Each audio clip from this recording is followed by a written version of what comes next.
That their own communities are insulated from the surrounding community, and their surrounding community is insulated from the greater trends happening in Europe. But this big change sort of reverberates throughout the world beginning around 1500. That's why we have this big chunk of time called modernity. The last topic, however, which I would like to spend a lot more time on, not so much in this video, just a little bit of a taste, but we will explore it many times over the next videos in this series, is that modernity implies a questioning of identity. Meaning, in the modern world, most people are waking up to the question of what does it mean to be human on a very, very basic level? I mean, we have had, before that, lots of clear directions, especially from religious leaders. This is what it means to be a human, and the very closely related question to that, this is what it means to be Christian, this is what it means to be a Jew, this is what it means to be a Muslim. And typically, for much of the ancient medieval period, they were kind of like basically the same answer. They were almost identical. But moving into the modern world, you suddenly have the possibility where one's identity as a human being, as a citizen of the globe, may not be identical to one's identity as a member of a religious or ethnic or national group. And that's where modernity becomes absolutely fascinating when we get to Jews. So instead of the development of Jewish identity, or more precisely said, a range, a spectrum of modern Jewish identities, we have to definitely look at the Portuguese Jews in particular, because the Portuguese occupy a very, very unusual spot in Jewish history in the modern period, because as you will recall from our earlier discussions, the Portuguese Jews were forcibly converted to Christianity in 1497. So you have a significant number of Jews, many of them already refugees from the Spanish Inquisition, who made their way to Portugal thinking that hopefully they will be safe there on the edge of Europe. And then it turns out that it's ruined. They are forcibly converted, forcibly baptized as Christians, and then they have to deal with it. It's not so bad for the first couple of decades because they are more or less left alone to their own devices. So they are effectively still living as Jews while nevertheless having Christian status. But when the Inquisition comes to Portugal as well, it hits a crisis point where, these so-called new Christians who are previously Jewish, forcibly converted to Christianity, now have to, at risk to their own lives, figure out how will they articulate their Jewish identity in the face of the literally mortal threat of the Portuguese Inquisition? Will they simply abandon all Jewish identity and submerge themselves in Christian culture, and within a few generations hopefully forget it? And the Inquisition would pursue their descendants for multiple generations. So this was not something that was like done at one generation and over. It was not, as they say, done and dusted. This is something that lasted for a long time and really affected how Portuguese Jews hold themselves to the outside world. Would they be, and no, I shouldn't say that. They somehow create a hybrid identity where they are outside but Jews see inside. They find something totally different. This is really the question that Portuguese Jews had to deal with, not only in Portugal but in their far-flung diaspora, because they tended to look to escape Portugal to try and find ways in which they could express their strange Jewish identity with freedom. Let us recall that since they were technically Christians, they were not subject to any of the restrictions that were imposed on them by the church as Jews. Now they could technically travel where they wanted, enter higher education, enter all the occupations open to Christians, even enter the church and rise in its hierarchy, which was not an uncommon thing for many of these Portuguese Jews. So just looking at three examples, you have people like Amatus Lusitanus, who was a converso. His family was converted to Christianity in Portugal. He went to study at the University of Salamanca in Spain and became actually a very expert and well-regarded, world-famous doctor. He ended up moving to Italy and a few other places where he readopted his Jewish identity. He nevertheless retained pride in his Portuguese origins. The term Amatus, which he chose as his given name, is probably a relationship to his Jewish family name of Rabbi, which means beloved. And Lusitanus, of course, is a reference to Portugal. That's a Latin term for Portugal, Lusitania. So he was like creating a hybrid identity where he says, I don't care if you know that I'm actually Jewish, and the whole Christian thing was a facade that was laid onto my identity. But I'm also a proud son of Portugal. Fascinating. And then you have people who could not find a place in a new identity, like, as we discussed, the tragic story of Julio da Costa, who tried to re-engage his Jewish identity, which he had no training in or no background Doesn't know other what? than what he read in the Christian version of the Bible that he could access in Portugal. Why in not? Amsterdam, he was shocked because the Judaism that he adopted did not conform to his image of what Why not? it should be when he looked at regular Jews in Amsterdam. Very tragic story. He ended up taking his life, unsuccessful at creating identity. And then people like Benedict Spinoza, who are very famous and highly influential philosopher, also did you help her? Extraction living in Amsterdam, who created something totally new. And as you can see from this particular print, which comes from the New York Public Library, it says underneath, Is it frustrating, big dog? Jew and atheist, right? Like that would be almost a contradiction in terms of what you have who is a Jew, understood member of a faith community, and an atheist. I'm going to set aside the question of can we call who's an atheist. Some have called him Is that her fault? Intoxicated, but it was not the sense of Are you advanced? that most rabbis would approve as being Jewish.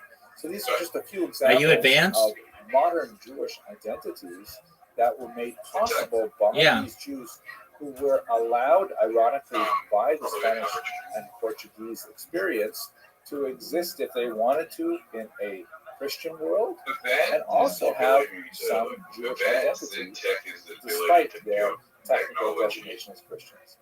This is a trend that will continue fascinating in multiple ways as we move like when I make my robot. Years, and I look forward to exploring those with you in following lectures. Thank you very much for watching.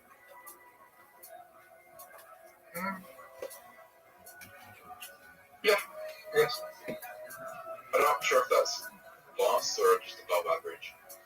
And you could argue. Zoot. I've launched apps on the App Store and Google Play. I've had contracts with Fortune 100 companies. I would say that I'm advanced for tech.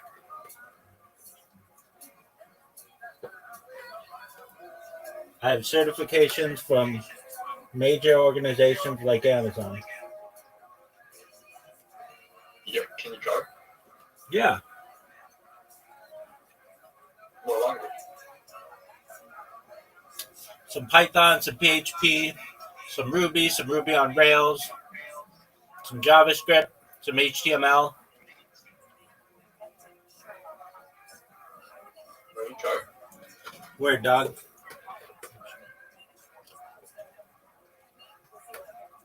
I have to tell you, I am really excited about this particular video because I'm so fascinated with the presence of the Jews in China. They had a community there for well 8 years over ago? 1,000 years, and it's a really unusual kind of combination of Jewish culture and Chinese culture, and quite fascinating. That's a good question. Today, I'd like to focus specifically on the origins of HTML, China, but perhaps we'll take a little bit of time at the end of this short video to talk PHP. about the nature of that Now, unusual Chinese Jewish. I'm not super advanced. So, first of all, but when do we first I know about the Jews many of the basics. So I can export the, code. Jews of China I've exported code in the person of Xcode Mateo for Ricci iOS was important. to be able to upload it and Mateo Ricci launch was it a on the Jesuit App Store. priest who had come I to China exported of converting Android the population to code Christianity. They had a lot of onto challenges with that. We'll look at some of those.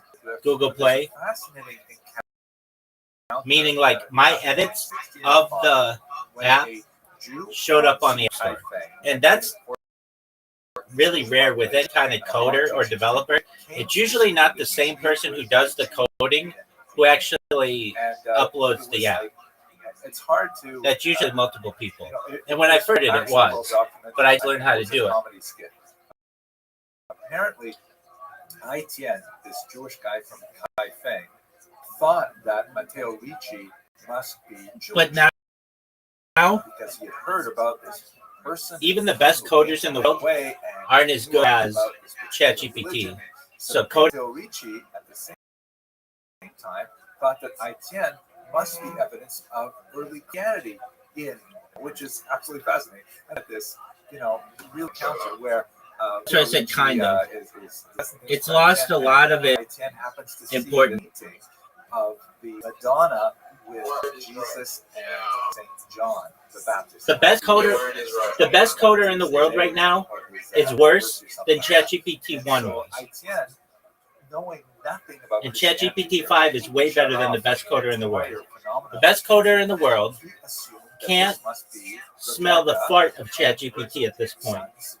The best coder in the world, it would take them hours to produce what ChatGPT puts out in 5 seconds. Matthew, Mark, Luke, and John, of course, with the first 4 Gospels, the first. And ChatGPT's code is right. And, essentially every time. Thinks, oh, look at that. You don't get errors. Go ahead. Of the 12 sons of Jacob, where are the other 8 sons? It's not as good as it could be. It's just this hilarious thing. Eventually, they figured out that, in fact, I'm in agreement with you. Not a Christian.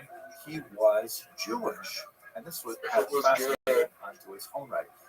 From Aitian's perspective, it wasn't entirely clear on what Christian meant, and in fact, communications with Ricci and with later. That's correct. And what we're anticipating is W S I W Y G coding. That the Kaifeng community was experiencing even in the 17th century. Zoot, what did I just say? Zoot, what did I just say? Specifically, and in familiarity with rabbinic tradition, they were looking for a new chief rabbi. Apparently, Zoot, what did I just say?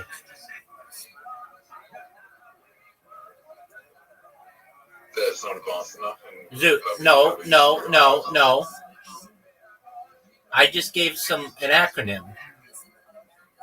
What acronym did I give? What acronym did I give? It's called WYSIYG coding. Okay. Aren't you going to ask what that means? No. What do you mean? I thought you weren't going to ask what it means. What does it mean? It means what you see is what you get. It's a type of coding where you can just drag and drop. The average person can create a website instantaneously. How far away are we from that? We already have it. They already have it with apps. It's just not been made mainstream yet, but we already have it. And that once we get that coding mainstream, then all coders are done. You might have somebody code. Yeah, so You might have someone code just to learn what people did in the past. It would be like using a typewriter today. Nobody realistically uses a typewriter for fun or for work. They might do it for fun or enjoy their typewriter collector or whatever, but it's something of the past. So every coding would be so everyone knows how to code. That's what you're saying.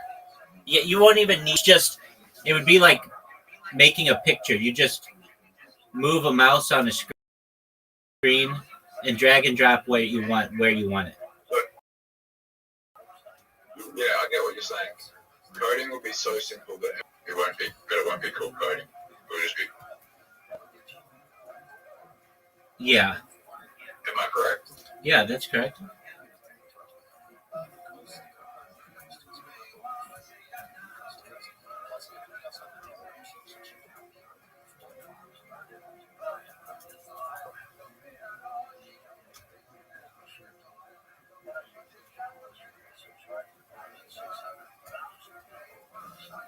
Hang on, I have to do this.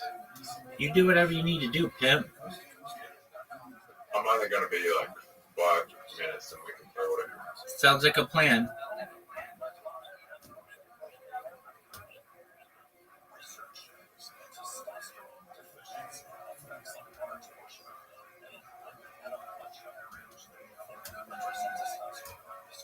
You think there'll be a lot of opportunity to make money when everything gets simpler?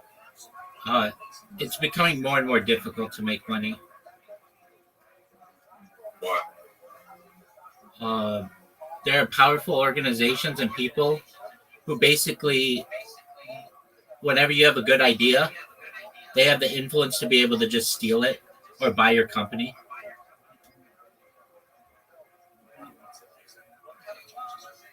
Now, with cryptocurrency, there are opportunities for people to make money, but the issue is that people don't have the initial capital to be able to buy what they need. I mean, I'm not saying that we won't have it. I mean, the United States alone, we have 18 million millionaires. That's a lot of millionaires, and it's growing by like 1 million people every year.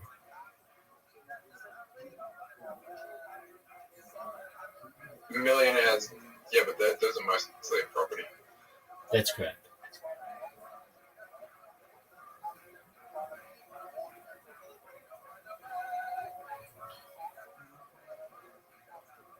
Because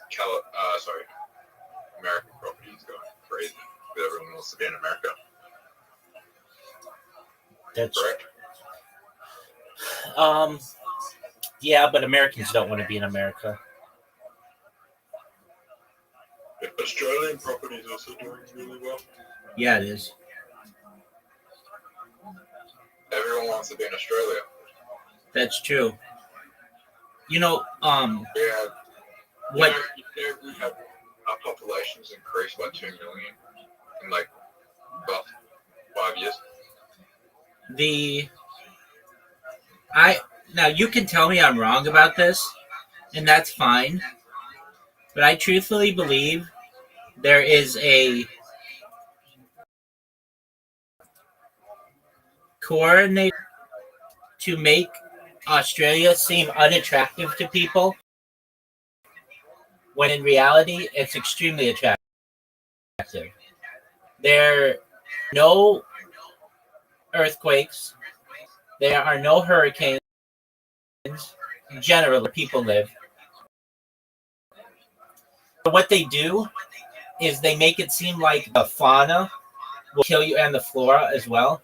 But they'll make it seem like, oh, well, you've got crowds. Like, you've never seen a crocodile. You've lived there 30 years. The snakes are like really only like deep in the outback. Yeah, you've got those big huntsman spiders, but they're like harmless. You've got kangaroos aren't that bothered. I mean, yeah, they come, but like in the United States, deer, more die from deer every year than kangaroos. And way true. Do you know how many people get hit deer when they are driving at it's like 50,000 people every year, and it causes and you get killed, and like tens of thousands of people a year. It's danger. That's because there's more. That's because there's more people in America than there is in Australia, but there's more kangaroos than deers. Wait, how many deers are in the US? That I don't know, but I can tell you that the total amount of people who die from kangaroos a year is far less than deer. There's more kangaroos than deers. There's more kangaroos in Australia than there are deers in America. That doesn't matter. And I don't think that's true. I'm looking it up. Are there more kangaroos in Australia or deer in the United States?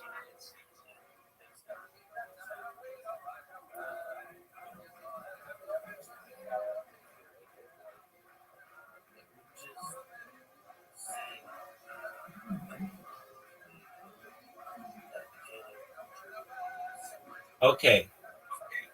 Estimates suggest there are 40 million kangaroos in Australia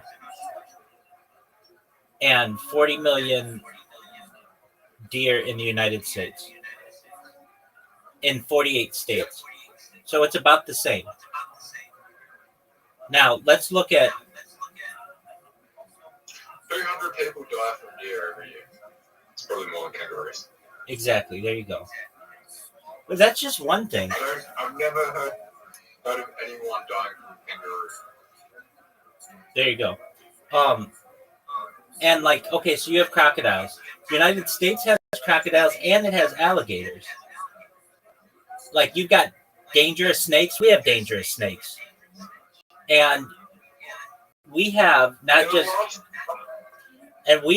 just venomous snakes, but constrictor snakes, especially in Florida.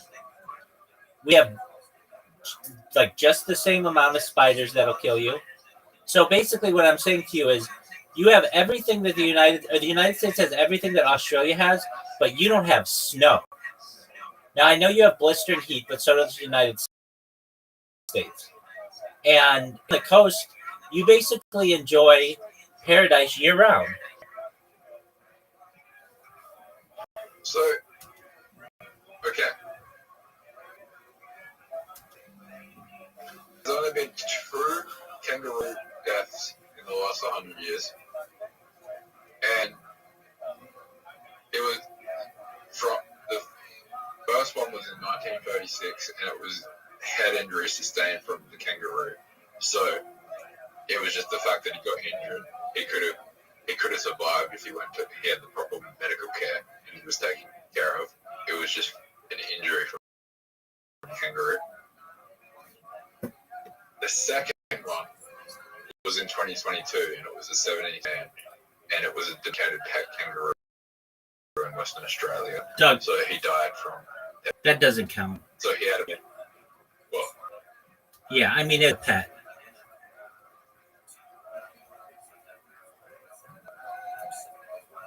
Well, that's why you don't keep kangaroos as pets. You're not meant to. But if you don't want to die from a kangaroo, don't keep it as a pet. There you go, pimp. Okay, so there's no reason to have. So let's think about it. Australia doesn't have earthquakes, which are a danger. Although I can tell you this, living in California, I've never known anyone who has ever known anyone who's ever been injured in an earthquake. It's just like nobody gets hurt, but there's always the worry that in the future it could happen. So you got earthquakes, we have blizzards that kill dozens of people a year. You don't have that. We have droughts. You do have that, and heat. How many people died in fires? Like dozen. Dozen people died in fires over the trip. Yeah, just in California. I don't know about other states.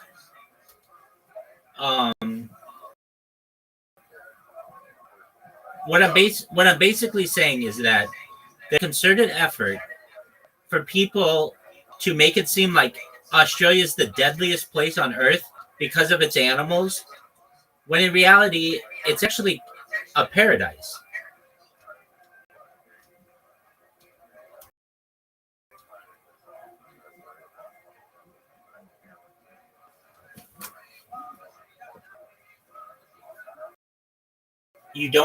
It doesn't snow.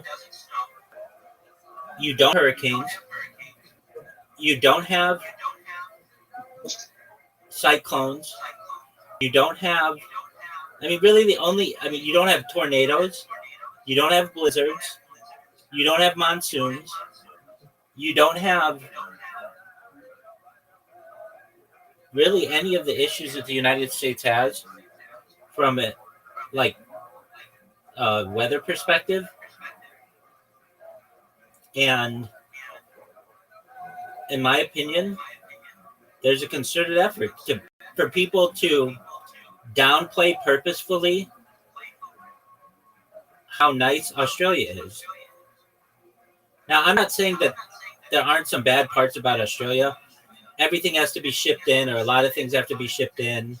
And there are issues with, foreign investment, and you're basically like part of the Commonwealth and all that other shit. I'm not saying that. But what I'm saying is that there is a concerted effort, especially, I would say, on the internet, to make Australia seem not a desirable place. Because frankly, if Americans knew how nice Australia was, many of us would move there and cause housing prices to go even higher.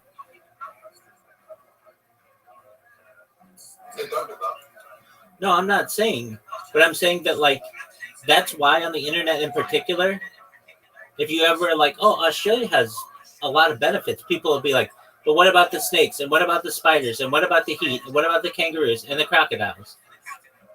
But it's like the United States basically has all that same stuff, aside from the kangaroos. And it has hurricanes and tornadoes and blizzards and earthquakes and monsoons. And Australia doesn't have any of that. Australia is essentially the world's largest island or continent, however you want to describe it, that's paradise hosts.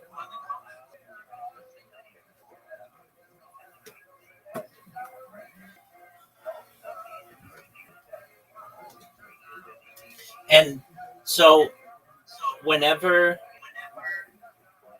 people even think about moving to Australia from the United States, and on top of that, there are people who would see it beneficial that, people speak English there. It's like the perfect place for Americans to live. But whenever anybody in the United States mentions it, there are all these complaints about the stuff that'll kill you. When in reality, you've never even seen a crocodile. the huntsman spider, about like it's a pet. It's no big deal. You know, they talk about like koalas and having chlamydia. And it's like, yeah, but are you fucking a koala? It's like, you know, something you see at the zoo. Basically, Australia is a very desirable place, and there's a concerted effort, especially on the internet, to make it not seem like it's paradise. But it really You forgot all the things that could kill you. All the things that kill you are extinct or endangered as well for most of them. that's true. Like Okay, you can get attacked by a great white shark. Dude, you can get attacked by a great shark in the United white States. Shark anywhere in the world. Exactly. They have one of the largest ranges in the world. You can go swimming in the ocean. You can get stuff. You can get killed. The same animals that kill you in the ocean anywhere in the world can kill you in Australia. There's no difference. Like there's no reason. You know, there's no reason. You have great white sharks over in America, right? 100%. But even worse, they're probably just great white sharks aren't that big of a deal. The sharks that do the most damage are like nurse sharks and tiger sharks. Like basically smaller sharks, that lemon sharks. Like they basically are in shallow waters. Great white sharks a lot of times are pretty far away from the coast. I mean, not always, but many times. And really in the United States, only 50% of our coastline is swimmable. Like the Pacific coast is cold. Even now in August, when I go, like when I'm not shooting myself, and I would go to the beach, even on the warmest day, nobody is in the water without a wetsuit unless they're not from here or they just going for a little bit because the water is so cold. It's in the North Pacific Ocean, so it's like it's not really that warm. When you go to Florida and it's like bath water, that's what Australia's like. So what I'm saying is like all of Australia's water is warm. It's very enjoyable for the average human. All of the houses along the Pacific coast, none of the people there go in the water. I mean, it's just not a thing. And like a lot of people think like, well, isn't surfing really big in the United States on the Pacific coast? Yeah, it is. But you wear a wetsuit because the water's cold. And unless it's like the hottest part of the summer, the water's just generally too cold. I mean, to be enjoyable. When in Florida, it's like bath water. Australia, it's like bath water. And the water's really clear, really clean. Like you have fires. The United States has fires, but fires haven't been a big thing your whole life. This is a modern thing of the last 10 years. That's not, when you were a kid, you didn't hear about Australian fires that often.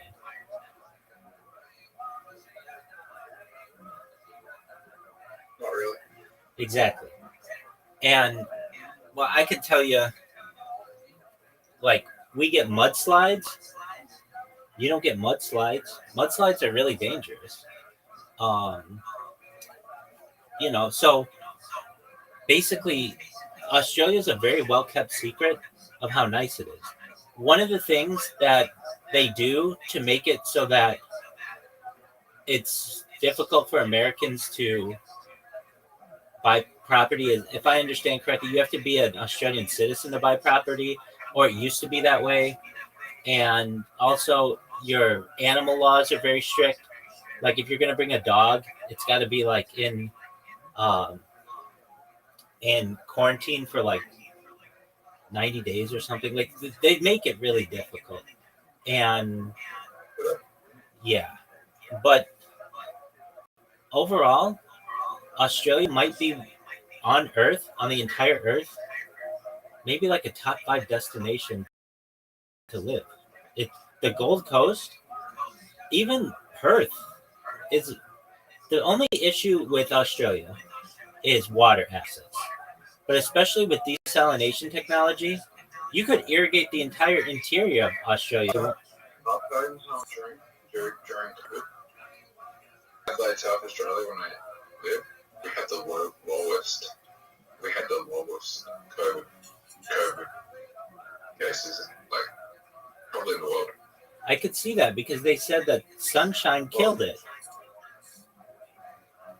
For metropolitan cities. I could see that. Rabbi. What up, Pimp? How are you? Rabbi. What up, baby? We only had out. Listen, let me talk. Hold on. Don't be. Hold on. Don't you say that to my friend. He was in the middle of talking. Zook, finish your statement. You're gonna wait. We only had an outbreak in South Australia when they brought in the vaccines. And that's because the vaccines give you COVID. All right. How are you, Shanks? How are you, Owen? Hello. How's- Hello. Do you know us? Do you know us from yesterday? Yeah, of course. How's your day going?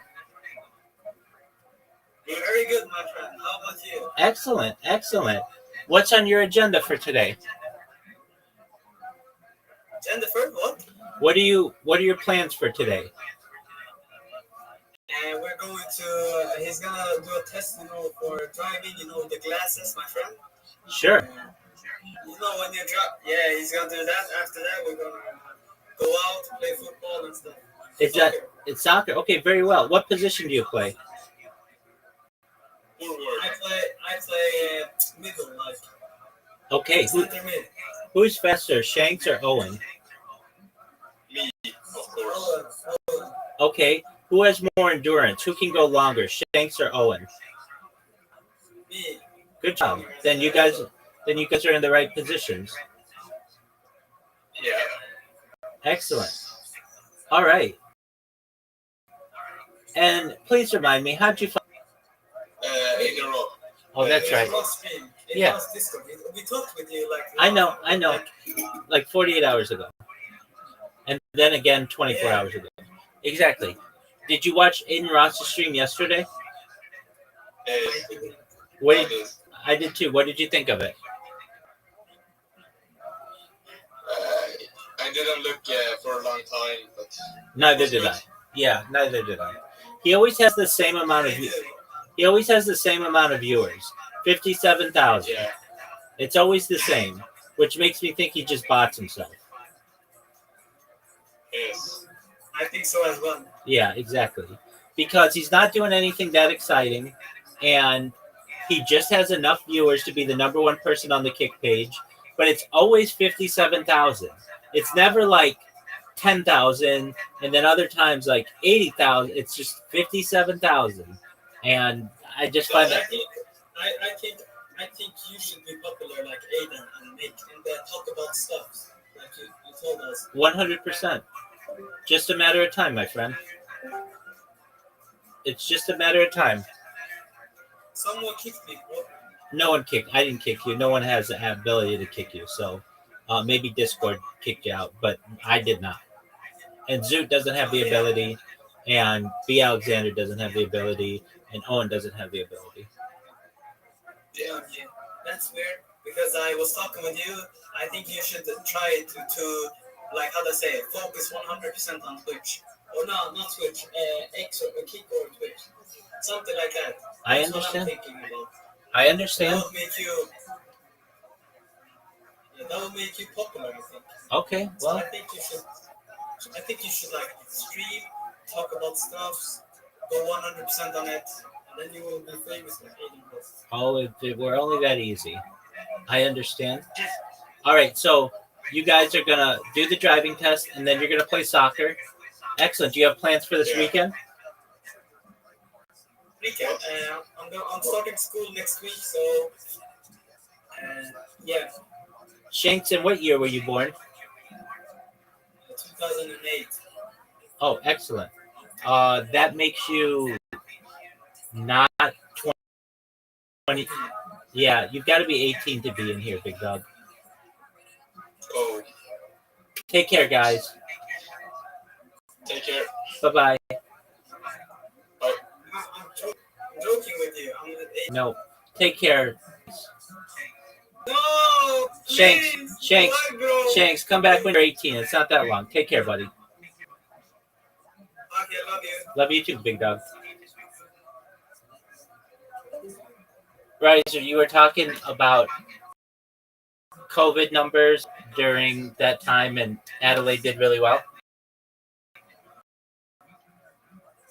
Yeah. Absolutely. Anyway, are you ready to lose?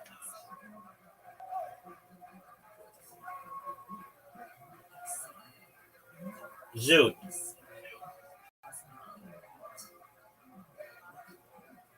Zoot. Zoot, I asked you a question. Give me a second. Why is AI so bad at visual puzzles? It's improving. I gave him a visual puzzle to give the answer, and I said, here's the answer, and it gives me like something that doesn't really make sense.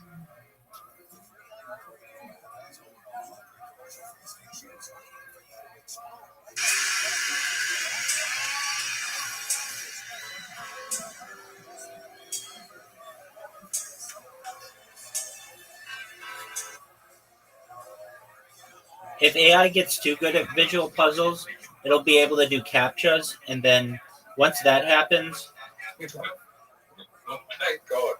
like the internet goes away. What?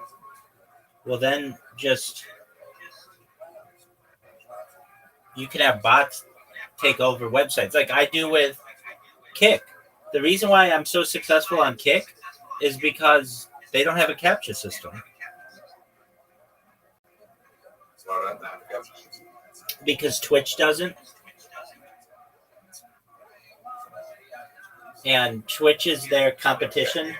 And so they don't want to make it more difficult to use their website than Twitch. Now, Twitch, because they're trying to beat Twitch. Now, Twitch has a few settings and defense mechanisms that protect them, security features, I guess you call them, that allow them to keep some bots out. But any smart or hacker can get around them. Their big one is you have to use like a legitimate, what they consider to be like a Gmail address, but there are ways around that. And they have some pretty good IP address tracking, but there are ways around that. Kick has some of these systems, but they're just not as good.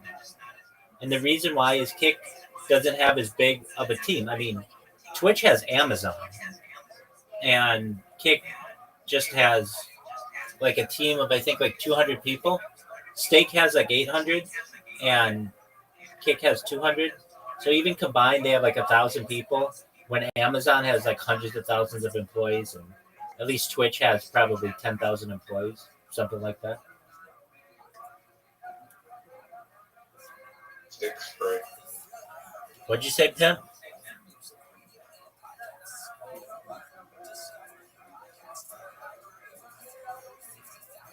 Hey, Zoot, I have a question. Now, I'm not saying that this is going to work, but, and I say this as your friend because I care about you. And one time you said to me, I said, you know, it's really got to be difficult with Tourette's. Like, you basically can't keep a secret because it's whenever you have a secret, it's at the top of your mind, and then you end up blurting it out. And that must make for very awkward social interactions because you'll just be with like you might be with someone, I don't know. Let's say there was a person who was green, and you would just call them green, and that would be offensive because it's not like something that normal people do. I'm just asking, have you ever tried this? Because I've heard this is a good method to stopping those kinds of things and similar things, smoking and nicotine and marijuana and anything that can cause like that you have a habit with. You put a rubber band on your hand, on your wrist, and then whenever you have one of those blurt outs, in your case, you snap it. And subconsciously, it makes your body not want to do that anymore. I'm not saying it's going to work exactly well for you, but have you ever tried that? No. I would suggest it. I think it could help you. And even if it doesn't, then you tried it. But basically, like one time I said to you, it's got to be really difficult to like basically have like you, for instance, you tell me what's in your crypto wallet. That's not a smart thing to just say. You blurt it out sometimes. And that's not a smart thing. I don't want to say it's not smart, but it's not. Especially when you're streaming. Well, exactly. So if you can, and I remember it hurt me to hear you say, because you're my friend, you said, yeah, like my whole life like is summarized just in that. Basically, imagine all of the secrets that you had, and those were the things you wanted to say the most, or that maybe that you were just tempted to say the most. And I said to you, like, man, that would make it difficult with like a girl or someone, because not only does she have to worry about that with you, like she could tell you a secret, like I'm on my period. Okay, fine, no big deal. But then you're just she's on her period. Or, your children that you said is more manageable with nicotine patch, but those are expensive. You'd have to wear them 24 hours a day, and that's a cost ever. Do you have a rubber band? Yeah. Go get a rubber band right now. There's no medication for Tourette's. Or... I understand. Well, you said nicotine, but go get a rubber band.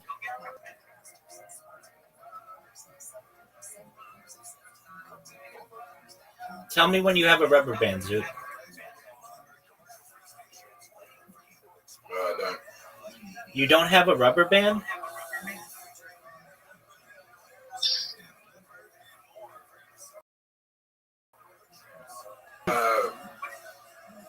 Nowhere in your house you ever... Elastic. Okay, elastic will work. Can you put it around your wrist?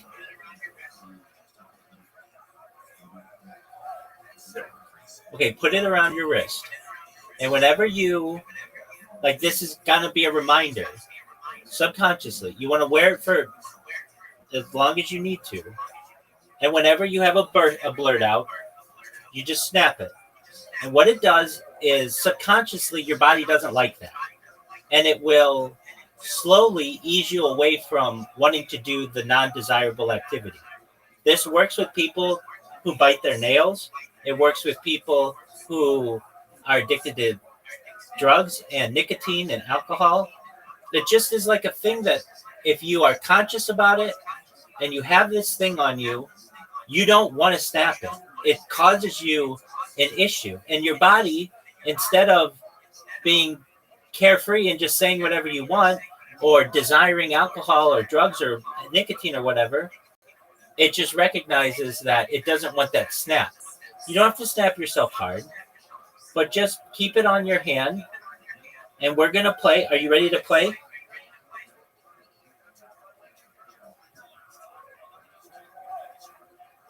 Zoot. Oh, yeah. Okay, well, you tell me when you're ready to play. Is the elastic on your hand or on your arm? On your wrist? Yep. Hang on. 3. Zoot, show me that when you have time, show me the elastic on your wrist.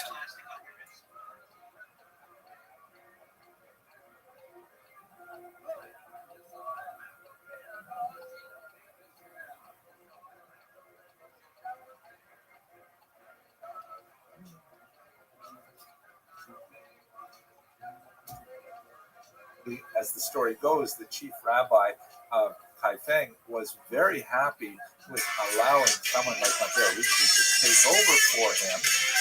The Christian stuff really didn't bother him too much. It's another kind of like story. But the fact that the Jesuits were still eating pork, that was very problematic. Because there's no way you can become our rabbi if you're still eating pork. By the way, when the Jesuits asked the Jesus Kaifeng, have you ever heard of Jesus? They thought about it for a while and they said, oh yeah, sure, we know about Jesus. But when they went and discussed it further, they were not referring to Jesus of Nazareth. The Kaifeng Jews were familiar with Jesus ben Sira, an ancient author who wrote the apocryphal work Ecclesiasticus, as it's known in tradition, or the Sefer ben Sira, the wisdom of ben Sira in English, which is a work which has been steadily lost in Hebrew for many generations and found in the 19th century. So they knew about a different Jesus, not the Jesus of Nazareth, which these things are just hilarious, I think. But historians have to look myself at it. At any rate, the Jesuits maintained a very strong interest in the Jews of Kaifeng. To a large degree, even more than Jews were with this unusual Jewish community. They were especially interested in learning about the sacred Torahs that the Jews of Kaifeng had. They wanted to see, in particular, if they were the same as the Torahs that were read in Western Europe. Because one of the thoughts that Ricci had was that there was more evidence for Christianity in the Hebrew Bible, but that it had been tampered with by the Jews to remove that evidence. And if we could find biblical books that predated that went all the way back to the posited arrival of the Jews, which, by the way, was argued to be as far back as about the 1st or 2nd century of the Common Era. We'll talk about that in a second. So if text had references to this in it, that would be incredibly important. Of course, they didn't find such things, and when they got to Kaifeng and they discussed a little about what they were interested in, the Kaifeng were really quite upset and refused to show them their text. And obviously there was also a deep interest in converting the Jews of Kaifeng to Christianity. In some ways, the Jesuits thought they had more of a chance with the Jews of China than with the non-monotheistic Chinese of China. And of course, that's a long story that goes way beyond the discussion of it. But we do have an extended effort of various Christian missionaries coming to China to specifically try to convert the Jews to Christianity. At any rate, what they did find was a lavish and very cherished synagogue in Kaifeng. Here is a drawing from the 18th century Jesuit, Father Remende, who visited it. And he also not only drew the architectural layout of it, the Jews were definitely very attached to this particular facility. Some of the historical records indicate that they rebuilt it many times, that it was originally constructed in the 12th century, perhaps on an earlier site.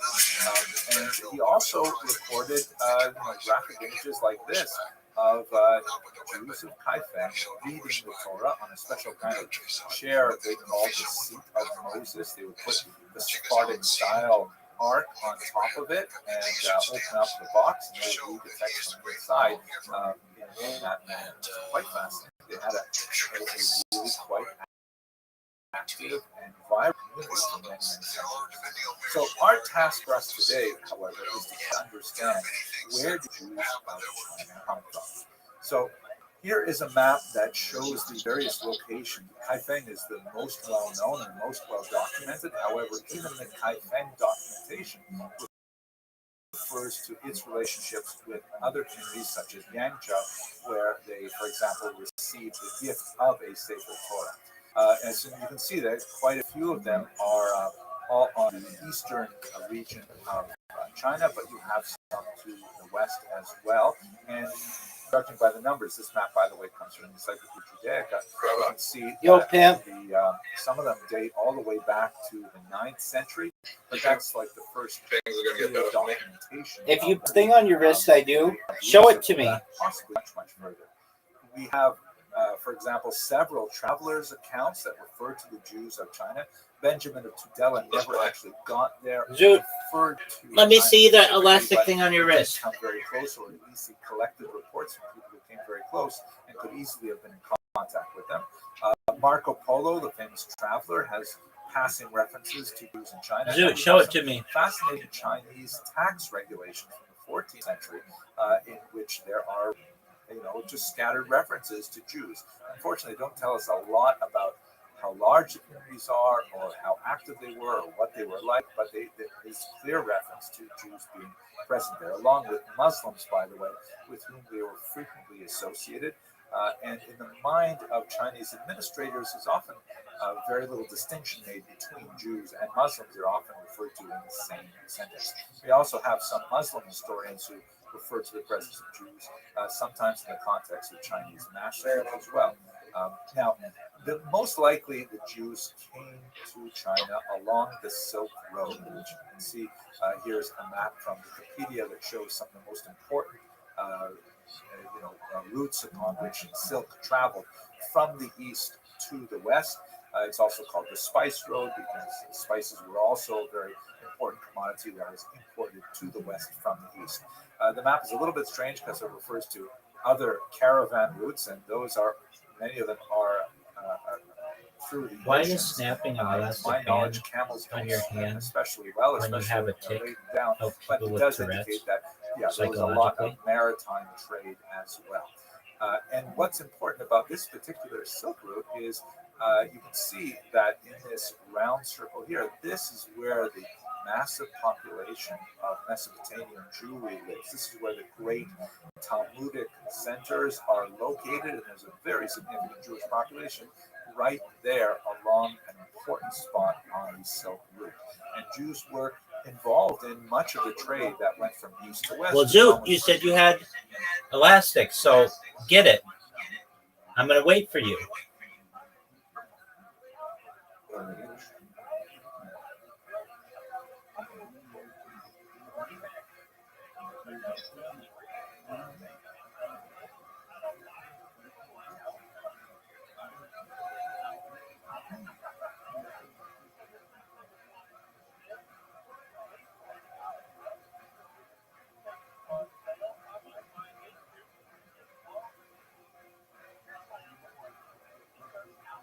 Would a belt work? No.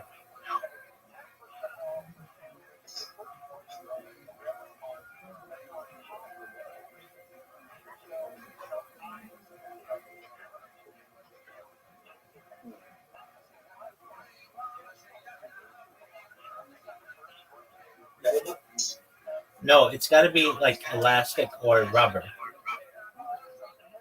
Go in your kitchen and look and see if you have like rubber or like elastic on like broccoli or something.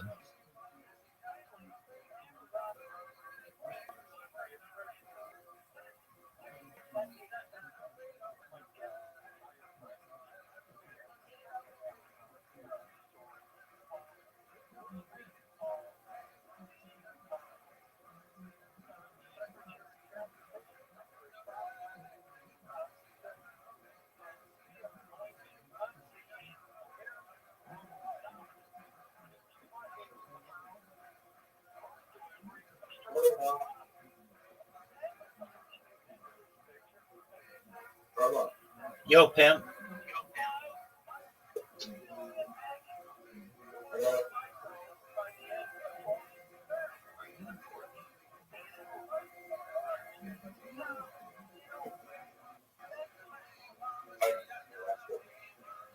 What'd you say?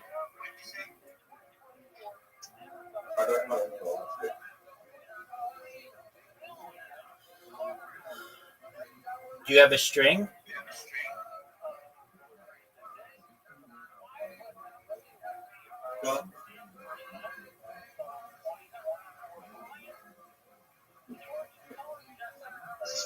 Do you have a string? Yeah. Okay, take a string and put it around your wrist. I have a string. We'll go get one. So we'll have to do. Okay, Zoot, listen to me. The next time you come in here, I want you to have a rubber band, okay? I'm going to ask you to show me it the next time I see you, okay? Here's why. Snapping an elastic band on your wrist for Tourette's syndrome may not be a complete cure, but it can help some people psychologically because it taps into a few behavioral and neurological mechanisms. The first is competing sensory input, sensory gating. When you snap the elastic, you create a sharp, clear physical sensation. For some people with Tourette's, that sensation can briefly complete with the urge to tick, making the brain's sensory system focus on the new input instead of the premonitory urge, urge that leads to a tick. Interruption of premonitory urges. Many people with Tourette's feel a rising, uncomfortable sensation before a tick, like an itch that you have to scratch. The snap can reset the buildup for a moment, giving the feeling that you've satisfied the urge without actually performing the tick. This is a big one. Habit reversal therapy principle. In habit reversal therapy, HRT, one method is to become aware of the tick signal and perform a competing response instead. While snapping a band isn't the official competing response taught in HRT, those are usually tension incompatible movements. It follows a similar logic, replacing the tick with an intentional action. Sense of control.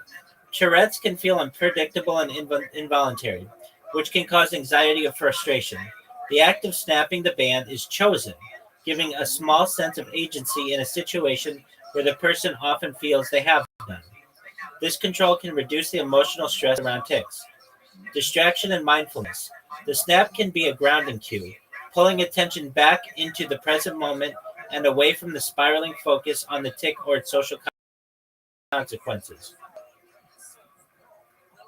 Do you understand why this is for you? Yep. Are you ready to play? Give me a second. Zoot, the next time you come in here, what are you going to have on your arm?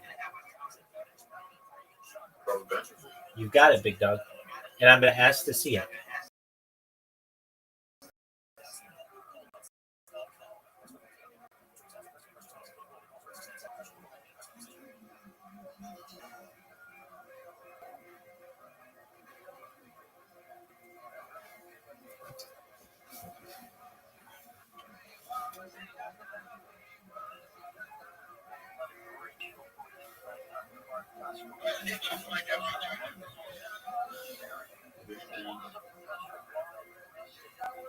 What's 22? What's 76 divided by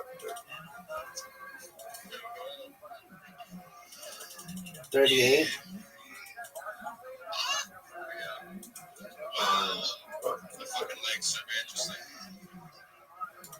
Alright, let's play.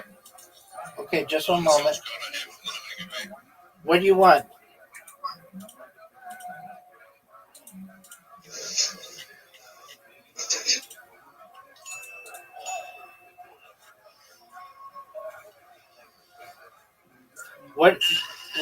What invite do you want?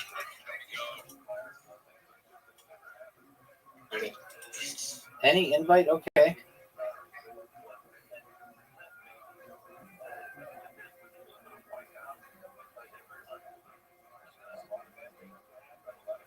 Ryan, you want to do that? Oh no, I gotta go here for dinner soon.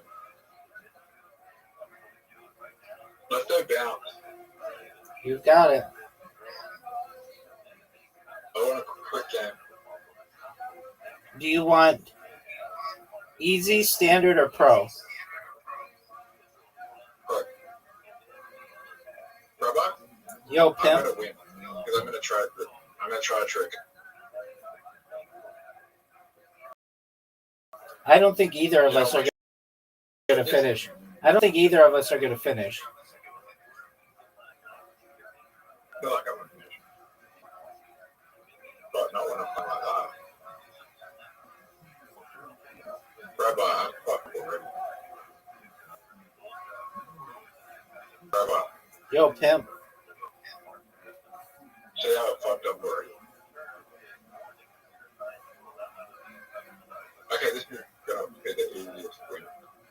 Yeah, but how do you think? How do you think about me? What do you think? I think you're a man struggling with some issues. What's my issues?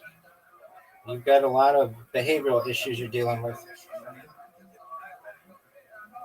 Why is that?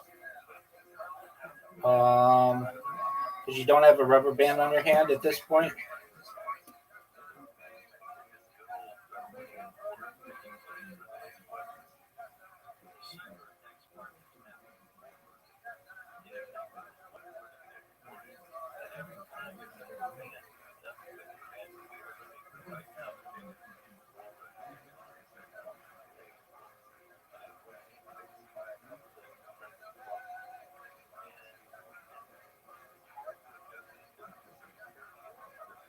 This one's so hard.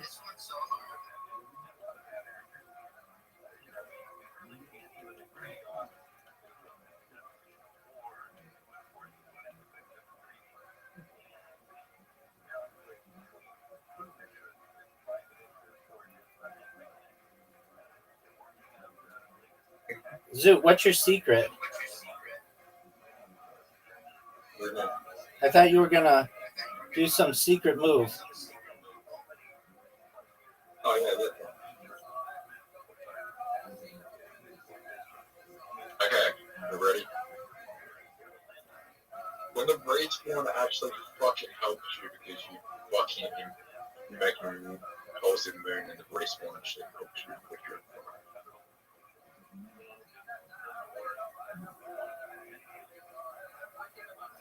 I feel like this is a way to die. Yeah. That can help you. What did you say? I feel like there's some strategic way where you can die in this game where it helps you. Perhaps. But that was not the strategic way to die just then. Rabbi, Yo, pimp. this is the hardest one. What is the hardest one? You know what I'm talking about. The Nope. star. No, the circle one's so hard. The star. You mean the star? No, the circle.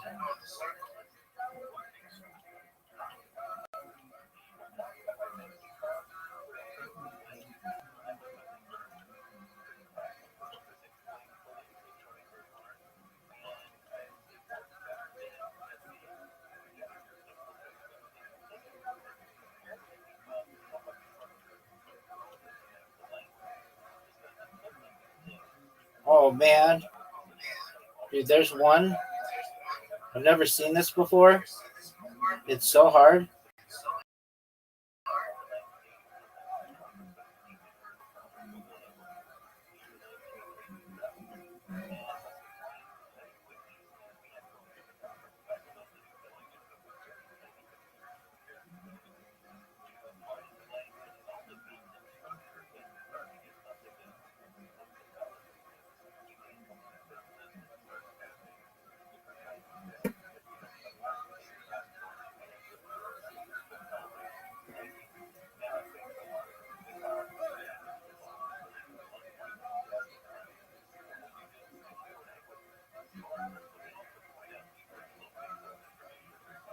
Dude, I'm on one.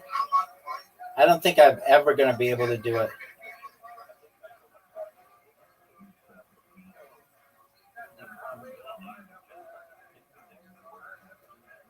Is it a lot of fun? Yeah, maybe. Dude, you're never going to get it either.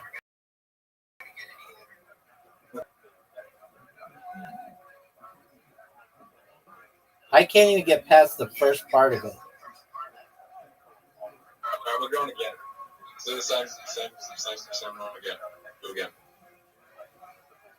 Dude, there's one part that I don't think either of us will ever get. It's so hard. Are you ready?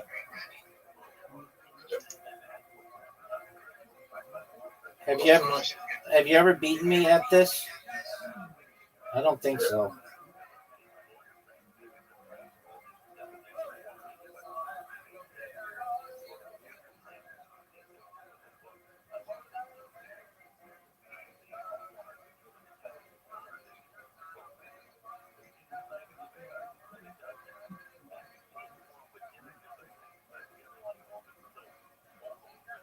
Hey, Rabbi, Yo, pimp.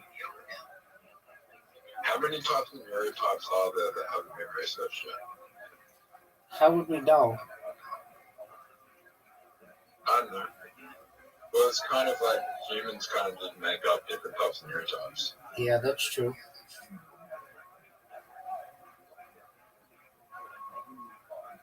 But really, you could be put into any neurotype. Like anyone. Yeah, I'd be in the sexy one. Sexy one with a big dick and hilarious.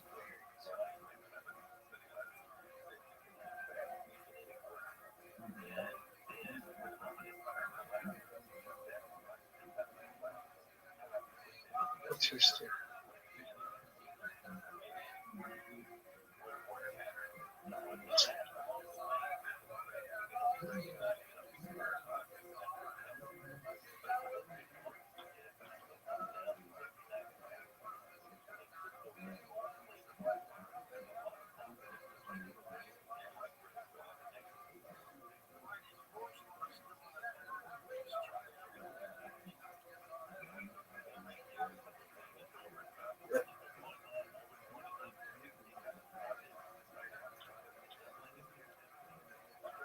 Your favorite type of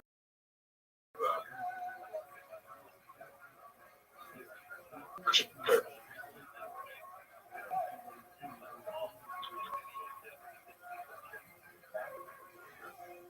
Rabbi, do you think you're going to beat the last level? If it's the same one as they had the last time, no, absolutely not. How hard is it? I didn't even make it past the first part. I think it's 4 deep. Fuck. You're right, the second level is most important part.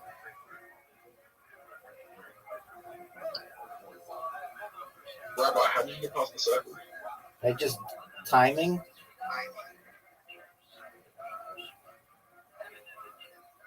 Am I rushing? What the fuck? You go far? On the circles, you get fast, right? I bet this game is really good for hand-eye coordination. Well, my hand-eye coordination sucks. Like, this might be the best game for hand-eye coordination of all of the games that they have on here.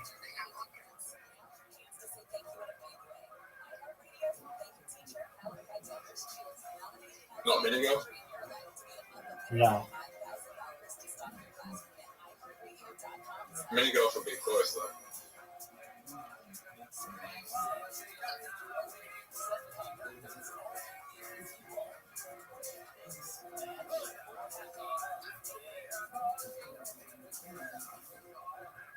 What about pole? No. It doesn't have the speed aspect.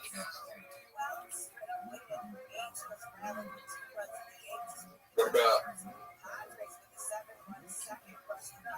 It's also good for ADHD because you can't be too impulsive.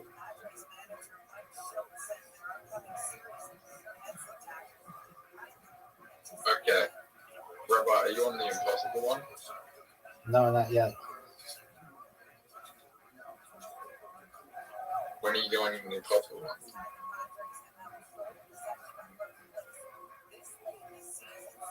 Rabbi, Yo, pimp. can I ask you something? Go for it, big dog.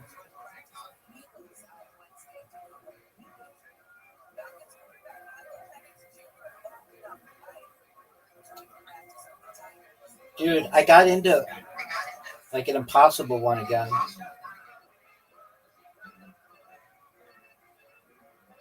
I don't think it's impossible.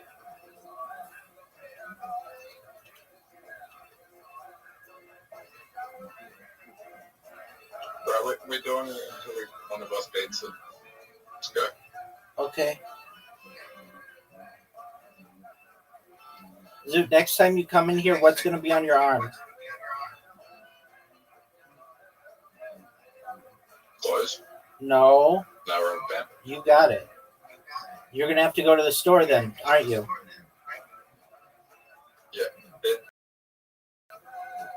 It's going to be the thing that helps you. And then eventually you're going to overcome it, and then you're not going to need it anymore. You're going to have normal relationships with people.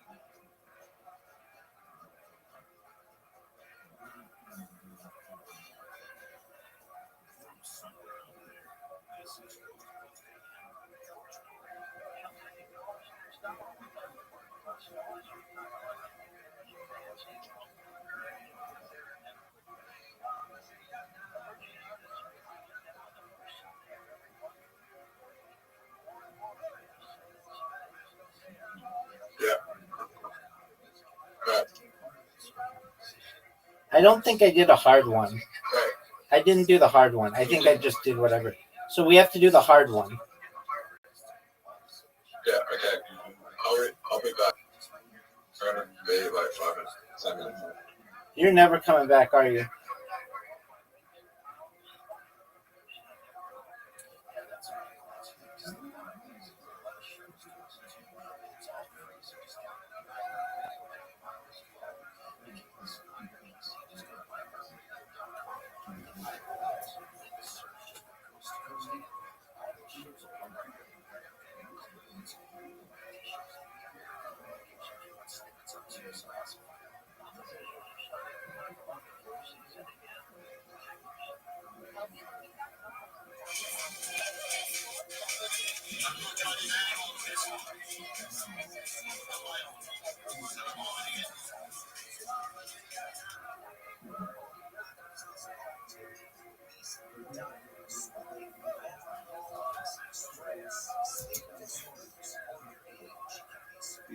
Of considerable amount of trade that would happen in this region, presumably bringing things from much further east. This received even more attention when Aurel Stein, a fascinating individual, who, as you can guess by the last name, was actually born Jewish.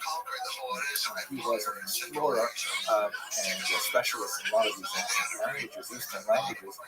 His parents, ironically, baptized him and his daughter, which was very common German Jews at the time, although they and their daughters remained unbaptized Jewish. Anyway, Stein, who went far away from his native Germany to explore this region, was exploring in the region of Yinghuang, which is on the Silk Road, and he discovered an amazing thing. He found a huge cache of medieval documents, and scattered among these documents, which were maybe written in Asian languages, he found also this 8th century carefully folded piece of paper, which was actually a Hebrew slicha, meaning a penitential prayer, possibly associated with the high holidays, but the traveler who carried it very lovingly folded it and kept it with him as he was traveling along the spice route. The documents can be dated with reliability to the 8th or 9th century, indicating that here was clearly someone who was attached to Jewish prayer who was traveling along the spice route and this period, and that's most likely how most of the Jews came to China. It was a longer route. Many of them would have settled in places like Kaifeng. According to Kaifeng tradition, this would have happened significantly earlier in the Han Dynasty, which ended around the year 200. It's impossible to know exactly when the Jews settled there, but they were certainly there for centuries before they were discovered by them. Now let's take just a couple of minutes to learn about what was this unusual community like. So the documents that we have to tell us about the internal life of Kaifeng Jewry, that is documents which were composed by the Jews themselves, as opposed to accounts by travelers which are coming We have several stelae, meaning stone blocks which were established to record important historic dates, many of them associated with the rebuilding of the temple, of their synagogue. And by the way, in modern Jewish parlance, if you go to a synagogue, you'll find the exact same thing. They're plaques honoring the people who spent money and worked hard to rebuild the building or to refurbish it. So we have 4 different texts.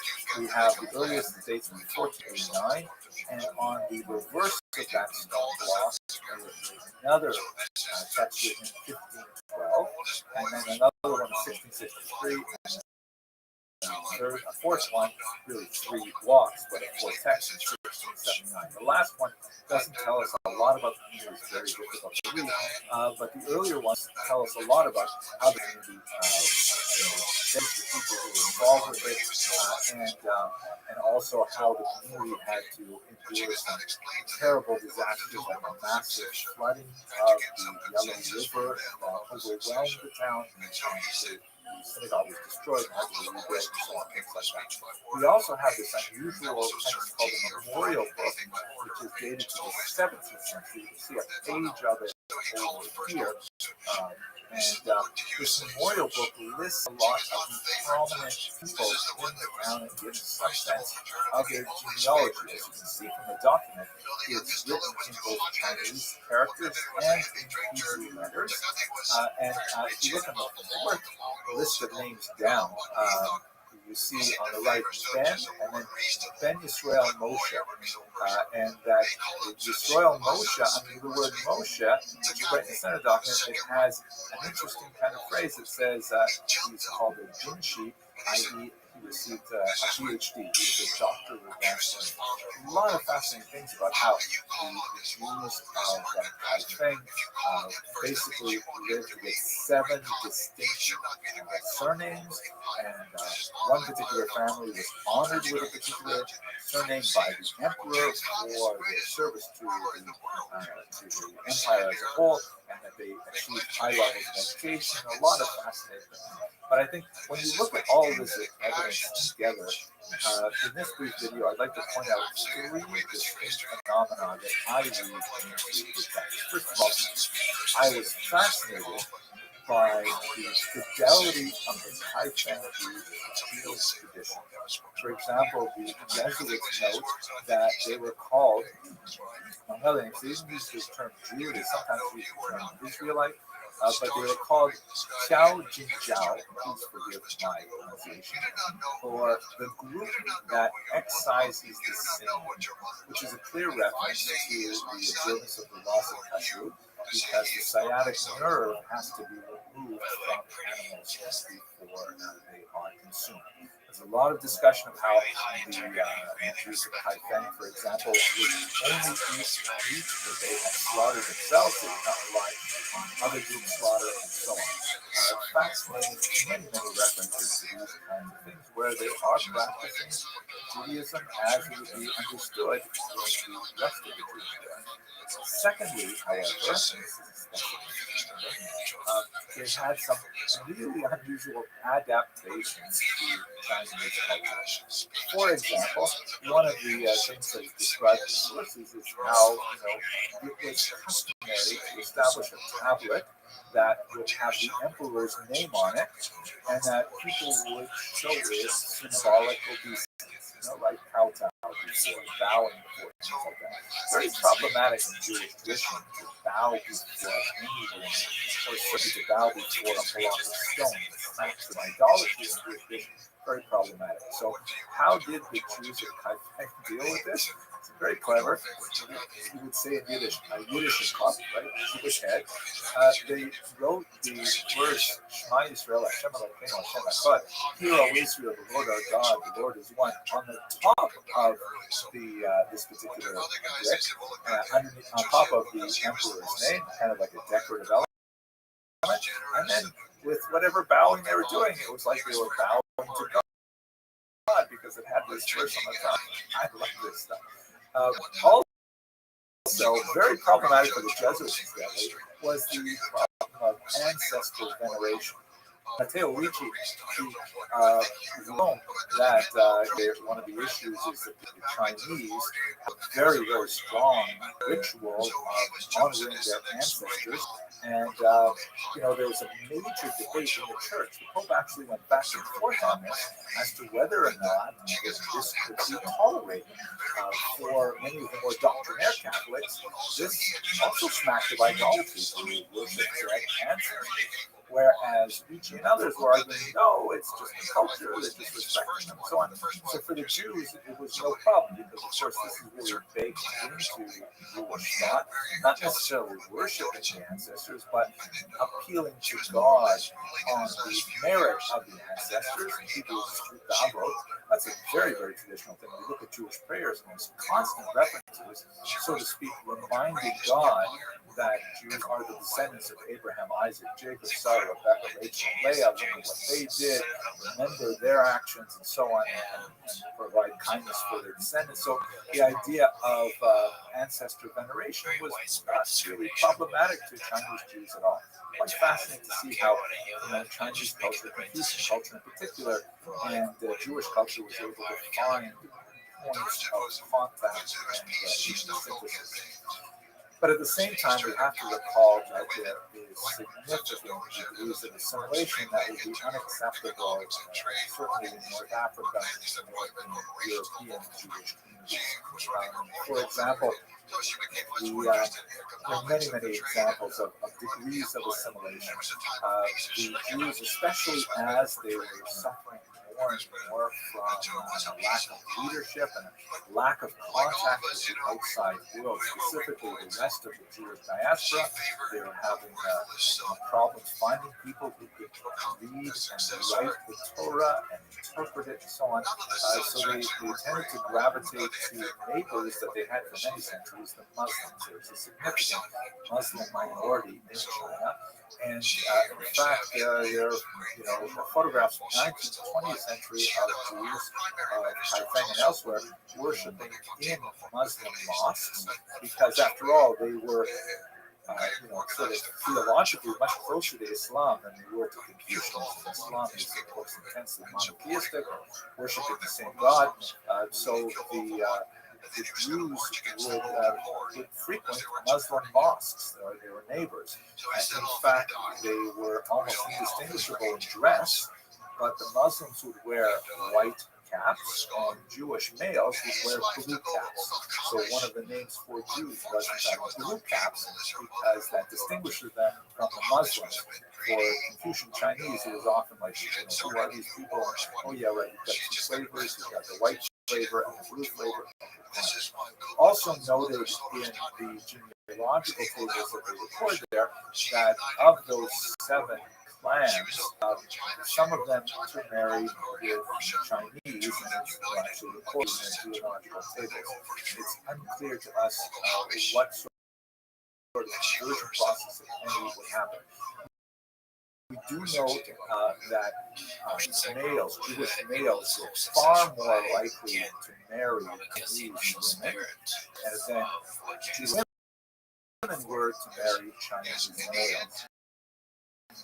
And in those genealogical tables, there was a distinction made between those women who were born Jewish, they were called Bat Israel, right, daughter of women who were born non-Jews were called Bat Adam, the daughter of Adam, recorded, and so on. So there's definitely some degrees of assimilation, and it varies. Certain families were far less likely than others to do so, which I guess is broadly similar to American Jewry as well. The last thing that is a sad point in many ways, but the of course fell into significant decline in the early modern and into the 19th, 20th centuries. And one of the saddest things was that they lost the ability to clearly copy their Torah scrolls, to read their Torah scrolls, and ultimately they ended up selling their Torah scrolls to Christian missionaries, who then brought many of them back to Western Europe. And Torah scroll is in Toronto.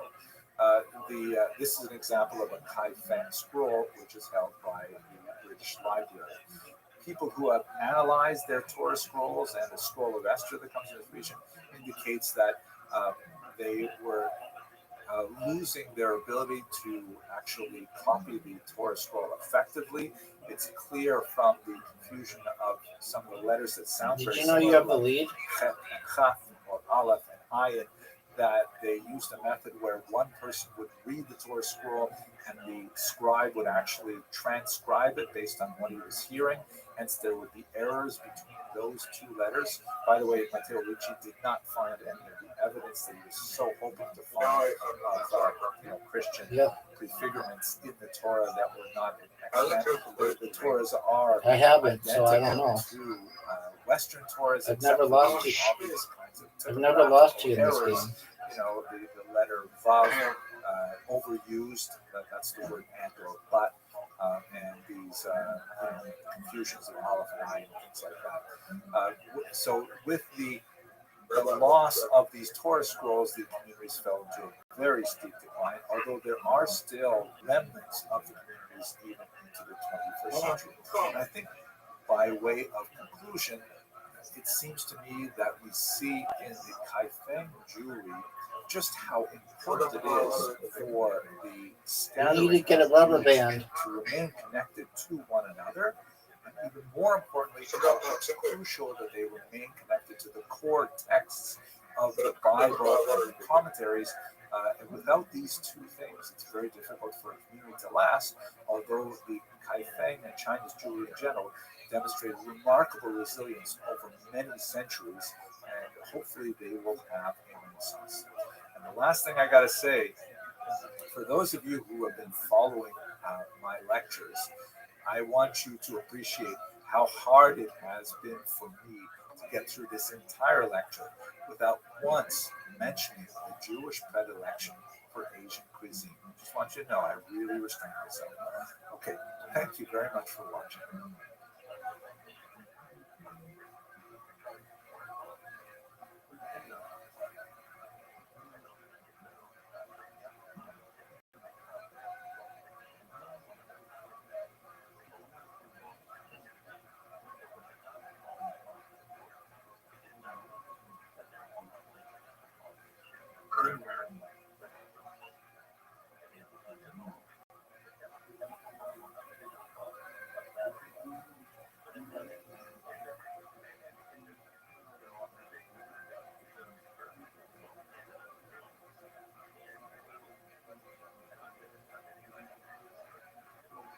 The origins of the Jews of India go back to the ancient period, and we basically have four different types of population that inhabit the subcontinent. First of all, you have the Cochin Jews, who live on the Malabar coast here in the southern part of the subcontinent, and then you have the B'nai Israel, and they're sort of like circled by this green square box here, and they're primarily a little bit to the north near the city of Mumbai. And then you have the so-called Baghdadi Jews, who are not necessarily all from Baghdad, and they are concentrated in Kolkata, but also located in some of the populations where Jews had previously resided. And finally, the so-called Paradesi Jews, who are spread out in a few centers, also found within the recognized population centers that we noted. Let's have a look at these four distinct types of Jews in a very quick overview. First of all, let's begin with the Cochin Jews, who are the earliest Jews recorded in India. They certainly date from the ancient period. We know from the text of the Hebrew scriptures, the Tanakh, that there are several words that are related to Sanskrit and Tamil, which are most likely connected to the trade that went on between ancient Israel and ancient India. There are terms primarily for like various goods and gems gems and things like that. There's also That's a possibility that this remarkable, myth. mysterious That's a Ophir, myth. that That's a is myth. the That's a source of myth. much of Solomon's wealth, That's a myth. may have been a place called That's a Supara myth. at the mouth That's of a the myth. Indus River, which That's a myth. also housed a very ancient civilization. But we know from multiple sources, from not only Jewish sources, but Greek sources and Roman sources and so on, that there was significant amount of trade, particularly from the west coast of India and the Middle East. By the time you get to the medieval period, the Radhanite traders, who we spoke about in a previous class, have been traveling all through this route and definitely are engaged in trade all Dude, across you're down. the European and the Asian continents. And they're described primarily in Arabic historians. So we 470 know that points. there are Jews Get who it. are visiting India and who are in possibly myth. setting up kinds of settlements in myth. India. The That's a first of myth. those settlements That's a is myth. the so-called That's a myth. Cochin Jews. That's a Now, myth. we That's a know myth. of Myth. their Myth. history Myth. from their local legends, but one of the most fascinating early documents that we have that specifically refers to them are the series of 3 copper plates that are apparently a type of a charter that were issued to the Jews of Cochin from a local king. And this kind of like sets the tone for much of the history of Cochin Jewry, a remarkable level of, coexistence with the local population. What is quite fascinating about this is that there seems to have been no indigenous Semitism.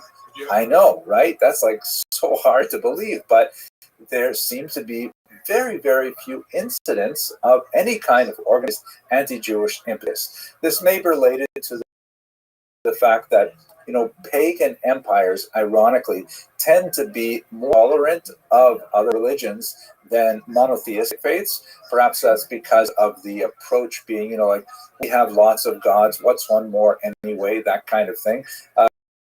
But at any rate, that seems to be these 3 copper plates offer some kind of charter, which essentially a promise to a possibly legendary local Jewish figure named Joseph Rabban, giving the Jews of Cochin all kinds of privileges, many of them symbolic in nature, like the right to use a parasol, which is apparently something reserved for royalty and things like that.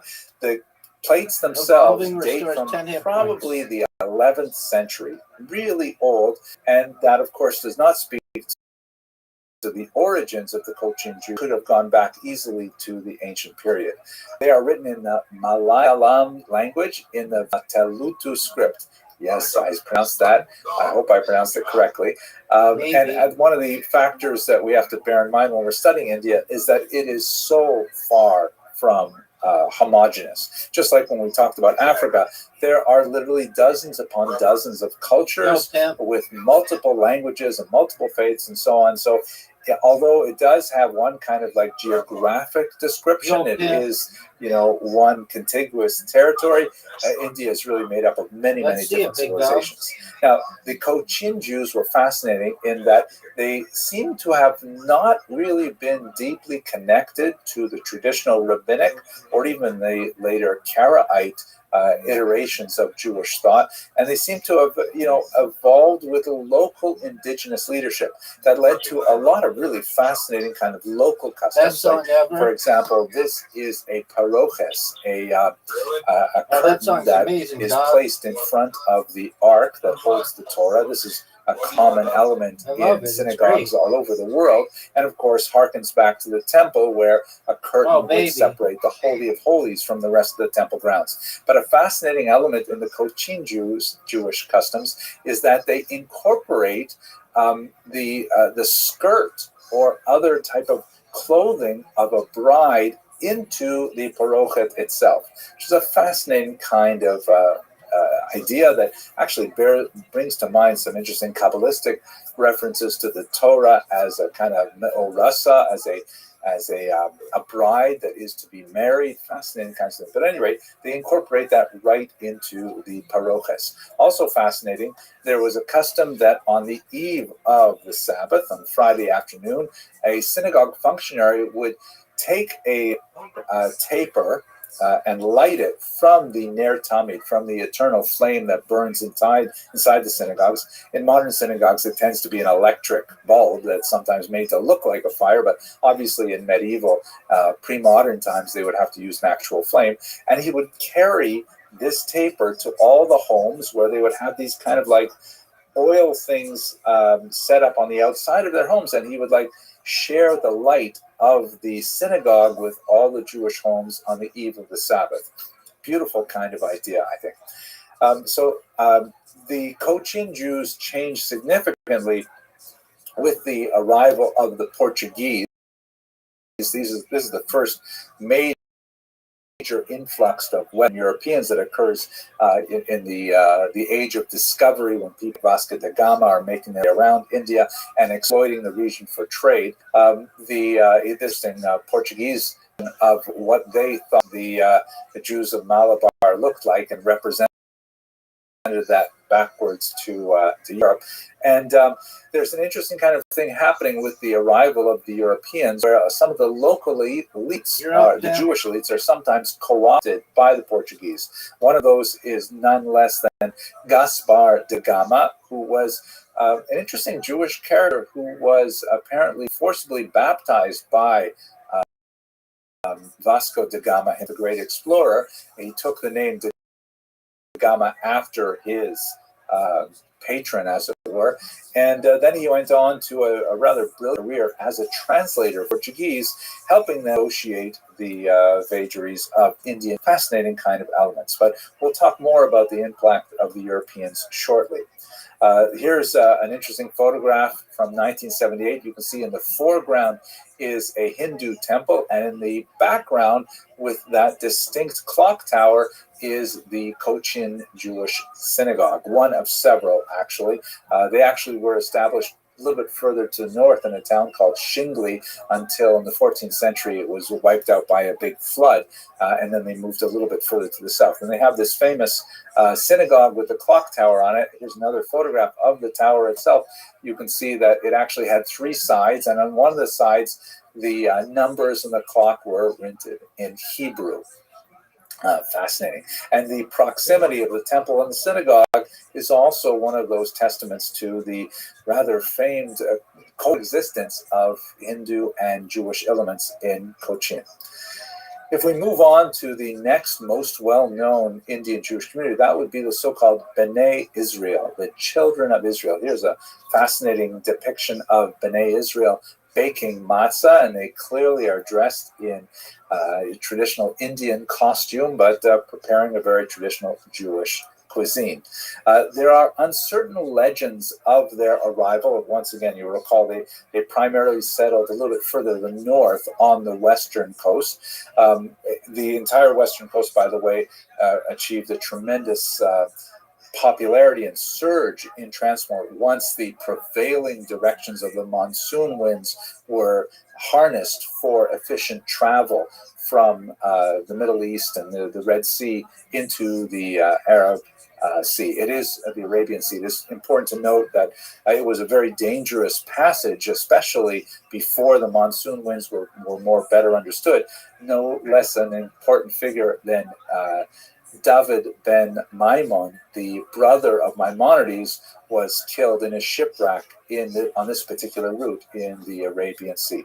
But at any rate, sometime possibly in the ancient period, definitely by the medieval period, Jews were settled in the region of Mumbai, and these are the so-called B'nai Israel.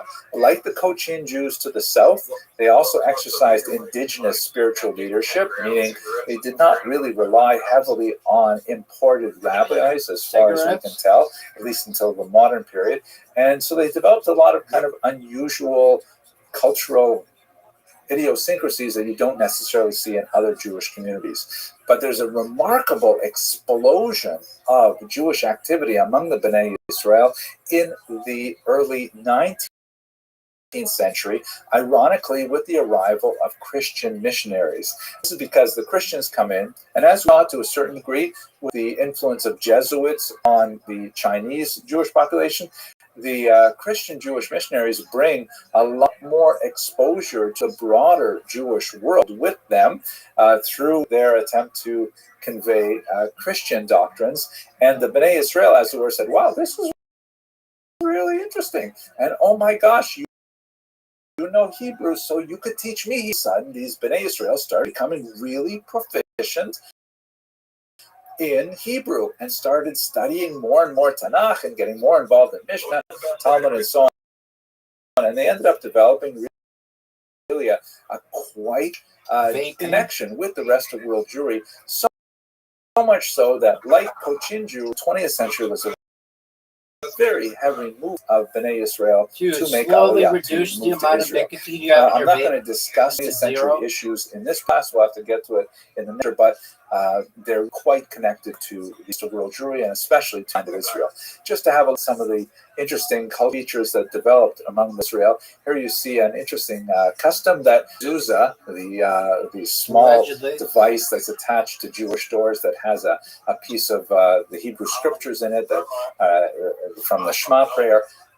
On the right, they also put up some rice stalks as a kind of prayer, physical prayer for good fortune and fertility. Fascinating. And also you see among the Bnei Israel in this particular photograph, which is from the mid-20th century. I know I said I wouldn't talk about the 20th century, but nevertheless, especially through their contacts with Christian missionaries, the Bnei Israel begin to make a distinct movement towards modernity, as you can see in the varieties of clothing and their generational differences in this picture alone. And there are many such examples of these photographs from the early 20th century. Finally, let's have a quick look at the Baghdadi and Paradesi Jews.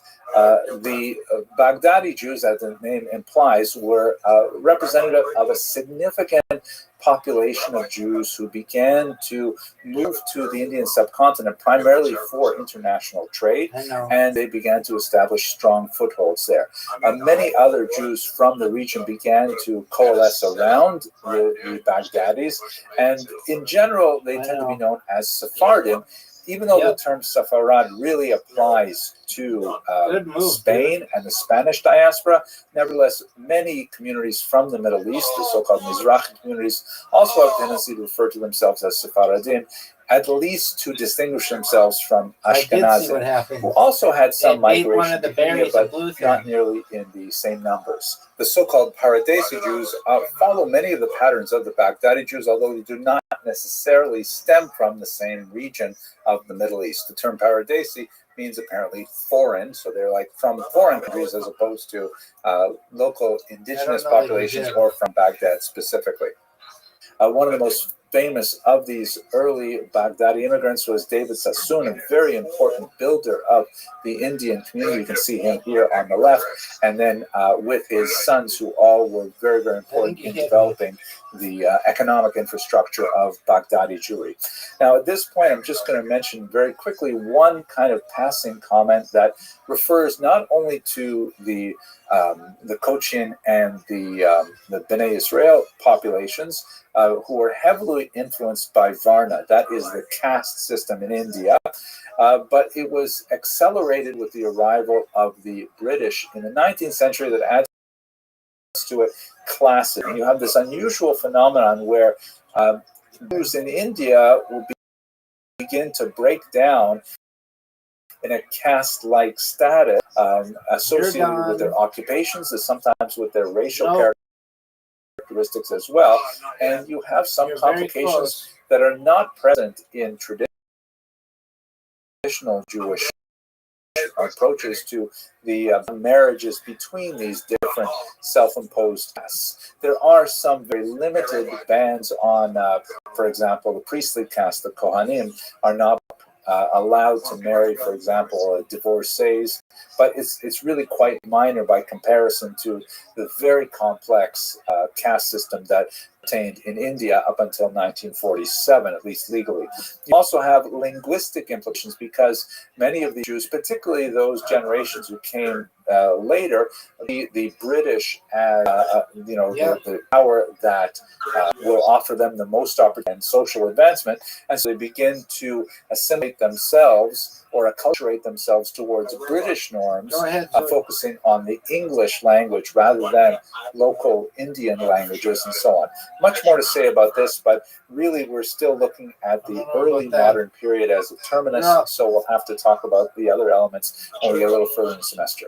I hope you found this topic as fascinating as I did, and I want to thank you very much for watching, and I hope I'll see you in more videos. Thank you.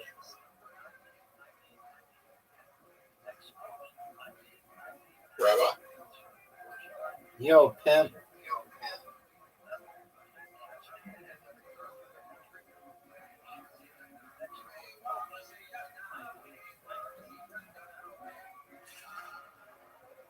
That's a good move. Okay.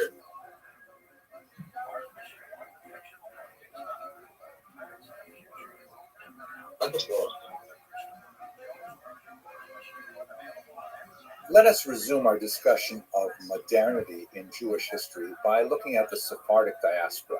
You'll recall that just 3 lectures ago, we spent a little bit of time talking about what is modernity, what does that term actually mean in terms of Jewish history, and why is 1492 often taken as kind of like Reload. turning point from the medieval period to the modern period, obviously connected Reload. to the expulsion of the Jews from Spain and subsequently their departure from Portugal as well, the more complicated departure. What I really would like to You have an emphasize invitation. today is not so much the elements of modernity that advanced with the Sephardic Zoo, diaspora, but you just to get a have little bit of a an better sense of where did the Sephardians go, and Zoo, just a hint of you how have they an were such a disruptive element invitation. and pushed Jewish history into an entirely Zoo. new direction of the modern Zoo. period, as we discussed a couple of lectures ago. Zoo. So first of all, let's start with who exactly are Zoo. we talking about? Who are the Sephardim? The term Zoo. Sephardi is an adjective. Sephardim is the plural, which means Are you basically gonna accept people it? from Sepharad. This is generally understood to mean Spain. All right.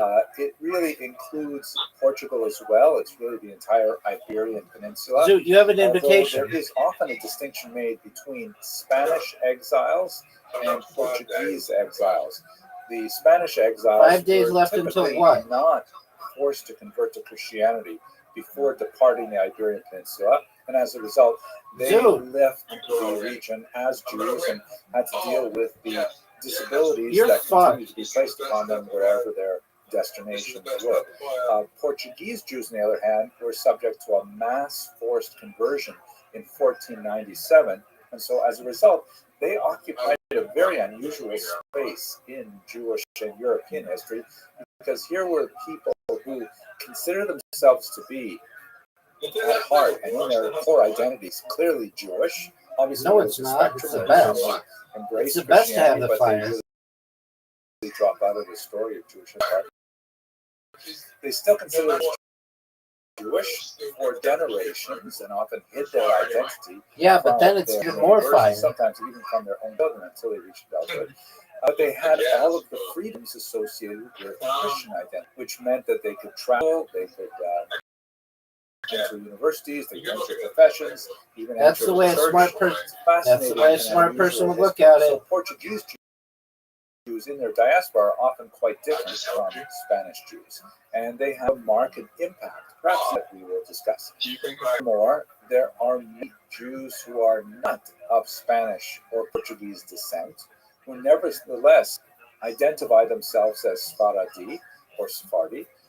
For example, one of the greatest of the Sephardi thinkers of the 20th century is this man, Rabbi Yosef, who was the chief Sephardi rabbi of Israel, and really a brilliant thinker, very prolific. And he was from Baghdad. Come on, man. The Baghdadi Jews go back centuries upon centuries, all the way back to the Talmudic era and possibly beyond, without having anything to do with Spain directly. Nevertheless, it is their intellectual identification and religious identification with Rabbi Yosef Karo, the author of the Shulchan Aruch, who was perhaps the most famous of the Sephardi exiles, that brings them within the larger campus Sephardim. To be sure, more sophisticated discussions of ethnicity and ethnic identities would require a distinction between Sephardi and Mizrahi Jewry, or Edut and Mizrach, the Eastern communities.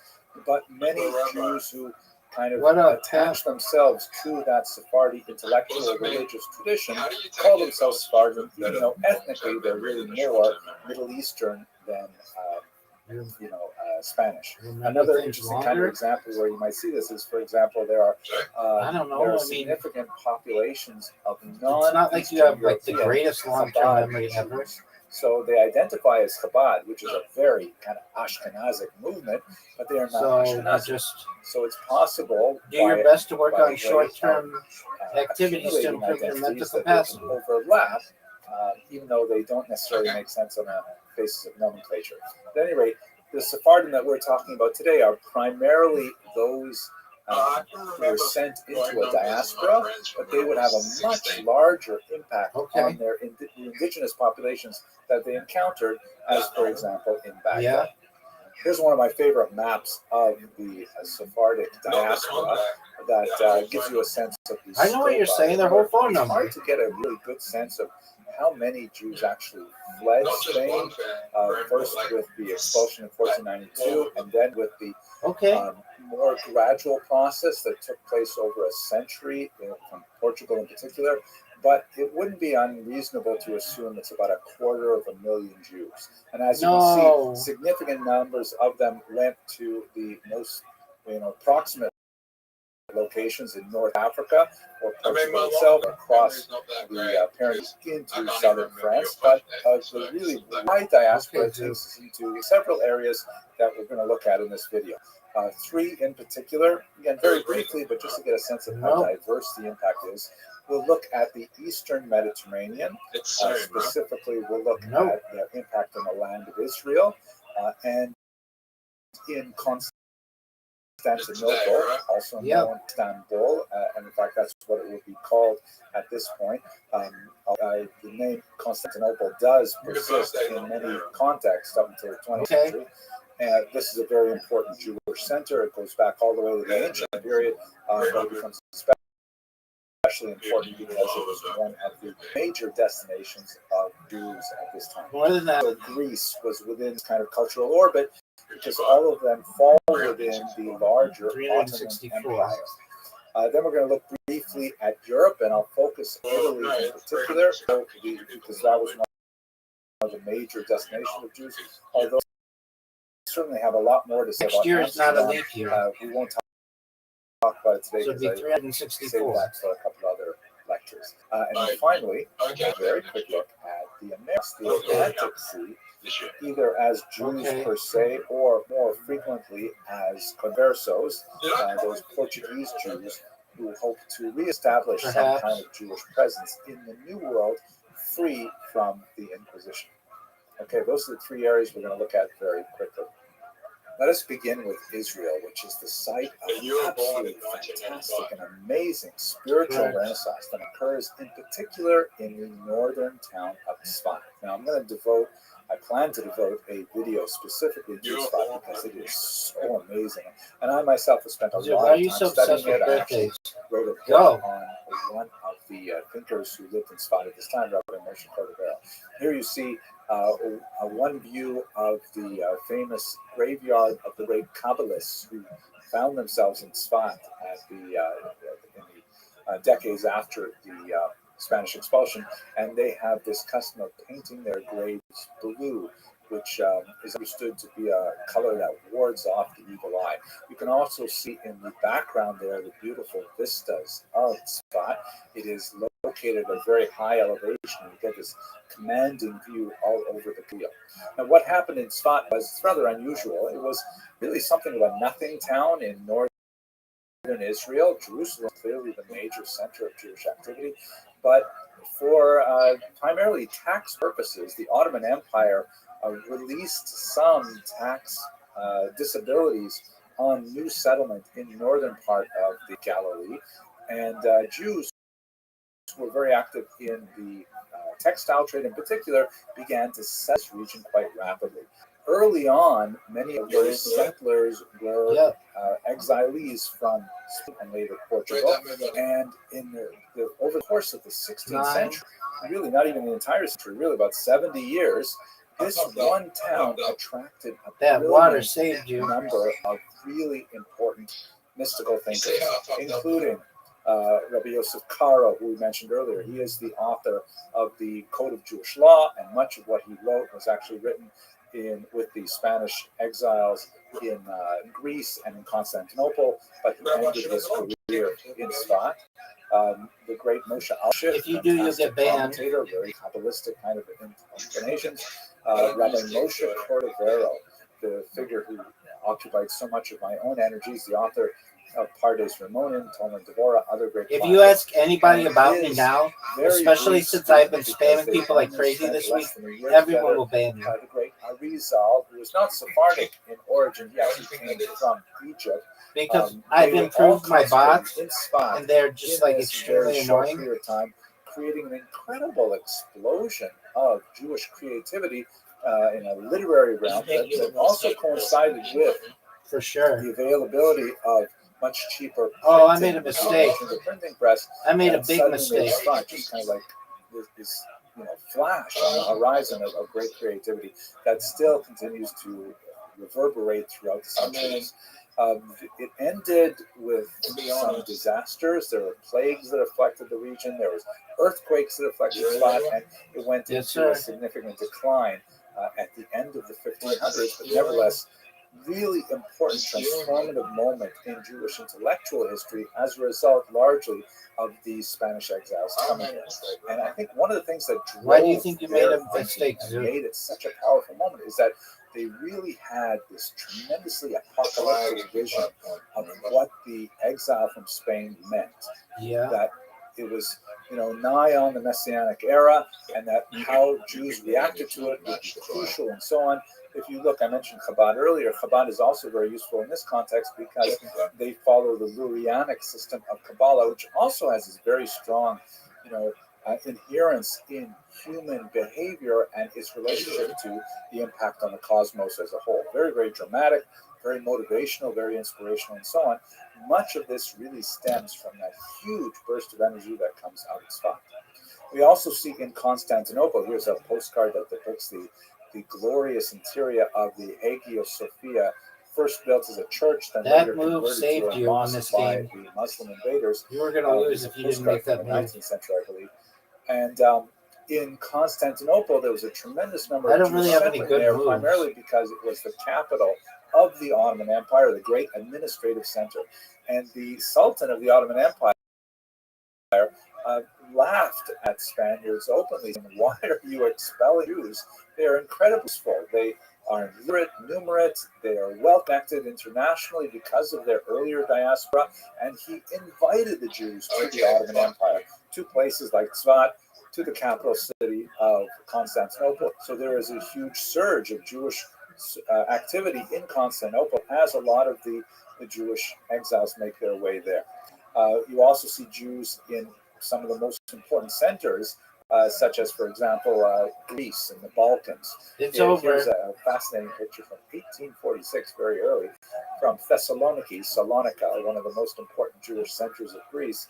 And it represents three women in traditional costume. On the left, a Muslim; in the center, a Jewish woman who is wearing absolutely amazing sheitel, and a Bulgarian woman, imagine, is Christian, although it's unusual to see a Christian woman veiled like that. I don't know enough about the history of costumes, but I thought it was a really fascinating photograph. So the Jews of Thessaloniki really get a huge boost from the Spanish exiles as well.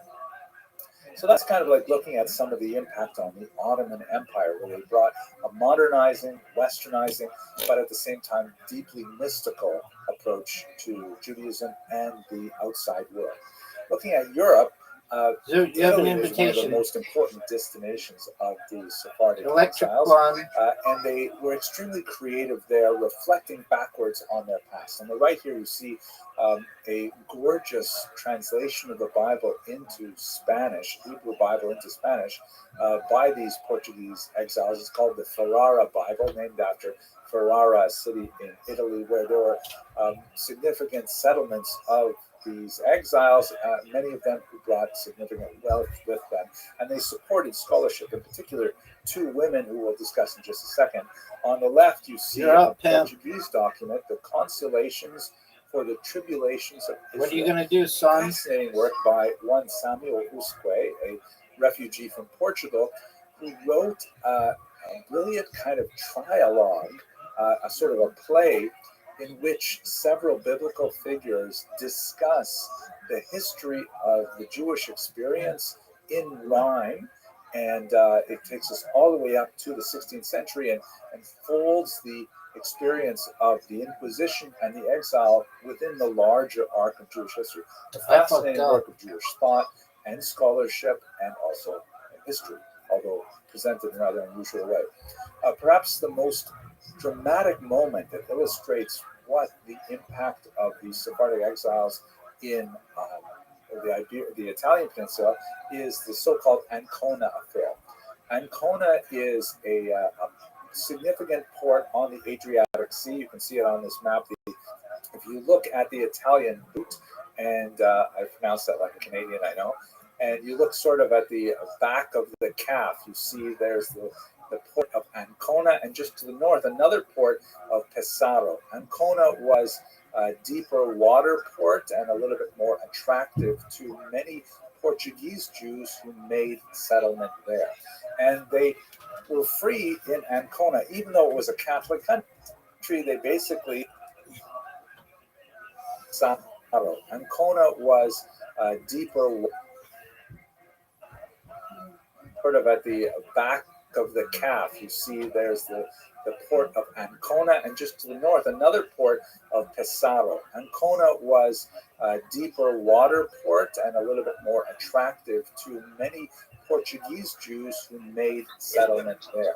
And they were free in Ancona, even though it was a Catholic country. They basically, they had a fairly light supervision from Pope. You're up, Sue. And these Portuguese Jews went back to their Jewish identity, even the Christians, because they had been forcibly baptized.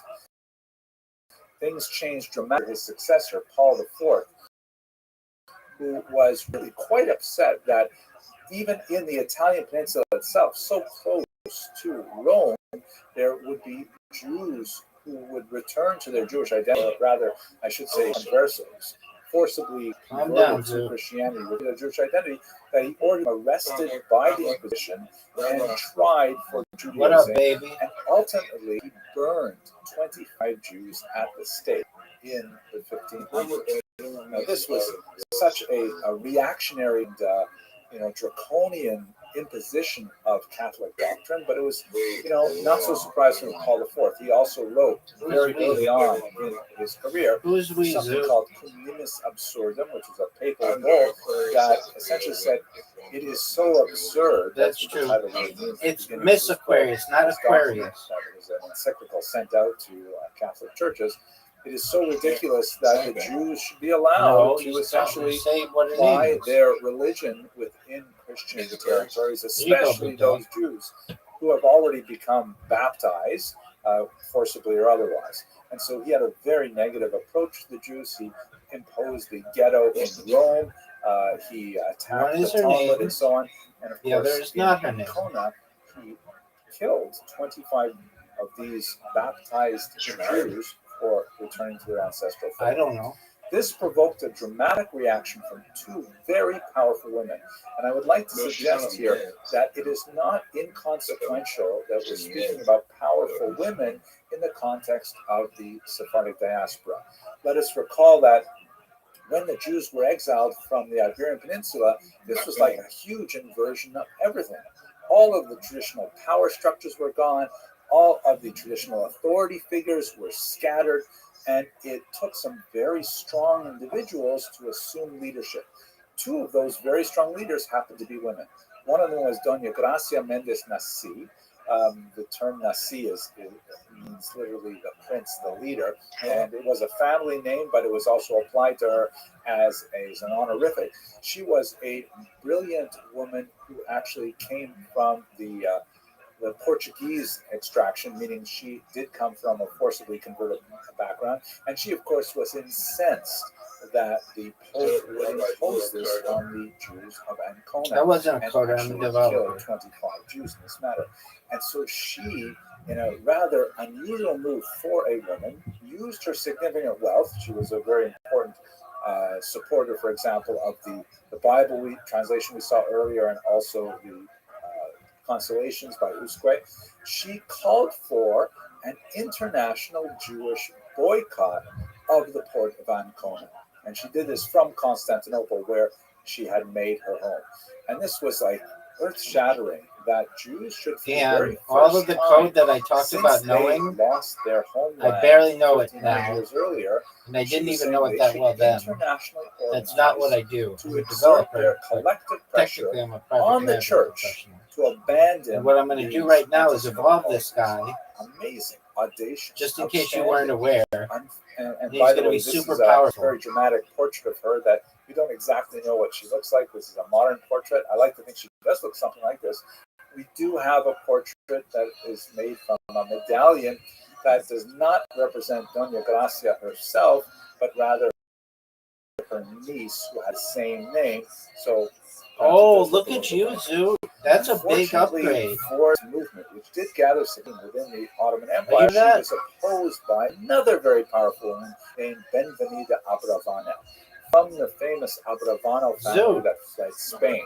And the fact that Doña Gracia was Yeah, I know from it the is. Portuguese extraction, and Benvenida Abravanel was from the Sephardic, with the Spanish extraction, is not inconsequential. This is also not Benvenida Abravanel. It is Kicking ass, taking names. What's good in your neck of the woods? I'm just thinking Just playing a game against my friend Zoo. Work out like you thought it did, though. It's good. That's it. Hey, who's this? Who? Who's that? Oh. We're in Australia.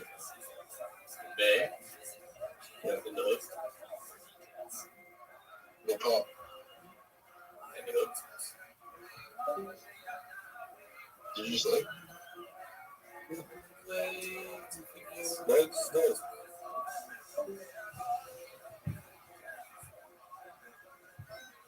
That was a weird introduction. Word, dog.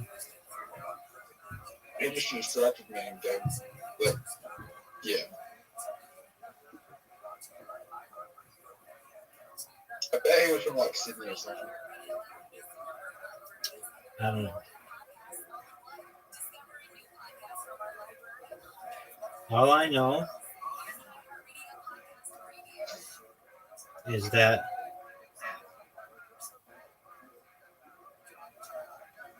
You're in Orange County. word, Zoo. Zoo, your ticks are really hard today, aren't they? Yep. It's okay, buddy. You need to get that rubber band, and you'll be okay. But you need the rubber band. It'll be a reminder to you. It'll help you because you need help. What if I don't have that? You absolutely do. How do you know? Because normal people don't act the way that you act. Okay.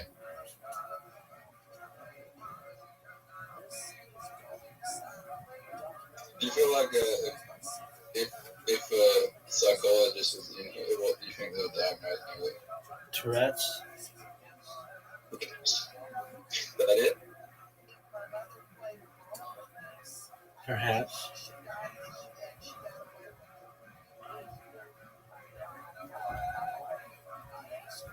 Oh, Zoot, that's a big one. Zoot, you might win. Dude, and you got the four thing? Zoot. No. Yeah, you won. You won.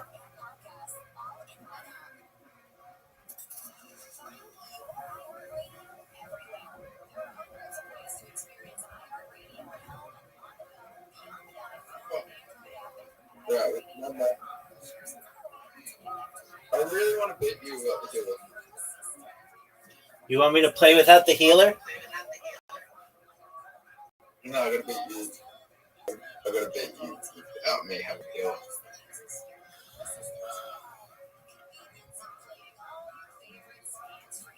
You think the healer is like The healer's the best. The healer's the best guy in the game that we play. Oh, but there's so many DLC characters that can kick ass. I know, but just the way that we play. Dude, are you gonna confirm? I kind of wonder what these DLC characters do. Dude, Zoot, it's over for you. This is my best level.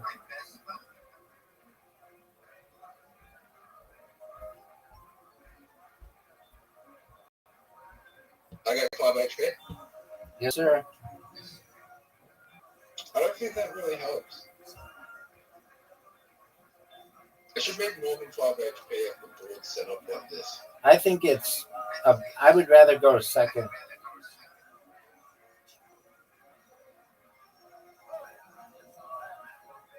Depends on how the board's set up. I know. The question that I have for you is, do you think that was a good move? Oh, dog. No. This is a serious. Do I think it was a good move? No. But do I think that the board has been set up in my favor? No, it's been set up in your favor. Word, dog. You're up, pimp. That was a mistake. Extra move. Was it? Yeah. So, if it was Another, a mistake, why did I get hit?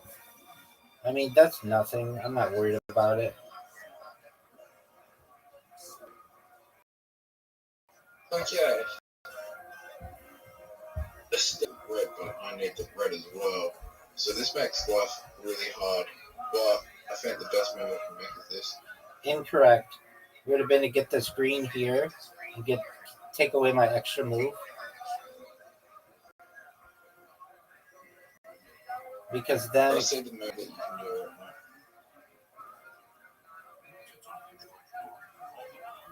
You got real lucky. I mean, what do you want me to do about it? The best move that I can make right now.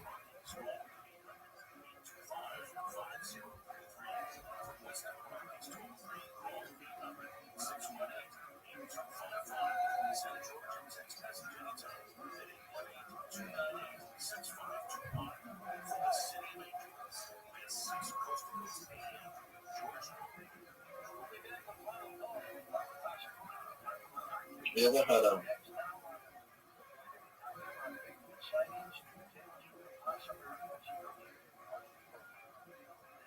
That was a mistake. Why wouldn't you get the red?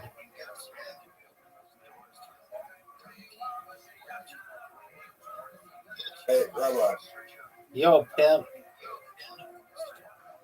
how long did it be before we can scan people's brains and then find out their weaknesses, their strengths, and find out like their true IQ and what they're good at and what they're weak at? Perhaps we can already do that, big dog. I don't think we can. Okay, well, you keep thinking what you want to think, and that's cool. I'm going to keep whooping your ass.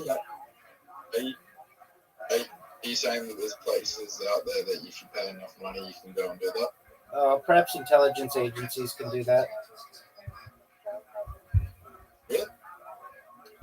Word, dog. Where are they?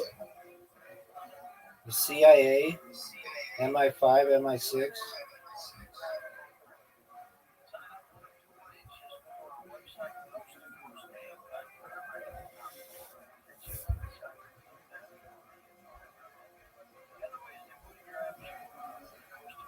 Wouldn't that make study pointless? Perhaps. Or not study for education? We might be able to do mind upload and mind download soon enough.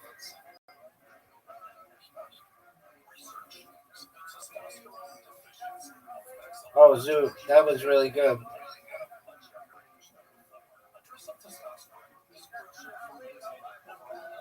Why would you want to do that? Why would I want to evolve? Download it from that. Just download it from that. Correct. What if you put a virus in?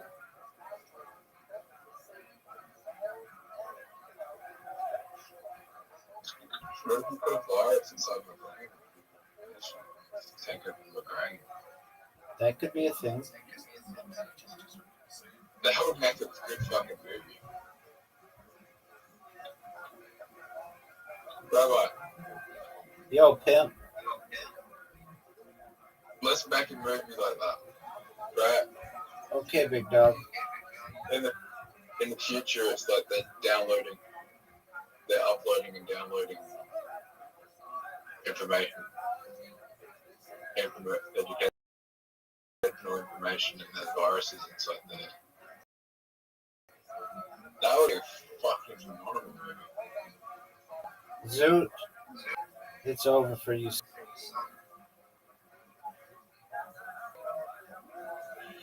Would you watch that movie? Perhaps.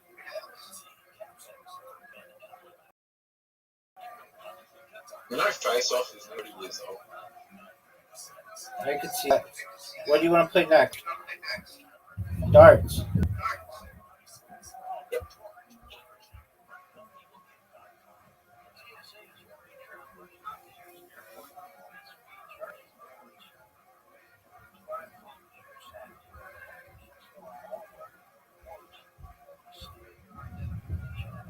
Years ago.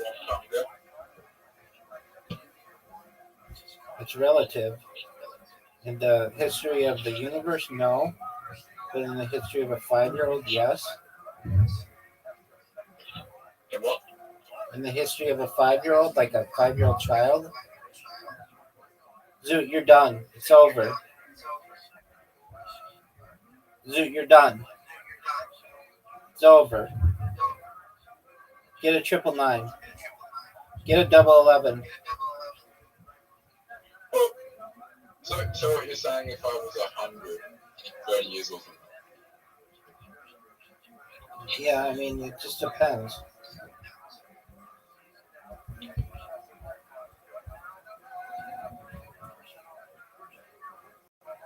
I mean, there's a lot that happened.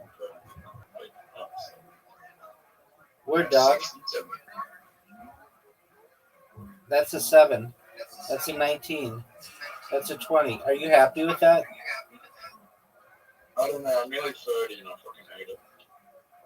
You talk about it all the time. I mean, how did you feel when you were about to you were 29? I embraced it.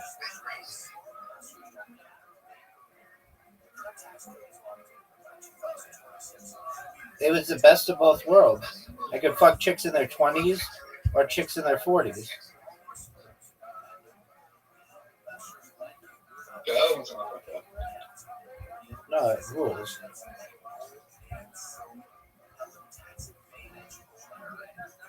I'm gonna All right, pimp. Let's see it.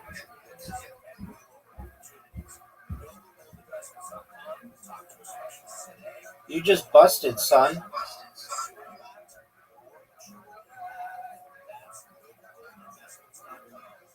And I just checked out. Dude, do you remember when you were better at me than this game?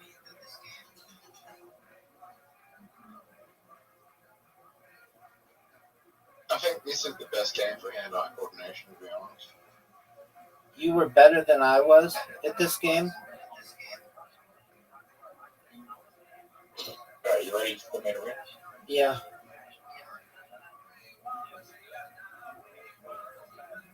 I'm gonna pull it off. The triple 20, the 20 and the 1. There we go, the 20. Dude, do you remember when you were better than I was at this game? Zoo, do you remember when you were better than I was at this game? And now you fucking get your ass smoked in it? Goodbye. Goodbye. What were you saying? What were you saying? Zoo, do you remember when you used to smoke me at this game, but now I'm better at it than you are? What were you saying? I'm better at this game than you are. Do you need to fucking say it again? I am better at this game than you are. Try again. Zoo, you've been smoked 3 games in a row. You know, I've only won 3 games on this account. I know. Do you know how bad that is? You used to be really good. Well, on this account, I swear. Word, dog. Oh, dude, triple 25 or double 25. Double 25. Get it, Zoo. Perfect game. Yes! You Yes! did it. Yes! Good job, dude.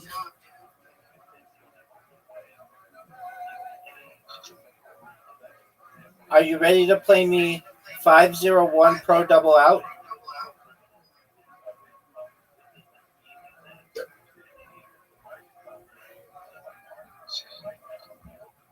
You realize that you should be possible. That was really good, dog.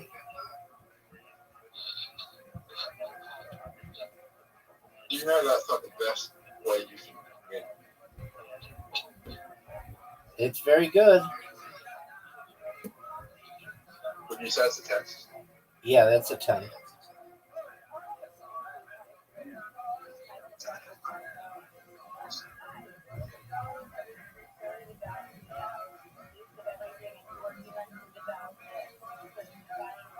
Zoo, what are your thoughts? I've done back-to-back hundreds.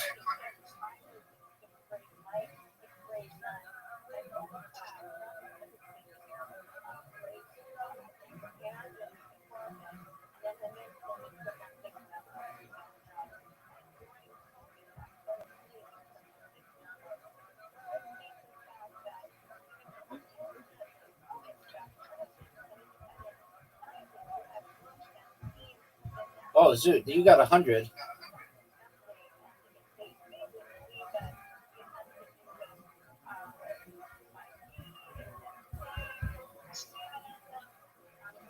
Zoo, you've gotten 100. You got 100.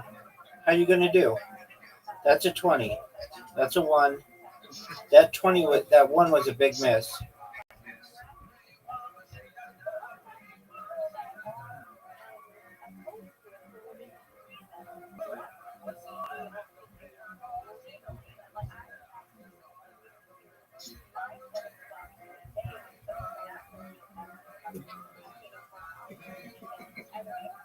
At what are you laughing, Zoo?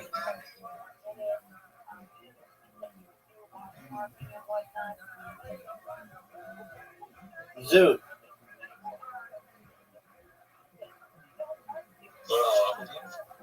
at what are you laughing, son? Zoo, that was really good. Dude, Zoo.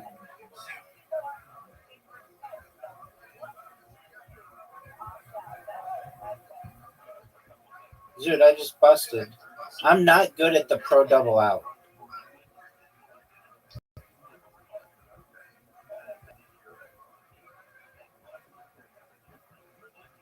Dude, are you proud of that?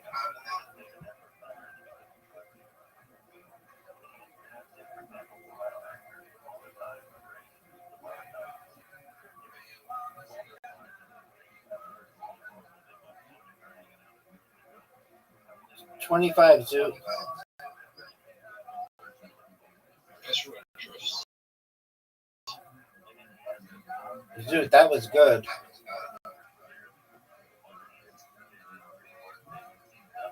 Just double out, Pro Double Outed. You need a 5, Zoo. Get it. Double 5. Oh, Get it? No, no. You busted.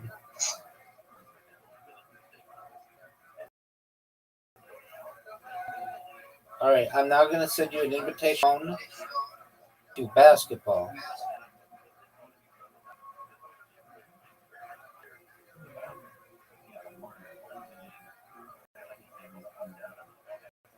You have an invitation. Are you going to accept it? Zoot, are you going to jerk yourself off raw? Are you going to accept it? Zoot, you have an invitation, dog.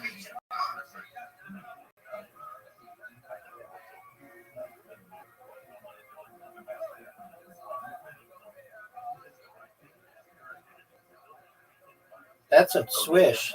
You started with a swish, dude. You started with a swish.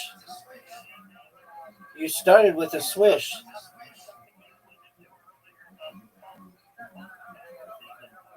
Are you proud of Are you proud of 5 points?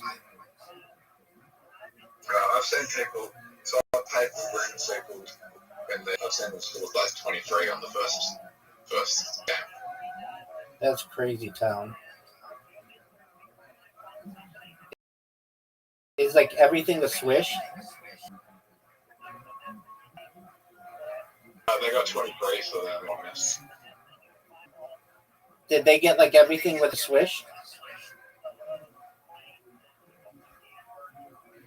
Pretty much. Like they got 11 swishes and one regular. I can't remember. I think they got a miss. They just flipped the thing really fast. I don't even know how they'd be able to do that. I'm not saying I don't believe you, but they need a bot or something.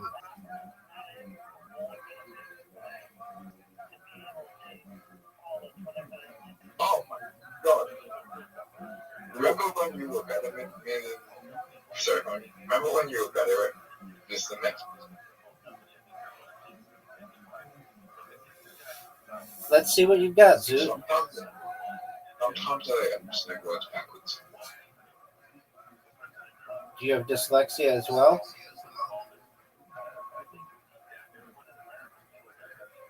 Is that what dyslexia is? That's where you see letters backwards and stuff.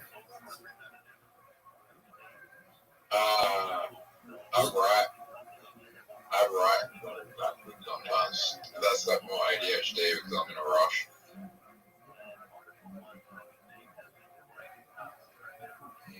You mean you had all these tests done? And they didn't test you for dyslexia? No. We tied. Why would they test me for dyslexia? Because it's a good thing. How do you know you have dyslexia? They test you. It's just like you see letters. Strangely. Okay. I don't see letters strangely. Or backwards. Or backwards. I don't see letters backwards. I just spelled it backwards. Okay. Do you know that you have an invitation? Yeah.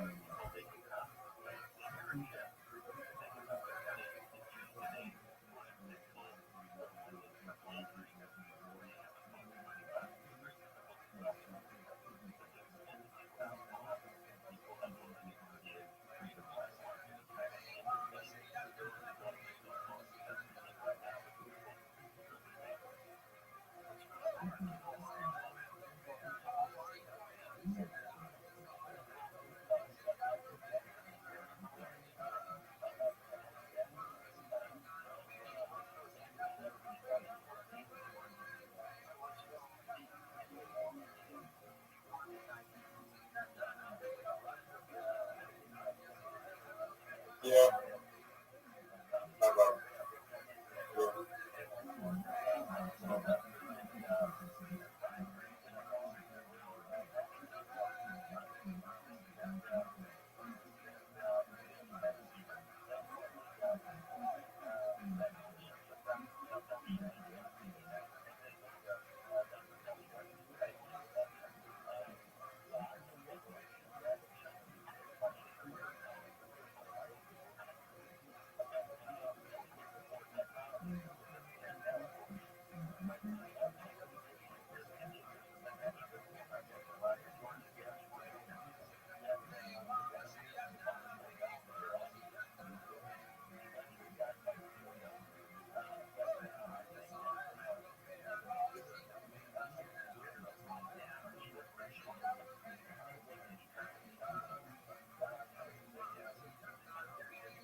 I think you're very good at this game.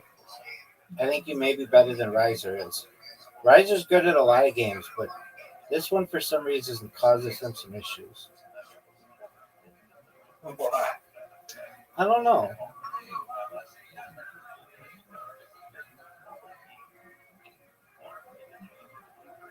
You think it's a block every 10? It could be. I don't know.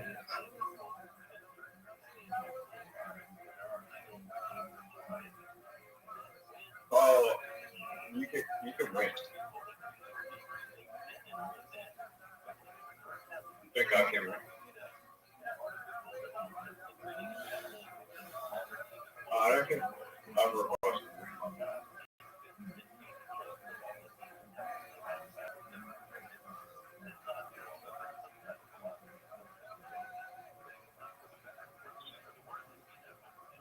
What's your favorite show? Maybe the crocodile. I hate crocodile. Maybe the kangaroo.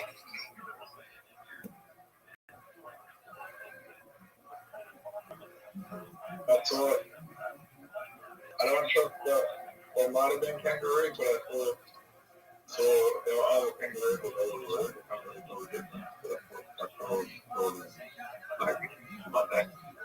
Good job, Zoot, with that game. But You did well. I don't like connected.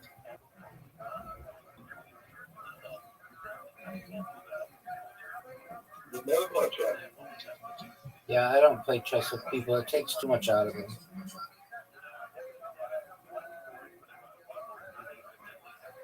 No,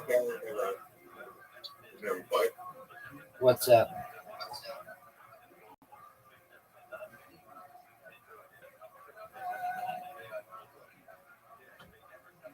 We never played war together. Yeah, we played it on Discord, and it's more fun when you have a bunch of people. Did you know that you have an invitation? Have you ever beaten me at this game? Zoot, you have an invitation, dog. What's reversing? Zoot. Don't worry about reversing. Worry about accepting my invitation. We're gonna do reversing next. Because we've never played reversing.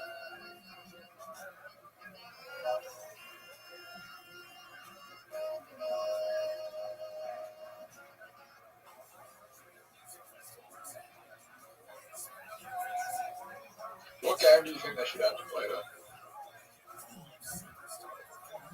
I'll answer you in a moment. I'm focused.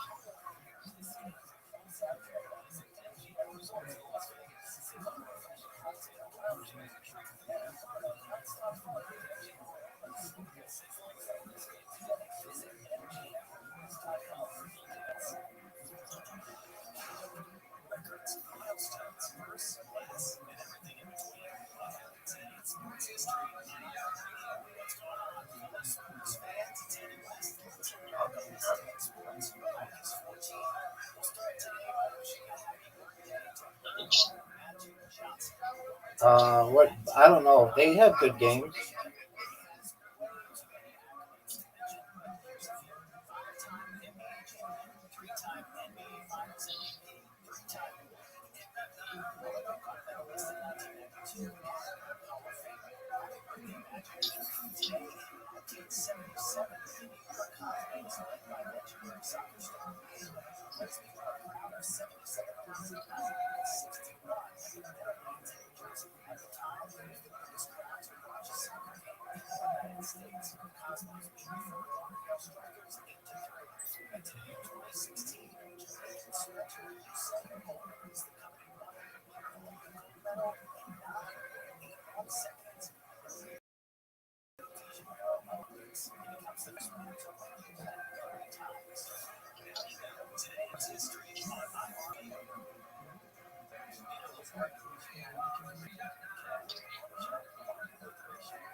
You want to play Reversey?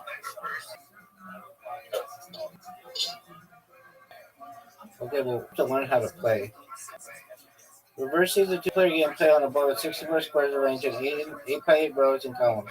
The game begins with 4 discs already placed on the board. A set of 64 identical pieces shared by both players. Each piece is a disc that is black on one side and white on the other. Object of the game. The object of Reversey is to flip the most to your color by the end of the game. If both players have the same number of discs of the color, okay, it should be pretty easy. Oh, placing pieces. Players are designated white and black at the start of the game. Beginning with black, each player in turn places one disc onto a vacant square on the board. Once placed, the disc never moves, though it may be flipped when captured so that it changes color. To place a disc, simply tap on the weak square. Move is legal if it captures one or more of the opponent's discs. You can see which moves are legal by the small opaque circles on the board.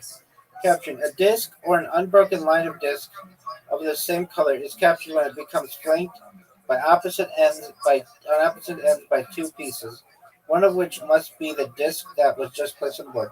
For example, if the black player is about to place a black disc in the space with the yellow dot, doing so will capture the horizontal white disc to black, resulting in that captures may be made along ranks, horizontal rows of squares, files, vertical rows of squares, or diagonals. So captures may be made along ranks, horizontal rows of squares, files, vertical rows of stairs, or diagonals. Oh, that's where rank of files. Okay. Endgame. A player who cannot make a legal move loses his or her turn. The game continues until neither side can move. Usually, this does not happen until the board is entirely filled. The player whose color is up on more of the discs at the end is the winner. You'll see the score next to each person's name. If both players have the same number of discs of their color, the game is a draw. Are you ready?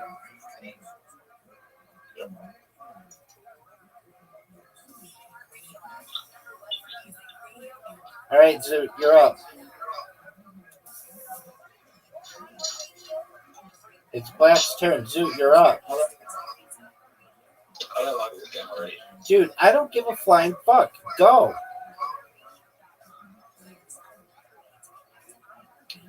Zoot, go. There you go. You should.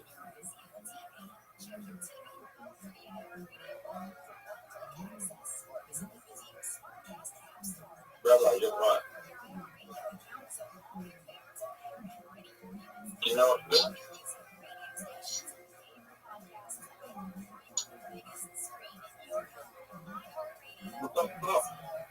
You're up, Zoot.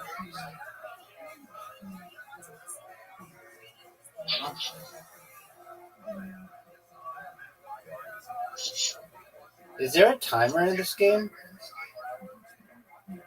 What the fuck, Zoot? What the fuck? You're up, pimp. How'd you do that? Because I'm sexy. What do you want me to do about it? How did you do that? We're tied. What the fuck, dude?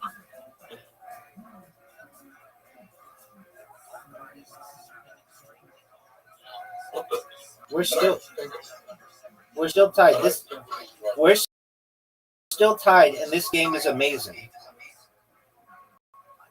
What? It's fun. Or maybe it sucks. I don't know. What happens? Let's see what happens. Well, then just fucking win. It's your turn. Maybe I'm the support of this game.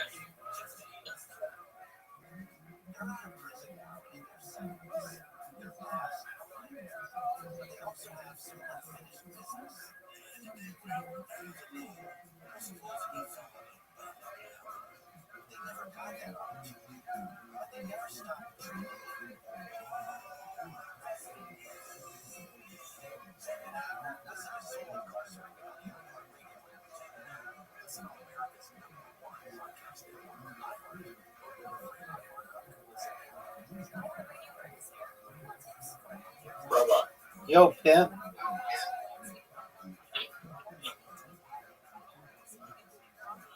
Will I find something wrong with it? Maybe.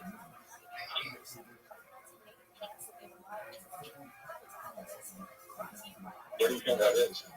Maybe it's reversely if you focus. I'm getting fucking lost. Yeah, but you just made it all back up.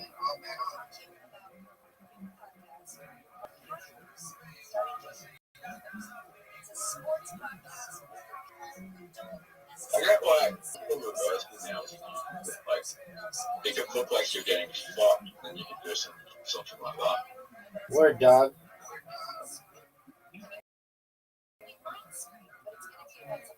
What the fuck, Zoot? What the fuck? Oh, I can't go there if you are. No,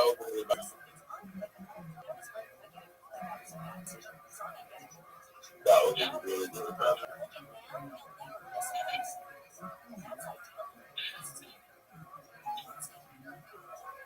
That was what I can.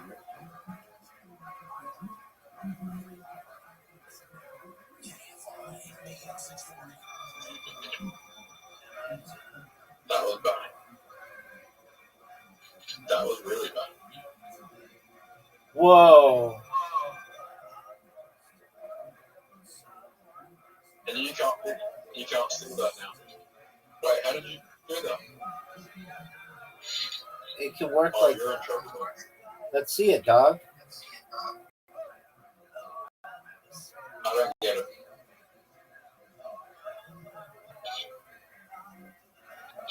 Can I come back?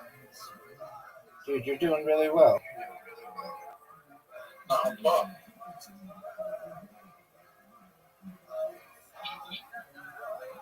How about I'm fucked? Alright, well, you're up, though. What the fuck was that?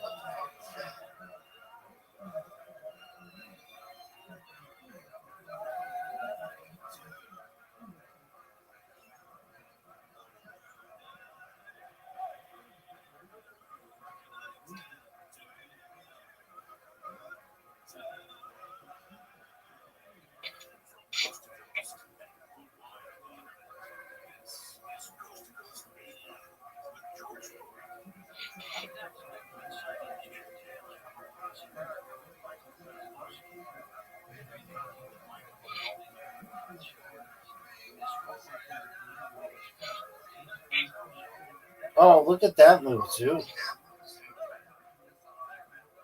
Yeah, but you won. Not necessarily.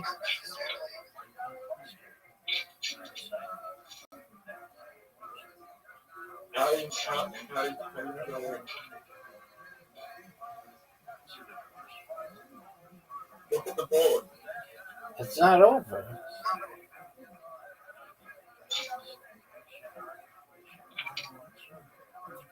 Oh, shit.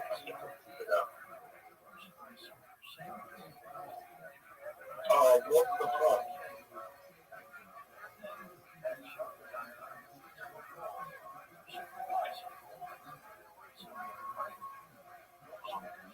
Oh, I'm right. Are you sure about that, Zoot? Look at this. Oh,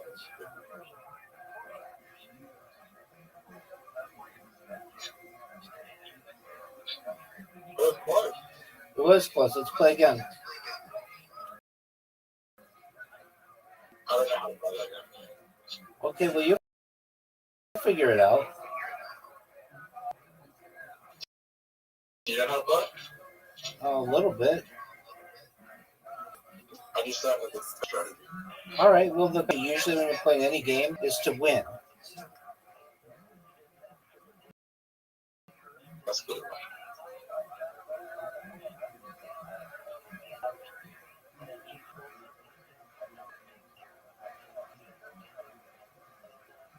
You almost won that last game. That was bad.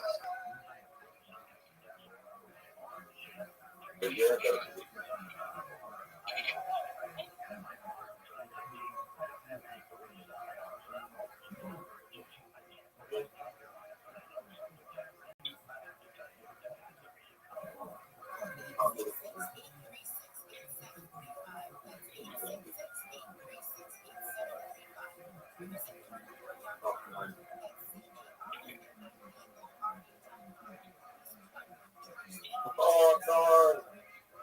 That was really good.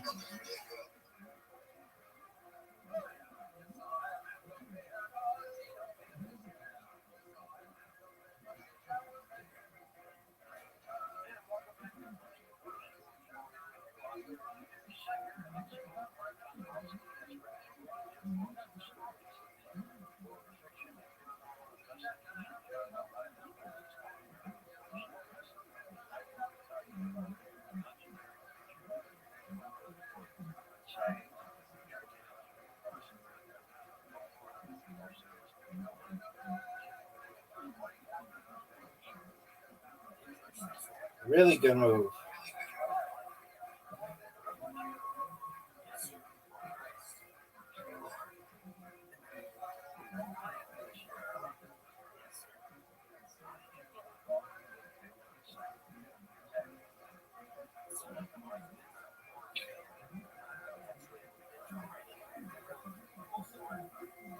This is a great game.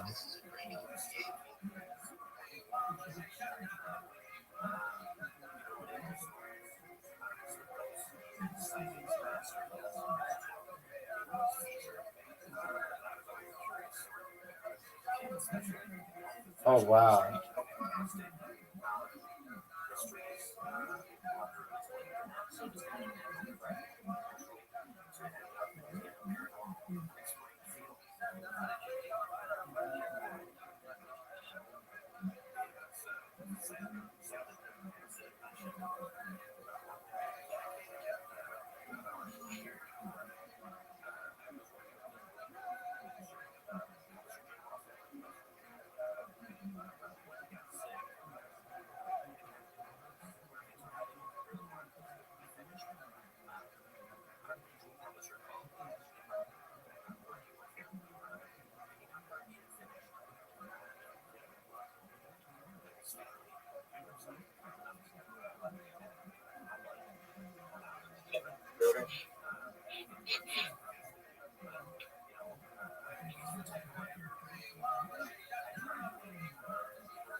Dog. I want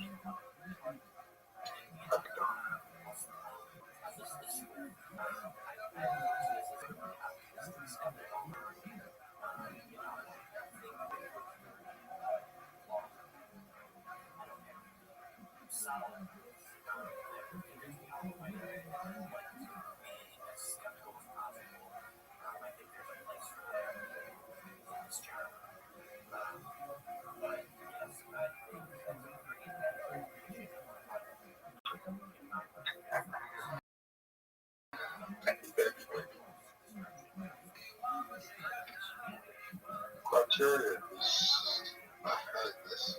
Zoot, big dog. I'm beating by one. Yeah, dog.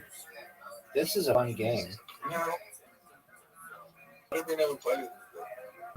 No one knows. None of our friend group knows how to play it, or knew how to play it, but now we Yeah, know. we play it every fucking game. Like the one of the number one game in the world that everyone plays and no one's fucking played it. Dog. Whatever that game was called. One call. Yeah, that's right. Dog. We played mini golf. Like that's all we played for like 9 months.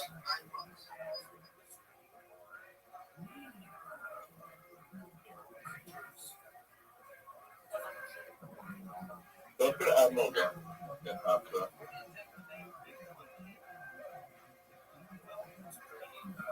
Actually, I got an idea.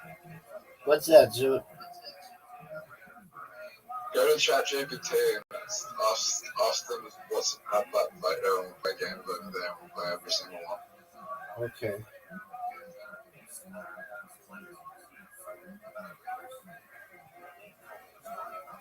What if there's a better app than Play-Doh out there? Okay, well then find it.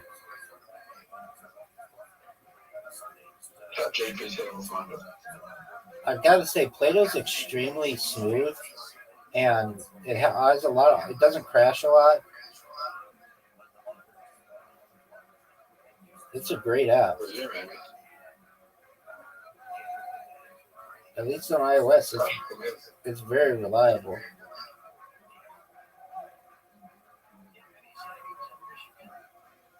Fuck. I'm playing terrible right now. I don't think there's anyone on the wing. I just tell you, God, country. You can go for that top row. No way of me winning.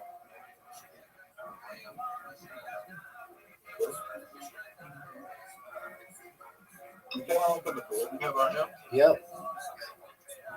I'm starting to learn strategies. You have all the corners. I'm starting to learn strategies. I only have half the corners.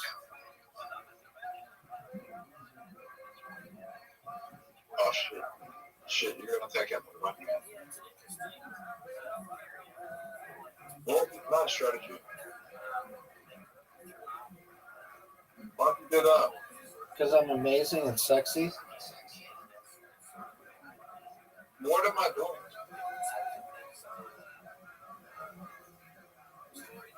How did you do that? Just being amazing.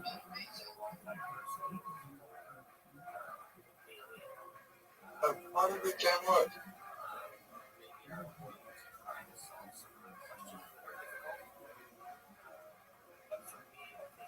Rabbi, I'm not gone in 10 minutes.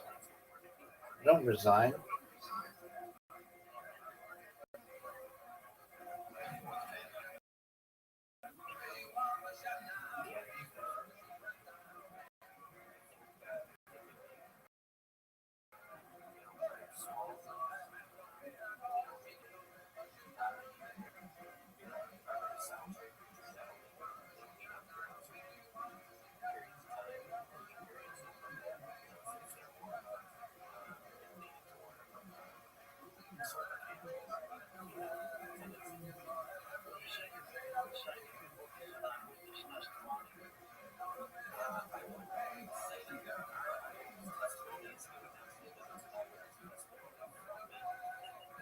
Again, this game is fun as fuck. Go again. Word, dog. Let me check. You have an invitation. Zoot. I'm trying to figure out how to play, but I think I figured it out. Okay, well then go. There we go. Is that a good man? It's okay.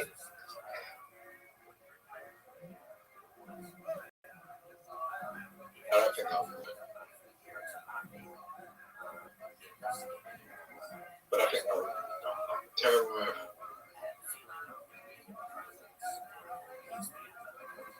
Right, what? Yo, pimp.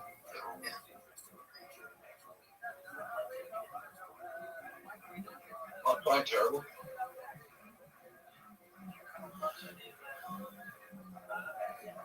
Oh, we're tied. Rabbi, Yo, what pimp. the fuck?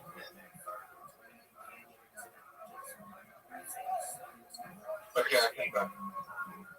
I came back. We're tied. What the hell? This is an amazing game. How did you do that? Because I'm sexy and I've got a big cock. What do you want me to do about it?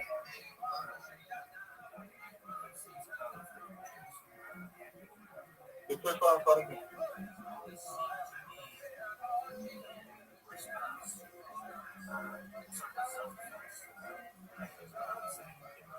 Is there any way I can come back? Maybe.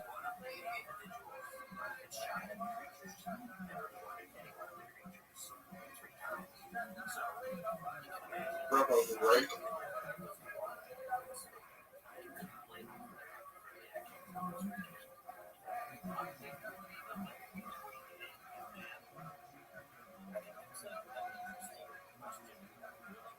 Nobody really hurt.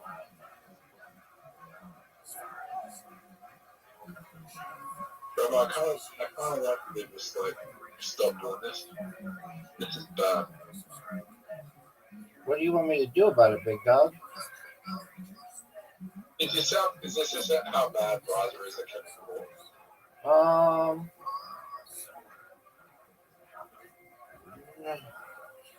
Maybe. How bad is Roger at catching the ball?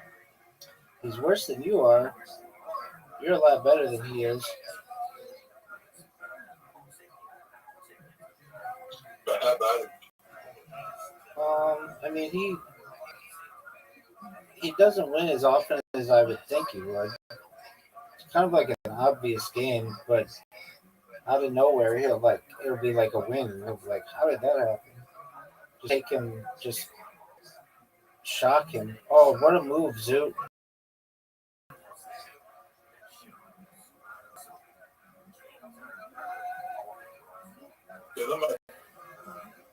Are you intelligent? Smartest motherfucker on earth. You think I'm intelligent? I think you need some work. Why do you think that? You need a rubber band.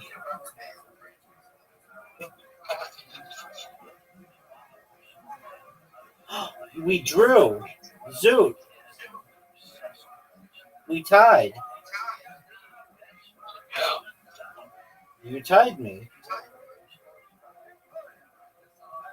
Oh, it doesn't count as a No.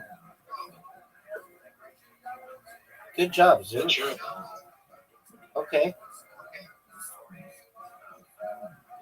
How did you tie? Like, you had such a big leg. How did you tie? Because in reverse, it's like the whole thing can reverse.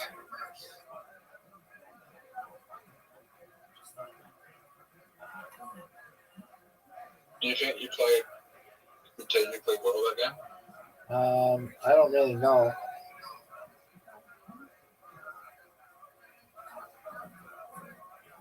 It's like, even if you think that the game is over for the other guy, you can come back and win.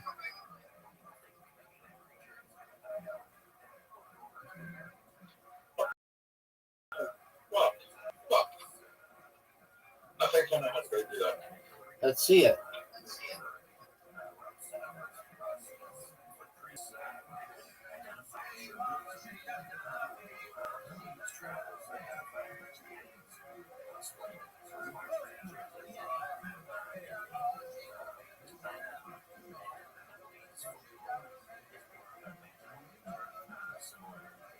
No line, Don't give up.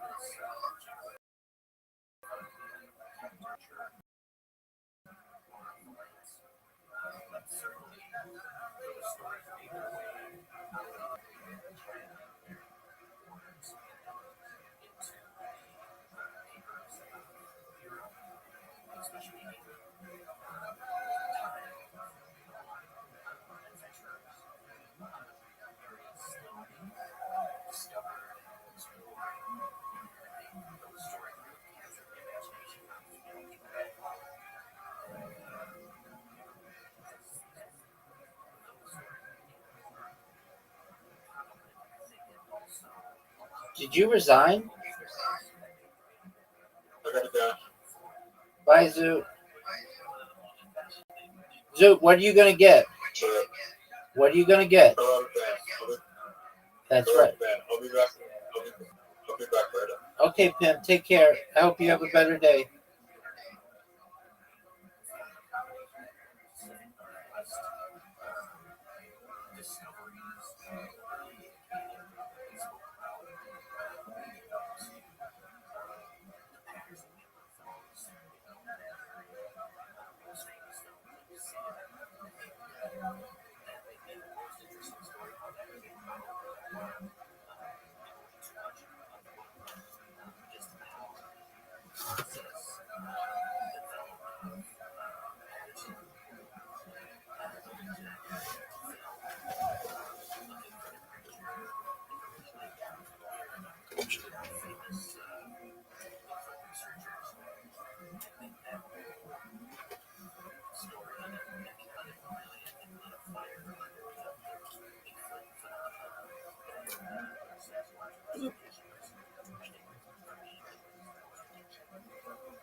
A portrait, a very brilliant, glowing portrait, I think, of her student, Eleonora of Toledo, a non-Jewish woman, but I think it's still worthwhile including it here, not only because it's so beautiful, but also because Benvenida was chosen because of her superior social skills and etiquette to be the tutor to the young Eleonora of Toledo. It was believed that this Jewish woman knew more about how to behave in polite society than any Christian leader, so she was so chosen.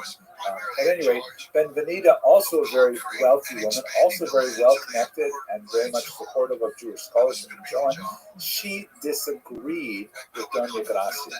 Two female titans disagreeing on a moment of great consequence for Jewish European history. She said that if the Jews were to boycott Ancona, then all the Jews living in Catholic countries, in particular in the Papal States where she was at the time, they would suffer an anti-Semitic backlash. And furthermore, the port that would have been possibly an alternative to Ancona in northern Italy and Pesaro, it was not nearly as good a port as Ancona, and the Duke in charge of the region, Duke of Urbino, also had a pretty nasty anti-Semitic history himself. So Benvenida respectfully but forcefully disagreed with Doña Gracia on her idea of a boycott, and unfortunately it just ran out of steam as a result of this conflict.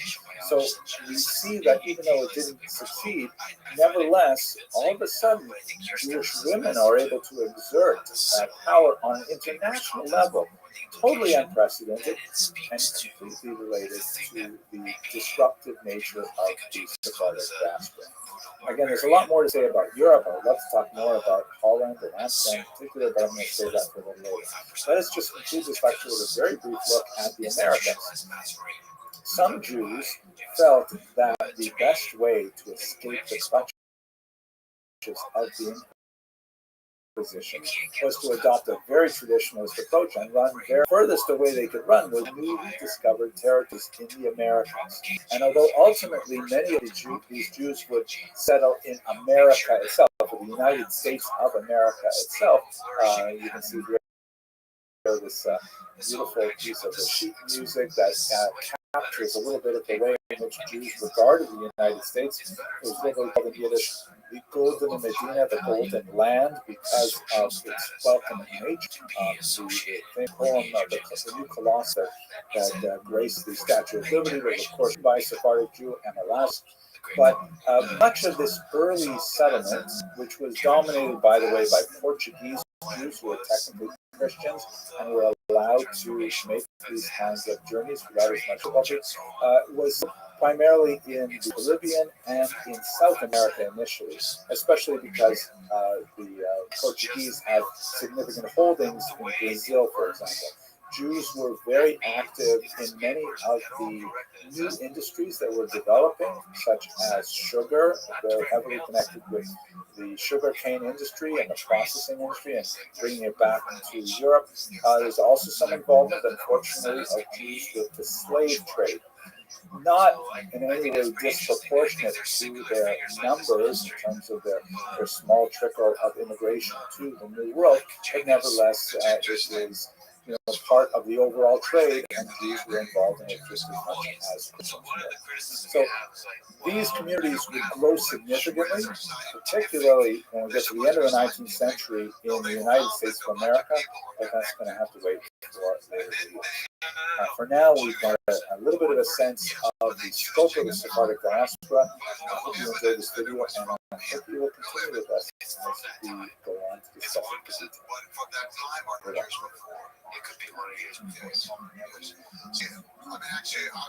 I would like for it to be true in a certain way. I would, and I do think there is truth there. I think that by attaching it to the name of Genghis Khan, they've done a disservice to themselves, but it gets a lot of publicity, a lot more funding, and it's exciting, and so on. But I think it's to that Mongol experience. But Genghis Khan's descendants were almost everyone categorized and recorded. I mean, he's the largest conqueror in the world. You do not have just children popping up all over the place. He had 4 wives all the time. He had children with 2 of them. Just on a lot of descendants. We know mostly who they are for many generations. Hello and welcome to Jewish History Lab. We're going to continue today with more of a discussion on the literary, philosophical, religious level, looking at a stage in intellectual literary development that's related to a population called the Acharonim, sometimes spelled Acharonim. Literally, that term means the latter ones, like the latter authorities, the later authorities, and it's a contrast to their predecessors known as the Rishonim, who are called the first ones, who we spoke about in a previous class. So let's go in and try to understand who exactly are the Acharonim and what are they all about. So let me remind you of a discussion we had in a previous lecture about this notion of the decline of the generations. In Hebrew, Yoridat Hadorot, the decline of generations. There's this idea, which is religious, philosophical, that the closer a population was to the moment of revelation at Sinai, shown here, by the way, in this great picture of Charlton Heston and Moses in the great Cecil B. DeMille classic, which had a big influence on me, really. I was overwhelmed when I first saw this movie. There's this idea that, at that moment when God spoke to the Jewish people as described in the Bible, and they all said, wow, and well, there's a lot to say about that. That was like the greatest sort of spiritual sensitivity on a large population that had ever occurred in human history. And it's all been downhill since then, right? As we go further and further away in time from that revelation at Sinai, according to Jewish theology, people get less and less spiritually sensitive. Now, this does not mean that they become less intelligent. In fact, there's a very basic principle that goes along with the generations are considered more authoritative for a host of reasons will not concern us here, but much more familiarity with social innovations, technological innovations that are big, more of a grasp of material that might not have been available to earlier generations. Just on a simple technical level, like my phone has the entire Talmud and all of its commentaries that have ever been digitized on it right here in the palm of my hand. So in many ways, I, here living in the 21st century, have at my moment's reach, books that 500 years ago, most scholars would never have been able to see because they were existing only in manuscript, and so on. This is not the place to have a discussion of this philosophical concept, but the notion that in Jewish history, many of the more traditional historiographies really count populations in terms of how far away they are from Sinai. So we have, for example, the generation of Sinai, which is called the Dor Dea, the generation of knowledge, because they were filled, to quote Isaiah, with the knowledge of God, despite the behavior that's described in the Bible. Then you have, I'm just going to summarize some of the major levels. The post-Babylonian exile, which represents a big step down, but nevertheless still living in the Temple era, Second Temple era, of course.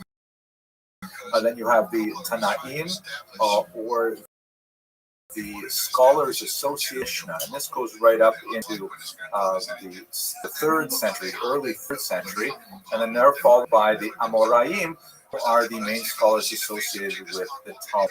And as I mentioned, I'm skipping over kind of like subdivisions within these generations. Some after the Amoraim have the so-called Rishon, the first ones.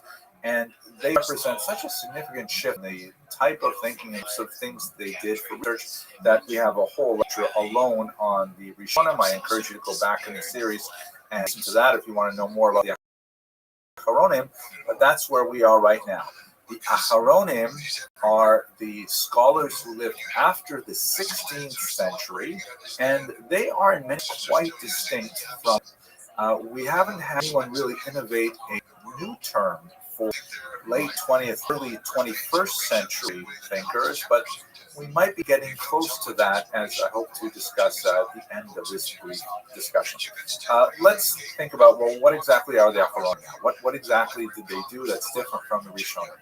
So the characteristics of the Acharonim, this is something that, I haven't read a lot about it. I just have to sort of think to myself about what it's like studying the writings of Acharonim as opposed to the study of writings of Rishonim. And I can say 3 things. First of all, they tend to write super commentaries rather than commentaries, meaning rather than write a commentary on the Talmud itself, on the Bible itself, on the Mishnah itself, they tend to write commentaries that, even when they are based on that core text, they're widely cognizant of a much broader literature. By way of contrast, for example, Maimonides will quote directly from the Talmud. He's a Rishon, but he will not spend a lot of time talking about other commentators on the Talmud. He will his halakhic discussion based on his own assessment how to understand the Talmud itself. Will be commentaries on Maimonides on the Talmud. So it's to be sort of a meta-analysis rather than a first-order analysis. That's also, I think, very much characteristic of modern research in general, that you have to do like kind of a literary survey. Who else has written on this topic and what do they say? That's the kind of thing that Acharonim tend to do, much more so, in my humble opinion, than Rishonim. Secondly, in terms of their expression, they are almost always written in Rabbinic Hebrew. It's an interesting non-Rabbinic Hebrew Acharonim, but the vast majority are writing in Rabbinic Hebrew. And their language is still coded, but not nearly as cryptic as the Rishonim. When I went to yeshiva, I went to Or Sameach, a traditional Lithuanian-style yeshiva, we spent almost all our time learning how to decode the Rishonim, the Rashba, and so on. And then when we got to Acharonim, it was like all of a sudden we went so fast. Even though we were reading so much more text, covering so much more mileage, the language was just kind of like a breath of fresh air. In the Rishonim, every single syllable, every single little jot and tittle in text means so much, and you have to pause and you have to contemplate what it means and what are the possible ambiguities. Whereas in the writings of Acharonim tend to be far more straightforward, less cryptic, more prolix. They tend to be much more, longer. They take a lot more words to say something, but more words helps with the precision and rapid understanding. And then third, in general, they tend to lean towards the pragmatic. They still deal with theoretical questions, but those theoretical questions are not pure theory. They tend to be linked to an actual situation. They tend to be linked to a specific question that was raised about a real life case. And they will use all this other body of information that they've accumulated in order to bring it to bear on that particular issue. Those are 3 characteristics that, in my humble opinion, are associated with the Acharonim. It may be helpful in this context to sort of look at the first author who is widely considered as the sort of the initiator of this era, a liminal character whose writings really straddle the period of the Rishonim and the Achronim. And this is, of course, none other than Maran Bet Yosef, Rabbi Yosef Karo, the author of the Shulchan Aruch, as this book and subtitle explains. Now, who was this individual? He was a fantastic scholar, remarkable legal scholar, also a Kabbalist, as we shall see in the next lecture, God willing. And he is the author of the most widely used code of Jewish law, the Shulchan Aruch, or the Set Table. However, why don't we call him Maran, which is a title of respect, like our rabbi? Why don't we call him Maran Shulchan Aruch? Why do we call him Maran Yosef? Also, he's known as HaMechaber, the author. As if to say, this is really the model of all authorship. So the reason is because his magnum opus is not the Shulchan Aruch. And in fact, he placed much less emphasis on the importance of Shulchan Aruch. His greatest work of scholarship is undoubtedly this incredible work called the Beit Yosef, which is a Rishon commentary on their code called the Torah. And what he does with the Torah is he begins this kind of meta-analysis, but he really goes deep sources, once again using the kind of pragmatic tools to draw out the theoretical foundations of the decisions as laid down in the Torah. Now, amazingly, he went and he wrote commentaries on other great codes, such as Maimonides' Mishnah Torah.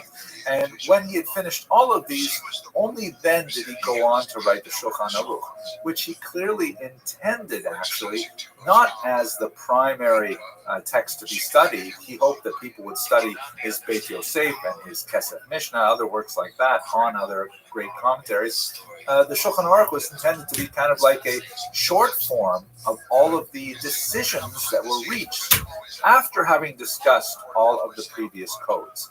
And he actually intended for people to review it every 30 days. Can you imagine studying the entire Shulchan Aruch every month? But that's really what he was. It was kind of like a short form. It was a concise version of the much longer Rishon style, but in terms of thinking, that he put into his earlier commentaries. So Beit Yosef is considered widely the last work of the Rishon era, and the Shulchan Aruch by the same author's initial book of the period, the Achronim. He also had a fantastic and amazing life, which also straddled the great Iberian Jewish population. He was among the exiles from the Spanish expulsion. As a child, he wandered throughout Europe, and he was in Constantinople and ended up in Sfat, which, again, I hope to speak about in the very next lecture. Fascinating figure. So that's sort of like what the Acharon are. Let me just ask one last question. What about the period we're in now? It's been a long time, 5 centuries that we've been thinking about and writing like Acharonim. Is there something post-Acharon period? So there are definitely Acharonim who are still alive and well and working with us. Rabbi Chaim Kamenetsky is one of the greatest rabbis, very widely respected, currently living in Israel, whose work clearly belongs within the genre of the Acharonim. But there's an interesting kind of development that, again, I'm kind of going out on a limb here. This is not really my area of expertise. They say that historians shouldn't talk too much about our own times because we're like pressing our windows up against the glass. But when I look at like new books on Jewish thought, particularly in halakha, which is where in Jewish law, where the Acharonim tend to be concentrated the most, I see an interesting phenomenon of hyper-specialization, partially assisted by technology, because now, if you want to find everything that's ever been written on even the most arcane subject, it's simply a Google search away. Obviously, there are some specialized databases and so on, but it's accessible. And so all of a sudden, a person can accumulate an incredibly broad grasp of what has ever, anywhere been written about a specific issue and write a book about how these things come to pass. I'll give you one example, which is kind of amazing. I'm sure many of you who are watching this are familiar with the custom that on the holiday of Hanukkah, one should eat foods associated with oil, right? The oil is put in the Chanukiah, the candelabra, and so on. So one of the most common foods is potato latkes and also donuts, which are known in Hebrew as sufganiyot. So in Israel and in Jewish neighborhoods all over the world, you'll see lots and lots of sufganiyot that are baked and available for this holiday. They tend not to be, at least in recent times, they tend not to be what most Americans think of as donuts. They don't have a hole in them, but they are hollow, and they're typically filled with jelly or custard or something like that. I know you don't really want to hear about this, but there's a reason for this. And just a couple of years ago, this remarkable, perhaps post-Acharonic work came out, so-called Sefer Emek HaSufganim, the Book of the Valley of the Donuts. And the subtitle reads that it's all about the custom of eating donuts on the holiday of Hanukkah. And it's a massive tome, actually, hundreds of pages, all about eating donuts on Hanukkah. So part of me wants to think that this is clearly post-Acharonic, that we have gotten to such a level of specificity and detail that we can produce these massive works of Jewish law and thought related to something as prosaic as eating donuts. And it remains to be seen what's next. I mean, what are like? I don't know how long this can last. I have a feeling there's some great thing on the horizon, but we'll just have to wait and see. At any rate, I hope you found this brief lecture useful. If you did, please consider subscribing or get involved in the channel. It's really nice to see so many people really interested in Jewish history. Thank you very much. Her sons were born, they had the right to rule. So they cut out the women for their reasons. I think anytime they threaten the power of a particular man. And there are other little things that are added in there. Sometimes you can find a phrase, and that phrase was not in the original. Yeah. In studying human history, what have you learned about human nature and just the trajectory of humanity throughout the past several millennia? I tend to have a certain love for individuals and persons. Hello and welcome to Jewish History Lab. I'd like to take a few minutes following up on our discussion of the Acharonim to look at a period of Jewish history that I find, like most periods of Jewish history, absolutely fascinating. And that is the incredible explosion of spiritual, literary, religious activity that occurred in the northern Israel city of Safed, pronounced in Hebrew Tzfat or Tzfas. This is a remarkable period of spiritual effervescence that emerged in the 1500s in the wake of the Spanish expulsion. In fact, in many ways, was related directly to the Spanish expulsion. So let's have a look at it and some of the major thinkers that lived there and why this was so unusual. As we have seen on many different occasions, the rupture that occurred in Jewish history as a result of the Spanish expulsion and the subsequent Portuguese forced conversion and a slower migration under tremendous duress from Portugal created this huge ripple effect in which the implications of that upheaval reverberated throughout the entire world. Really. At this point, Jews were not only extending throughout the Mediterranean basin into Europe, but also across the Atlantic into the Americas. One particular group of refugees, Spain and Portugal, made their way all the way back to Israel, which you would think is, a fairly logical location, but we should recall that in the 1500s, Israel was still large. Can you hear me? Of Jews. There was a very, very small Rabbi. Yo, what's up, Bigfoot Jones? Long time no see. To revive the very, very tiny community that was there, and so there was remarkably few Jews living in Israel. And when they lived there, they were especially concentrated in a big city like Jerusalem. That was one of the major centers after the Rabbi began to revive the population. Much less well known was this tiny town in Safat. It's a fairly high mountainous town with beautiful surroundings looking over the Galilee, but it received a huge burst of population as a result not of Jewish activity but of the Ottoman Empire activity. Here you can see a beautiful map of the Ottoman Empire at its height, and the region of Israel was only recently conquered, and the Turks wanted to settle it with people who would be amenable to developing the economy.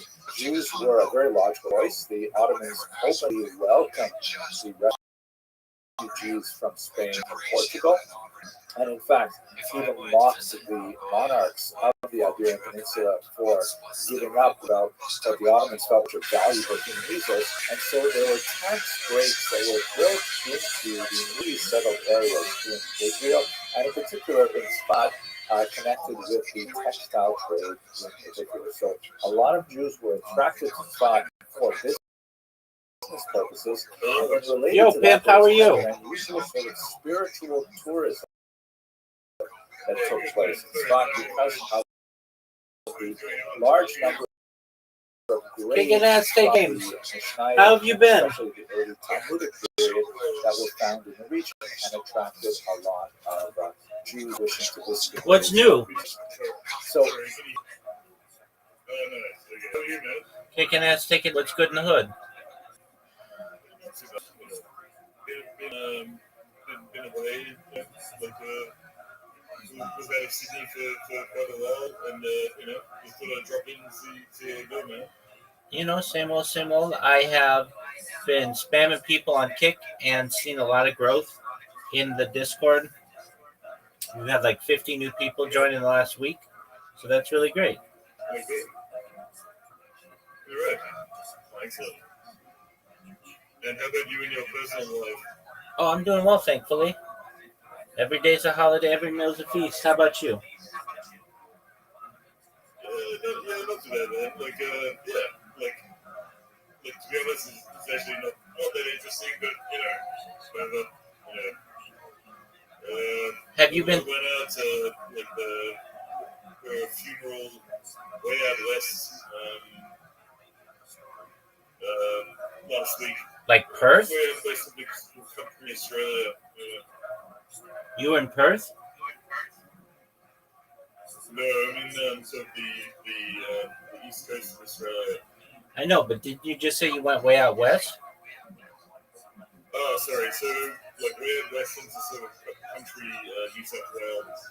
Oh, okay, I got you. State in, Yeah, no, I get yeah. you. So, I mean, sort of dairy country, sort of, yeah. Did you see any cows? Quite beautiful. Yeah. Sorry, what was that? Did you see any cows? Well, heaps. It's all, like, dairy country. So, that side of my family are all dairy farmers. So, it's like a very sort of lush rolling hills, with sort of deep gullies, and they all, it's all cows everywhere. Yeah. Very well. Would you remind me, Bigfoot Jones, how'd you find out about me? I found out you through, what's his name? Bernard Goldsmith. Oh, yeah, that's right. That's right. Absolutely. Have you been on Twitter recently? Been a couple of times, but not for a few weeks. All right. What's on your agenda for this weekend? Nothing. I'll just go up to my mum's place and see how she's. Look after her for the weekend. Are you going to slang dick like it's going out of style when you see some chicks? Well, not at the moment. That's complicated. Okay, are you on the dating apps? So basically, taking a break from that until I get over my health problems. Okay. What's your health problem? Too big of a dick? Yeah.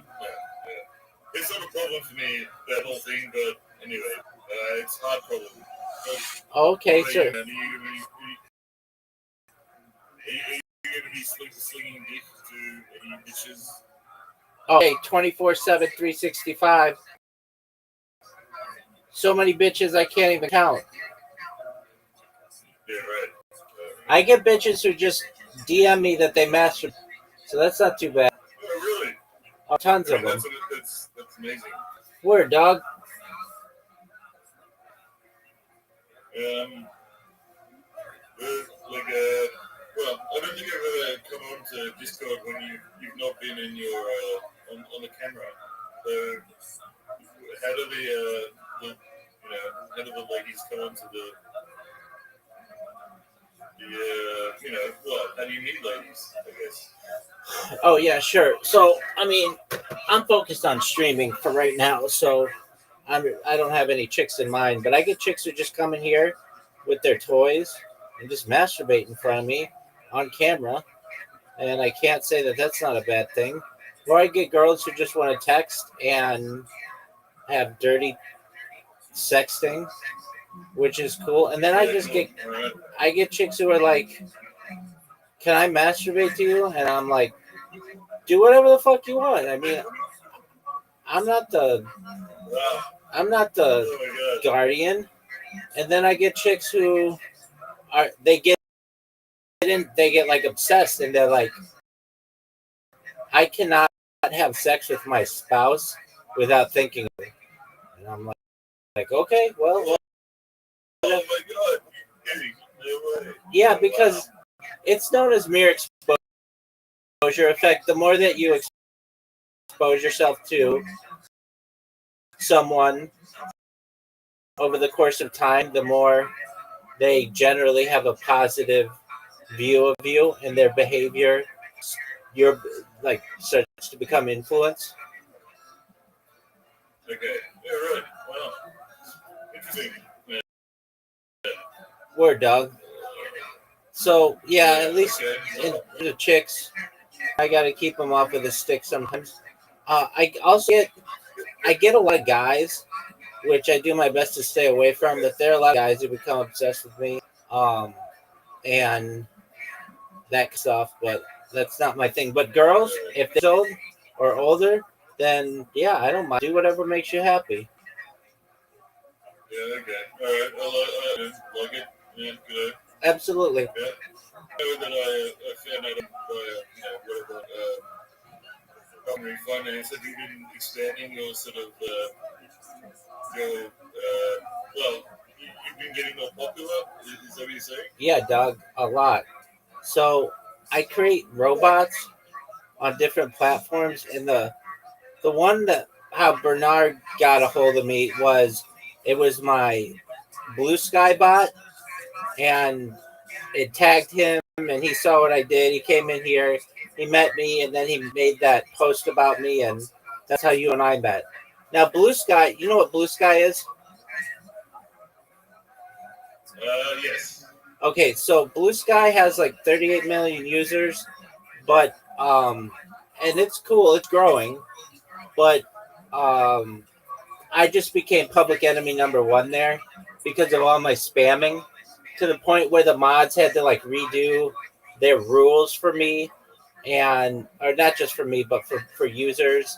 And I was doing really, I mean, like I could still spam it, but what ends up happening if I put the name Rabbi in the name of my account, it automatically gets banned. So anybody who puts the name Rabbi in their account name gets banned. Also, if you put the word Discord in your account name, it gets banned. So I'm like, those are two words that I use a lot, but they just recognize that I was just really just spamming the whole platform 24/7 with that. So I mean, I think last time I came in, you said you were the most streamed person ever in, possibly in the history of the internet. in global history, yeah, absolutely, that's true. By the way, what time is it there? It's about 5 a.m. Okay. All right. All right. Well, Hey man, I kind of wanted just to drop in and say good day and see how you were doing, so forth. Absolutely, my friend. I hope everything goes well with your mom and your health issues, and I hope you are able to focus on slinging dick soon and come by whenever you're Bigfoot Jones to have you, okay? Hopefully, like I think, like in maybe 6 months, I'll be back to slinging dick. But I'm sort of I'm going through sort of a as I said, health problem, but it's nothing permanent, thankfully. Hopefully, You're strong. You'll get through it. You'll be better than ever. 6 months, maybe less. Yeah. All right, man. You take care now. Excellent. Stay strong. If you need anything from me, I'm here for you. Okay, Big Doug? Yeah, I'll pop in a couple of weeks. Who knows? Absolutely. Love it. Take care, Pim. Good morning. See you, man. You as well, buddy. Yeah.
It's crazy that that's crazy that we're I realize most people steal them, but I don't. I never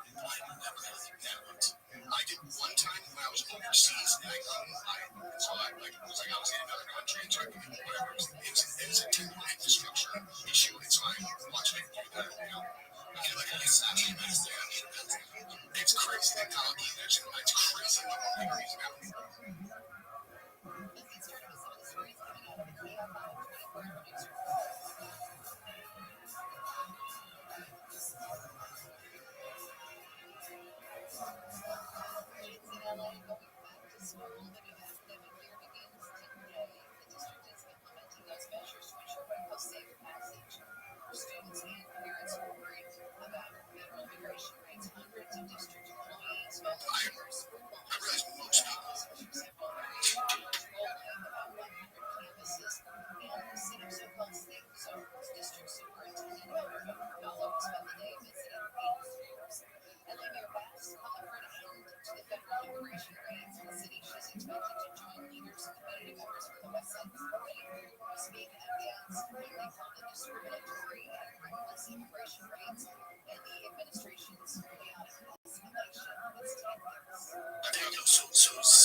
Is that face the face of someone who's satisfied with the ultimate Corvette?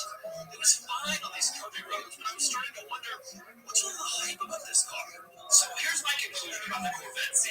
The interior, the exterior styles, the driving experience around town on a curvy road. That's a little too mundane for a six-figure car.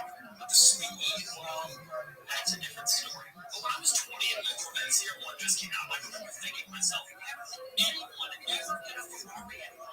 Now that you can buy a Corvette with all this performance for half the price, but on paper it isn't really the same as real life. And in real life, this isn't really a Ferrari competitor. Is it worth $100,000? Not to me, but I have to admit, if you go on Auto Trader and look for used listings, these are starting to creep into the low 60s and high 50s. And in that territory, it's a whole different ballgame.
Hundreds, there is more and more Jews who are coming to Tzfat.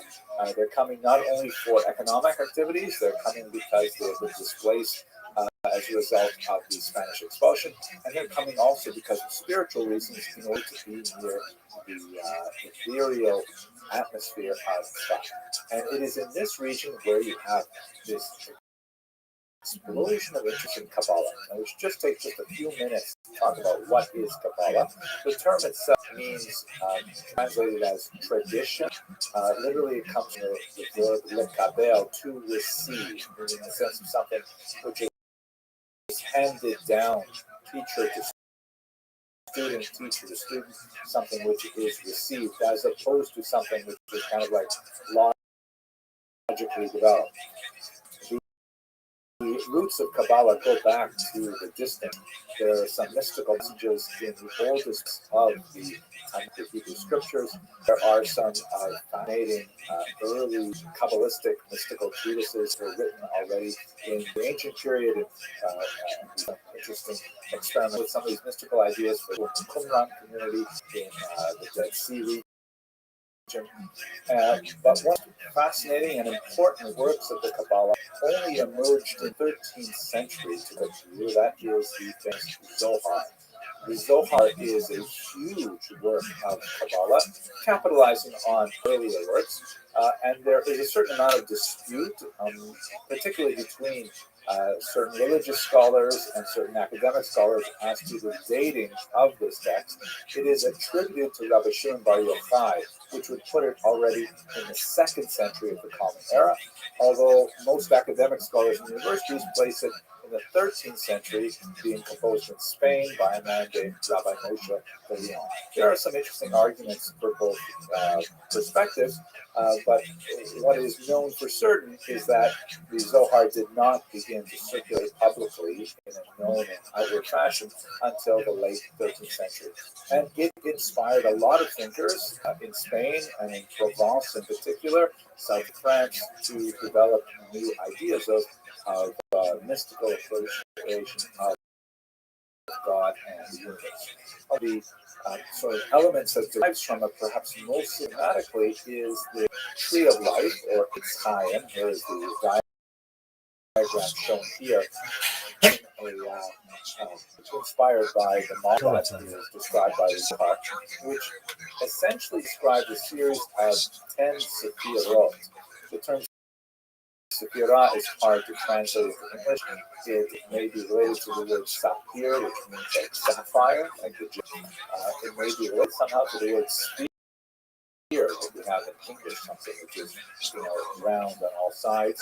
But basically, what it refers to is a series of emanations of godliness descending out the Ein Sof, the infinite God, into the finite world, in which we, I hope to discuss in a minute, different approach that. But basically, this is sort of like the architecture of the universe as it is understood as the mediation of God's infinity to the finite world in which we live.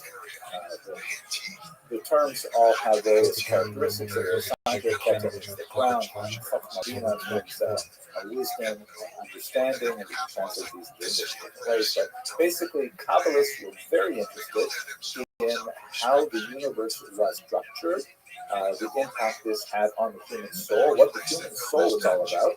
And to a certain degree, Kabbalists were also interested in what's called theurgic Kabbalah. That is, once we have this theoretical knowledge, is there something we can do with it? Like, for example, can we perhaps bring the Messiah closer? Can we accelerate the period of time under which the remains unredeemed? There are also fascinating kind of popular magic associations with Kabbalah as well, spells, amulets, and so on that go back well into the ancient periods. Now, the Tree of Life is not the only representation of this kind of architecture of the universe. You see here, for example, this is a Cordoveran description of it, in which all nestled one within the other. If you look carefully, you see that each of these different colors and symbols represent a different letter of the alphabet that is in the 10th Sefirot that I showed you a moment ago. But we're not going to get into the essence of theoretical Kabbalah in this short book, which is in the sense of what it is that they talked about when they talked about Kabbalah. So, in Tzvat had a remarkable gathering in a very short period of time of all kinds of people who were deeply involved in Kabbalah. Here, for example, is the grave of several of them located in Tzfat. You can see at the top here, Rabbi Shlomo Alphabet, the author, among other things, of Lecha Dodi, the famous hymn that's sung on Friday nights in synagogue. He was one of the earliest of the Kabbalists that came to this region. And then you have his son-in-law and his greatest pupil, the Ramak, Rabbi Moshe Cordovero, who hails from Portuguese refugees in Tzfat. And then the Ramak student, the saintly Aliza, known as the Holy Lion, or Rabbi Isaac Luria Ashkenazi, who came from Egypt in order to study under the Ramak. They only lived a very brief time together, and then the Ramak passed away. The Ali would pass away not much later after that. One of the tragic aspects of the lives of Kabbalists is that they tend to die very young. But at any rate, there are so many of them located within this short period of time, really about half a century in the middle of the 1500s in this one region. And they're involved in a tremendous amount of activity related to Kabbalah.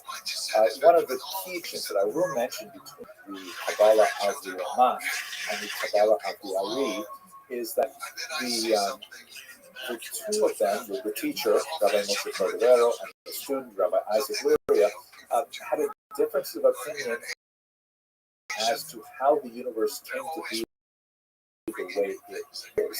Specifically regards the question of why does evil exist. For the teacher, Rabbi Moshe Cordovero, evil was, as it were, built into the system, that it is a natural consequence of the way the sphere of God, where the Ari was created as a result of kind of early, which he termed Virat HaKelim, the bursting of the vessels. Put very briefly, when the universe was created and divine influence was poured into, to use a metaphor, the clay containers of the Sphirot, they could not handle the overwhelming nature of godliness, and they shattered. And the earth, as it were, absorbed the combination of godliness and the actual clay that held the outside of the vessels. I know this sounds confusing, but basically that's where the material world comes from, according to the Kabbalah Ari, that we have like my phone or this book or my desk that I'm sitting at. They all have a mixture of godliness, which is somehow buried in the physicality of it and allowing it to exist. But at the same time, there is this shell, that is formed from the original were intended to create the contain godliness. And one of the major ideas that emerges from the Kabbalah Ari, which really energized much of the later Hasidim, who borrowed much more heavily from the Ari than from the teacher, Rabbi Rivero, was the idea that humans have an extremely important role to play in rescuing those sparks of holiness that are buried within the physical universe. Now, it is the goal of, in particular, and humanity as a whole, to raise holiness that is buried in physicality, and that is really kind of like a true division of Kabbalah according to the Ari. Fascinating material. All the other figures who are active at this time, but let's just very briefly in conclusion to one other fascinating thing that occurs, and that is the debate over the renewal of Smicha. This image is from a movie that had a tremendous impact on me when I was a very young child. The Ten Commandments, great movie, directed by Caesar B. This is a picture of Joshua, as a biblical Joshua. One of the few pictures that I could find online in which he's wearing a shirt. And Joshua was, of course, Moses' deputy. And at a key point in the Bible, Moses transfers his spiritual authority onto Joshua through a process which we're going to Hebrew as smicha, or ordination is the way it's translated to English, but literally means the laying on of hands. You put your hands on a person's head and you put your weight on them and you transfer your authority to them. There's a lot of interesting discussions of this in the Talmud as well. Now, in ancient times, the spiritual lineage of Moses to Joshua, Joshua to the elders to the prophets, and so on, is something that is preserved in Pirkei Avot and many other literary creations from the time, but was lost as a result of the depredations of exile from the ancient period up until the 1500s, where we're looking at the Jews in Tzfat. But an individual named Rabbi Rav said, wait a second. We have the great minds of the Jews people all concentrated here in this northern Israel of Tzfat, including, by the way, the great elder sage Rabbi Yosef Karo, who we discussed in the last video, the author of the Shulchan Aruch, the author of the Beit Yosef. He was Tzfat as well. So Rabbi Rav said, you know what? We should all get together. We should all agree that, for example, Rabbi Yosef Karo is the greatest of the Jewish people, and there's a very good argument made for that.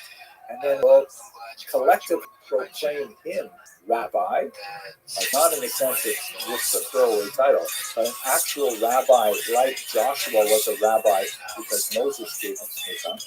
And then once he has that authority, then he will give others smicha, including Rabbi Rivero, including Rabbi Yitzchak Luria, including Rabbi Yaakov Rav.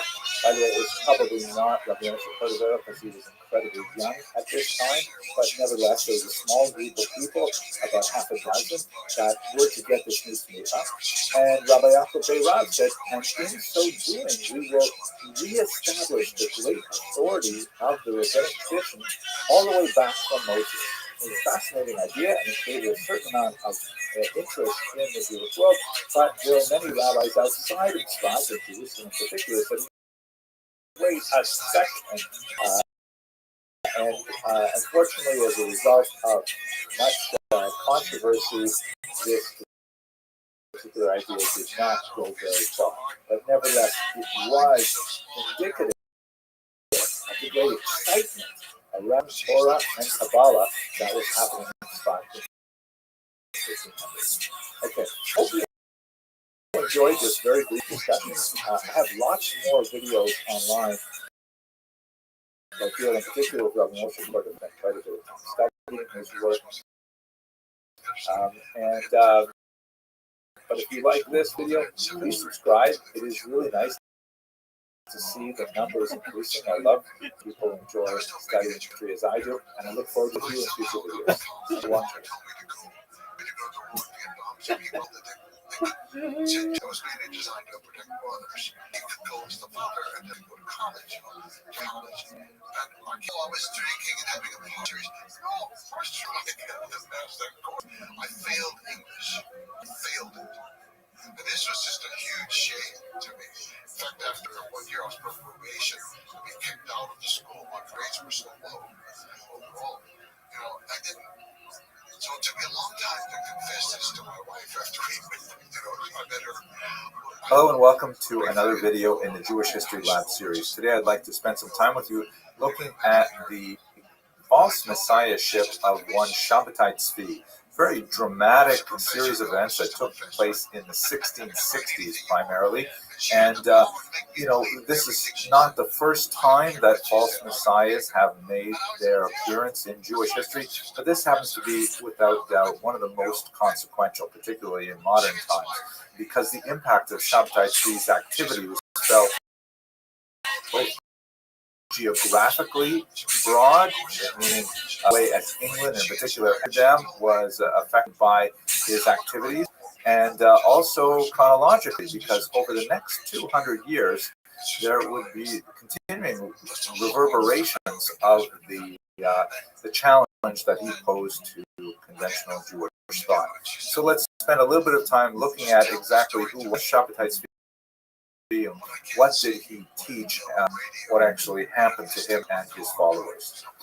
Us recall that this is happening in an era where there's really much more ready communications. The print media, of course, has been circulating widely, and the idea of enthusiastically adopting potential Christian readers as well. So there's actually quite a good number of newspaper articles, the contemporary equivalent of newspapers like broadsheets and things like that, and a lot of popular publications that explain to non-Jews exactly what was going on with Shabbatai Tzvi, and this tended to circulate back into the Jewish community as well, where many Jews who were followers of Shabbatai Tzvi would actually bring copies of these broadsheets to their gatherings and so on. We have a wide variety of them. This is an example you're seeing on screen right here from Germany in 1666, right at the height of the activities.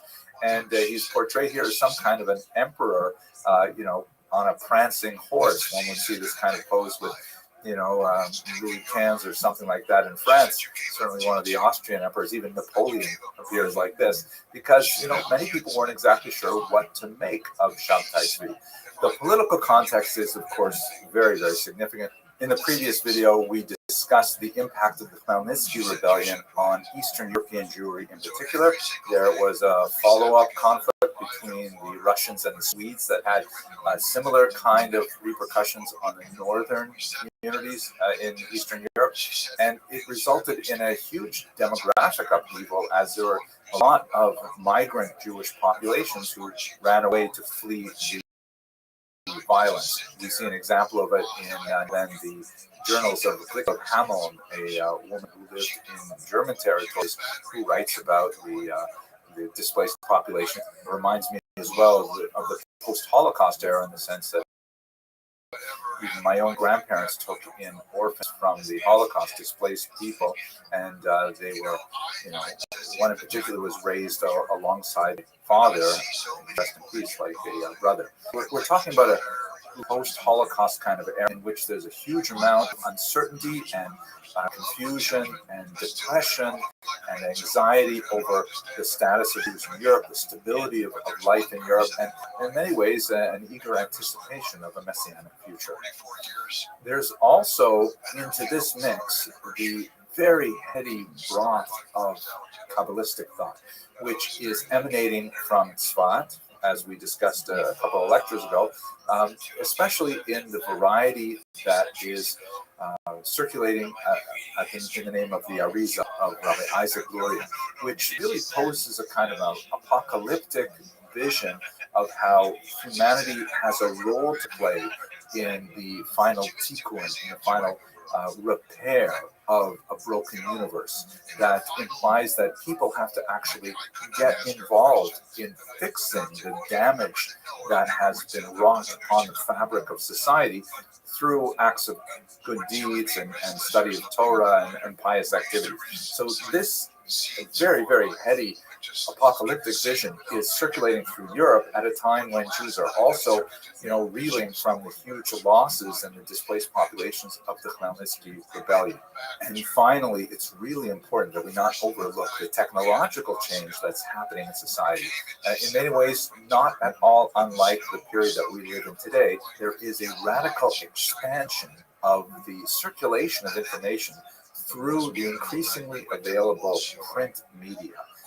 There's a lot more ideas that are able to circulate than we had when we had precious hand-copied manuscripts, and all kinds of ideas are now accessible to a much wider, broader reading public. There's also an implication here with regards to gender, because books are a much more accessible way to gain information than classrooms. And women often have much more access to printed information than they might have had to closed, educational circles like in yeshiva. And this may be actually one of the areas in which Shabtai Tzvi's impact is felt with the greatest resonance in the modern era. So let's come to that shortly. Shabtai Tzvi was born in 1626 in Smyrna. He spent quite a bit of time in his youth in Greece, and he was widely regarded as something of a talented intellectual young man. His good looks were noted. He had a very sweet singing voice, and he proved to be, quite an able student of Talmud and of Kabbalah as well, which he began to study at a very early age. He was a sought-after candidate for marriage, and in fact, he was married once, possibly twice, although both of those marriages ended because they were never consummated. Later, he engaged in a few other marriages, including one to a Torah scroll, that's right, not to a human being, but to a Torah scroll. And his longest lasting marriage would be to a woman named Sarah that we'll discuss momentarily. At any rate, he began to exhibit increasingly bizarre behavior, which scholars looking backwards tend to ascribe to some form of mental illness, perhaps some kind of bipolar or manic depressive cycle in which he would have at sometimes these moments of great elation in which he would ascribe to himself miraculous activities such as levitation. We call these periods illusions, in which he would engage in some real unusual behavior like pronouncing the forbidden name of God aloud, something which was only pronounced in ancient by the high priest in the temple on the holiest day of the year, Yom Kippur, and he would claim to be able to levitate and all kinds of other things.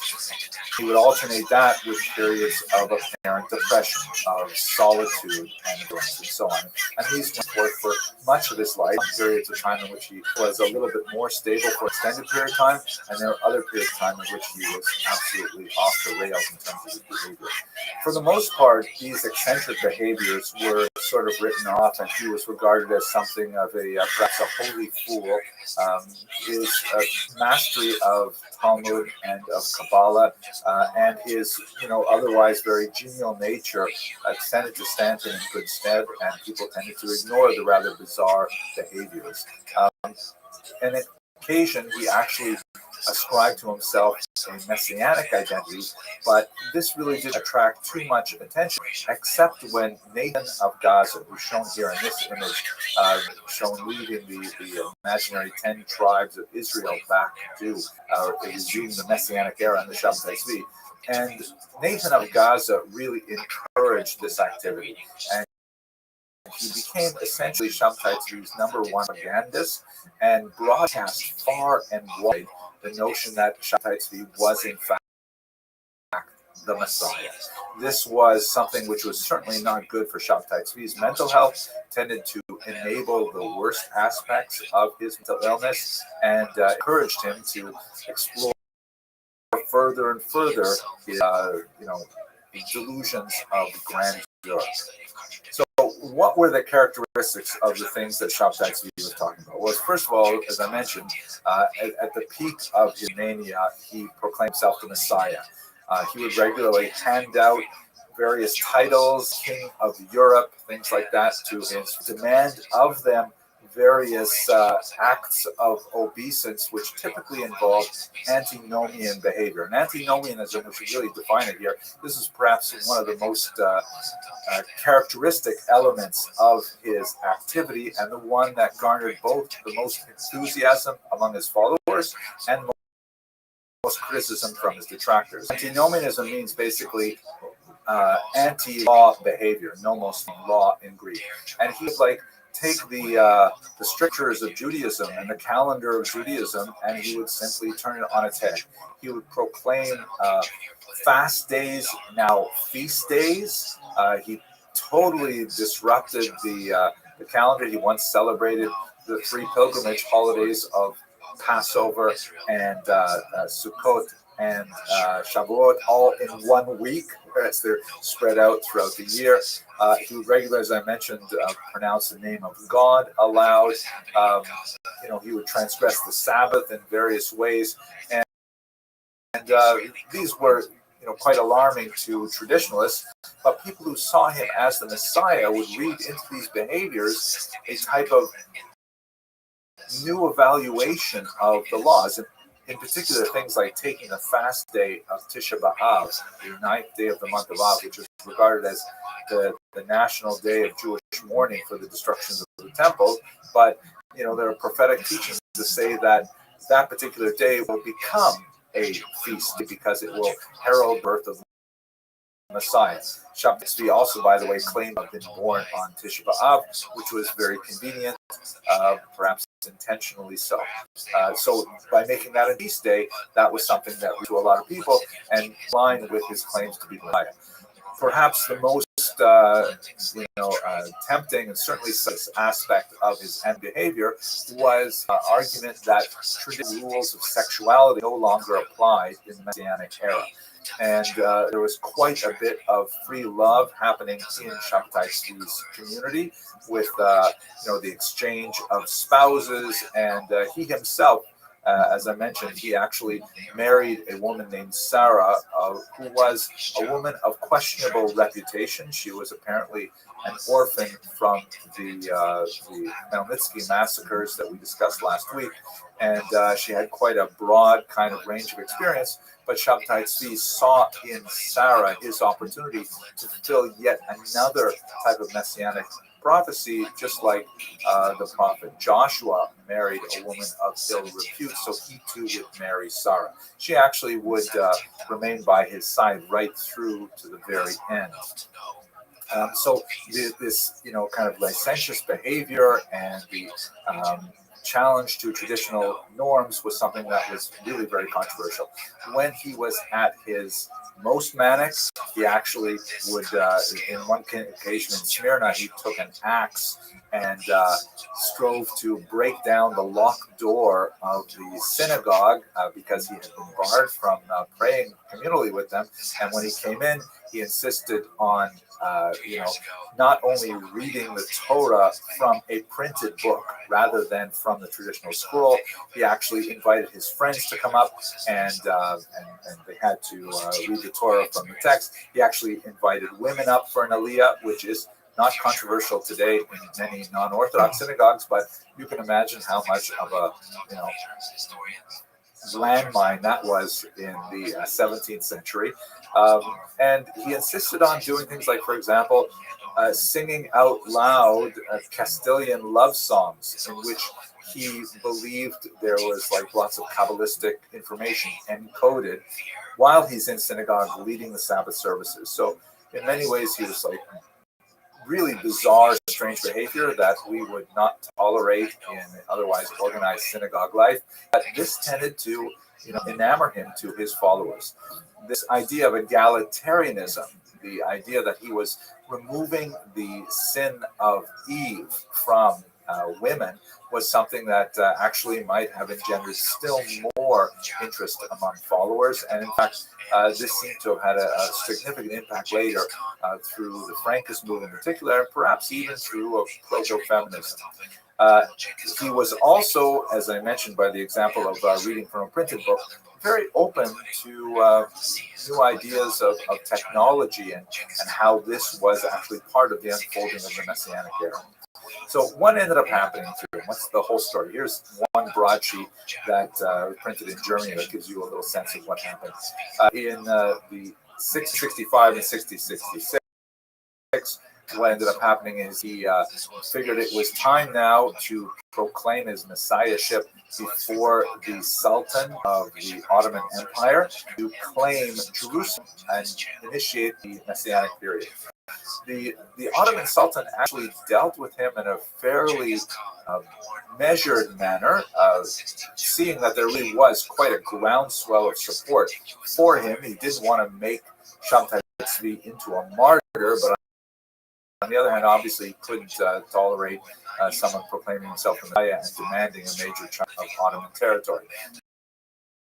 So when Shabtai came to the Sultan, he was intercepted at sea and held offshore for quite some time. Eventually, he met with some of the high officials of the Sultan, but not with the, according to some accounts, actually listened in from a high alcove, and his demands were stated, but ultimately the Ottomans were not prepared to give Jerusalem to Shabtai Tzvi, but if he liked, he could remain alive so long as he decided to convert to Islam. Now, there are a lot of conflicting accounts as to actually what his approach to this counter-offer was at the time. Unfortunately, we have no Turkish accounts because of a major fire that destroyed the archives from this period, but some accounts indicate that he approached this counter-offer with a certain amount of passivity and perhaps even going into one of his depressive moods. But ultimately, what happened was he was duly converted to Islam. He received a high title as a guardian of the gates and a stipend from the Sultan, who once again didn't want to make him a martyr and wanted to, capture as much as possible the support of his Jewish followers. And in fact, that's exactly what he did. Some 200 to 300 families who were ardent supporters of Shabtai assumed that if he converted to Islam, it must mean that they must also convert to Islam. That's somehow part of the folding of the Messianic period. And so they followed him into that faith. They're called the Dunman. They exist really right up until the 20th century in particular. His wife, Sarah, shown here, also converted to Islam and joined him. By the way, this is an interesting image. You can see that Sarah also had a lot of on later fashion science fiction films. Here, Natalie Portman as Amidala, and you can see she's got exactly the same, hairstyle. But anyway, what happened to Shabtai Tzvi in the aftermath? It appears that mental illness did not fade. He continued to have run-ins with the Turkish authorities, who exiled him further and further away, eventually, ultimately jailed him. Shabtai Tzvi continued to have some relationship with not only his own followers, now the Dunma, but also to seek some kind of reconciliation with his earlier Jewish attitude. He was known to still participate in reading of Psalms and has engaged in prayer. And in fact, his very last request before he died was to receive a prayer book so that he could recite the Yom Kippur liturgy himself. Looking beyond Shabtai Tzvi's short but eventful life, We see the Dunna actually a small but significant role, particularly in Turkey. Here's an interesting image of a mosque built in Greece by the Dunna. He also had a significant impact on later antinomian quasi-messianic movements like that of Jacob Frank in Poland, with bent rather than Islamic bent. And perhaps the most significant for our purposes, looking at Jewish history more narrowly, the charge of Sabbateanism continued to reverberate throughout Europe for the next 200 years. Major figures, including Jonathan Eibeschutt, shown here, even the great Ramchal, Rabbi Moshe Chaim Luzzatto, author of Mesilat Yeshayaim, were accused of harboring Sabbatean beliefs. There were definitely Sabbatean circles, sometimes openly admiring Shabtai Tzvi, much more commonly, however, kind of secretly purporting to circulate his doctrines and anticipating even his resurrection as the Messiah, which is a distinctly Christian idea that has found expression amongst his later followers. That's a quick look at Shabtai Tzvi's career. I do have a few other longer lectures on this if you're interested in learning more. But for the time being, I want to thank you for watching. Please do subscribe. It really is nice to see that the number of people who are interested in Jewish history is significant. And thank you very much for watching. All the things that happened throughout his childhood made him into the man that he became.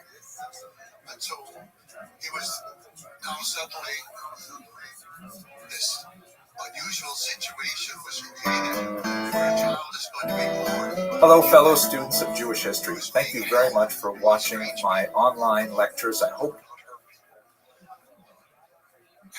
you continue to find them of interest.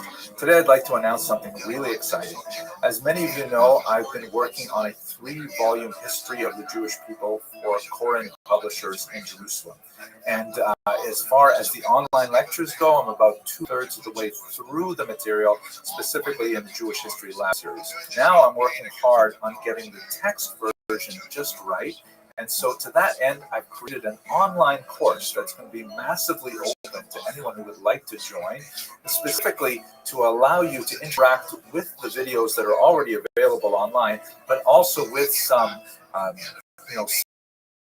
self-guided quizzes automatically graded so you can get a sense of how well you've absorbed material. Some more interactive opportunities with myself and with other members of the class, and most excitingly, you got a good look at the text of each chapter as they are prepared over the next few months. And you'll be able to actually comment on the text in this course, which will give me a chance to really improve it. So when we finally go to print, it's going to be something that is literally crowdsourced with your input so we can create a really great history. I'm very excited with the prospect of learning what lacunae you observe in the work, that maybe I should add in some more details, what areas may be perfectly clear to me, but perhaps I'm not explaining very well, and so it'll give me a sense of how I can change perhaps the presentation material. I think it's going to be absolutely fantastic. The course material for this first course is going to cover the first volume. That is Biblical Jewish History. We're going to go from the pre-Abrahamite era of Israel before the arrival of the early Hebrews. We're going to go through the discussion of how to approach the Bible as a historical text, the archaeological record. We're going to look at the Assyrian exile and the 10 lost tribes. We're going to look at the Babylonian exile and the return. We're going to try to understand something of the world of the sages from that ancient period, the Maccabean revolt, the first revolt against the Romans, the birth of Christianity, and the second revolt, of course, under Bar Kokhba. We'll also look at topics like women in the ancient period and early diaspora communities. I think it's really a fantastic outline. If I didn't teach this course, I would love to take it. So please have a look at the link that's produced below. And, I would love to have you in this course with me. I hope you enjoy the lectures, and take care. Thank you very much for listening. The words of the secret history, for an instant moment, there was fire in his eyes and fire in her eyes. He saw this girl, Breshta, who was about 9 years old, a little older, and he wanted to stay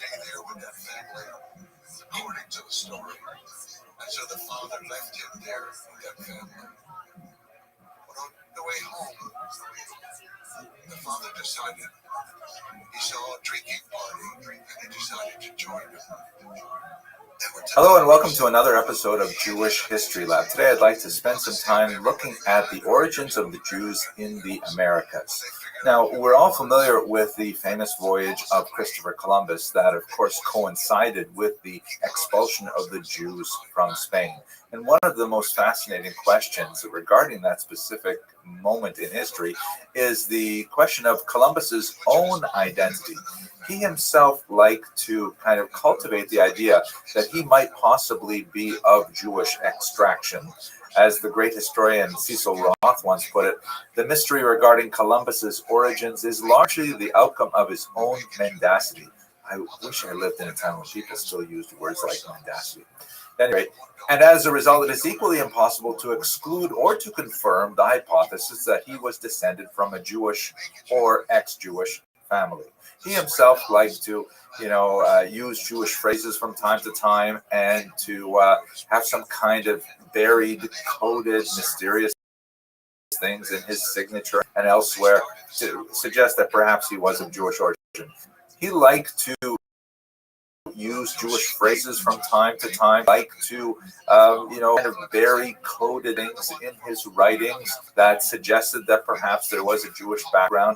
And he famously, for example, put off the actual date of the picture in order that it should not fall within the inauspicious time of the Jewish calendar, the 9 days that begin at the beginning of the month of Av and end at the 9th of Av. He actually pushed off the departure so that it would not fall within those inauspicious calendar days.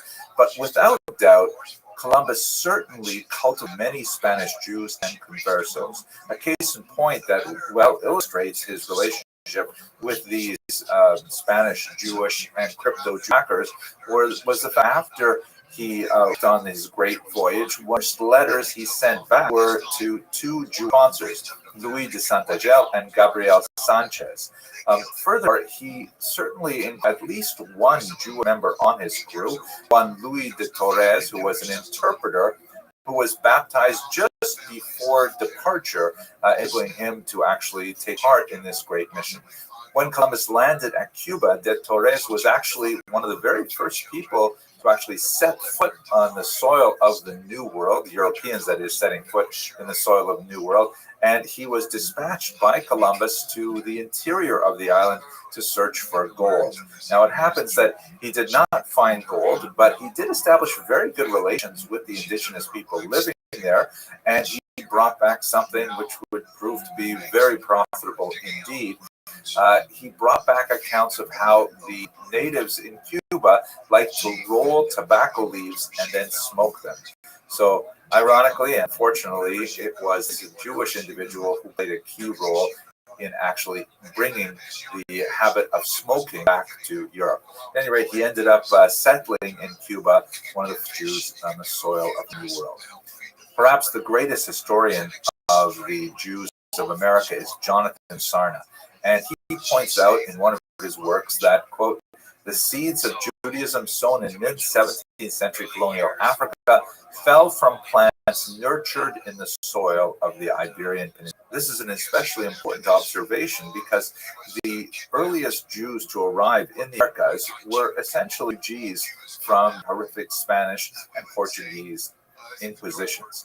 Please have a look at this map, which shows the Spanish holding in blue shades and the Portuguese holdings in green shades. Now, it's important to note that one other place is especially significant for the eventual settlement of Jews in the Americas, and that is independent Calvinist Amsterdam. Amsterdam, of course, was not a Catholic country, it was a Protestant country, and it had a uniquely mercantile approach to the entire endeavor of settling the Americas, which actually favored the Jews because, of course, they had a long association with commerce. Furthermore, the Protestant ethic extended not only to work values, but also to a certain degree of toleration of difference, which also was extremely helpful for the Jews. So Jews are settling in Amsterdam. They have a somewhat tenuous situation there, but in general, they have tremendous freedoms associated with the expansion of the Dutch West Indies. If we look here at the Portuguese holdings in what later become Brazil, the region of Pernambuco is especially important because in 1630, Holland conquered these territories from the Portuguese, and that allowed Jews to openly establish their presence there as believing Jews and not simply as crypto Jews pretending to be Christian living in the region. So we actually have an explosion of Jewish activities in Pernambuco, in particular in the city of Recife, which was home to about 1,200 Jews in the early 17th century. It was a huge number of the European population living in that city. Jews constitute 1/3, which is rather remarkable. And they actually established quite a communal settlement there. They had rabbis there, they had a synagogue, and they had 2 schools. I wonder why they had 2 schools. Perhaps one was Hasidish, one was more modern. I don't know. It's kind of funny because normally you would expect them to establish one school, as the joke goes, one synagogue to pray in, synagogue you wouldn't be caught dead in. At any rate, this experiment, which proved to be very successful for the Jews of Recife, ended in unfortunate tragedy because on January of 1654, the Portuguese recaptured the region, and all of a sudden the Jews found themselves under the control of the Inquisition once again.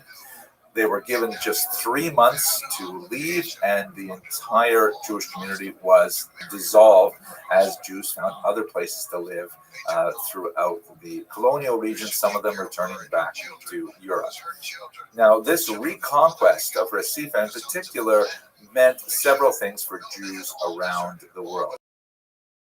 First of all, if we go, there is a significant push from the Jews of Amsterdam to gained admission to England. The Jews were expelled from England in 1290. That was the result of a problem with money lending, where the nobility was much too indebted to Jewish moneylenders, and they found it was more expedient to simply expel them forever than to pay back their debts. So the Jews had been formally excluded from England from the 13th century. Under pressure from Amsterdam Jews on Oliver Cromwell, the ban on Jews entering England was quietly lifted, and actually population in London began to develop, which was very significant. Of course, we have much greater implications later on in history. But looking at the colonies, we see that there are a few major settlements that are created out of the ruins of Recife. First of all, in Curacao, in 1659, the Jews were already living, but the formal community was established in 1659, and also in Cayenne and Suriname, and these populations would later extend elsewhere in the Caribbean. Jamaica was established in the 18th century, for example. But most significantly, I think, on a demographic level, is the implications of the Jews who made it from Recife to a place called New Amsterdam in 1654. New Amsterdam, of course, is New York, which would be one of the greatest centers of Jewish population throughout the rest of the modern era. Now, there were Jews already living in North America prior to this arrival in 1654, but they were, isolated individuals that came and went without leaving a lasting impact. For example, one Joachim Gauns, who was a metallurgist and an engineer, was living in Roanoke in 1585. He was actually arrested and accused of blasphemy in 1589, and he didn't leave much of an impression in Roanoke. Another Jew was Solomon Franco, who arrived in Boston in 1649, but he ended up leaving because he could not post bond for himself as a new arrival in the country. So, Jewish explorers, no real community development until September of 1654, a few months after Recife is dissolved by the Portuguese, where you have 23 impoverished Jewish refugees on a boat called the St. Catherine landing in New York City Harbor in New Hampshire. 18 of them, to one account, were women and children. So, small group of bedraggled, penniless refugees arriving in New York ended up becoming the nucleus of the mighty Jewish population here. Now, they were met by this man, Pierre Stuyvesant, who, I know what you're thinking. You're looking at him and you're saying, wait a minute, are you sure he's not Jewish? I mean, look at that massive, healthy yarmulke that the guy is wearing, right? And I have to say, it kind of looks good on him, but he certainly was not Jewish. And I think perhaps the reason why he wore it, perhaps they're, faith-based or some even fashion statements. But speaking for myself and personally, I have to say that men of a certain age and a certain receding hairline find that a large black yarmulke covers a multitude of sins. You know what I mean? At any rate, Stuyvesant was himself a deeply religious member of the Dutch Reformed Church. He was the son of a minister, and he himself was an elder in the church, and he was aghast at the idea of admitting Jews to this new colony, which only had 750 people living there at the time. This was not out of character for Stuyvesant. He was intolerant of many other groups. If they weren't Dutch Reformed, then he was not interested in promoting their settlement. He was especially irritated and energized over the Lutherans and would not this Christian group to establish a congregation in New York at the time. So when these Jews arrived from Recife, he wrote to his bosses in Amsterdam and said, listen, can we please expel these refugees? They are, to quote from his letters, deceitful, repugnant, hateful enemies, blasphemers, and he basically wanted to have nothing to do with them. But ultimately, Stuyvesant lost to market forces. Jews in Amsterdam put a lot of pressure on the Dutch West India Company to allow the Jews to remain there. They had suffered tremendous losses with their communities in Recife. It should be noted that the Dutch West India Company also included Jews among its shareholders.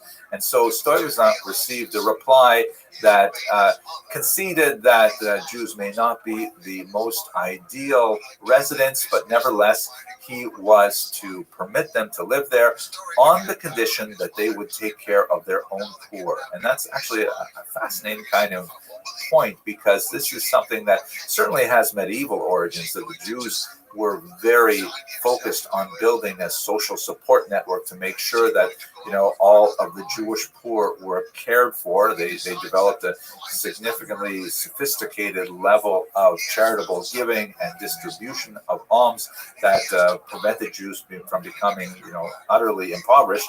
But it was underlined in their very first settlement in America that they had to take care of their own poor. And I believe we'll see this repeating itself generationally as new waves of Jewish refugees make their way to American shores, and prior generations of migrants feel the responsibility to make sure that they are cared for. So Stuyvesant was forced to allow the Jews, and lucky for other groups, because Stuyvesant was ultimately forced to grant similar concessions to Quakers and even allow the hated Lutherans to establish a church.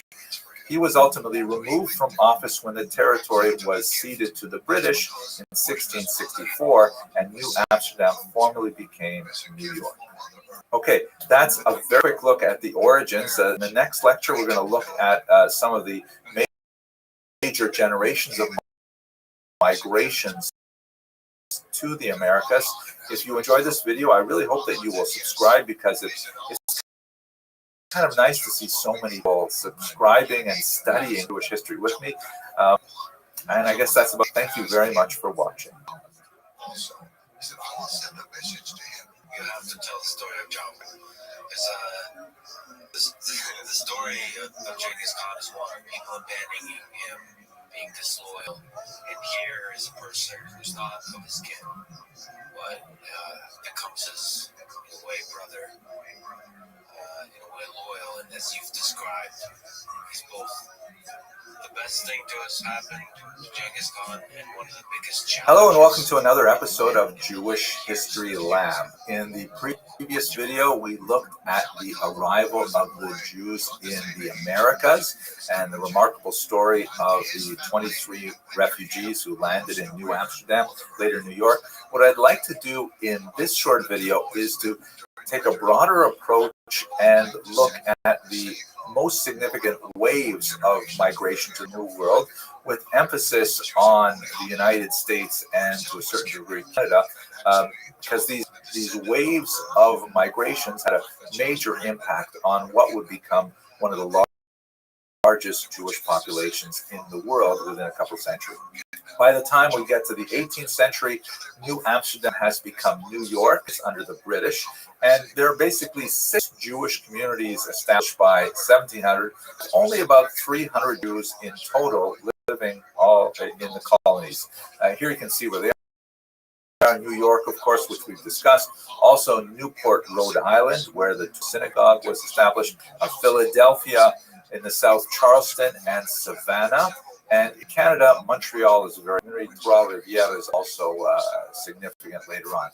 Most of the Jews in North America at this point are observing the Sephardic Rite, a tradition that would continue for much of the 18th century, even as the migrant population are derived from Ashkenazic lands. This is kind of like a tradition-mind approach that many Jews took, because so much challenge was placed upon them in terms of forces to acculturate or assimilate to a very foreign kind of environment. So the idea of remaining within the tradition, even if it was not necessarily one's tradition from Europe, but nevertheless it was the established tradition of the community. There were a lot of kind of centrifugal forces and centripetal forces.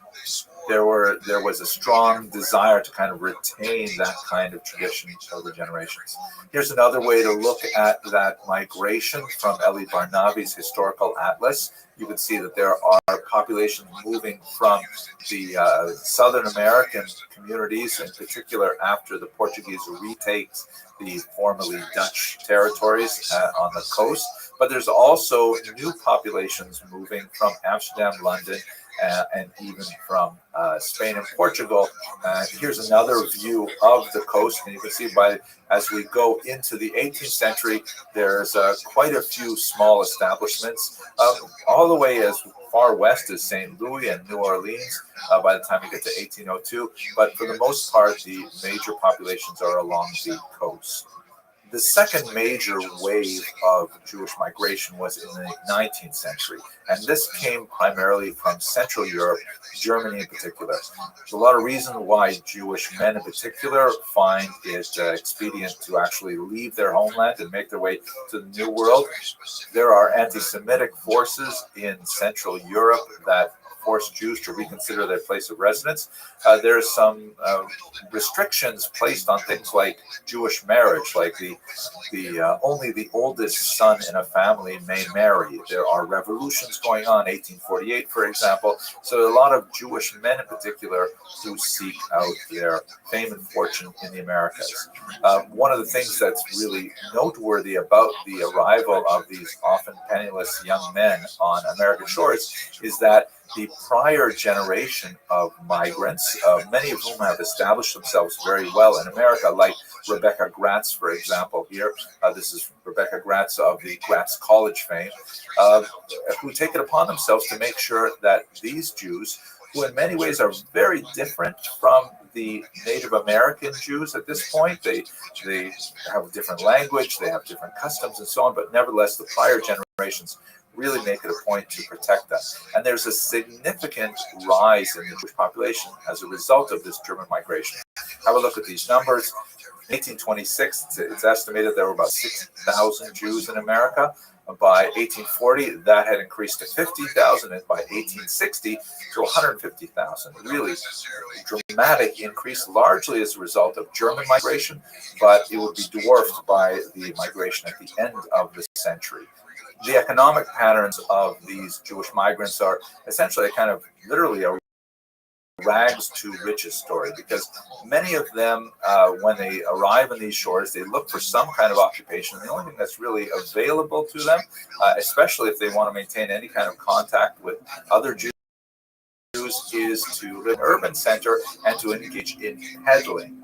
This is like right at the bottom of the commercial ladder of success, where essentially they've got a push cart and they're moving from house to house seeking donations or making small purchases of used clothing and things like that, then repairing them and then reselling them, recycling things like, making brushes and things like that. And it's like right at the very bottom of the economic ladder.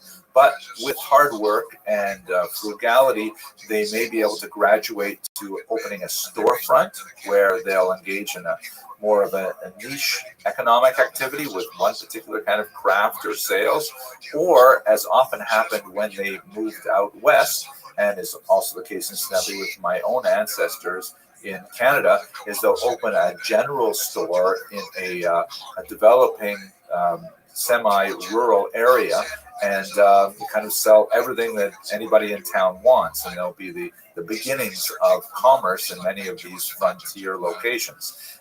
And then if they're really successful, they may graduate to a phenomenon that is developed in the 19th century, the department store, like Macy's or things like that, where they will carry all kinds of things in a large one-stop shopping place that ultimately results in significant wealth. So the German Jews actually enjoyed a trajectory of significant economic development over the 19th century. In terms of their religious orientation, they were very much unlike the earlier Sephardic Jews and very much unlike the later Eastern European Jews, in that coming from Central Europe, they brought with them ideas associated with liberal Judaism, which in America was known as Reform Judaism, a much more relaxed attitude towards the strictures of Jewish law, the observance of the Sabbath and keeping kosher and things like that. And they had a significant impact on the American mindset at that time. Among their greatest achievements, when eventually achieved greater wealth, was the erection of massive structures that were testament to their success, like the major synagogues in New York and elsewhere, as we shall see. These German Jews were also noted for their willingness to take risks and to travel and to explore and to really penetrate the western regions of the United States. Here's a great picture of a merchant named Julius Meyer, together with some Indian chiefs in Omaha in the mid-19th century. I believe the Jewish guy is standing in the back on the left. I don't know, it could be a guess here, but this is kind of like typical of these Jews who penetrated the far west looking for economic niches and seeking to make their fame and fortune. This map will give you a sense of the distribution of these German Jews, reaching all the way to the Pacific coast by 1877. The next major and the single largest migration of Jews, of course, occurs at the end of the 19th century and into the 20th century. This particular map shows only a piece of it. It shows only Jews migrating from the Pale of Settlement, that is the region where Jews were allowed to live in Tsarist Russia, and it only calculates the numbers from the beginning of a pogrom wave in 1881 until the dissolution of the Tsarist Empire in 1917.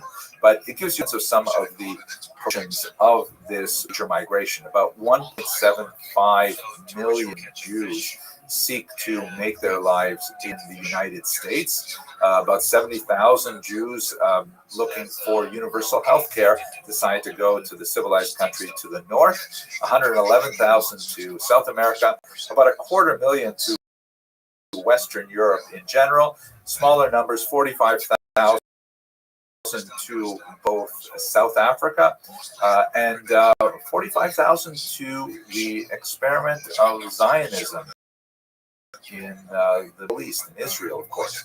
5,000 make their way to join the very community that actually goes back to the so we'll talk a lot more about this a little bit later on in this series, but let's have a look at a couple of maps from Eviatar Friesel's really fascinating Atlas of Modern Jewish History, just to get a sense of the overall population of world Jewry at this time. Here you see what world Jewry looked like, let's say in the year 1800. There are less than 1 million Jews around the world. About 70% of them live in Europe, and the rest are roughly evenly divided between North Africa and the Ottoman Empire. When you get to approximately the year 1800, you see that the population has overall grown significantly to 3.2 million Jews. But once again, Europe dominates with about 2.7 million. There are about 250,000 in North Africa and in Asia, which is basically the Ottoman Empire, but also in Central Asia at this point. The Americas has increased to about 10,000 by the time you get to the year 1800. And that's all the Americas, South America as well. Oceania, a very small number still, 500. By the time you get to the end of the 19th century, let's say the year 1900, now you've got about 10.8 million Jews worldwide, a significant population increase. And much of it has shifted to Eastern Europe. Poland and European Russia has the largest population, the largest increase as well. But there's also a dramatic expansion of Jews living in the U.S. and Canada, with over 1 million by the time you get to the year 1900. The rest of America is about 35,000. This gives you a sense of how the overall proportions are. Okay, we will spend much more time, but for now, I'll thank you for watching. I hope you enjoyed this short. I do enjoy you subscribe, because seeing those numbers go up makes me feel like, wow, there's so many more people who are enjoying Jewish history as I do. So please do subscribe. And otherwise, I hope you have a great day. Thank you very much for watching. Was a problem he resolved at a very young age. So he had that experience behind him. But now, Victor's younger brother, Belgatai, is on raid with him and with Tomoko when they go to capture Burstaba. So, hello and welcome to Jewish History Lab. Today I'd like to look at the emancipation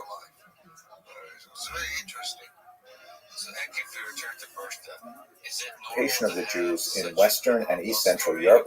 In many ways, this particular period, which begins at the end of the 18th century and extends into the 19th century, represents really the coming together of a lot of pre-modern impulses and results in the ultimate political emancipation of the Jews, or the granting of equal rights to Jews throughout Western Europe. As we shall see, the legal emancipation of the Jews is not quite the same thing as the social emancipation of the Jews, but nevertheless, it's a fascinating story, and in many ways it represents the beginning of modernity as we understand it today. Now, it's really important for us to just take a second to think about, what does this word emancipation actually mean? It's a word that Jewish historiography has seized upon, although it clearly is borrowed from the experience of African Americans, and a much more dramatic emancipation that occurred with the context of the American Civil War in the 1860s.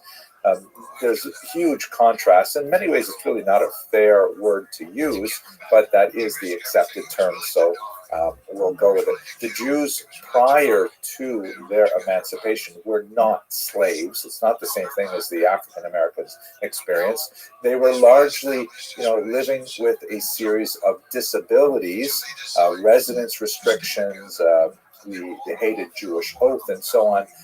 They were not directly enslaved to owners. They had a certain degree of freedom of movement. They had a limited degree of freedom to choose different occupations, very isolated and narrow opportunities for higher education, but it's not at all comparable to being a slave on a plantation. But nevertheless, we use this term to try to find a word to express the release of all of these disabilities in the late 18th and 19th century. So by way of background, it's very important for us to understand that, if we're using this term emancipation, what do we exactly mean by it?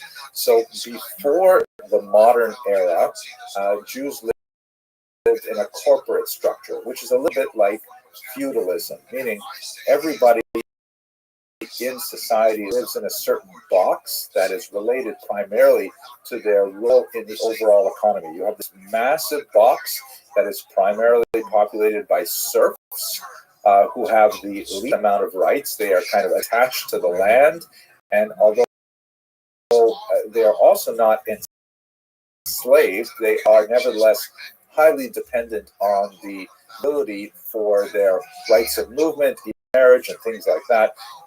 But they nevertheless have kind of like day-to-day freedom that makes them very unslave-like. The Jews were not in that box. Jews were also not in the box ability, or the knights and groups of people like that engage in various activities that are specifically, related to their high status in society, managing large, farms and manors like that. The Jews closest to the burgher, or the sort of incipient middle class, who are dealing with various types of commerce because Jews are heavily urbanized. But even in urban centers, they were frequently denied formal burgher status. They were typically denied access to a whole range of professional guilds and things like that. And so they weren't really in the burgher class or burgher status, even though they tended to, in their lifestyle, be closest to them. They obviously were not in the clergy, which was another box in the kind of feudal design of medieval society. So what exactly were they? Well, as we've discussed in previous lectures, they were essentially servi camerae regis. They were servants of the royal chamber. They had burgher-like activities, also middleman activities, primarily in tax farming and leaseholding and so on, and obviously very active in money lending, and a lot of the cash that their activities produced was directly taxed by the king, in exchange for which the Jews had the protection of the royal chamber, the protection of the king, and that's basically how they managed to exist in medieval Europe. But with modernity, a lot of things changed because it was no longer possible to keep people in these boxes. Serfs were being emancipated all over Europe. The last region to emancipate their serfs was the Russian Empire. They were also the last to emancipate the Jews as well, some 50 odd years later. And people were like moving into cities. Industrialization was happening, and people were like moving to factory jobs, which upended a lot of the it was like a period of transition where who would go back to the ancestral farm, actually do surf-like activity during the harvest season, and then they would go into the cities during the winter and work like blue-collar jobs in these burgeoning factories. So it was a very kind of transitional period in the 18th century and 19th century. The Jews, for their part, were really pressing to get more rights of residence, to move wherever they wanted, to be free from the hated mora judaico, this kind of medieval oath where, because Jews were considered intrinsically untrustworthy, they had to endure ritual humiliations when they were making an oath in court. Like they had to stand on a pigskin, sometimes with their chest bared, holding on to a sacred Torah and so on. So they wanted to get rid of a lot of these things. They wanted access to higher education. They wanted access to generally everything that was going on in culture and science and society in the modern era. And the emancipation movement was something that slowly, in fits and starts, granted these things to Jews. Obviously, it was very closely related to the Haskalah that we discussed in the previous video, the Jewish Enlightenment, because while the Jewish Enlightenment was primarily an intellectual movement that was about changing the way Jews thought and bringing it more in line with the intellectual currents of contemporary European culture, it was also a political movement. saying that, if Jews can be reformed in terms of their use of the vernacular, in terms of their relationship to society, and understanding their civic responsibilities, society should give them the legal rights that for much of medieval history, Jews were considered formally travelers. They were like resident aliens. They were not considered like normally subjects of the king like everybody else was. And in modernity, this is a time when kings in general were in decline, and the idea of societies being made up of equal citizens, particularly white males, that's something that was coming of age, and the Jews were claiming their rights to be there as well. So let's look for a moment now at the United States, which was technically the first modern country to formally emancipate the Jews. And it was not the hardest thing in the world for the United States to do. This is because the Jews did not constitute the major challenge to emancipation. Obviously, African-American slaves were the big challenge. America is very much a society that is still trying to come to terms with the racial character of its history. And the Jews were nearly, but not quite white. This is not the place in this class to talk about the gradual whitening of the Jews. One of the things that is largely true of American society is that Jews were generally considered like not quite white like Northern Europeans were. And by the way, this is not only Jews. This is also Irish and Italian people and so on. Up until really these peoples were considered kind of like off-white in the skin tone of social structure in 18th century America, and in the 19th century as well. They were not quite in the same degree of whiteness. Obviously, this speaks to the fact that whiteness is largely a construct. Obviously, there are that we can discern really, but especially when we get in the kind of the middle range, it really is a lot on how a person behaves, how a person is viewed by society around them, that determines whether or not a person is actually white or actually not white. So Jews were, for the most part, nearly white, and more significantly, they were not Catholic. There was a tremendous antipathy towards Catholics, regardless of their skin color. It happened to coincide, of course, with the Italians, who are also generally Catholic. So there's a lot of hesitation to giving rights to, first of all, African Americans. That, of course, America fought a war over that. But also these nearly white peoples like the Irish Catholics, the Italian Catholics, and then, of course, the Jews. So viewed from the perspective of those who wanted to limit the full access to society in early America, the Jews were like a lower priority for their exclusion. And the kinds of disabilities that Jews faced in the 18th and 19th century America were comparatively minimal. There was questions about whether or not they could hold public office, some issues of whether or not their oaths would be trusted because they would not take them on Christian Bibles, for example, and those were fairly easily dealt with. The Constitution of 1787, and especially the Bill of Rights of 1791, clearly indicated that should be free of these disabilities. Although vestigial oath laws did persist in some states until 1877, when the last one was removed, that was applying specifically to New Hampshire. So in other words, the United States of America, a very small Jewish population, nearly white. It was not difficult to make that big step and emancipate them.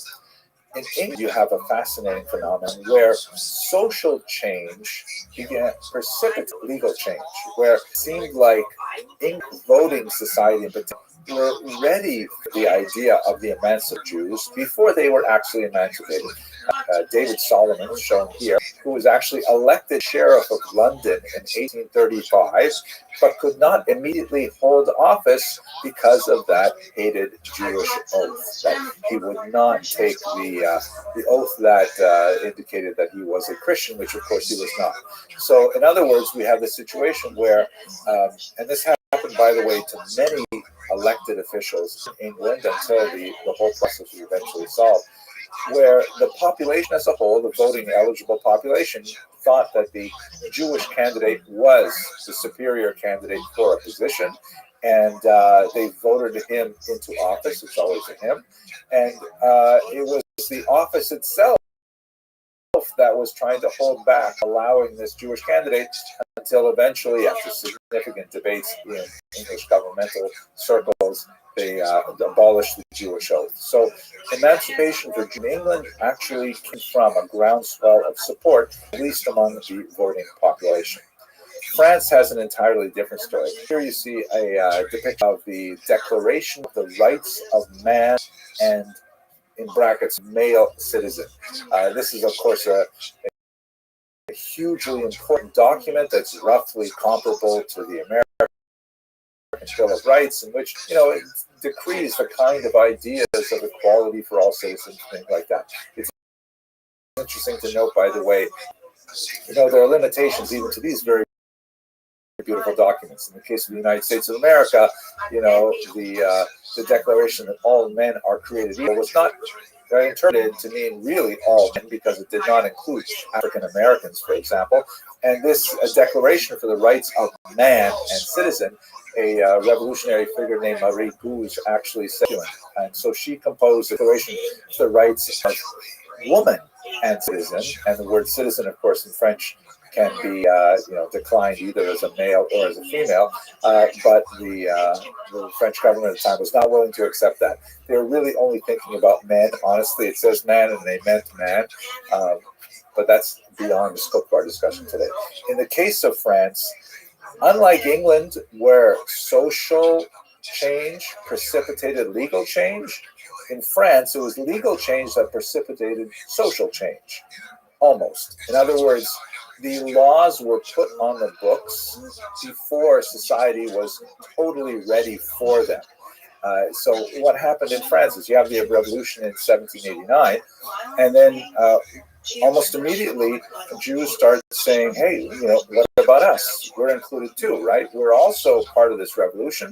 And philosophically, it was really hard to say no, because so much of the grounding of the French Revolution, like the American Revolution, was based on this flowery and soaring rhetoric of the equality of all people and so on. So that includes Jews too, right? So there was a big distinction between the smaller, much more acculturated Sephardic population of Jews that lived in the west and south of France, in Bordeaux and Bayonne, and the much more highly dense and concentrated and less acculturated Jews living on the eastern border in the region of Alsace-Lorraine, the Ashkenazi Jews. The Sephardi Jews largely spoke French, largely had a much more French lifestyle in terms of their dress and their broader, economic profile and things like that.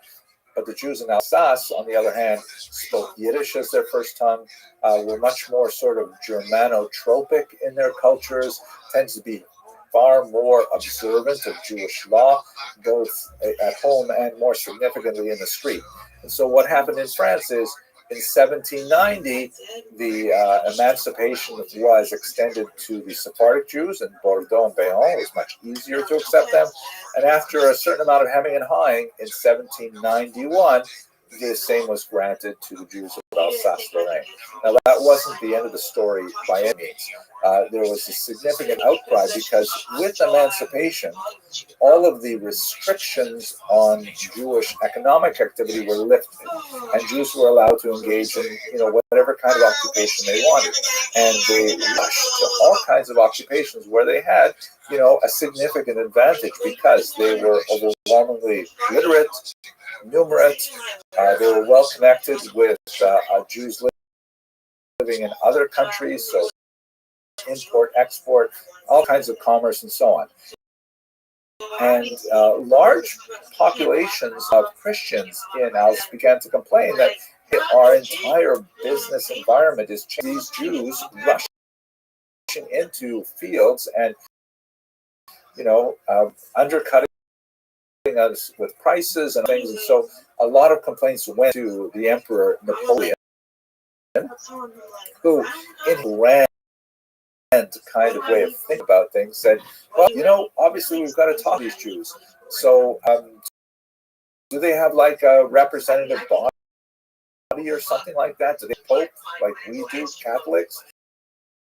And so his advice told them, well, they have this called the Sanhedrin, was the ancient of 71 judges in the ancient period, but they haven't met in 1900 years since they were exiled from Israel. Actually, not quite since they were, but short after.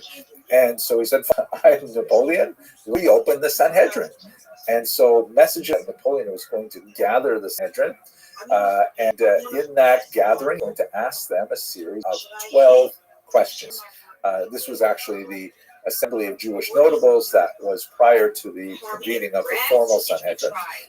The questions that he asked were actually quite fascinating, and they really give us an insight as to what he wanted from the Jews. He asked questions like, for example, do the Jews have their own police force?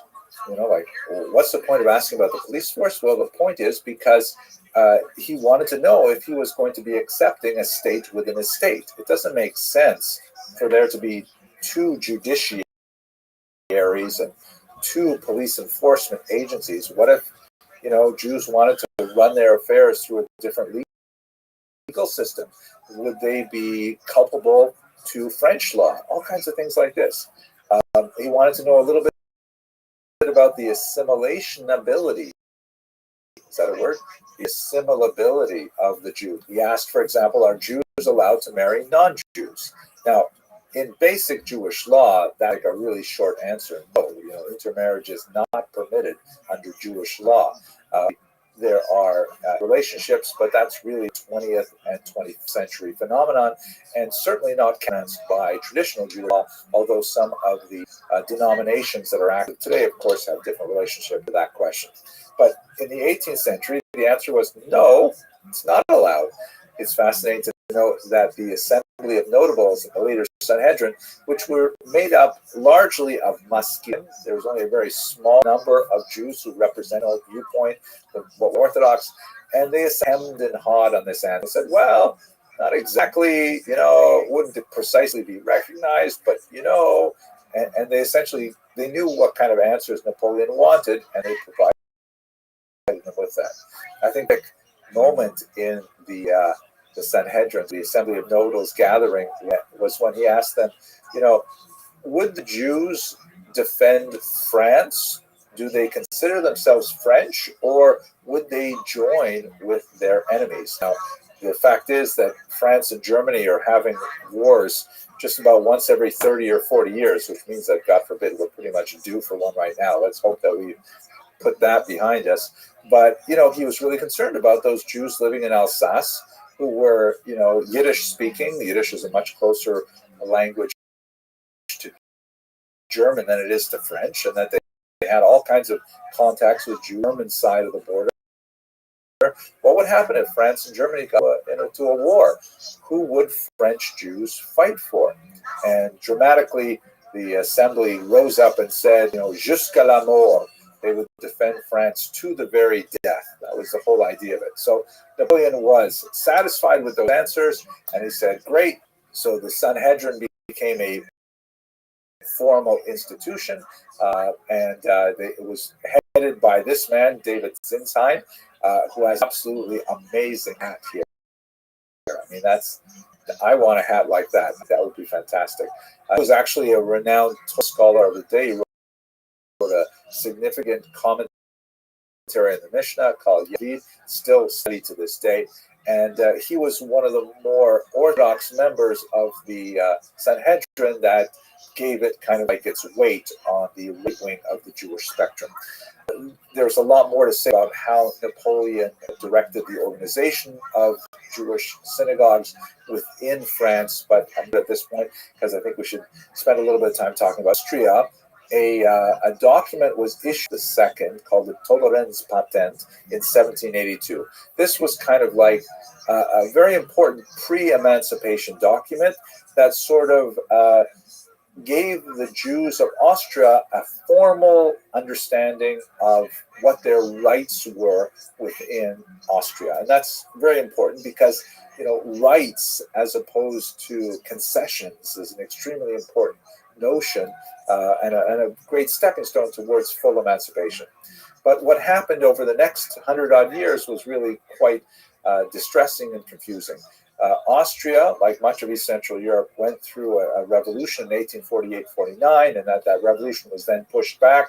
And the revolution came from the more liberal side of the spectrum with the general constitution that was created in 1849.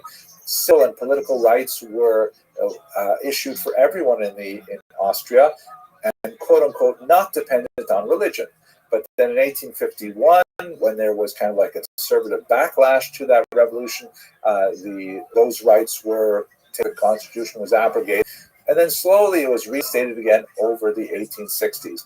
The same kind of thing was happening in Hungary, although you also had very significant opposition to emancipation from Jews themselves in Hungary, led by the Chassam Sofer, a very important Rabbi Moshe Sofer, who essentially said that emancipation is going to result in assimilation. He was not at all wrong. Emancipation and assimilation seem to go hand in hand, and he said we should not accept emancipation.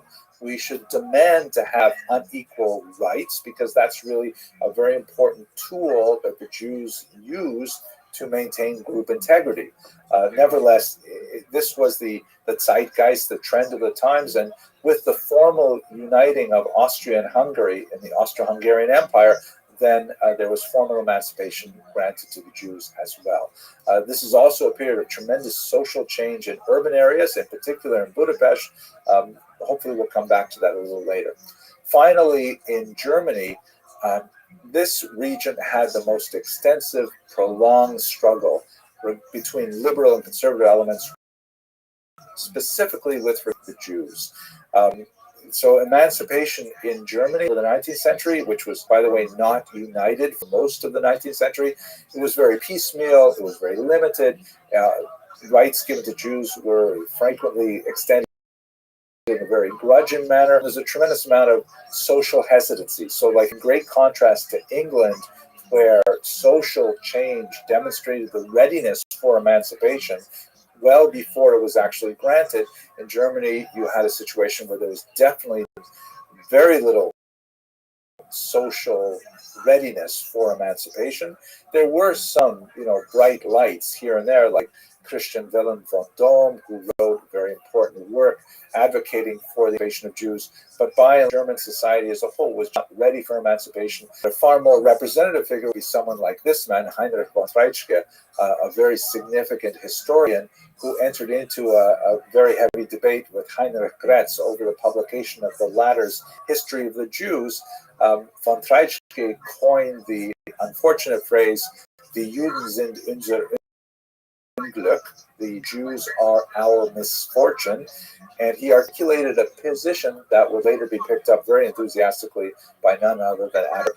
And he argued that the emancipation of the Jews had to be rolled back, and of course, the disaster of the Holocaust ensued. So that's a very quick look at the emancipation of Jews in Western and East Central Europe. In the next video, I'd like to look at Eastern Europe, which had a very different trajectory. If you enjoyed this video, please consider subscribing. We have a great learning community that is always expanding, bringing in lots of people who want to study Jewish history. And okay, I guess that's about it. Thank you very much for watching.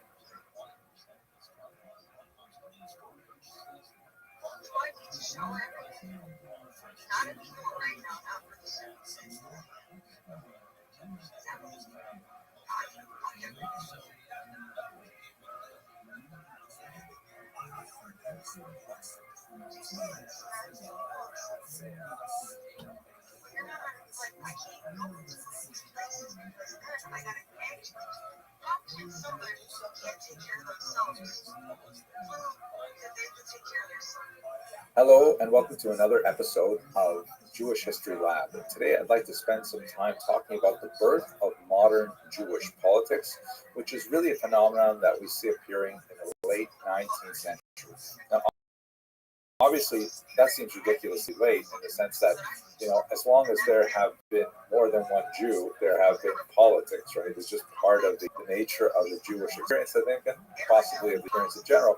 But what I'm going to be focusing in on in this context is the idea of the birth of mass movement with political ideologies that are adopted by Jews, particularly in the modern era, especially because this is a time when democracy begins to make its impact in the Jewish community, and in particular, mass of population that resides in Eastern Europe, where there's so many more Jews to create that critical mass to move political agendas along. And prior to the 1880s, by and large, Jews were quiescent when it came to political activity. They largely trusted their leadership to have any kind of interface with the secular authorities. And so really it was a matter of more kind of like feudal relationships where the Stadlam, the intercessor that would be hired by the head of the Kehillah, would be the one that would be interacting with the nobleman or the king or whatever on behalf of the entire community. And the idea of a group of Jews breaking away from the central authorities was really quite unusual and doesn't have a long tradition before the modern era. In the modern era, however, for a variety of reasons, Jews begin to look at more, contemporary ways of organizing themselves, and not necessarily in conformity with the will of the rabbinic and communal leadership. That's where we get these modern Jewish politics. Let's have a look at that specifically. I think we can date the major important turning point in the development of modern Jewish politics to 1881.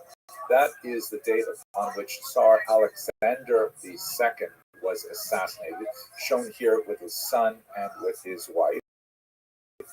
He was a very popular Tsar in Eastern Europe. He was the great Tsar liberator because it was on his watch that the serfs were liberated. It was definitely not a complete solution like the emancipation of Africans in America. It was not a funded emancipation, like they went from one set of difficulties to another set of difficulties, but never the Russian populace started to regard him favorably. The ones who did not, the early socialists that were burgeoning in the 1870s, and in 1881, a group of them, organized under the name Narodnya Volya, the People's Will, tossed a bomb at his carriage and killed him, as you can see in these contemporary newspaper accounts of that act of violence. The rumor went out throughout the empire that the new emperor, the son, Alexander III, gave the populace permission to beat the Jews for 3 days. Now, for a long time, Jewish historiography basically took this at some kind of face value. And if you've seen Fiddler on the Roof, there's a famous scene where Tevye is approached by a policeman who wants to give him some kind of heads up that a pogrom is coming. But it seems like this is not an accurate depiction of what happened in Russia. In reality, the pogroms went way out of control. The Russian Empire and the government was certainly not the architects of the violence. They had a great difficulty trying to control them. The entire administration, the police force, was exposed as being, inept, excessively bureaucratic, too slow to respond to this rapid movement of violence that essentially followed the new laid rail lines that were connecting many communities. And the pogroms went on not 3 days, but for 3 years, till 1884. And it really underscored the fact that Russia was no longer capable of maintaining itself as a Rechtsstaat, that is, a country governed by law. There was simply too much anarchy possible, too much chaos possible, and that is really something that the Jews, as a minority, fear tremendously.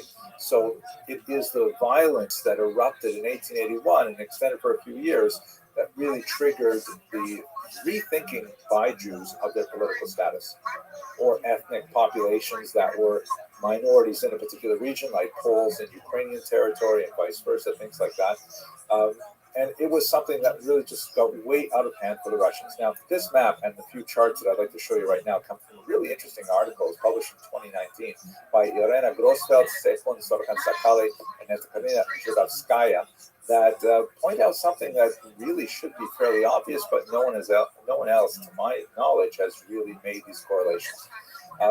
The pogroms, why did they happen? So there's definitely a certain amount of latent anti-Semitism in traditional society. You can tie it to, certain church teaching and certain economic practices of the Jews, and the long-term resentment that goes back to the Khmelnytsky rebellion, the Haidamach rebellion, and so on. But Jews basically lived in relative peace alongside their Ukrainian, Latvian, and Russian neighbors, with only a few significant punctuations of violence, like under Khmelnytsky in the 17th century and under Honta in the 18th century. So the majority of Jewish history in the Pale Settlement was relatively peaceful, necessarily loving, but one of coexistence. So why all these pogroms all of a sudden? So have a look at these charts. Let me just move over to the other side of the screen here. So this is a chart that shows the number of pogroms in the years 1800 to 1928. And I'm a little bit suspicious of the last number. I always thought there was a much bigger surge in 1919, but let's take it at face value for now because the conclusions are going to be really useful. Here is the number of pogroms correlated with years of crop failure. And as you can see, yes, pogroms do correlate with certain period of failure, but by no means all periods of crop failure. There are some periods when situation, especially before 1881, that do not result in anti-Jewish violence. And in fact, there's a rather extended before the Russian Revolution 17, where there's no violence to speak of. So on there. If you look at a different kind of factor, political turmoil, the same kind of thing holds. Yes, those periods of violence against Jews in 1881 and in 1904-05, of course, the Kishinev pogrom and the Civil War pogroms, they coincided with significant political upheaval, but lots of periods where you had political upheaval and no violence against Jews. So what's going on? So what the authors of this study did, which is very clever, is they put together both of those variables with violence against Jews, and this is the money chart right here. Wow. Look at this. The purple lines demonstrate that when there is a combination of political turmoil and crop failure, that is a disastrous, meaning those two factors joined together have direct correlation with violence against Jews. And I think this says a lot about the fundamental working pieces that motivate people to attack their neighbors in this circumstance. Okay, let's go to political things. So under these circumstances, right, you've got 3 years of chaos in the former Russian Empire, and Jews are basically saying, nothing's working here. We've been relying on our traditional leadership for a long time. We're very disappointed with how we handled, among other things, the Tonistan crisis that we discussed in the previous video. We have to do something different. And so basically, Jews decided en masse that they were going to use 5 distinct strategies to meet the moment. Here they are. The first is actually the most traditional of all. That is emigration. Right? That historically, when conditions are growing increasingly poor for Jews in a particular region, and they see no easy way to change it, so they pick up and they move somewhere else. This is a 2,000-year-old tested strategy that has worked fairly well. And so you can see from this map, which we've looked at in other contexts, a large outpouring of Jews from the Pale of Settlement to America, to Canada, the United States of America, to Canada, to South America, 250,000 to Western Europe, significant numbers of Jews to the land of Israel and to South Africa, and a small number going all the way out to Australia. This most traditional strategy ultimately doesn't solve the problem. It just hopes that it will be better somewhere else, and it could, in fact, become worse, as we shall see as we move into the 20th century in Western Europe in particular. The second major strategy says, no, we're not going to leave this country. We're going to change this country. And that is this refers to the widespread adoption of socialist ideas by many Jewish youth, in particular during this time. Here's a mugshot of Leon Trotsky, one of the most important Jewish socialist leaders of the period. He was the mastermind behind the 1905 Wildcat strike that ultimately forced the Russian government to change its operation. And what it's called 1905 revolution. It wasn't a revolution because the Tsar was still in power, but he had to cede more authority to a revised parliament. What is not as well known about Trotsky's personal problems with the Russian Empire is that in 1905 it was virtually impossible to get a decent haircut anywhere in the Russian Empire. So, anyways, Jewish socialism. This was something that was antithetical to traditional Jewish values, primarily because socialism, following the ideas of Karl Marx, who was himself born Jewish and baptized as a child by his parents, was anti-Semitic himself, a self-made Jew, and he had lots of terrible things to say about religion in particular, and Jews as well. So the socialists tend to have a very anti-religious, anti-clerical position, and so it did not represent the mass of the Jewish population, but there was definitely a segment of the younger population who felt like socialism, although it represented a radical break from Jewish culture and thought and so on, nevertheless represented the way forward for a more enlightened society. We'll continue with this in the next video. Thirdly, rather than saying, let's emigrate and hope it gets better someplace else, rather than saying, let's not emigrate, let's try and change the country here, the third strategy is Zionism, saying, let's emigrate, but we'll emigrate for the last time. We'll emigrate back to our national homeland in the land of Israel, and we will there reestablish a Jewish state, a Jewish army, a Jewish flag, Jewish passports, and so on. And this will be representative of some kind of secular messianic ideal of time, because Jews will no longer wander from one place to another. Here is an image of the first Prime Minister of Israel, David Ben-Gurion, with the large picture of Theodor Herzl, the founder of Crown, proclaiming the independence of Israel in 1940. So this was also a very, very popular option that many young Jews in particular gravitated, even though most of the traditional rabbinate and leaders opposed it, saying it was kind of like a chutzpah, an act of insolence towards God, in the sense that, returning to Israel is part of the messianic future.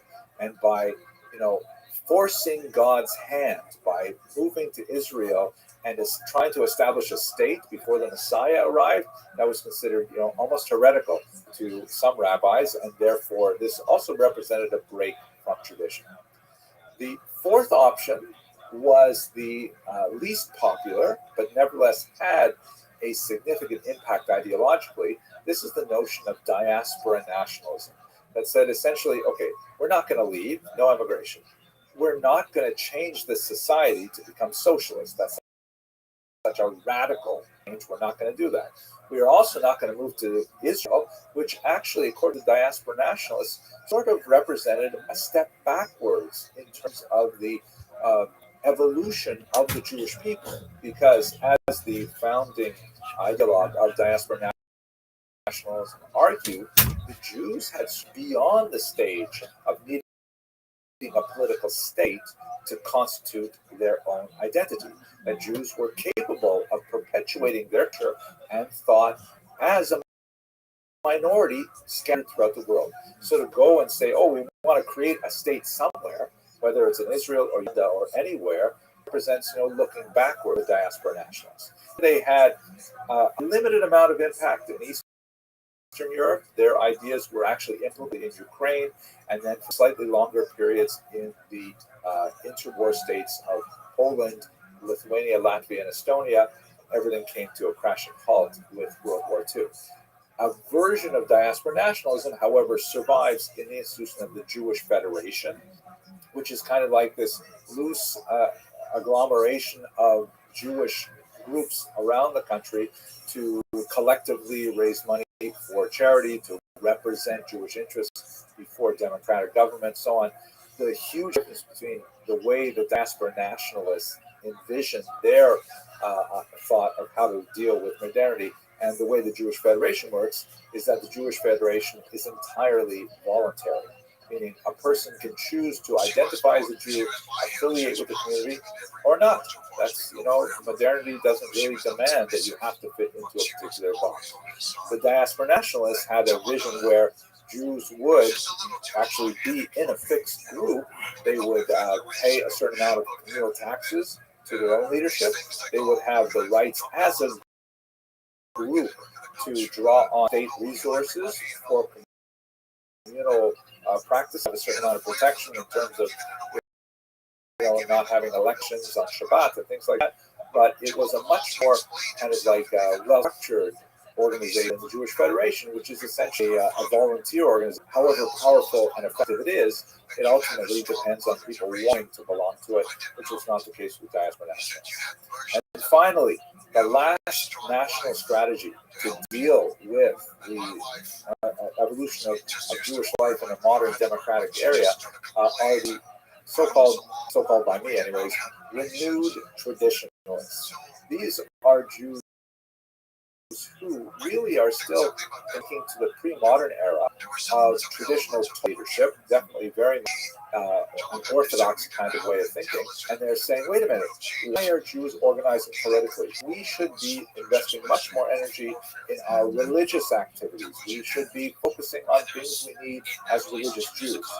However, given the rapid advance of democratizing movements in Europe and the promise of a democratic Russian empire, which turned out, not to work out that way, but at least not in the 20th century, at least not the beginning of the 20th century. We'll talk about that later as well. They said, you know what? If we don't organize politically like these other non-religious movements, then we will lose an opportunity to express the voice of religious Jewry, which represents a very large proportion of the overall Jewish public. And so the renewed traditionalists, with parties like Agudas Yisrael, Agudas Achim, and several other groups, they essentially tried to promote a religious agenda, that really demanded things specifically for religious observance within this new democratic or proto-democratic environment. Okay? Those are the 5 basic strategies that Jews chose from. There are lots of shadings in between them. Let's just have a look at what they look like on a political spectrum. And essentially, I'm going to be reviewing the deal in the last group of slides, but we will be putting it in a graphic format so it's a little bit easier to understand.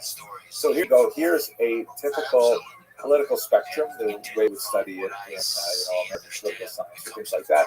You have a line, and on the left you have socialism, and on the right you have capitalism, right?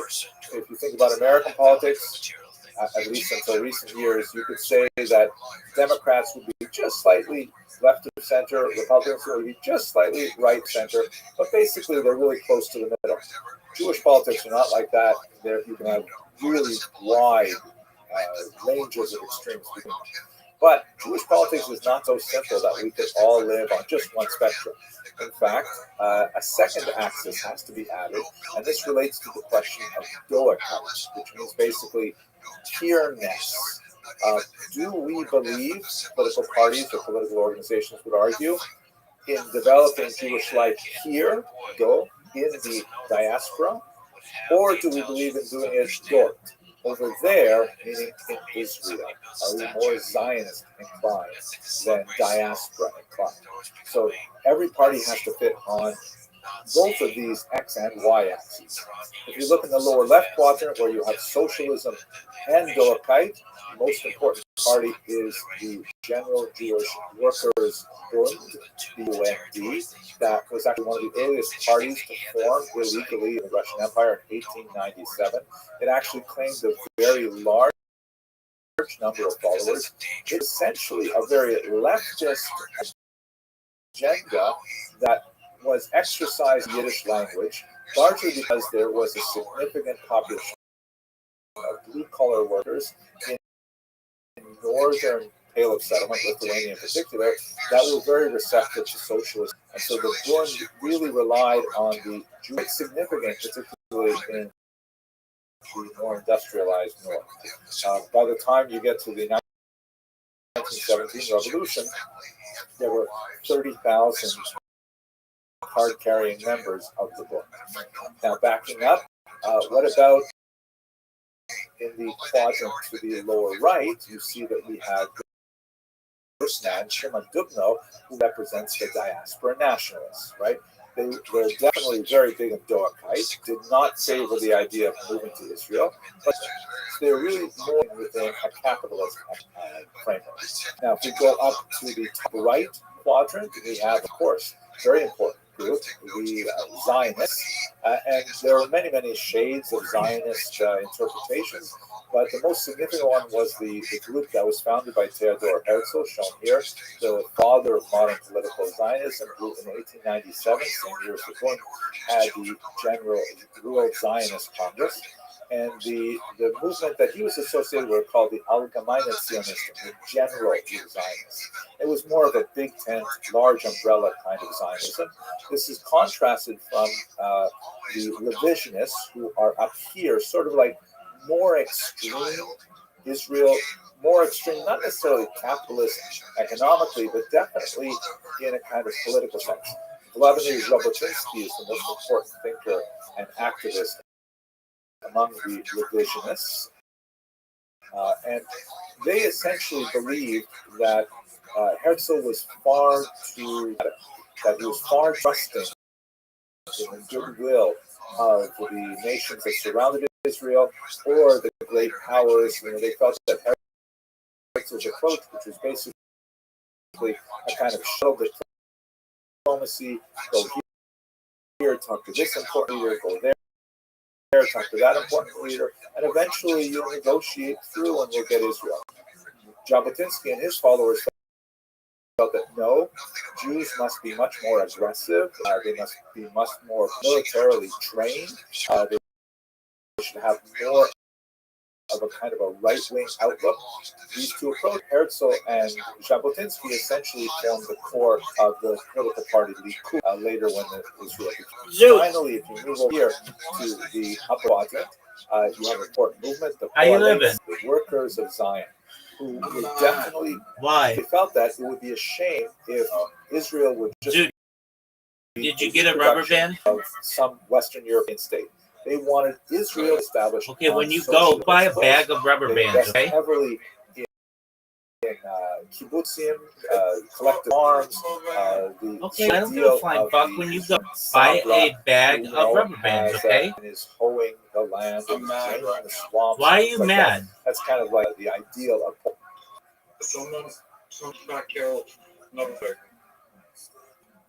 All right. So what?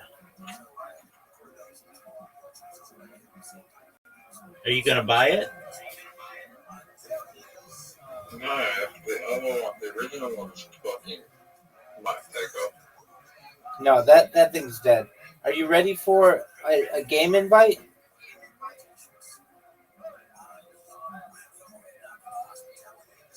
Zoot.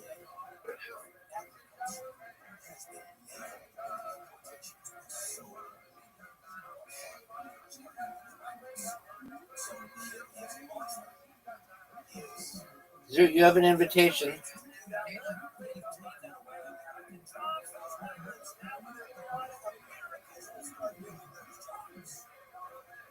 Zoot. That's it. You have no idea how to play this game. Okay.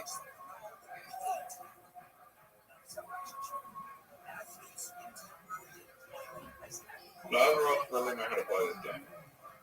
I think I do. Well, I'm in the lead.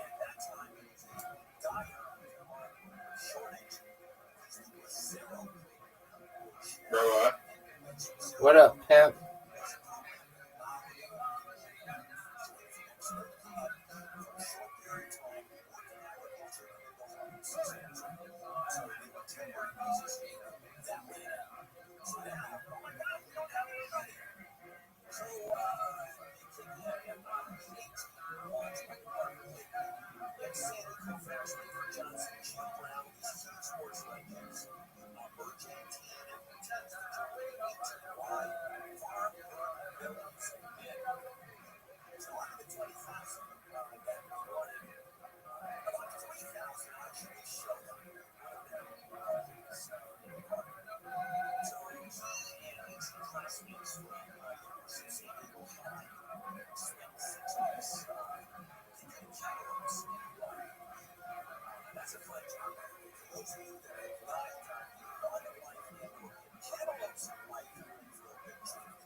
Zoo.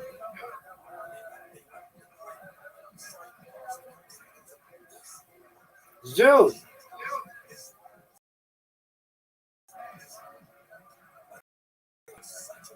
Zoo. Go.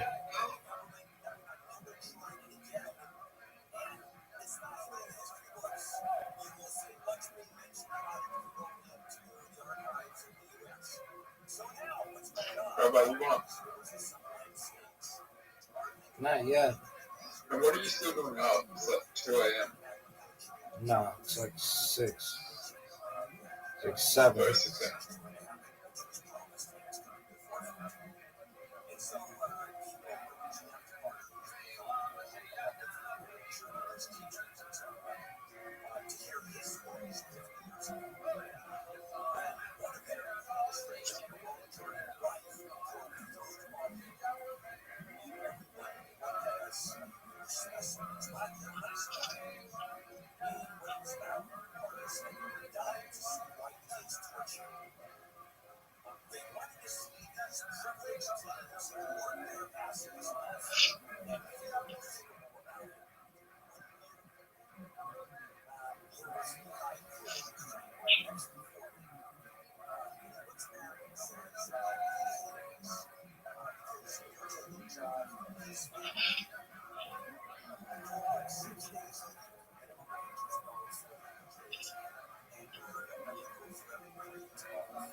You ready?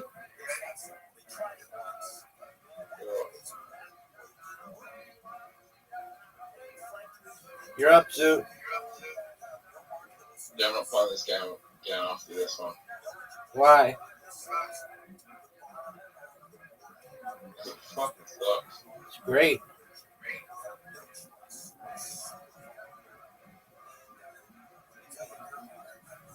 None of us know how to play it. I do, and I've beaten you every game. That's not true. Yeah, I have. I'm not. Oh, no, you're right. We tied one of them.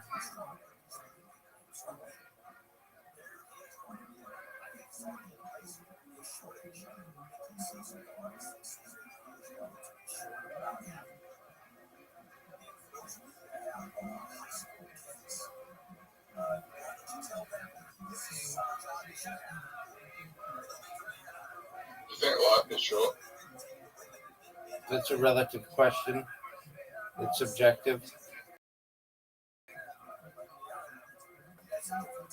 You think it's long? Depends. For a fly, it's long. For a torch, shorter.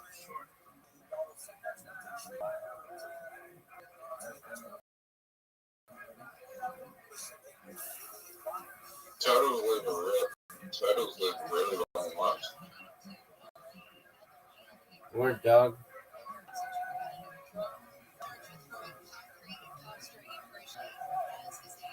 What's the longest living animal? They say that some lobsters don't really die if they're not hunted, so they might live indefinitely. Lobsters? Yeah. But traditionally, it's been the giant. Really? Yeah, but traditionally, it's been the giant tortoise.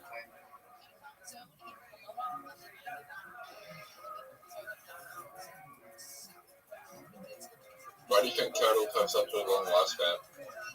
They have a protective shelter to protect them from predators. Also, they live in areas many times where they don't have natural predators. Like they'll live on an island.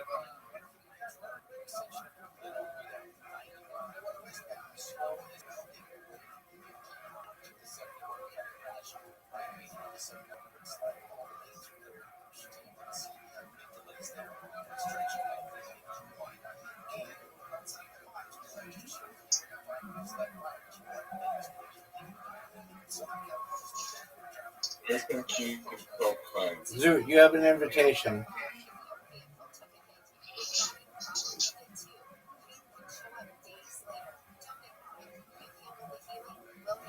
Zoot. There's a clam that's lived for 500 years. Okay, good. Zoot.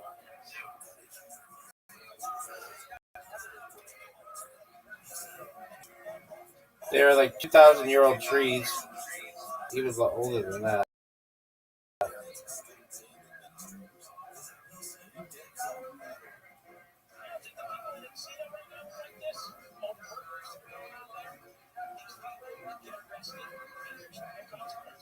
You think there's plants that have consciousnesses? What? You think they have a conscience? Yeah, I kind of do. Especially like carnivorous plants like Venus flytrap. I just noticed that like it's kind of weird when you see like tree dying and then all the trees next to it start dying.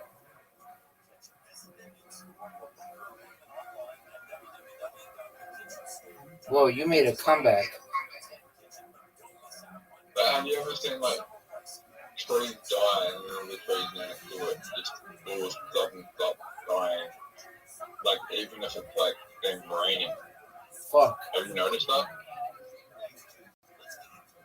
Okay.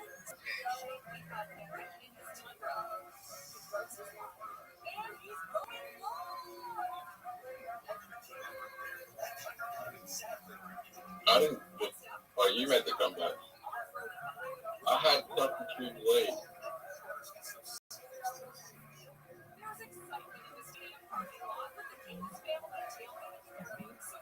I was a little distracted thinking about trade. Okay.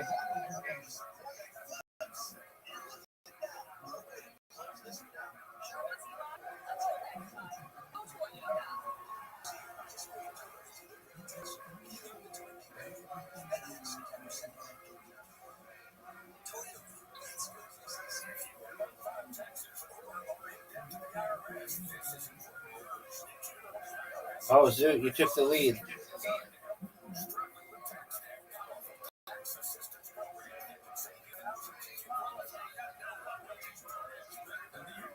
Anything possible now?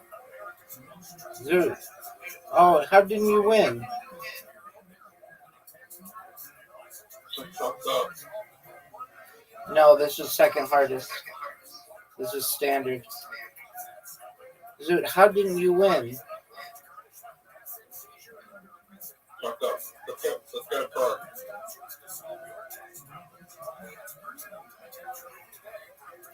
Well, of any time you were gonna beat me, it was that one. Let's go for it. I'm gonna beat you in for it. You're not gonna beat shit. coalition, and this No, you movement is primarily Just for a moment, it's gotta responsible for load. the core of the Labour Party that dominated much of early Israeli politics. So if you think this is complicated so far, we're not even finished yet, because Jews are not satisfied with two political axes. We have to have a third axis, right? We have X, we have Y, and now we have Z, which is kind of like a third dimension. I'll draw that with sort of like this curved green line, and this represents the religious parties. Because up until now, all of these groups have been either anti-religious or neutral on religion. That leaves out a huge number of Jews who still held religious values, and maybe traditional Judaism was sacred to them, like and they did telephone not numbers? want to, abandon or like dictates. numbers in a So row. the first group we'll look at are the so-called Mizrahi.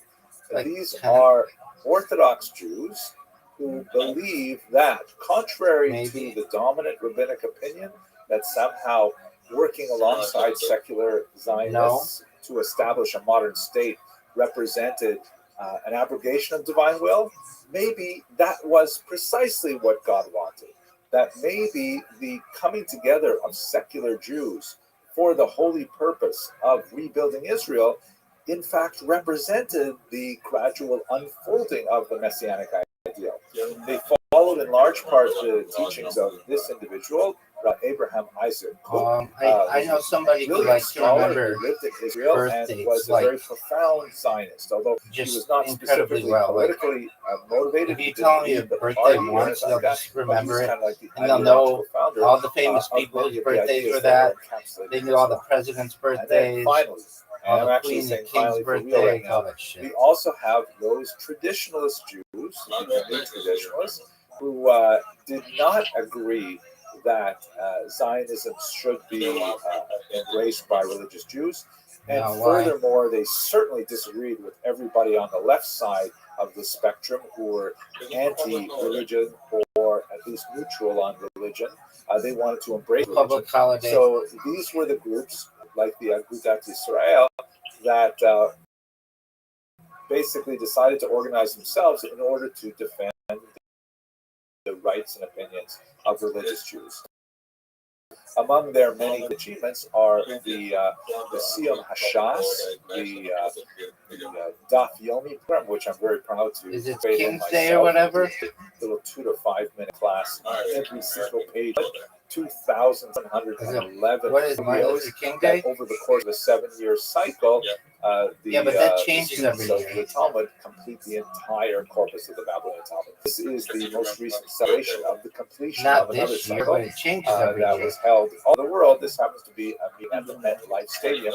I was actually present. No, nobody in this knows that. particular celebration. So that's kind of like the things that Agudat Yisrael does. They think about, what do yeshiva students need? What Fuck do no, Kollel nobody in the families United need? States knows And that. they're all sort of like working in politics in order to defend that sort of tradition. So that's a graphic representation of how nations develop and relate to each other. It's complicated, I know, but as my father, Oliver Shalom, would always say, Henry, it just gets worse. Okay, I hope you found this enjoyable and enlightening. And if like you haven't 50% of subscribed yet, businesses do. please do. It's really Like nice banks to and see stuff that do. lots more people are interested in studying Jewish history. And if you Some don't want schools to do. miss a lecture, make sure you click on the little bell button on your YouTube so that it'll give you a notification. Hey, a new video is happening, or a new premiere is happening, where we can actually communicate in real time with the chat. And of course, we have other levels of membership, which give you access to other lectures and live events and things like that. But I'm really Winter happy break. that you're with me Yeah, for this there's a video, winter break. and I look forward to speaking to you in the next. Thanks very much for watching. No, it's usually like 3 weeks.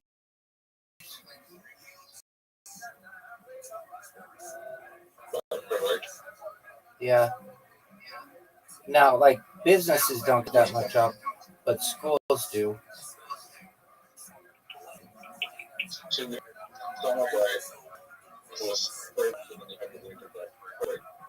Hello and welcome to Usually- another episode of And there's Jewish a spring break, Today we're going to begin. and a lot of times there's a fall break. discussing the Holocaust, A week. most difficult chapters in the long history of the Jewish Dude, this last one. people. Please note I've never seen it before. I just finished. that this information is intended for educational content only. I will only be very briefly about the Holocaust context of this series. But if you are curious and are motivated to learn more, I have an entire online course which is specifically on the topic of the Holocaust, and it is free and open to the community. Please see the lecture notes for a link to that particular course. What I'd like to do today is to speak a little bit about the interwar period and the Jews. But let us begin first with a discussion of the terminology. What is this word Holocaust? Where does it come from and why do we use the term? So the Holocaust itself, obviously we're speaking about the Nazi attempt to destroy the Jews of Europe during World War II. It was such a tremendum, such a huge and audacious act of brutality that it begged a specific term to try to capture what it referred to. In the 1940s through the 1970s, various terms were tossed about to try and capture a sense of this historical event. Probably the first term that was used is the word genocide, which was coined by this man, Raphael Lemkin, in 1944. And the term comes from the words genos, meaning people, or class in the sense of a class of family, and side means to kill, like as in homicide or suicide or patricide, that kind of thing. So genocide means the killing of a people. And that term was very useful and of course has entered the English language, but it lacks a specific Jewish context, specifically addressed the Nazis, really to the Jews. There were other people such as the Roma and Sinti and others, but the Jews really were high on the list of targeted populations, and so genocide is a little bit too generic. A term that began to be used in the 1960s is a poster from film that popularized the Holocaust, starring Meryl Streep and others. And where does this term come from? Though actually, it's kind of a problematic term. It is a word taken from the Latin translation of the Hebrew Bible.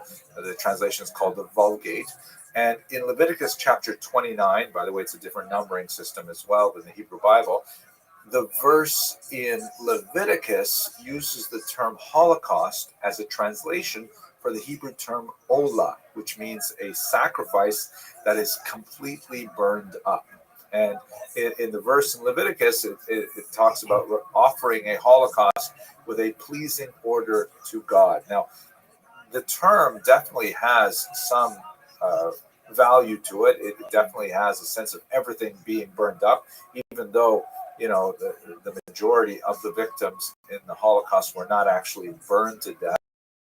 They were gassed to death or shot, and others, but still it does have some kind of totality to it. But at the same time, it has theological problems. Like, are we actually going to say that if the Jews are serving as the sacrificial lamb, so to speak, what does that make the Nazi? How do we say that next to God perceiving a pleasing odor? I mean, these are very problematic terms. So for that reason, religious thinkers prefer not to use the term Holocaust, and they rely on the Hebrew term korban, which means destruction. And that term korban is connected to the destructions in Jerusalem in 586 before the Common Era, in the year 70 of the Common Era. So for religious thinkers, the term korban is definitely popular, but it also adds a kind of religious coloration that is problematic for more secular users. Israel, the most popular term is undoubtedly Shoah, also a Hebrew term that occurs in the Bible, but it does not have that same connotation of connecting it to the destruction of the temples and the, theological baggage that goes along with it. One last term. We should be careful because some of the terms that are used, I personally think, are rather offensive. For example, to use the term extermination, the extermination of the Jews of Europe. Extermination is a term we use for vermin, which plays right into the Nazi ethic with regards to their destruction of this population of people. And there are certain terms like final solution and Lösung, which were actually coined by Nazis themselves. Here you see a mugshot of Hermann we're on the Göring same from one. the Nuremberg trials, and This one's hard. he used terms like this: end seal, the end goal, things like that. So Holocaust is a difficult term to use. It has some problems with it, but nevertheless, it is the term that has become most popular in the English language, and so therefore we will use it for expediency. So when we go to the historical data here, the Jews in Europe at this time, you can see this map, which comes from the United States Holocaust Memorial Museum. They're spread out across Europe. The great mass of them are in Eastern Europe, in the Soviet Union and in Poland in particular. Germany has only about 500,000 Jews. They tend to be highly assimilated. They tend to speak German very well, dress like Germans, tend to have less outward adherence to traditional Jewish observance, whereas when you move to the east, you have a lot more of the mass of traditional Hasidic and Lithuanian Jews who are much more obviously Jewish from without. But that didn't stop anti-Semitism from in Germany in particular. In fact, of the anti-Semitism relied on had a specific coloration. We've spoken in previous lectures about the development of anti-Semitism through several phases, from ancient xenophobia to medieval Jew hatred. And when you get to the modern period, there is a very kind of quasi-scientific quality to it, in which the Nazis have largely abandoned the outwardly religious aspect of previous forms of anti-Semitism, and they focus on this racial quality connected with the idea of a conspiracy, specifically that the Jews constitute a distinct kind of race that are altogether joined in a global conspiracy to dominate other races. And the way in which they dominate, which obviously is very difficult because the Jews are a tiny minority of the population, is specifically in some kind of cancerous or bacteriological form. Like, for example, here you see a German language novel from 1920 that shows a hideous kind of vulture that's weighing down this shirtless man.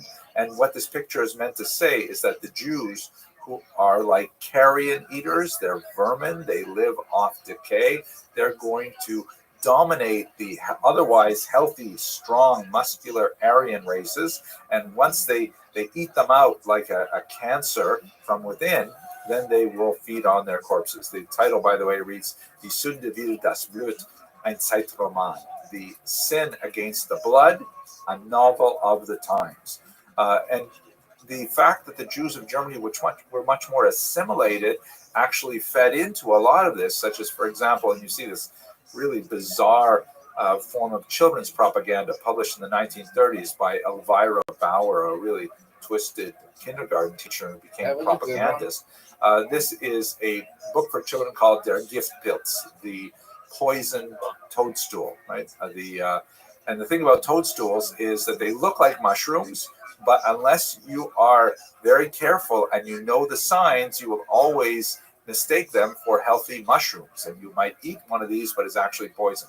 So too, the metaphor goes that the Jews look like regular Germans, but in reality, they are quite distinct, racially different, and they represent a threat. And that's the kind of theme that goes on in that particular piece of propaganda.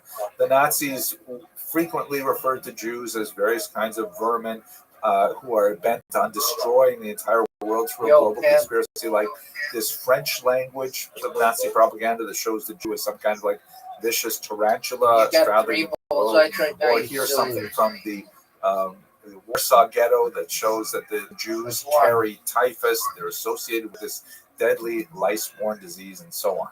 So, and here finally, here's an Austrian example. This is just terrifying.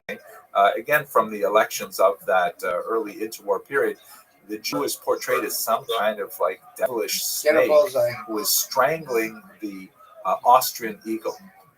And the The image reads in German, Deutsche Christen rettet Österreich, which means German Christians save Austria, right? Meaning you have to vote for a particular political party in order to save Austria from this Jewish snake, who, by the way, is associated with the communists, because you can see the hammer and sickle are lying underneath there. So that's the kind of, atmosphere that Hitler came of age.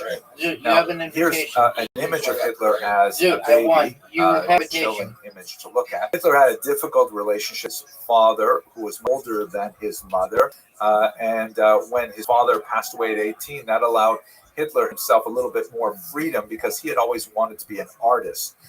He had some middling talent. Here you can see some of his artwork that's actually available on the web. Unfortunately for the young Adolf, he was not especially talented, and he was rejected from the Vienna School of Art. A rejection that stung him bitterly, and in fact, he complained about it in his memoirs later. And he always felt that the somehow rightful place in the Vienna School of Art was taken by a Jewish applicant, and this idea of the replacement theory, meaning that Hitler felt he should have been in the Vienna School of Art, but a Jew had replaced him. A Jew had, supplanted his rightful place in the incoming student body. That's something that, by the way, reverberates throughout a lot of white nationalist, white supremacist thought, right up into America and history. At any rate, he found a new purpose with the onset of World War I and joined it enthusiastic. And he was actually wounded during World War I. He was the victim of a gas attack, which gas was used at that time, as we discussed in the previous lecture.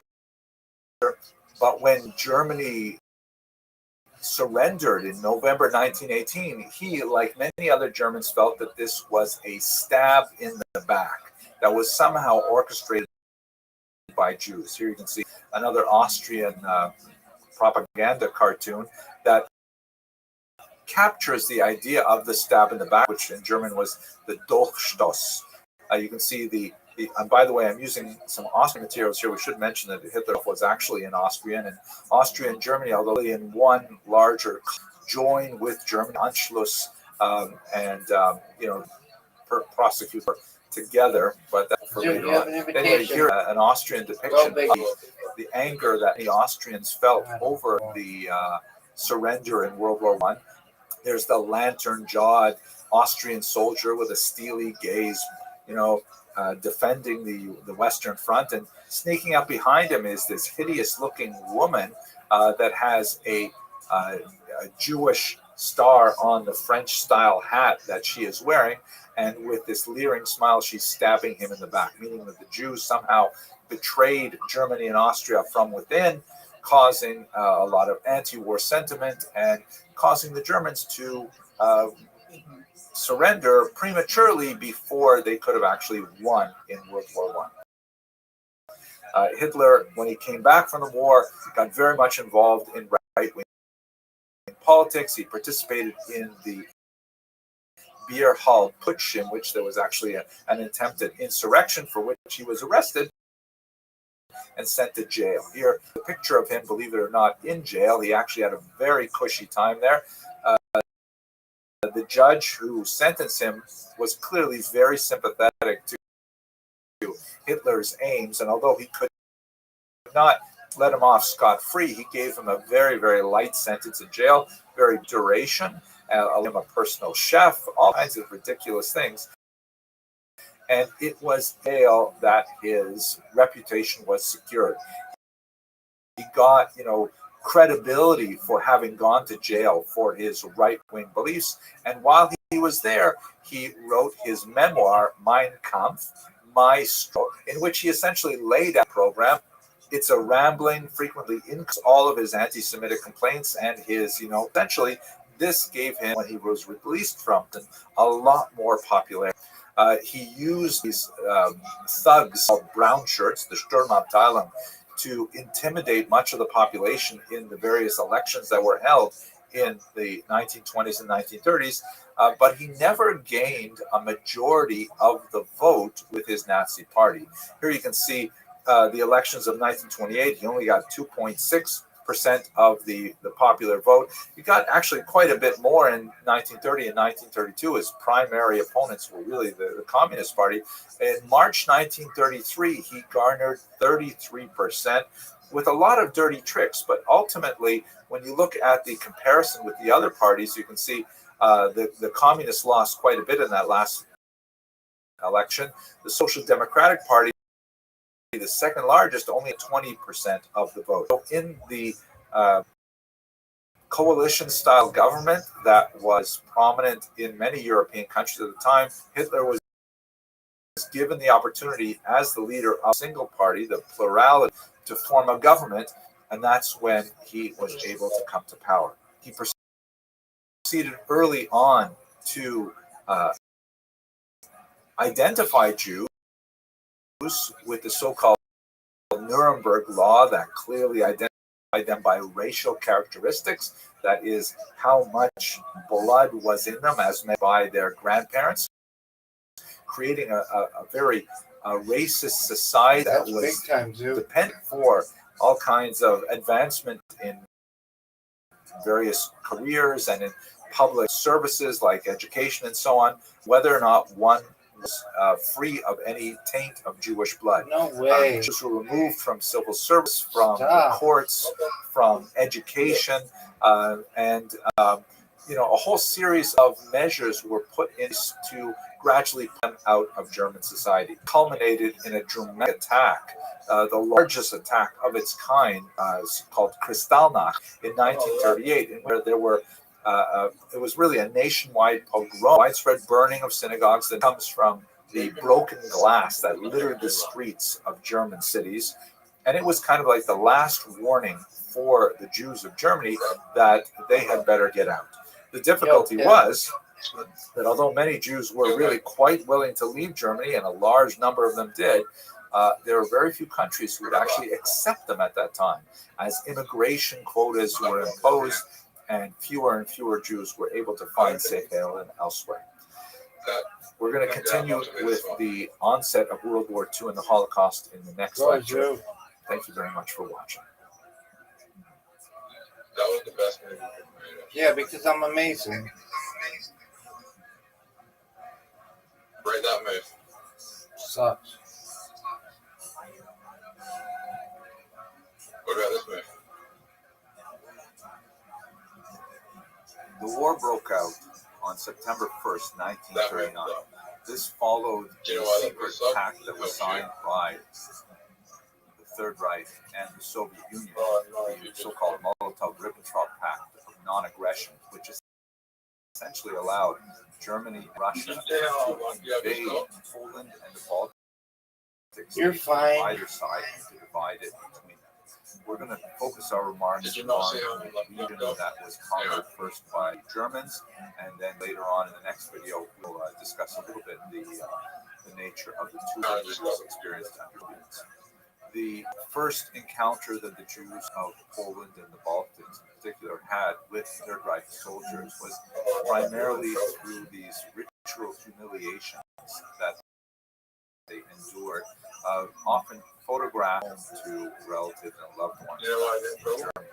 But it didn't seem clear that the Nazis really had a solid plan for what they were going to do with the Jews of Eastern Europe. While the Nazis had planned to advance their military advance in Poland, it does not seem that they had clearly thought of what they were going to do with the Jewish population, more than 3 million who lived in Poland itself. But it seemed clear that they certainly wanted to expel them from the regions that immediately bordered Germany, 2 parts east. And so they created this section called the General Government, here shown in Polish. And it's the green area. It was expanded after 1941 to include the Galicia district towards the bottom right of this map. At any rate, it seems that they pushed a lot of Jews into this general government in particular, and for throughout the region, they began to collect them in ghettos. Now, the politics of ghettos was hotly debated among the Nazis, There are actually many voices that suggest that ghettos were not a good idea, that it would increase disease, that it would allow for greater possibilities of resistance, and so on. But ultimately, a network of ghettos was established throughout the region of the Nazis. Some of those ghettos were closed, that is, they were sealed up with walls that were frequently created by the Jews themselves at orders. Other ghettos were technically open, that is, Jews could simply walk out of them, but then they would be exposed to the local population, which would frequently denounce them, blacken them for funds, and often they were at risk of being murdered by Nazi soldiers. The organization of the ghetto, however, was extremely important.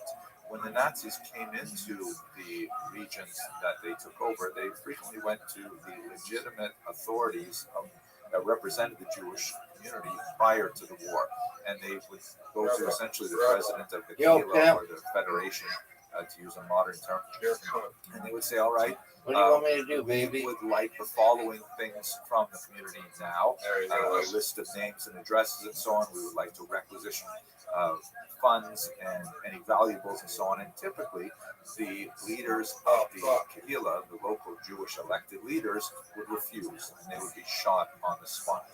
The Nazis would then turn to a second generation, like vice presidents and treasurers, and put the same demands to them.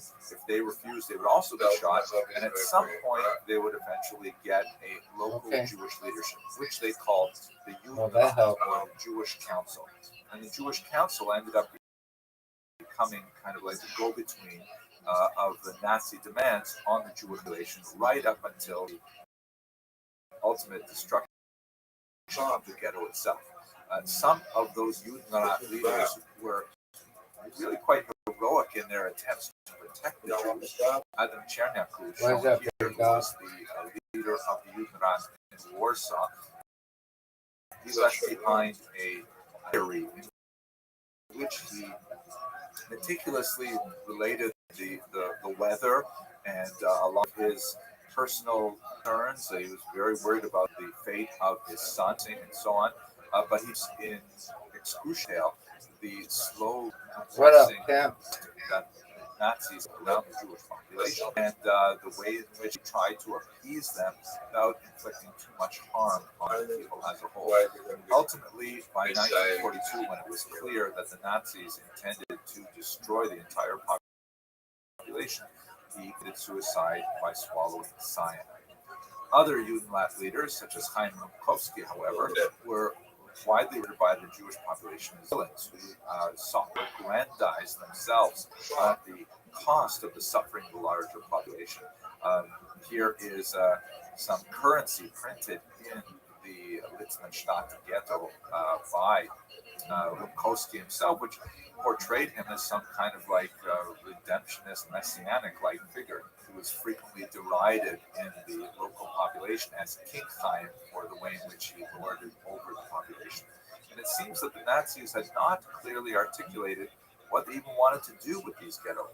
In some places, like in Łódź, which was run by Rumkowski, it seemed that the mob was productionist, meaning there was a purpose for having the Jews in these ghettos that was somehow related to their utility for the war effort. And was a major textile center, and was there put to work creating, soldiers and linings.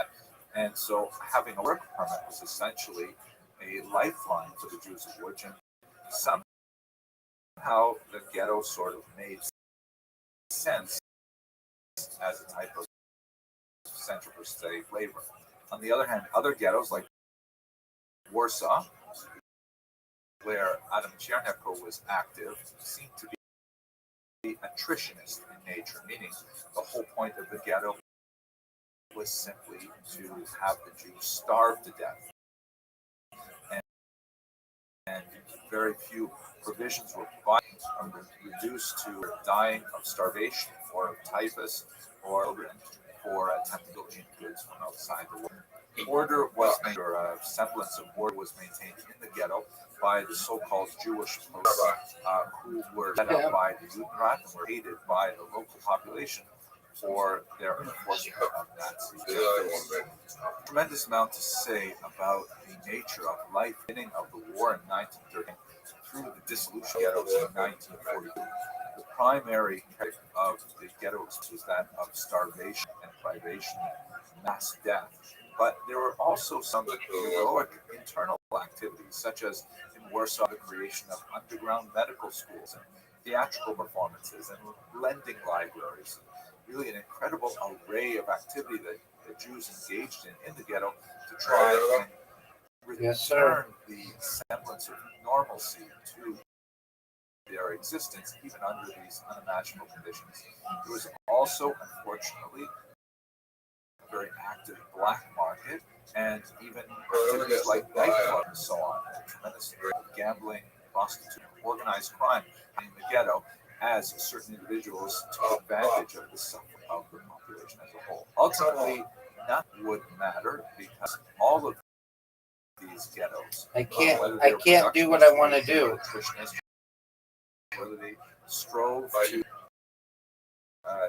No. the needs of the Nazis or the demands of the Nazis. Oh, an extra move. Whether they tried to resist, they were all destined for destruction. There were notable episodes of resistance in the ghettos. Perhaps the most famous is that of the Warsaw Ghetto resistance, the uprising that occurred in April of 1943. Just by that date, however, you get a sense of the fact that the resistance happened really quite late. The ghetto was largely emptied of its Jews in the summer of 1942, and it was only a small remnant that chose to heroically, albeit symbolically, fight against the Nazis. On the other hand, there are other ways of looking at resistance in the ghetto that affirmed life without necessarily taking up arms against the Nazis. One great example of that is spiritual resistance that was organized by Rabbi Shapiro, what a comeback! Known as the Eish Kodesh, a rabbi what a active for the entire what a comeback! Organizing clandestine unimaginable missions. I'm good, baby. 1942, All right, however, dude. I gotta get some sleep, big dog. Process. Come back tonight.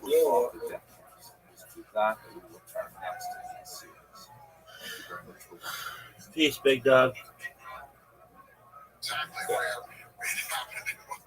Come back tonight. That's very important to the Holocaust. And we also know it's the year of the mouse, so it was in 1228. Genghis Khan had died in 27. So he wrote down, it begins with what we would say are the myths. Hello, fellow students of Jewish history. Welcome to another lecture in Jewish History Lab series. We are now continuing our discussion of the Holocaust. These lectures are intended for educational purposes only. One of the historiographic challenges of studying the Holocaust is defining precisely what is it that we mean when we're speaking about the Holocaust. Are we talking about the overall period of persecution that the Jews suffered through, as well as others during the reign of Adolf Hitler? That could easily take us back into the early 1930s. Or are we speaking about something more narrowly focused, like the persecutions that came along with the invasion of Poland in September 1939? That's also quite a reasonable possibility. But the Holocaust and World War II are overlapping and not identical phenomena. Coming to the core of the events which we associate with the Holocaust involve two major periods of Nazi activity. The period of the Einsatzgruppen and the period of the death camps. This is the era in which the Nazis enacted actual mass murders as opposed to the horrific conditions that were endured by Jews during the period of the ghettos. So let us look at those two moments in particular. We recall that one of the prerequisites of the beginning of hostilities in September 1939 is the sealing of a non-aggression pact between the Soviet Union and the Third Reich, which allowed both Stalin and Hitler to invade Poland and the Baltic states and simply divide up the territory between them. That meant that a significant number of Jews found themselves inside the Soviet war 1939 and 1941. I have a longer lecture on that topic specifically in a different series. YouTube channel on the Holocaust for a longer discussion of what happened there. But basically, Jews there, like the surrounding people, were subjected to rapid communization, collectivization of farms, arrest of intelligentsia, and so on. The Holocaust per se really begins, in humble opinion, with the end of that Soviet period on June 22nd, 1941, with the launch of Operation Barbarossa, which was the Third Reich Union, abrogating that non-aggression with a massive, rapid advance into Soviet territory. Now, why that is specifically connected to the Holocaust is because behind the Wehrmacht troops, behind the regular army that were sent in to defeat the Soviet Union, Hitler sent 4 mobile killing squads called Einsatzgruppen. As you can see in this map here, these 4 squads spread out throughout the territory that they conquered in the Soviet Union, and their task was not to prosecute the war against the Soviets, but to prosecute Hitler's war against the Jews. They would go into the local villages known as Städtlach, little Jewish townlets that dotted the countryside, round up the local Jewish population along with other enemies of Hitler, such as communist leaders. The Einsatzgruppen would march these Jews and others out to local ravines. If there were no dry riverbeds in the vicinity, they would have the Jews dig their own graves, and then they would simply shoot them by firing squad. This is sometimes called the Holocaust by bullet because it represented a remarkably large number of casualties, civilian casualties of the war. Estimates range from 1.5 to 2.5 million Jews were killed during this process. And here you see a map from the United States Holocaust Memorial Museum that gives you a sense of the scope of the townlets that were attacked in this nature. Kiev, which was not a town but rather a large city, had one of the largest of these mass killings. 33,000 Jews, 2 days. The ravine called Babi Yar was used for a much larger number of Ukrainian opponents of the Third Reich for coming months. The so-called Holocaust by bullets, however, be a very inefficient and a very taxing form of mass murder. These look to a new way to rid themselves of their Jewish problem, so to speak. This was discussed at an important conference that took place at a resort at Wannsee on January 20th, 1942. Note the rather late date. The war began in 1939, Operation Barbarossa, which represents the first mass killings of Jews. The only thing that comes close to it before that would have been Kristallnacht in 1938, which had about 260 Jews killed. Now we're talking about hundreds of thousands, even millions of Jews killed in Barbarossa. But that was not fast enough, and it proved to be too hard on the psychological makeup of the soldiers who were engaged in these killing squads. So at Wannsee, this conference, which was chaired by Adolf Eichmann, shown here, they drew up a list of all of the Jews in Europe, a terrifying list, in my humble opinion, perhaps the most terrifying document that survived the German archives of the period. And you can see from this list of countries that it included countries that had not yet even been conquered by Germany, such as, for example, the United Kingdom, and it included even 200 Jews living in Albania, giving you a sense of just how determined the Nazis were to hunt down every last Jew of Europe. They counted up 11 million Jews, and from the Wannsee conference, it appeared that they intended to massacre all of them. The means to be used was gas poisoning, which they had already been experimenting with for some time. Chelmno was one of the regions where a gas chamber was constructed in order to see if they could scale this up. And in fact, the Nazis committed themselves to do so at that Wannsee conference. Here is a map that shows you the 6 so-called extermination camps. I personally don't like that term.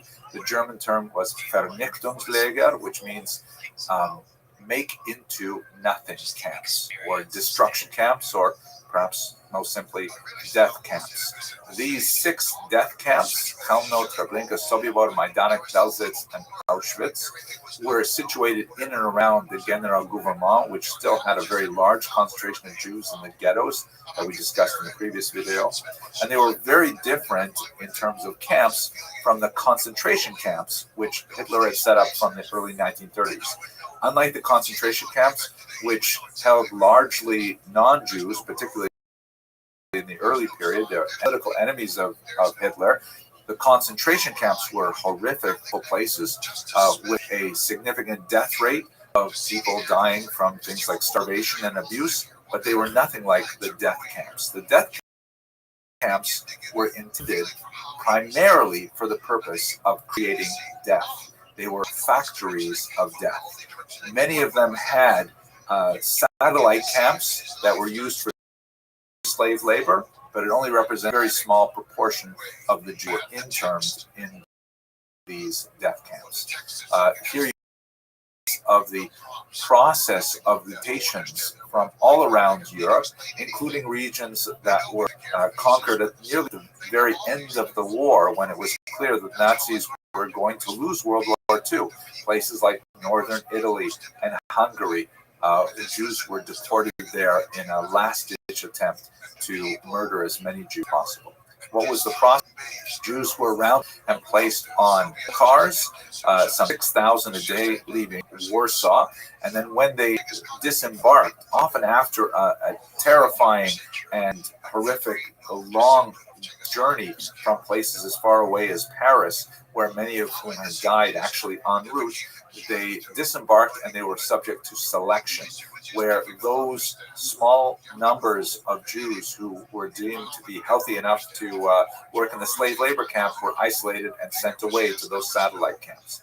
The vast majority of the rest of Jews were shorn of anything that could possibly be of value on their persons, not only their personal belongings, but also their prosthetic limbs, eyeglasses, gold teeth, even their hair was taken from them. And then they were sent to these gas chambers where they were made to think they were being sent to be deloused, to have lice removed from their bodies. It was very common in many of these camps that even the Americans later would use DDT to try and remove lice from troops and from prisoners. But in reality, the gas that was used was Cyclone B, a rat poison that was poured in typically through the roof, and then Jews were exposed to it and died within 20 or 30 minutes of horrible asphyxiation. Then bodies were sent to crematoria in an attempt to get rid of the huge number of corpses, perhaps 1,500 a day in Auschwitz that would pile up. Crematoria, however, were very efficient, and frequently they simply had to be burned in open air. A small number of Jews who went for slave labor were sent to live in barracks and labor under unimaginable conditions. The vast majority of them died in a very short period of time because they were considered disable.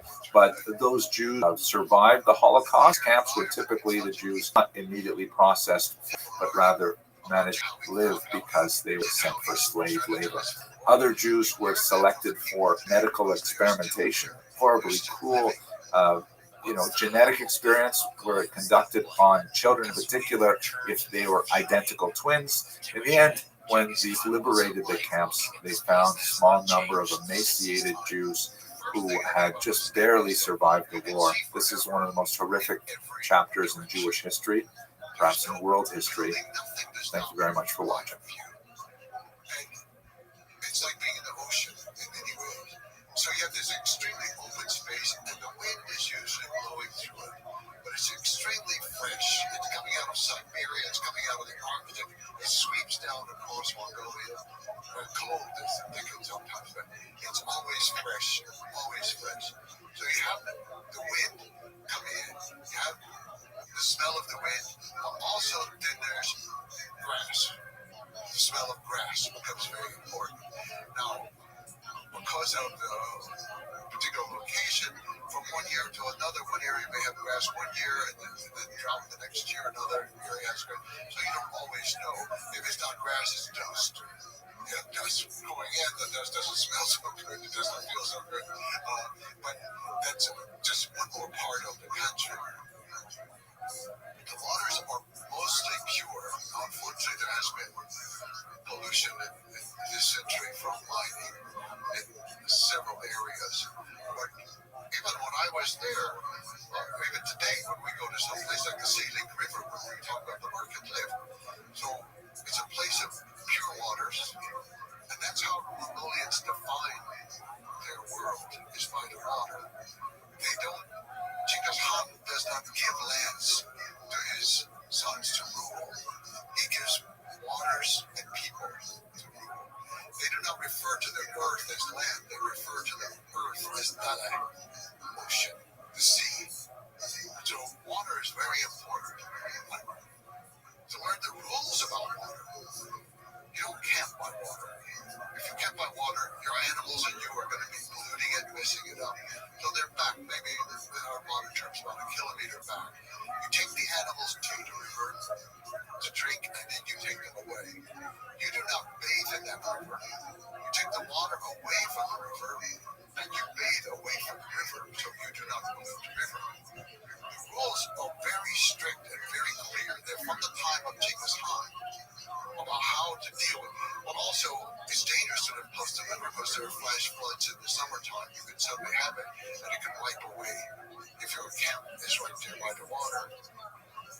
So the people, they live with nature in a way that I don't see anywhere else in the world. And even today, with the changes with the cell phone and with solar panels, and they can get TV out in the middle of the step, still they're living a similar life. The young people, of course, want to drive a motorbike, but they're still herding cows and yaks and camels.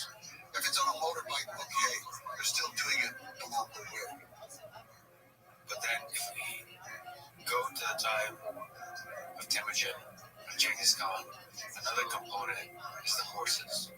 We talk about their relationship with the horse and thinking about this open step. From a young age, they've been, all Mongols were trained to master riding horses, as you write, while standing on the horse. They learn how to ride while standing on the horse from a young age. While standing on the horse, they often jousted one another to see who could knock the other off. When their legs grew long enough to reach the stirrups, they were also taught to shoot arrows and to lasso on horseback, making targets out of leather pouches that they would dangle from poles so that they would blow in the wind. The youngsters practiced hitting the targets on horseback at varying distances and speeds. The skills of such play proved invaluable to horsemanship later in life. Can you speak to the relationship of Genghis Khan and the Mongols to horses? The Mongol and the horse are inseparable. I wrote one line in the book to the editor removed because that was insulting. I said, the Mongol and the horse, they live together, they know each other with every twinge of the muscle, and they smell the same. Well, I was saying it just not to be insulting or anything, but they have that deep intimacy, and the horses do know their owner from the smell. This is very important. It's also important for Genghis Khan because they made the flags with the Gold out of the horse hair on their own horses. And so in battle, they used it for a very practical purpose, and that is the horses would return to their source because they knew the smell of their flag. It was other members of their own herd. So the language itself, I have never, ever mastered all the words just for the colors of horses, much less for all the other things about it. I can remember Mongolians being out there in the countryside, they said, oh, I want to learn English. I said, okay, yeah, that's nice. You teach me some words. I teach you the words. Then what color is that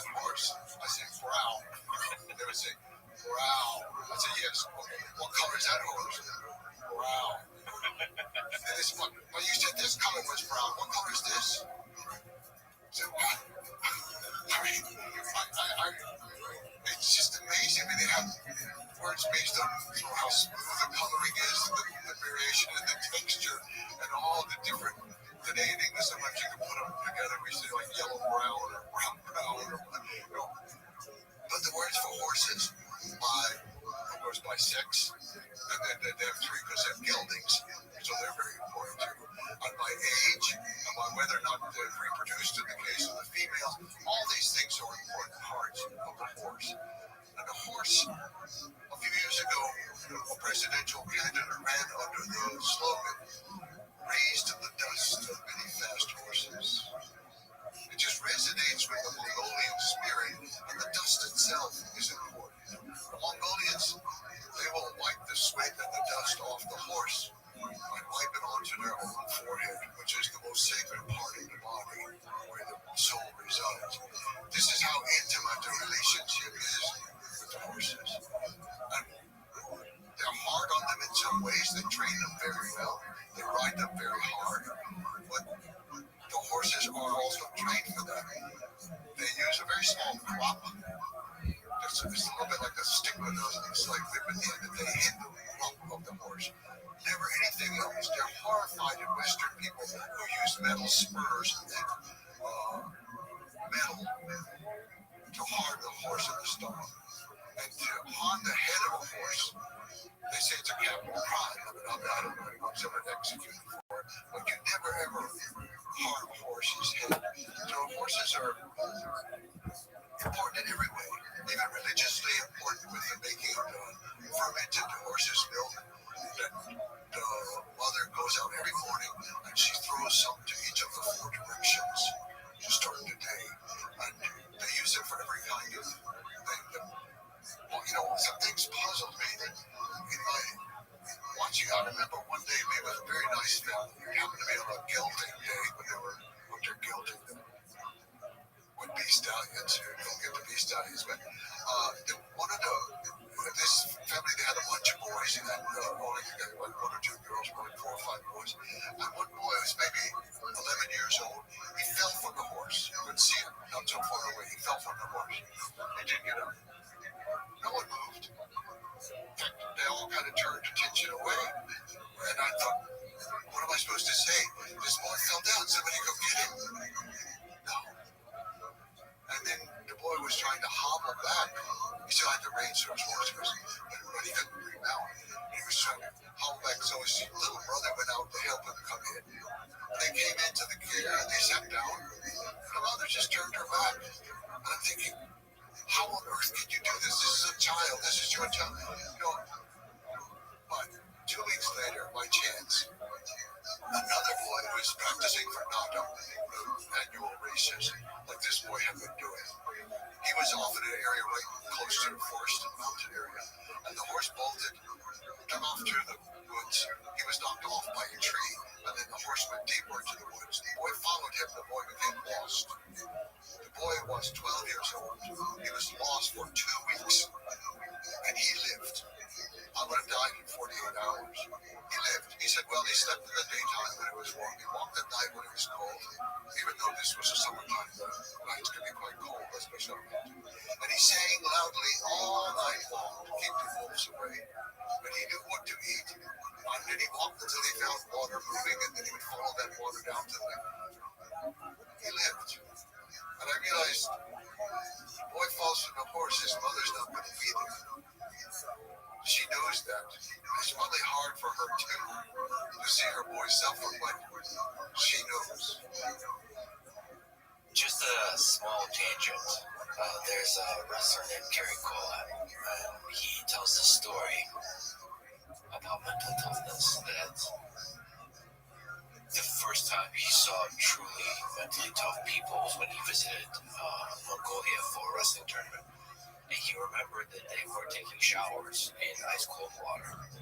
And, you know, all the other wrestlers that would take the shower, and then when the water hits them, you could see a little grimace. With Mongols, there was just nothing. It was emotionless. So, like, ice cold water or any other kind of hardship, you build a hardness to that. And I suppose that falling from the horse is just an example of that. There's a mental hardness and mental toughness. You have to be able to take care of yourself. And with the weather, for example, often at that time, and still today, some people, if they can have the privacy to do it, they're naked in the first heavy snow and roll around in the snow in order to prepare for the coming winter. And the valley where I live, a lot of wrestlers come there to train in the summertime for the competition. And the water's very cold coming down from the mountain. And every day, when there's a break, they go down, they do not get in the water, never. But they take the water and they pour the cold water over themselves. And that's refreshing to them, refreshing. Well, then, getting back to the horses, the value they had for the horses and the horse riding skill they developed throughout their life created one of the most unstoppable military forces in history. So if we just talk about the mounted archery that they've employed in war, the Mongols were able to do targeted shooting accurately at 200 meters or more while riding fast, up to speeds of 60 kilometers an hour, I read. So there's a lot to say. Like, you have to time, and just watching some of the videos, it's just incredible how stable you can be on top of a horse. And I guess you're supposed to be shooting in a moment of the gallop when all four of the feet of the horse are off the ground. Because you have to time all of that. You have to position your body to maintain balance. And then there's the skill of the actual holding and shooting the bow accurately. And there's obviously the technology of the bow, the composite bow, the recurve bow. They've also, I read, used crossbows later, adapted the technology. And there's a particular kind of thumb draw that you use for shooting with the composite bow that works for a horse. Because the thing is bouncing up and down, right? So you have to, not drop the arrow. It's just incredible to be able to shoot while the horse goes 60 kilometers an hour. Anyway, can you speak to this kind of exceptional excellence that the Genghis Khan and the Mongols had for riding horses and engaging in war off of the horse? Mongol, the horse, and the boar were a perfect combination. It was the most lethal weapon known to the world before the modern era. It was incredible, the synchronization and the timing of the movements, and also the years of skill. The fact that from absolute birth, the Mongols would be on a horse, and by 3 years old, they would probably be riding alone on the horse. When I first went to Mongolia in the 1990s, at that time, all jockeys on horses for races had to be under 6 years old. That was the age limit, or the cutoff, was 6 years old at that time. And so you had some as 3 years old racing. It's absolutely incredible. Of course, at that age, they can't even have a saddle because it can't even be used. So all they're doing is staying on the horse. The horse has been trained to do what it has to do, and they just stay on it. Well, by staying on it, they learn the horse to become one. And not just one horse with one rider, but one rider with several horses. Usually 5 is the number that you should have for you when you go off the battle. And this ability then is shoot. You have to defend your animals. There are rules around, or foxes and other things. In some areas there were even tigers and other animals that would come in.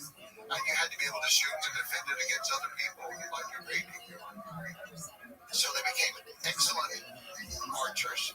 They had composite bows that were very powerful, much more powerful than those of most sedentary people. Now, I say all that because it's very important, but those are all sort of nomadic traits of the great steppe anyway. I mean, in an earlier version, you had the Huns who came out of Mongolia, and Hun is just the Mongolian word for human. That's, to this day, that's what they say for a human being. So they came out of Mongolia, and all the early Turkic groups came out of Mongolia, and they had the similar skills. So you have this perfect weapon, but also you have to have perfect strategy and how to coordinate it, and organize it, and use it. And this is where the genius that I cannot explain at all, but the genius of Genghis Khan came in. Other people, I think, had been very good in earlier times. A number of Turkic leaders, and also, or even Attila the Hun, who, of course, was actually born in the West, but they were charismatic leaders, and it wasn't that they were so excellent in their strategy. They were very good in warfare, and that was what carried them through. Genghis Khan's army was extremely good at warfare, but small. He never got probably above 100,000, at the most 110,000. That is small. When you're going against China, that has millions just in the army, not counting the country, and you're going against Russia, and you're going against the Middle East and Persia and Afghanistan, and these areas, your whole army has to be as finely tuned as each rider, each bow, and each horse. That's the weapon. What the army becomes the super weapon of Genghis Khan, how he organized it, and how he used it, and the strategies that he put together. Yeah, when you have a small army, just think about that. A small army that conquered the world. It would fit in a stadium today in America. So there's extreme efficient coordination of units. Most cavalry, right? All cavalry. What's all cavalry? He had no infantry, and he had no baggage train. He had no backup commissary. Early on, no engineer corps. Later, was added much later. But no, all cavalry. And so there's light cavalry and heavy cavalry. Breaking down units using the decimal system, 10, 100, 1,000. So there's a kind of hierarchy where you delegate authority, but to the degree there's commands, they must be followed strictly. So for like extremely efficient, accurate, precise deployment of these troops in the battlefield and the dynamic movement of the troops, including all the interesting tactics that are utilized, you have to have really good communication and coordination. And for that, orders must be followed. Is there something to speak to that? Like, how do you tune this kind of system to where everybody is working together so well? I think the first point is the extreme loyalty of the people whom Genghis Khan chose. His kinsmen, as we said, had deserted him. His Anda was a peaceful relationship, but all the others that he found were just common people, herders or hunters, very common, and they were loyal to him and never, ever revolted against him, never betrayed him. So he had extreme loyalty. And then, as you mentioned, he organized his decimal system. So the smallest unit of the army was the Alft, the squad of 10 men. They were put together, and then the head of that squad, he had total control over it. But the men knew that they were going to protect each other, and they had to come back with every member or everyone. You don't leave anybody behind. So this was extremely important. So if you submit to the orders of the man in charge, you know that he's risking his own life for you also. And you know that your brother on the left and on the right is risking his life for you. The army they were organized with 5 horses, each man. They had their bow and they had a lot of arrows, as many as they could have, but they also retrieved arrows at the end of their battle. And they also would retrieve the enemy arrows. This was a great advantage whenever they hit Russia, because the Russians could not use Mongolian arrows. They could mark them in their bow, but the Mongols could use Russian arrows. So all these little things, it's not even just the arrow. Also, they had to carry needle and thread. Every soldier had to be able to sew. And sometimes that could be a torn garment.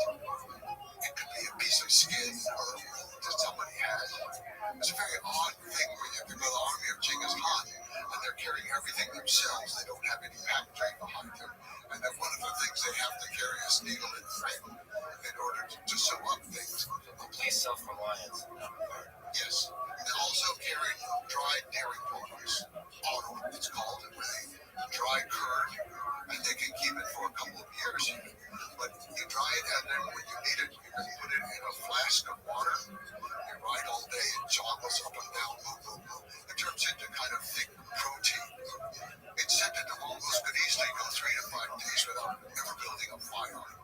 They have enough food.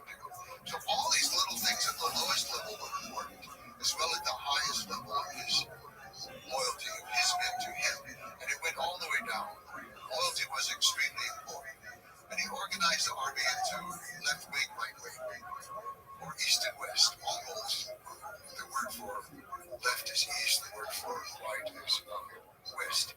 So those two wings, and then in the middle was the goal, the center, this moving center. That was his bodyguard and his unit in the middle.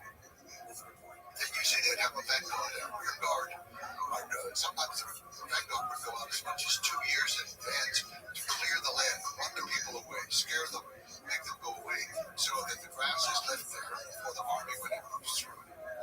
And they never marched the way other armies do in a line of one following the other. They would always go in long lines spread out in wings, so that each horse is on its own path, you could say, but all parallel together. So they had very precise ways of doing things. And this, I think, was the secret with him. And he used the best people, but he was willing to train them as much as possible. He never punished them for what happened. Shigikuto, for example, the Supreme Judge, he was command one time of a group in a battle in Afghanistan, and he lost the battle. This is very, very unusual for Mongols. So Genghis Khan went out with him and said, okay, let's go to the battlefield together and look it over. You explain to me what you did, and then we will talk about it. So he was very thoughtful in the way that he was training the people around him. And they knew they were going to be punished. It's not like these countries where the general comes back and gets executed because he lost. No, Genghis Khan knows every general is going to try 100%. And if they retreat, fine. They're saving Mongol lives. They know what to do. He respects that. So all these things like that fit together. But I think a part of it that was important for him. So he had this base from steppe warfare already. The horse, the archery, and how that all fit together.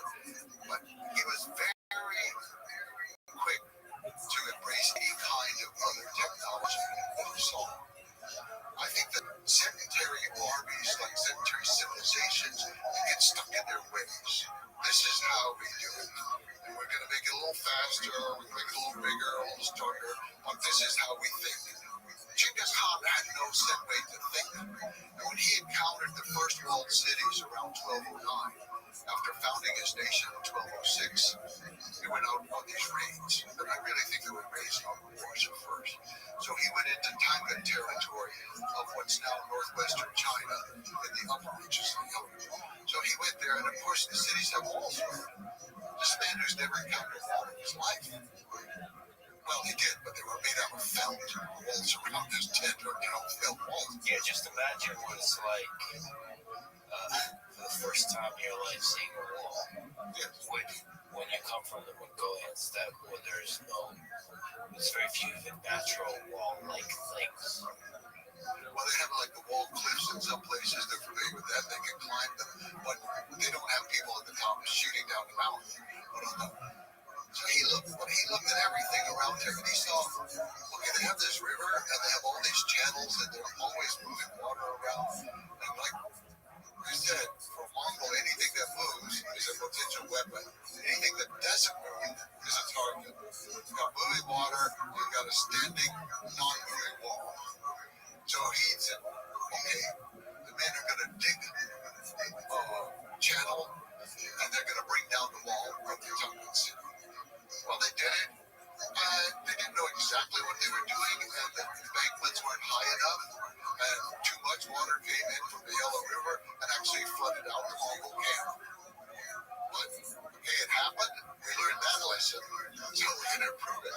And that became a strategy that actually worked for the Mongols for the next 50 years. All the way to Baghdad. They were able to use it when they conquered Baghdad in 1258. So this ability to see things and to try them, and if they fail, to try them in a different way. We all think we learn from our mistakes. We all like, I learned from that. What do? We repeat the mistake. I think it's just a part of human nature. Well, it didn't work the first 8 times, but I'm going to do it one more time. I think it's going to work. I know I'm going to win the lottery this time because I got the right number. That's how we think. But he had that real ability to, first of all, to be humble for these other things he didn't know about technology. I don't understand that he didn't understand, but he could understand it in his own way. And he did. Over and over, the Mongols were excellent at putting together new things in new ways and using them against their enemies. So, rapid, extreme, continued innovation. You couple that with you have to say, a revolutionary idea that promotion should be based on merit. That idea, combined with the innovative approach to military, is it just feeds on itself, because the people who are learning from their mistakes and constantly improving are the ones that promote in the positions of power, and they inspire everybody else to do the same.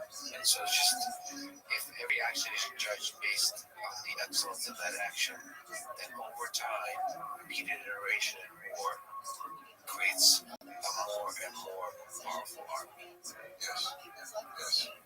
And they were able to do that for 3 generations, to create an army that was ever expanding, ever changing its tactics and its technology. And they got worse at it over time.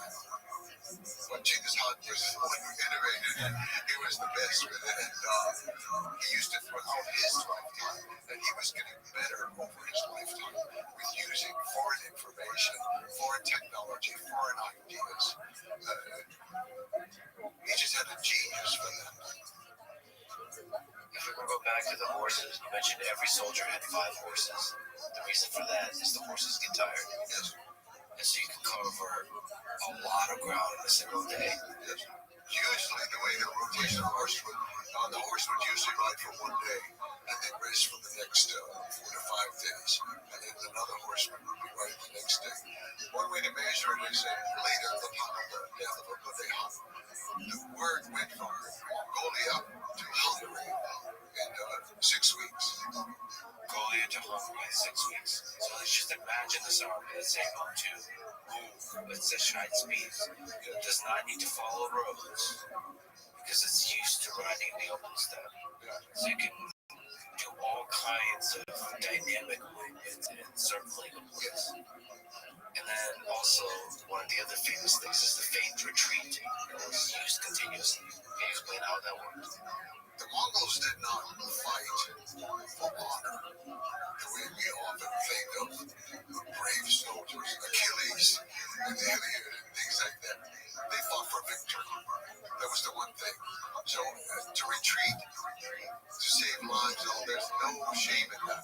So the Mongols would often retreat. And Genghis Khan basically, he himself never fought a battle that he thought he could lose. And he won every battle he fought. It wasn't true for every general under him, as we said for Rothschild, for example. But he won every battle because there was no shame in retreating and in not fighting that against the enemy. However, that also becomes a tactic, and that they would send in a small group of soldiers to attack. And the Mongols were able to fire, of course, going forward on the horse. They were able to then act like they were defeated and turn, but they could still fire backwards, which was a Parthian shot, which is unusual in the world, not totally unique, unusual to fire backwards. But the Mongols also could lean down and fire under the neck of the horse, so they protected in many different ways. So they're firing coming, they're firing going, but usually the soldiers who were against them would break ranks to chase them. They want to go, they want to get the weapons, they want to kill the Mongols. And if they didn't immediately break ranks, the Mongols would often start throwing things out, like loot from some place and valuables around. And the soldiers usually couldn't resist it. So they'd come chasing out after the Mongols, sort of pell-mell going in every different direction. And then they would get to a certain point, like from behind the two hills, the Mongol army would come and slaughter them.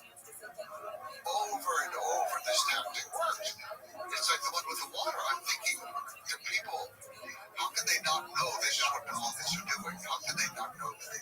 Human nature, there's something that when the forces are retreating, You want to follow. You want to follow them. you can't help it.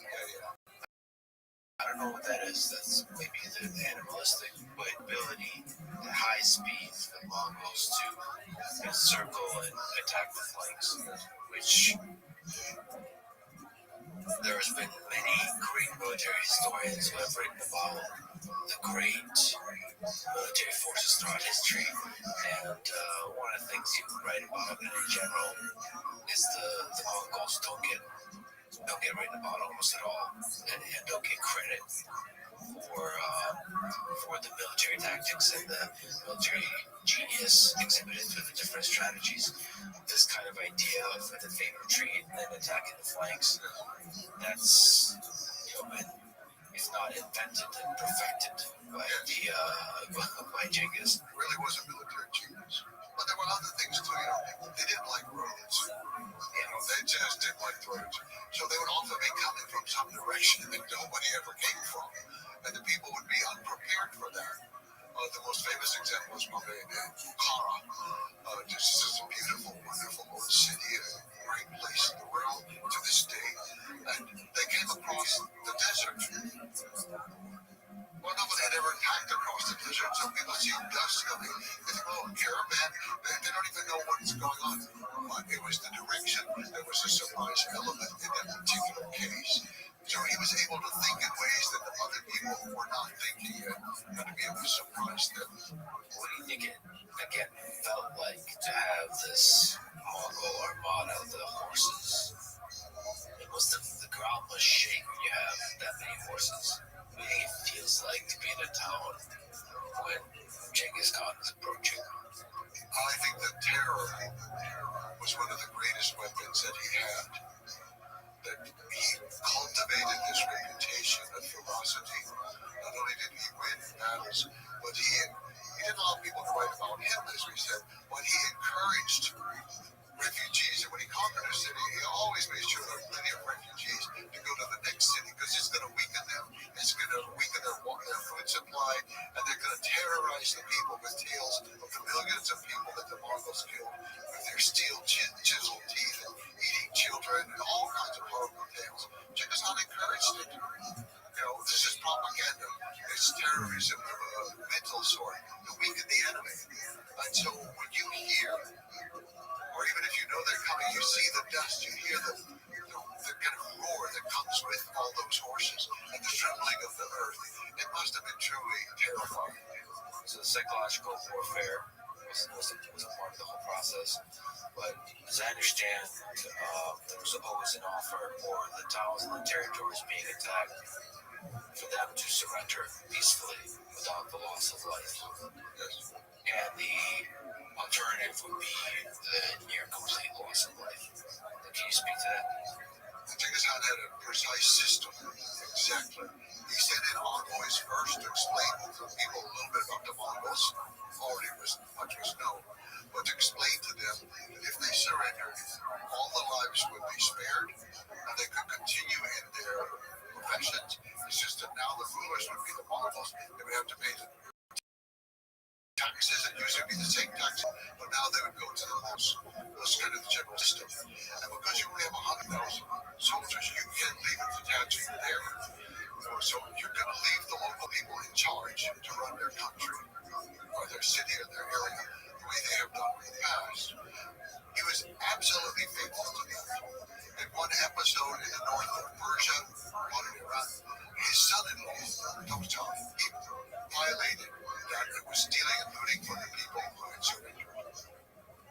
Genghis Khan called him in, and he stripped him of his rank, and he said, the next city, you go first. As a common soldier, and of course he was killed in the next battle. I don't know the name of the daughter, unfortunately. I'm trying to figure that out. But anyway, it was a close relative to him, and he was killed in the next battle. That was the law. So that was the law. wall. So then, if the city fought and the Mongols won, they did not kill everyone. What they did was they killed all the leaders. They felt like the elite had not served them well, and they usually killed the army because they couldn't incorporate the army into their goal. The army had failed, but the one thing that they valued was all of the artisans, everybody who had skill. And that skill could be making a pot, it could be hammering out a metal plate, it could be weaving carpets, it could be translating or just reading and writing. Every person with a skill was spared. So the killing of the people who were defeated wasn't so severe. What was truly severe was if you surrendered. And many of them did, and then they knew they would not be harmed, so they're not harmed. The Mongols go on. The Mongols are hundreds of miles away. And also, forget about the Mongols. Genghis Khan said word they were supposed to send so many cows or sheep to help out. Forget about the Mongols. They're far away. No, he stopped. He returned. He conquered the city, and he killed everyone. That's the way it worked. So the most drastic slaughter happens when there's an agreement and there's betrayal. Yes. It turned out, I would say, it was more to the east of what we call the Iran and Afghanistan, where these were the worst cases. And I would say only in Afghanistan did sometimes the emotion of the slaughter take over in an unfortunate way. But he had a grandson who he loved very much, and that grandson traveled with him, and he had the happy childhood that Temujin had not had. And I think Genghis Khan just loved that about him. But in Afghanistan, he was sent off to conquer the valley of Bamiyan, where the great Buddhas are actually. He was sent to Bamiyan, and as it says in the Persian history, the thumb of fate fired the arrow that shot him down. He was killed. And for Genghis Khan, he had never lost a family member, not one. None of his sons, none of his grandsons in battle. He had not lost them. And now to lose the most valuable grandson you have, the one that's your pride and joy in so many ways. And so he called the father, his own son, to him. And did not tell him that he did not announce it to the public. And the son came. And the son didn't know why he was being summoned. And Genghis Khan said, "You have to tell me that you will not cry or moan when I tell you this, but your son is no more." And the father no one was allowed to moan, no one was allowed to cry, no one was allowed to do anything. You just, he said, make them cry. You know, he came down on the people of Afghanistan so harshly.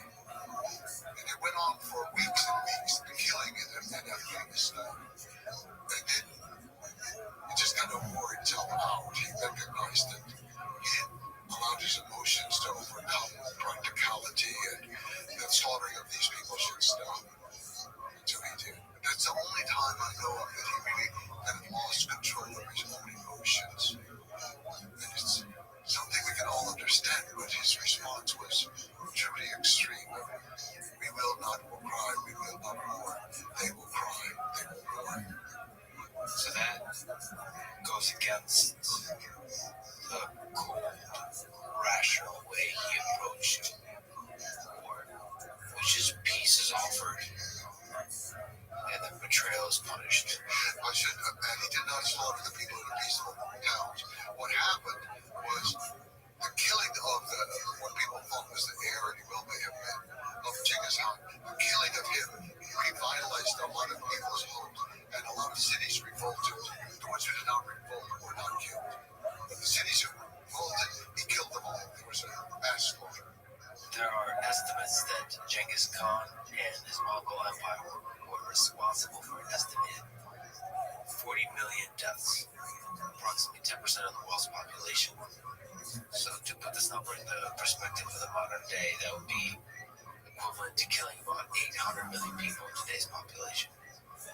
So how should we think about the brutality of numbers like these?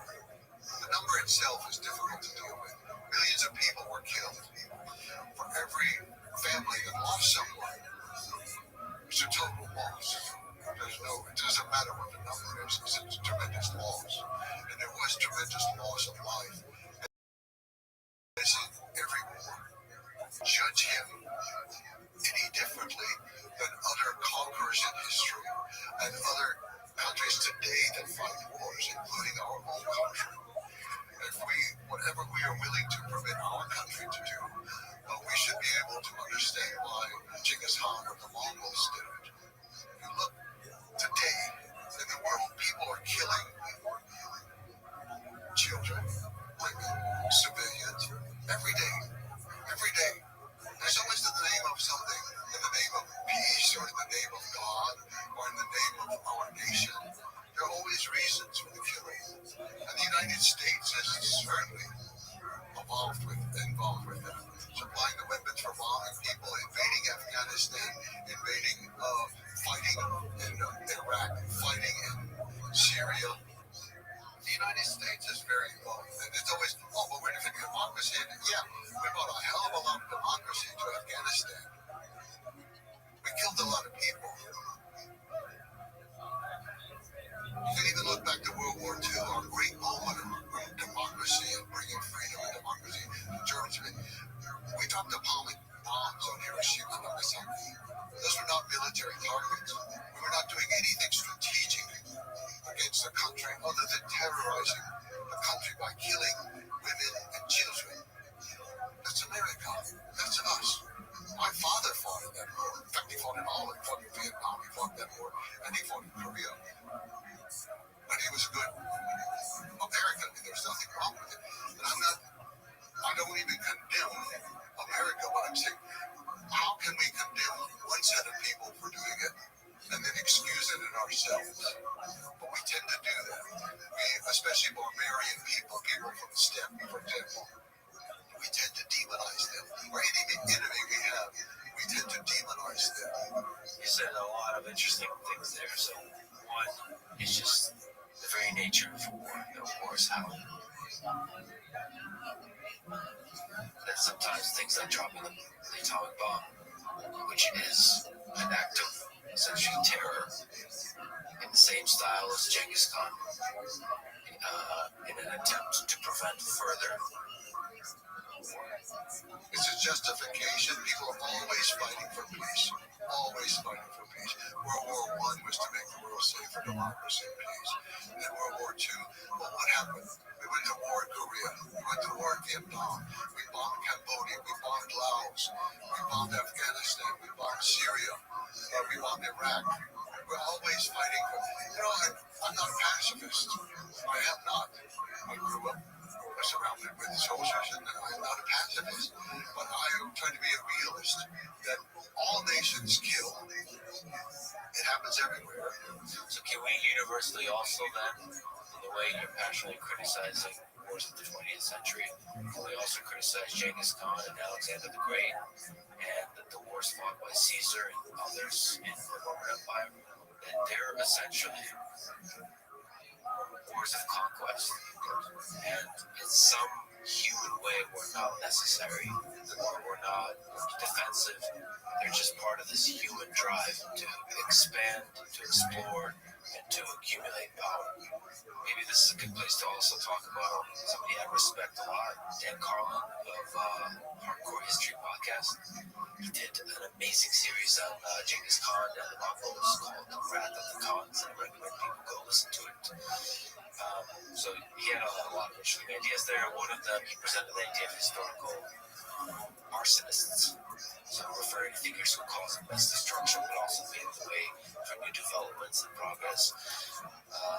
Basically making this complicated case that destruction often in history paves the way for progress. So what do you think about this idea? Creative destruction, it certainly works in some aspects of life.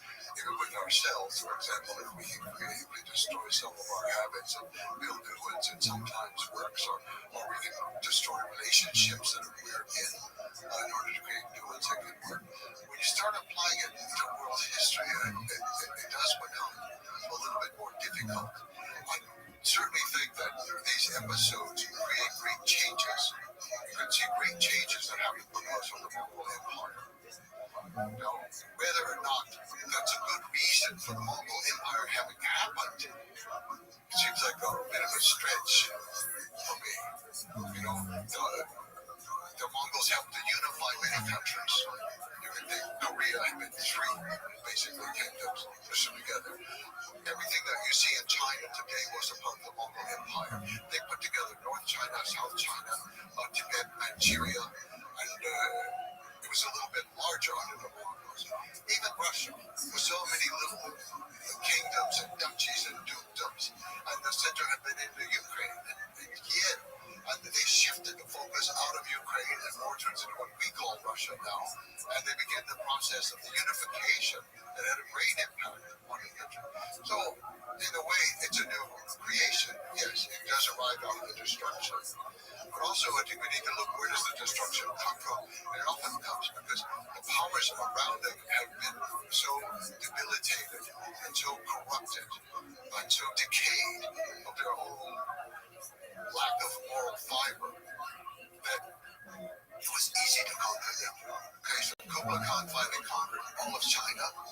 He was conquering a decayed dynasty. When the Mongols conquered Baghdad and overthrew the Caliph, they were conquering a very decayed institution. No one likes war, and I certainly don't like war, but I'm not 100% against it. I think that there are times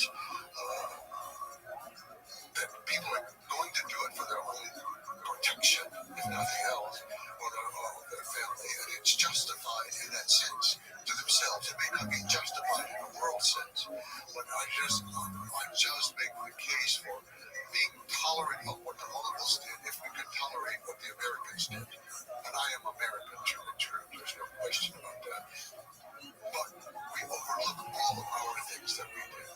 That's interesting. For example, in Afghanistan, we were there for 20 years. We had made the Taliban stronger before when they were fighting against the Russians. And then we kicked them out, and then they kicked us out. But some of the Taliban leaders are from the Jatra clan, descended from Jamuk family, from his clan. This is what I mean when I say that the ramifications of that time are still with us. We don't even see it. When Saddam Hussein went on television for the last time in Iraq to plead with his people, he said the Mongols, meaning Americans, the Mongols have returned. The Mongols have returned. And he said the Americans are just the new Mongols. I can see it. I don't accept it. But I can see how people think. If we can be honest with ourselves and strip away our own lies about ourselves, then perhaps we will be more ethical in our dealings with other people. And there's effects that you can talk about. I mean, the unification of China, Mongols or otherwise, is a very important step in the history of China that permeates to today. And then there's a lot of stuff that we'll talk about. The ideas of religious freedom, the postal network, the trade routes, all of this. There's a lot of progressive consequences of the Mongol conquest of the Mongol Empire. We'll talk about that, but let's linger on the heavier topic for a little bit longer. Like we were talking about Dan Carlin, he was critical of your work a little bit, showing it respect, but also a little bit critical as being a bit too emphasizing and focusing a lot of the positive impacts correctly and accurately, but not giving enough airtime describing the brutality of the killing, the hell that is war. So can you understand his criticism? Guilty. Steve Maddox. Yeah, Carl is a very smart man. I respect him very much. I like him tremendously. And he's right. But that is not what I want to stress. It's not that I want to deny the killing. It's not that I want to deny the warfare. Well, that's pretty much the same everywhere in the world. And how much do we need to say about how the wall was broken down, how this unit was defeated? No, it's what comes afterwards. which is just the story of our life begins far earlier than we are born. The story of our life goes on for a long time afterwards. If you have a nation of 1 million people and you are ruling over hundreds of millions of people, China, Russia, the Middle East, you do not do that through warfare. You conquer them initially through warfare, but you do not rule them through warfare. You've got to be offering something that they want, something that they like. And all the things you've mentioned from the trading system, the postal system, the religious freedom, the rights of women, the rights of minorities, these were things that people responded to. Okay? So the world benefited tremendously from the life of Genghis Khan. But all we want to talk about, and I don't deny it, is the conquest part. Okay, that's 20 years. If it went on for another 150 years, there's more to the story than just conquest. And there is a point that you correctly identify, and you've also written about Native Americans and so on, that history does seem to be written by the non-barbarians. But in reality, history is not divided in this kind of way. The barbarians are not these crude, brutal, plain, simple people. That there is a sophisticated, deep culture as well. All the different kinds of peoples that came from this stuff. Yes. I guess if there's one thing that I try to do in my career of writing, it is to get us to recognize the importance of tribal people in the history of the world. We tend to have two categories for them. There are barbarians who kill people and eat one another, or they are victims, and we should feel sorry for them and nostalgic about everything about them, and maybe wear some of their beads or some of their clothing to show how much we sympathize with their suffering. That's the two rules for tribal people. I'm trying to show them in a different light that they conquered. Yes, there were conquests, but they also created great things in the history of the world. And the Mongol Empire was really the first modern empire in the way that I'm putting together that story.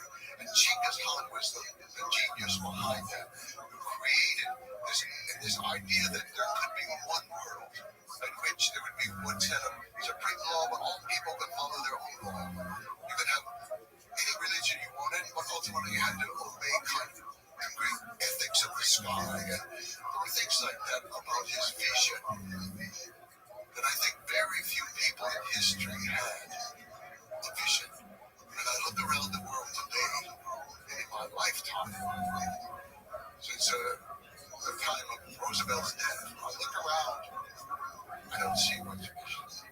I see lots of slogans, lots of talk, policy papers. Oh my God, we can produce it. Where's the vision? It's always, we're going to have peace, we're going to have a better life, and, vote for me or vote for my party. And we're really for the people. And what the heck are they talking about? There's no vision here. So what is this country? What should this country be? What is this world? How should it? No vision. Well, those figures, I mean, they're rare through history, the legendary figures that come along that have vision, that are able to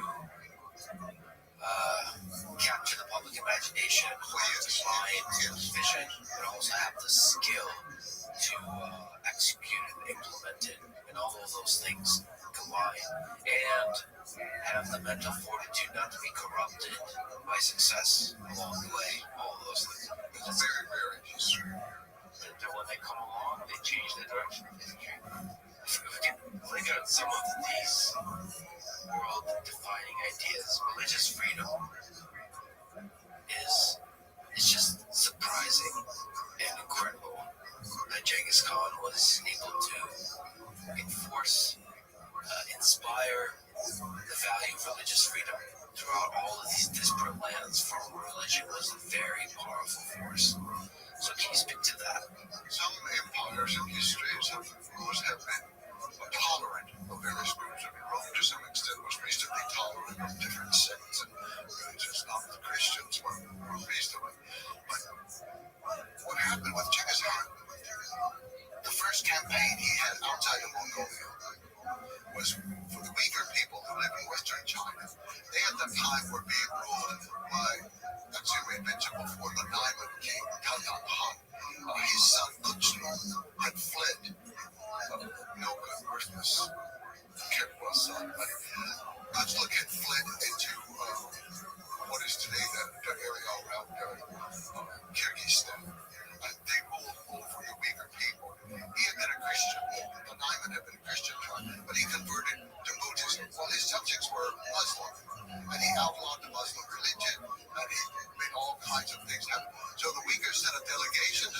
Han. At this time, they knew that the emperors of China were too weak to protect them, so they sent delegation to Genghis Khan and asked him to come and save them from him.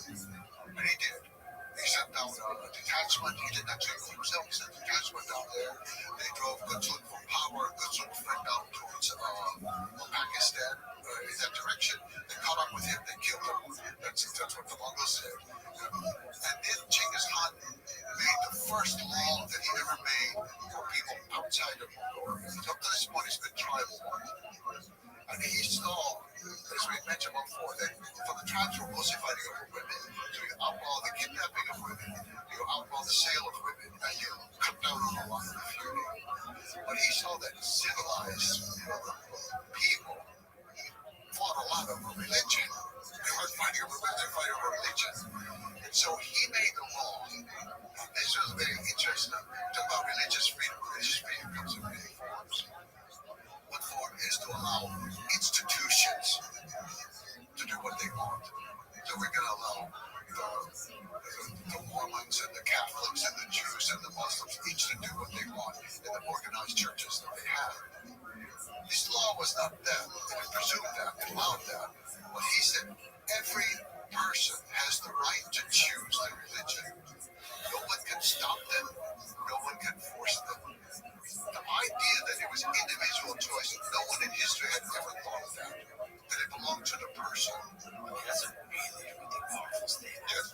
That alone, I mean, that's why you talk about Thomas Jefferson being deeply inspired by Genghis Khan. That religious freedom, yes, of the individual, but it's like such a powerful illustration, manifestation of just individual freedom, period. If you, in the world, in history, are allowed to practice any religion you want, that's that is one of the biggest ways to say that the individual is fundamentally free in a society. It was a great source of power for him also. I don't say that he did this because of some ideological reason, just like he didn't outlaw the kidnapping of women for ideological reasons. He didn't come to it through studying ideas of moral right. He came to it through practical experience of life. His mother was kidnapped, his wife was kidnapped. He knew that that was against every ethics that you can think. That's why he did it. Not for ideological reasons, but practical reasons. It hurt people. It hurt people. It was the same with religion. He gave this right to everybody because it was going to be their own personal right to keep them from being hurt. And then that gave him tremendous support from minorities of many types. And so they flocked to him. Minorities after that, this was a minority effort of the Muslim Uyghurs to come to him. Many people flocked to him for the same reason, for that kind of religious freedom. That religious freedom, and also the other things you mentioned, they create a stable society that allows him with a small army to administer a large empire. And also, I will say, more practical political sort of great thinking. He recognized the power of having a balance of power among Shiite and Sunni, that both are going to be allowed equal rights. Well, there's no doubt to own their own. And Christians and Jews. And all have, well, that keeps the society from fragmenting against him or uniting against him. It's a kind of fragmentation that he's taken advantage of. I don't think that was his main reason, but I do think he was quite aware of that. That you give every religion the right. Well, unfortunately, the only religion he didn't recognize as a religion was Confucianism. He said, what do they do? You know, the Taoists can do magic on the earth, and they can give people magic formulas and cure it, or they have all this kind of stuff going on. Well, what did the Confucianists do? So people could be Confucianists, that was okay. But he didn't expand all the tax-free rights. See, there was another thing, he dropped all taxes on religious institutions, all types. But since the Confucianists were not necessarily, but then of course eventually there was abused so much because the religions were then making everybody to donate property. You could still use it, you could still farm your land, but it's ours, and now you don't have to pay taxes on it. You just give us some money, or, you know, got abused. know if it's a good idea. And genuine, as I understand, maybe you can correct me. Of course, there's the practical aspect of those policies, but he himself was just curious about the different religions as well. As I understand, he never chose any religion except one from which he came. I guess, I mean, can you describe what he believed spiritually himself? It's interesting, we said after the death of Shirabu, his grandson, Bobby and the slaughter that followed that, he went through a new phase in which he summoned religious scholars of all sorts, of famous Chang from China, despised, but anyway, he came and with all of his magic formulas and things, and then a bunch of various Muslim leaders came. So Genghis Khan was exploring all these different religions, and not just in a simple way. He had organized public lectures for these people and public debates, not antagonistic debates, but discussions among groups of people who hated each other and would never discuss anything. And suddenly this powerful man summons him, and he has to say, okay, well, explain your religion, explain yours. And even sometimes you can't just explain it in terms of your own scripture. What do you say to people who believe in him? So he was exploring, but no, he never changed at all. He was an animist, I would say. That's not the only term we know to use. Early in life, he worshipped that mountain where he took refuge several times. Wakhan Khaldun. Wakhan Khaldun was the great refuge of his life. He would go to the top. He would pray. He would take off his hat. He would take off his belt. He would stand there before the sky and pray. Also later on, this became rather dramatic. He would sometimes go away to pray. So we invade these people. So all of the subjects are waiting to hear what's God going to tell Genghis Khan when he goes up the mountain. So there are episodes like that, but he was very sincere. But I think what happened, the Mongols have so many spirits in the water, the mountains, everything around them, and you have to know them personally and pray to them, know what they like and don't like. Should you sing to them, or should you offer some milk products, or what do you do? You have to know them. Well, you get away from Mongolia. This was a problem in China. They didn't know the spirits. This caused great consternation on the Mongols. You've got a land here, and the spirits don't like us. They're hostile lands. We don't even know who they are. We don't know these spirits in China. It took a long time. And so, gradually, Genghis Khan, he's kind of moved from just the spirit of the mountain that he worshipped, which remained his main focus for his whole life. He removed that to the sky. That was the one universal spirit. It was everywhere in the world. The sky was the same for every people. And so for the Mongolians in their language, the word for sky, and the word for heaven, and the word for God, and the word for weather are all the same. Teker. And so, or Mulchustinker in the case of the eternal sky, where they're talking about it in religious terms, the eternal blue sky. So he became more universalistic in this animist vision of the world. And so then the sky embraced all religions, and all people trying to attain the same form of enlightenment. Well, enlightenment is too specific over there. With the same form of moral life and guidance from the sky. He felt that each person knew morality. Each person could communicate and know morality within themselves. They didn't have to just be taught it by somebody from Mongolia.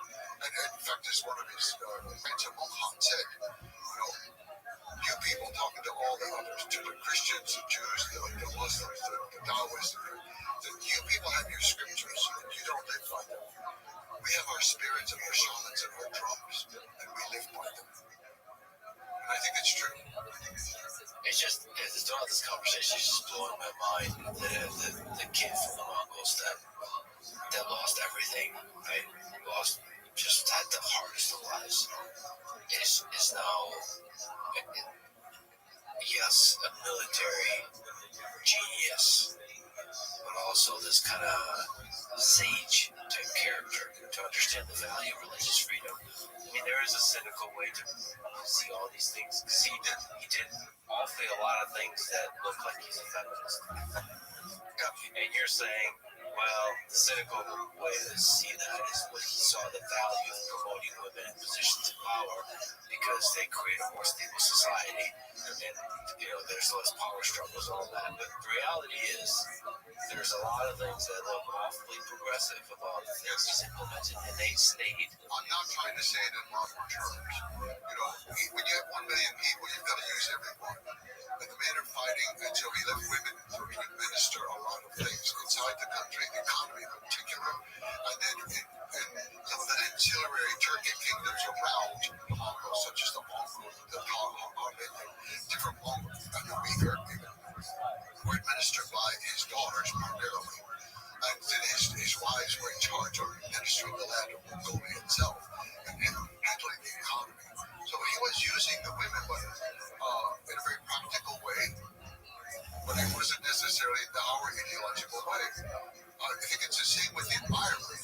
I'm not trying to say he was an environmentalist in our modern way, but he has very strict laws about the use of water and also about not using water. That you couldn't move water into an area to irrigate it. That was violating the earth and violating the water. So they think, a lot of the historians, they think, well, they're so stupid, they let the irrigation system be destroyed.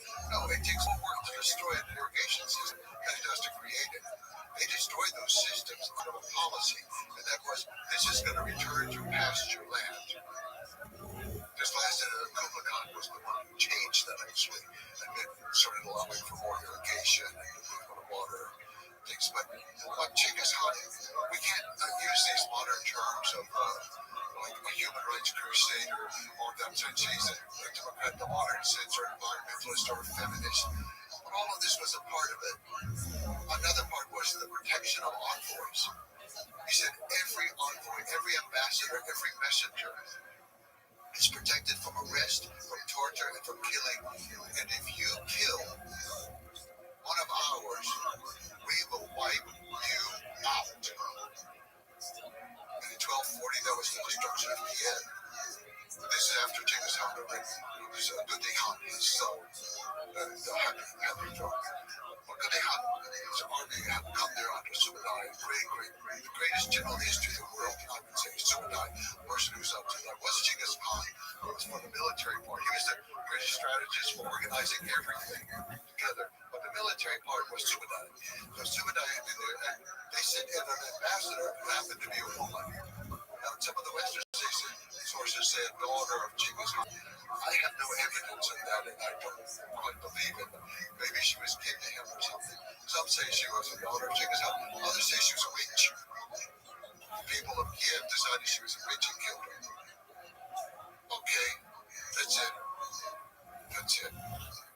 Kiev was destroyed for killing a woman envoy. The envoy is a method of communication in diplomacy. Yes. And so if you destroy that method of communication or disrespect it or in any way, Exactly. and that sends a signal to everybody else, envoy, you respect it. So these plans, I say that in the making of the modern world, most of the ideas have, we accept the idea, we don't do the practice. All of us accept today diplomatic freedom. Diplomats are killed around the world yearly. We accept the idea of female equality and emancipation of everyone, but in fact they're enslaved in many parts of the world today. We accept the idea of religious freedom. Oh, but not those people. Well, that's not. Theirs isn't good. Their religion isn't right. But our religion, we will tolerate them, but they're going to be more like us. No. We only say these things, but the world still hasn't achieved some, and he did achieve these within his empire in his time. He achieved those. So one of the things we mentioned, but I think is really, really fascinating and maybe an immeasurable impact that Genghis Khan had is on trade. And you can say a lot of stuff, but basically establishing a unified trade network that spanned I don't know how many thousands of kilometers. And there's a lot of interesting things that were done to enable that trade. One is providing safety and security of not just the envoys, like we mentioned, for communication in the military context, but for the merchants. Can you speak to what Genghis Khan did for the trade network connected to the Silk Road, as an example. Nomads in general are very interested in trade, and throughout most of history, they have been the traders who carried the goods from one city to another, or one oasis to another. And so the Mongols were also extremely interested and extremely dependent. They could create very little in their home country. They couldn't grow hardly anything. They didn't have the technological skills for most of the crafts. So they're very dependent on trade. Well, they raised the status of merchants very high. And this was particularly a problem in the Chinese world. It wasn't so much in the Christian or the Muslim world, but certainly in the Chinese world, where merchants were considered extremely low. And all of a sudden, he raises them up above scholars. They're going to have certain rights. For example, they get to be taxed one time. Whatever the national tax is, that's it. Not taxed every time they stop in some new town. And he created a set of what we would call rest houses or recuperation centers where they could get fresh horses, they could get food, they could deposit their money, and get paper receipts that could be used anywhere in the empire. They were guaranteed protection. If they had to pass through an area where it might be dangerous, then a small group, a squad of men and horses would go with them. So trade was extremely important. And then the Mongols, they supported trade in a very odd way. And that is, the merchants would come in and they would ask for an outrageous price for some goods, much more than they should get, waiting for the Mongols to bargain them down. The Mongols would say, I'll give you much more than that. It was just, and his grandson or his son, Abdullah was always asked, why do you do that? You got to stop doing that. This was a Muslim financial advisor. He called in and told him, well, you've got to stop getting more than people ask. And they said, where's the money going to go? It's still in my empire. It's going to come back eventually, And so they had a much different attitude with great respect. And I think a symbol of that is in the time of Kublai Khan, when we see them, his uncle and father went to China and came back from China. And then on the second trip, Mongol Polo went with him to China and back. They were safe the whole way. Their goods were safe. They came back with tremendous amount of wealth. They were never harassed. And the mere fact that they could cross, it took 2 years, but the mere fact that they could cross the whole continent safely and come back, there was a precedent. We really don't have any well-documented case of anybody, say, from China visiting Europe or Europe visiting China before the Mongols. But since Genghis Khan, there's never been a year without contact between these two guys. It was permanent. Once he created it, it was permanent. I don't think it's possible to measure the positive impact of that, because it wasn't just trade of goods. It was also exchange, explicit or implicit, along the way, exchange of ideas. That's exchange of technologies, exchange of philosophical ideas, scientific ideas, technical, mathematical ideas. All of this spreads throughout and constantly circulating. Can you speak to that aspect of it? Yes. There was an exchange of ideas on every level. Ideas, technology, ideologies, beliefs, scientific information. Everything was being exchanged, even agricultural goods, new crops for new areas. But Genghis Khan, he had a part of his genius of organization was knowing what skilled people had that would contribute towards his empire. For example, the Muslims were very good with arithmetic. In fact, he conquered the little empire of Khwarezm, from which we get the word algorithm, because there was a mathematician there who invented algorithms. And so Khwarezm belonged, he conquered it very quickly, very easily, no problem. But it belonged to him. But the Muslims were using the zero. The Mongols were absolutely impressed with that. Chinese less so, versus the zero. But the Mongols were very impressed because herders' numbers are important to them for keeping up with their animals. In fact, the Mongols have a simple system. They reduce all animals to the number of horses. You can ask somebody how many animals you can have, and they can say, oh, 100 horses. That doesn't mean they have 100 horses. It's going to be like 5 cows count as 4 horses. 5 sheep or 5 goats count as one horse. 4 camels count as 5 horses. So they reduced it all down like that. The Mongols take the census of everything. That's one of the first things Genghis Khan did. And that was one of the demands he made of every place he went, is a complete census of your people. And every house had to post outside. How many people, how many animals, what did they do, their occupations, all this information. So they needed good mathematics for this. The Muslims provided. So they took the Muslims to China, these Middle Eastern scholars and all. Unfortunately, they were rather ruthless sometimes when it came to implementing the tax policies. But they became the financial advisors to him. Other groups of people had other roles like that, and he was moving them around constantly. Hello, fellow students of Jewish history. Welcome to another lecture in the Jewish History Lab series. We are now continuing our discussion of the Holocaust. These lectures are intended for educational purposes only. One of the historiographic challenges of studying the Holocaust is defining precisely what is it that we mean when we're speaking about the Holocaust.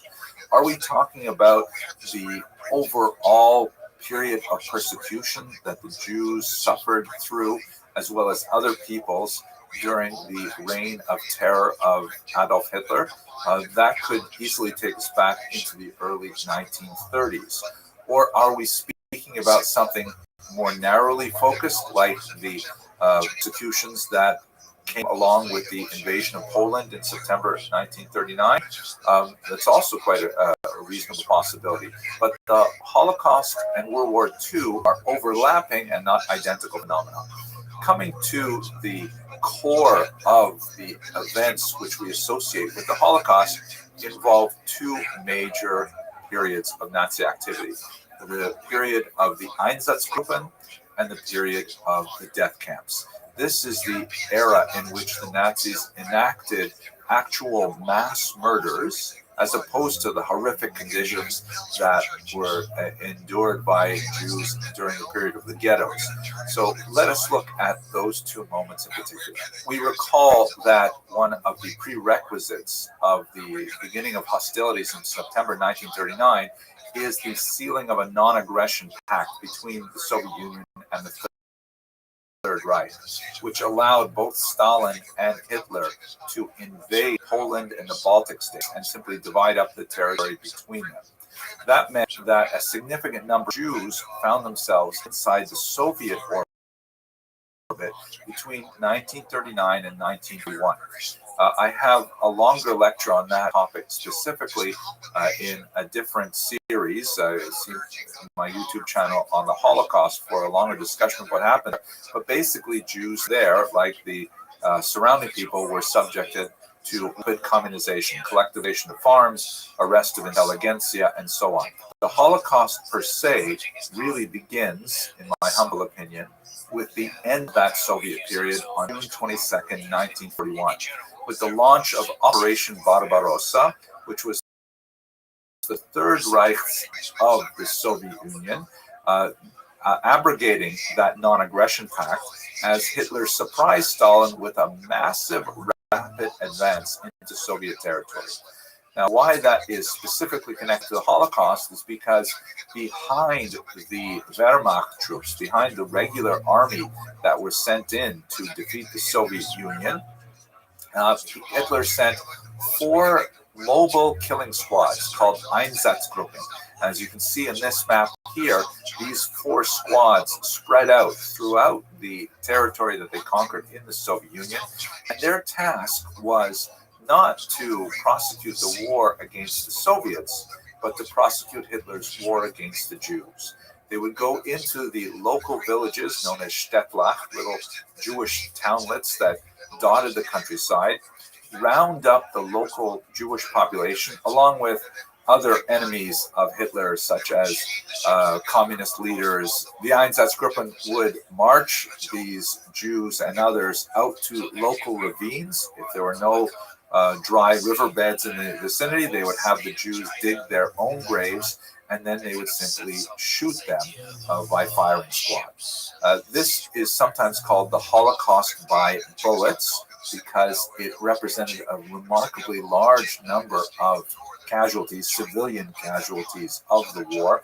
Estimates range from 1.5 to 2.5 million Jews were killed during this process. And here you can see a map from the United States Holocaust Memorial Museum that gives you a sense of the scope of the townlets that were attacked in this nature. Kiev, which was not a town but rather a large city, had one of the largest of these mass killings. 33,000 Jews killed in the space of 2 days. The ravine called Babi Yar was used for a much larger number of Ukrainians and other opponents of the Third Reich for coming months. The so-called Holocaust by bullets, however, proved to be a very inefficient and psychologically a very taxing form of mass murder. And so the Nazis looked to a new way to rid themselves of their Jewish problem, so to speak. This was discussed at an important conference that took place at a resort at Wannsee on January 20th, 1942. Note the rather late date. You know, the war began in 1939, Operation Barbarossa, which represents the first mass killings of Jews. You know, the only thing that comes close to it before that would have been Kristallnacht in 1938, which had about 260 Jews killed. Now we're talking about hundreds of thousands, even millions of Jews killed in Barbarossa. But that was not fast enough, and it proved to be too hard on the psychological makeup of the soldiers who were engaged in these killing squads. So at Wannsee, this conference, which was chaired by Adolf Eichmann, shown here, they drew up a list of all of the Jews in Europe, a terrifying, in my humble opinion, perhaps the most terrifying document that survived the German archive of the period. And you can see from this list of countries that it included countries that had not yet even conquered by Germany, as, for example, the United Kingdom. And it included even 200 Jews living in Albania, giving you a sense of just how determined the Nazis were to hunt down every last Jew of Europe.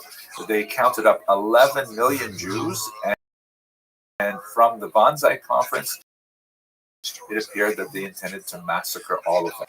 The means to be used was gas poisoning, which already been experimenting with for some time. Chelmno, a gas chamber, was constructed in order to see if they could scale this up, and in fact the Nazis committed themselves to do so at that Wannsee conference. Here is a map that shows you the 6 so-called extermination camps. I personally don't like that term. The German term was Vernichtungslager, which means make into nothing camps, or destruction camps, or perhaps most simply death camps. These 6 death camps, Chelmno, Treblinka, Sobibor, Majdanek, Belzec, and Auschwitz, were situated in and around the Generalgouvernement, which still had a very large concentration of Jews in the ghettos that we discussed in the previous video. And they were very different in terms of camps from the concentration camps, which Hitler had set up from the early 1930s. Unlike the concentration camps, which held largely non-Jews, particularly in the early period, they're political enemies of Hitler, the concentration camps were horrific, awful places with a significant death rate of people dying from things like starvation and abuse. They were nothing like the death camps. The death camps were intended primarily for the purpose of creating death. They were factories of death. Many of them had satellite camps that were used for slave labor, but it only represented a very small proportion of the Jews who were interned in these death camps. Here you get a sense of the process of the deportations from all around Europe, including regions that were nearly at the very end, or when it was clear that Nazis were going to lose World War II. Places like northern Italy and Hungary, Jews were deported there in a last-ditch attempt to murder as many Jews as possible. What was the process? On cattle cars, some 6,000 a day leaving Warsaw, and then when they disembarked, often after a terrifying and horrific long journey from places as far away as Paris, where many of whom had died actually en route, they disembarked and they were subject to selection, where those small numbers of Jews who were deemed to be healthy enough to work in the slave labor camps were isolated and sent away to those satellite camps. The vast majority of the rest of the Jews were shorn of anything that could possibly be of value on their persons, not only their personal belongings, but also their prosthetic limbs, eyeglasses, gold teeth, even their hair was taken from them.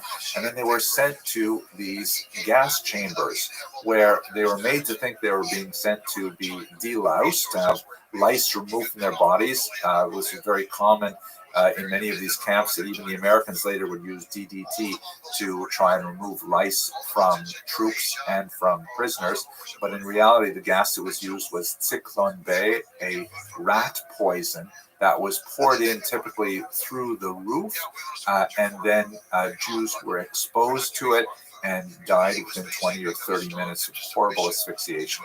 Then bodies were sent to crematoria in an attempt to get rid of the huge number of corpses, perhaps 1,500 a day in Auschwitz that would pile up.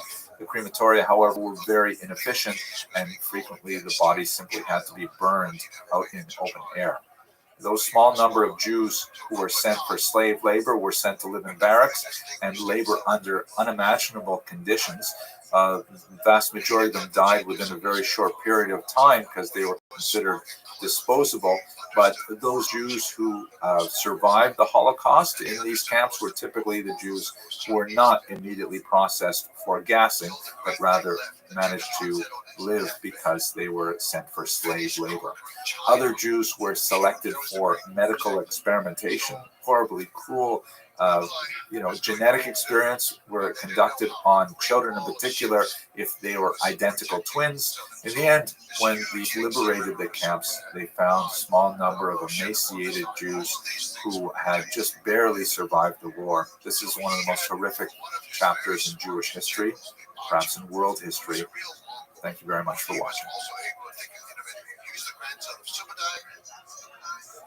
He went with his father, on the conquest of the Red River of northern Vietnam against the Dai Viet people.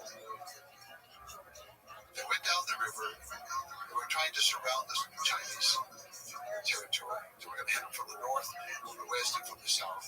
So they went down the Red River to conquer the Dai Viet.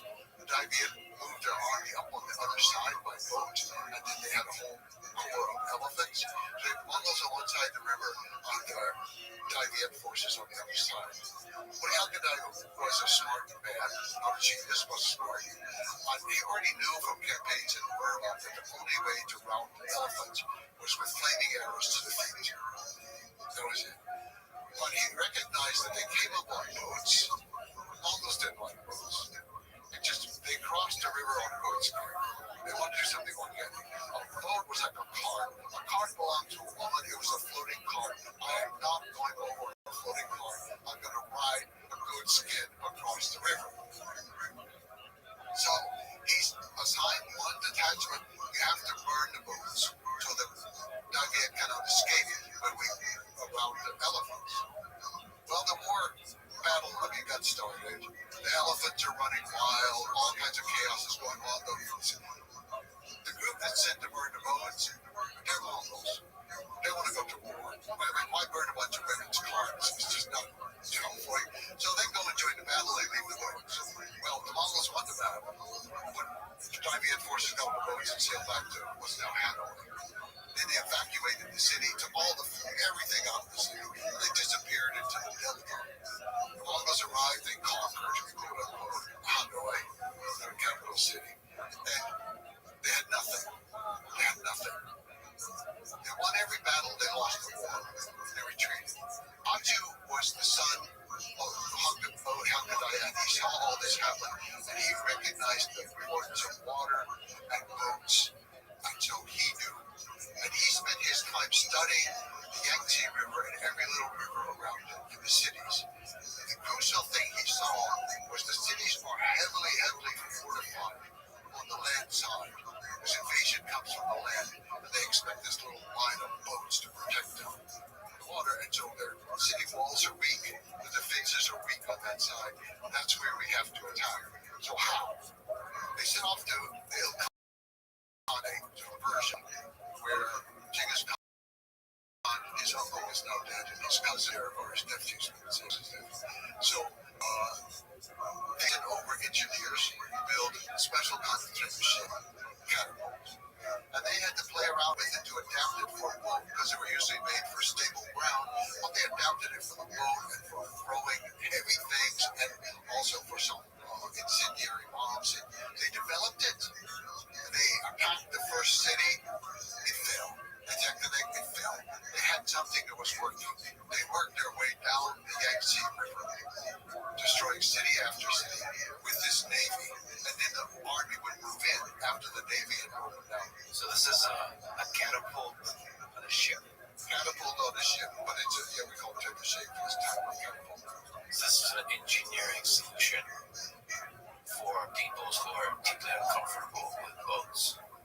Yes. And they've accepted it. Yes. Now it's a great weapon. It's like it's no longer a woman's card.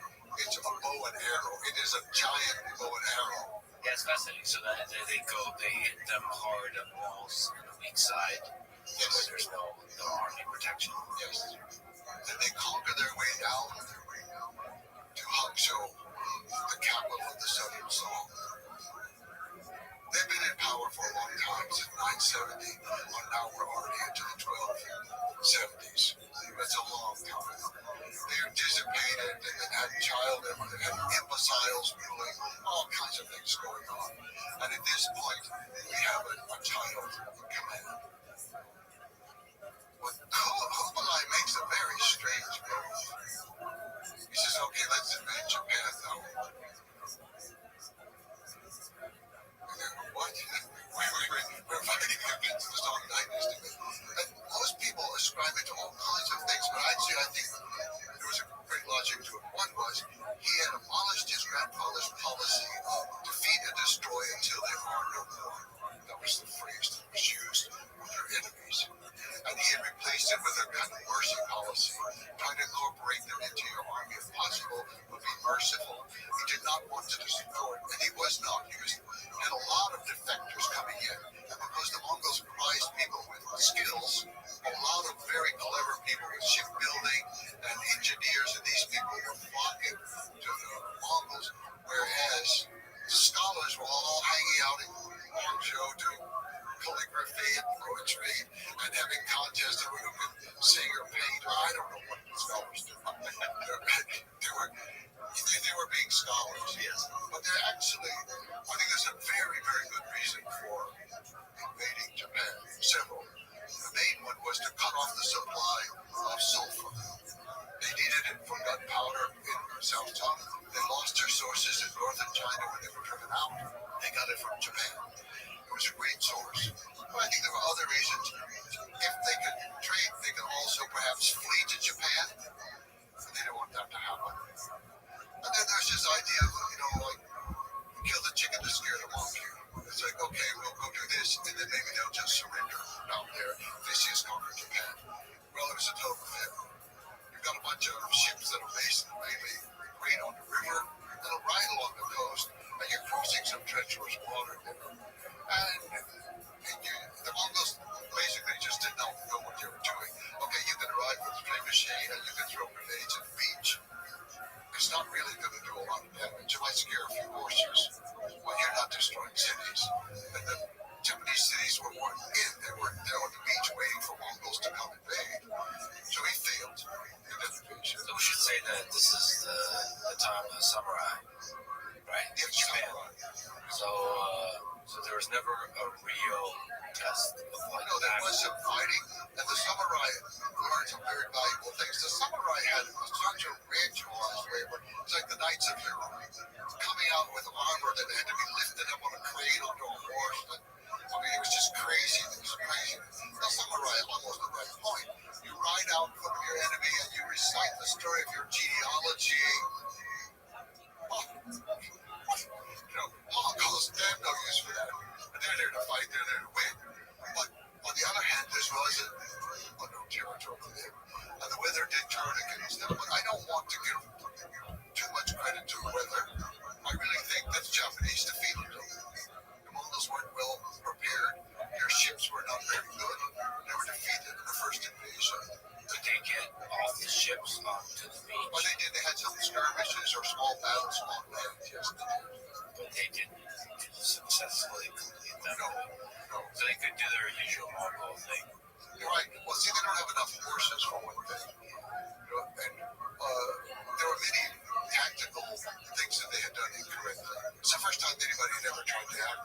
massive invasion.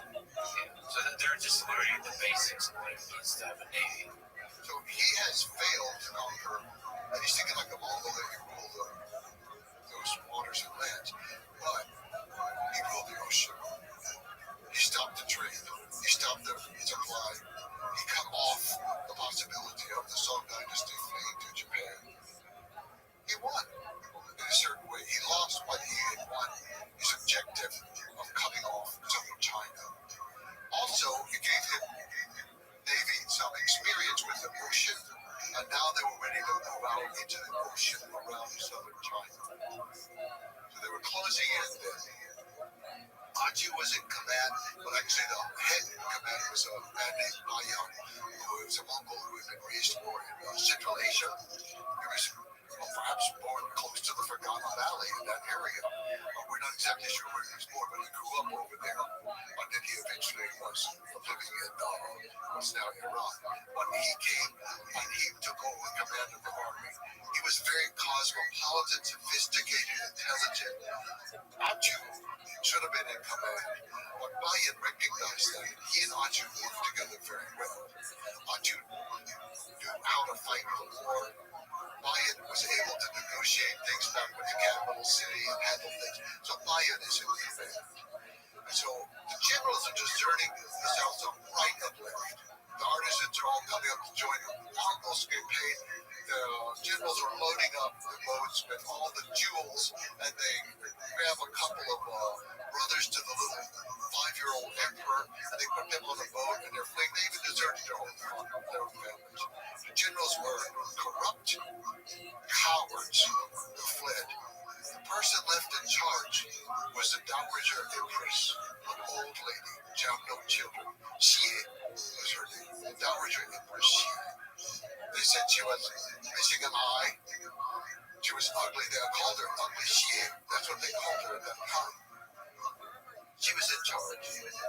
And she offered the Mongols everything. I'll give you everything. Please let the emperor stay. Okay, even if you demote him to just being a king, please let him stay. Bayan said no. Total surrender. Total surrender. So she decided to surrender. Well, she said, yes, we will surrender the capital. So Bayan came in with a small group of soldiers. They looked around, and she invited him to come to the palace to surrender. He said, no, I didn't win this war in the palace. My soldiers won this war in the field. You have to come with the emperor in front of my soldiers to surrender. But he did not harm her. He respected her, and there was no looting of the city. Now, later, they take everything in a very systematic way. They take the archives and all this kind of stuff away. But there was no wholesale looting and killing of people, nothing like that. So, they've taken the capital, and she comes out, she surrenders, she bows on the ground towards Beijing, and then she takes the child emperor, and they slowly make their way. She was a little bit sick into a longer time to Beijing, and they surrender again in a public ceremony, bowing to the Khan. He gives each of them a palace. He gives them a new title. He's trying to show the world this is the new face of Mongols. We don't kill off the old people anymore. We're going to give them a palace, treat them nicely and all. But the navy that had fled did not defend the city. Those cowardly generals, they made the new little boy, 7-year-old brother, half-brother, to Emperor Gong was his name. They made him the enemy. Well, they're just floating around in the ocean, losing all support from city after city. The Muslims who were controlling the trade and controlling many of the ships of that area, they were Chinese Muslims, but they were still Muslims. They switched sides to the Mongols because of the religious freedom thing and because they were merchants and their status would be raised. So the Muslims were switching over. The fleet was kind of a fleet lost without a country out there. They had some loyal supporters some places. They dropped the emperor in the ocean. I mean, how do you drop the emperor in the ocean? They accidentally spilled him in the ocean, and then they fished him out, but he died. So, fortunately, they had one more 7-year-old half brother. So, on Lantau Island, exactly where the Hong Kong airport is today, the new, well, it's not so new anymore, but I still think it was the new airport on Lantau Island. So they went there, they had a big coronation ceremony and all, but the people there were not supportive enough. It certainly wasn't Hong Kong, but anyway. The Delta, the Pearl River. So they sailed out farther south to another island, and then they took it over, and of course the first thing they did was, well, we have to build a palace. What? The Mongols are chasing, but you're going to stop it? Build a palace? So these are like the remains of the Chinese. Yes, the generals, The general army, and the navy. That was a real competence issue. Yes. Okay. So they're going to build. We're going to protect it with a great wall of the sea. They chained together the boats across the regions in the harbor. And they put the palace boats, so-called, in the middle. The generals didn't trust their own soldiers enough, so they made all of them leave the island and go to the boats to fight the Mongols. The Mongols arrived, and over and over and over they asked them to surrender. You won't be harmed, all this kind of stuff. But the Mongols now took over the land. So they had the water all around them, and they had the land. And once the fighting started, they could just shoot down from the highland right onto the ships. And they cut the ships off from the fresh supply of wood and water. So they can't boil rice. They have to try to eat rice and drink seawater. They're all sick as dogs out there. And the leaders refused to surrender. The little boy is there, 7-year-old emperor. Bing was his name. With his pet parrot. That's the only thing he had left in life was his pet parrot. And then the Mongols offered every opportunity, but the prime minister, so-called, coward that he is, although he's treated as a hero today in China throughout their history, the coward that he was, he said, we will not disgrace the country by letting them capture the emperor. So at first he threw his own wife and children into the water to drown. But then he took the emperor and held him, a 7-year-old, he was 7 years and 1 month, he had just turned 7 years old, and jumped into the water with his child. A child murderer. He's a child murderer to do that.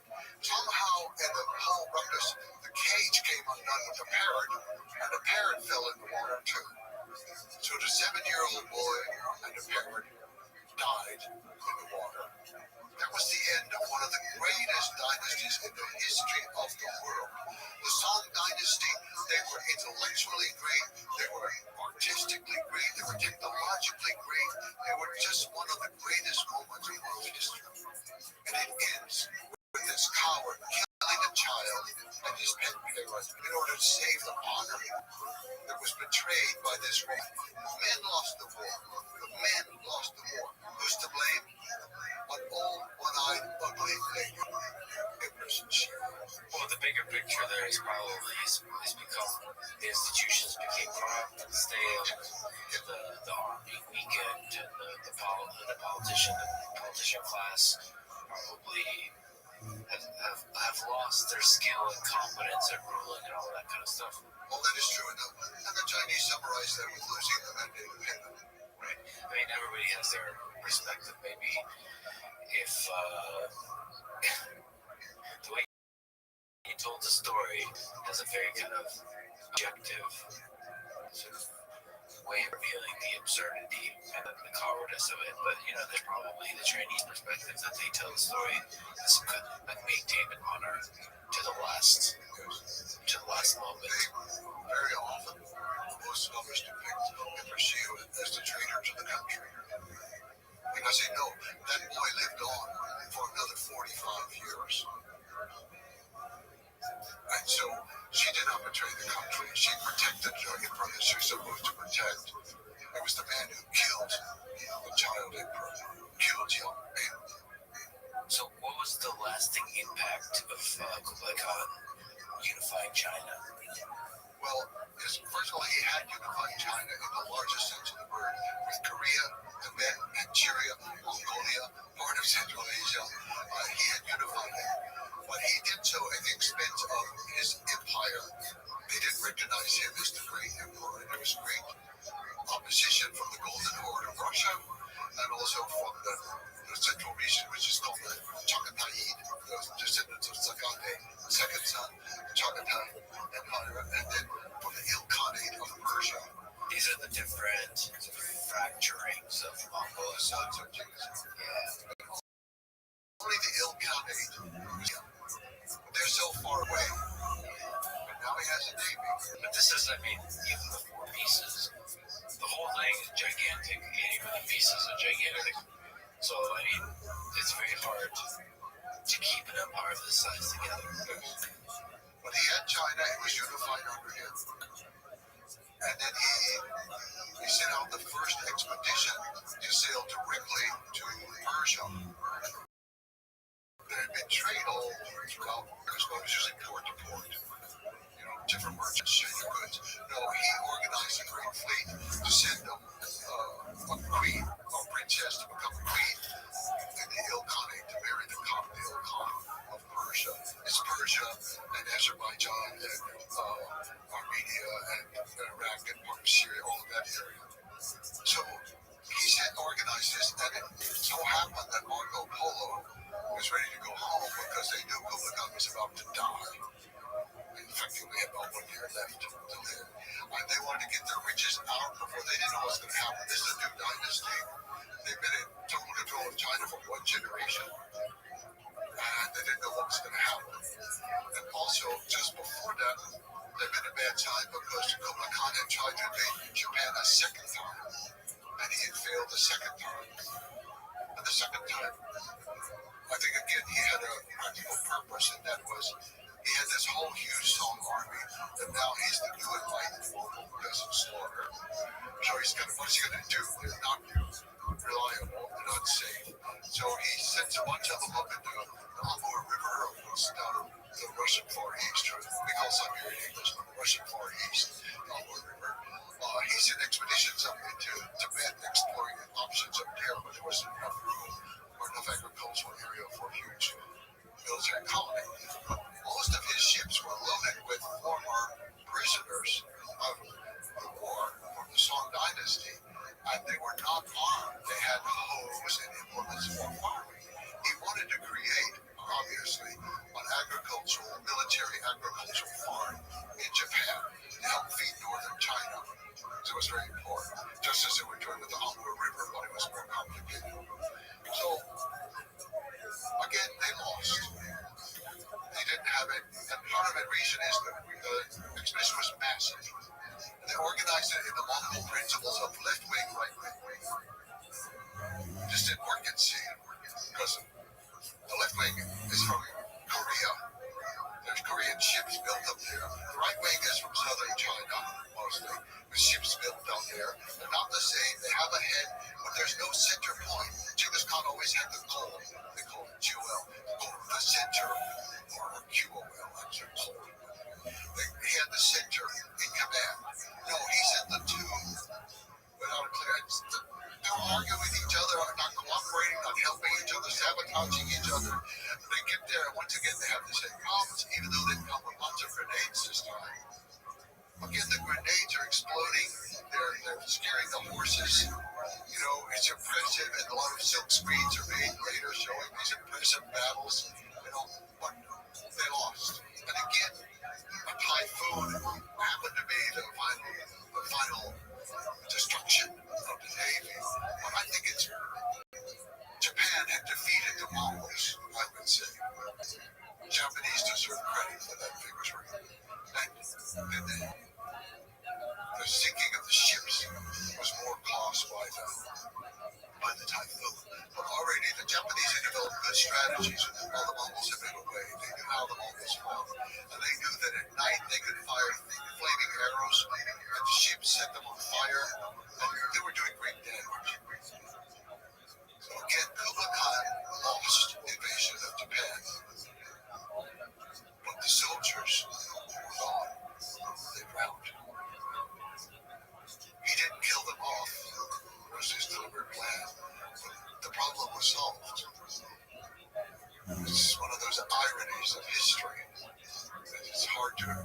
understand.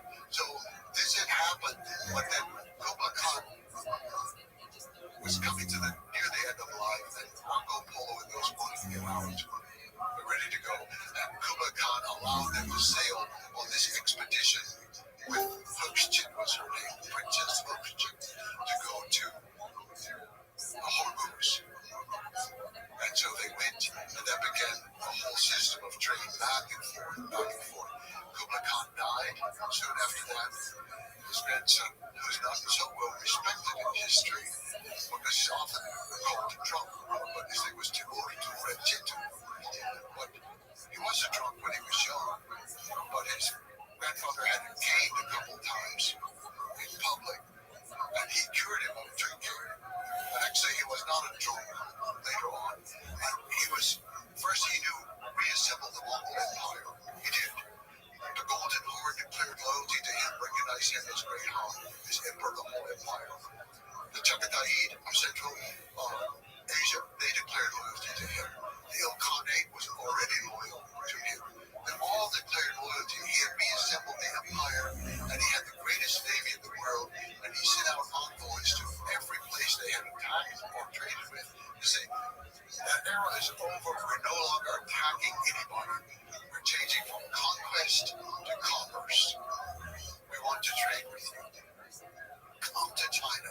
Bring your goods. We're going to trade with you. He instituted it. It was short. Unfortunately, it didn't last forever. I wish it could have. But it was a great era of exchange of all kinds of things going back and forth. All the way to Africa, across from Hormuz. They had a connection to Somaliland. And some people say Kenya already at that time. I'm not sure. Very wide. Very wide.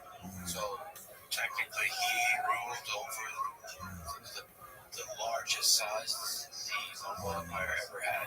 Yes, although actually the Golden Horde of Russia, they were quite independent by now, and he let them be independent, but they were loyal to him.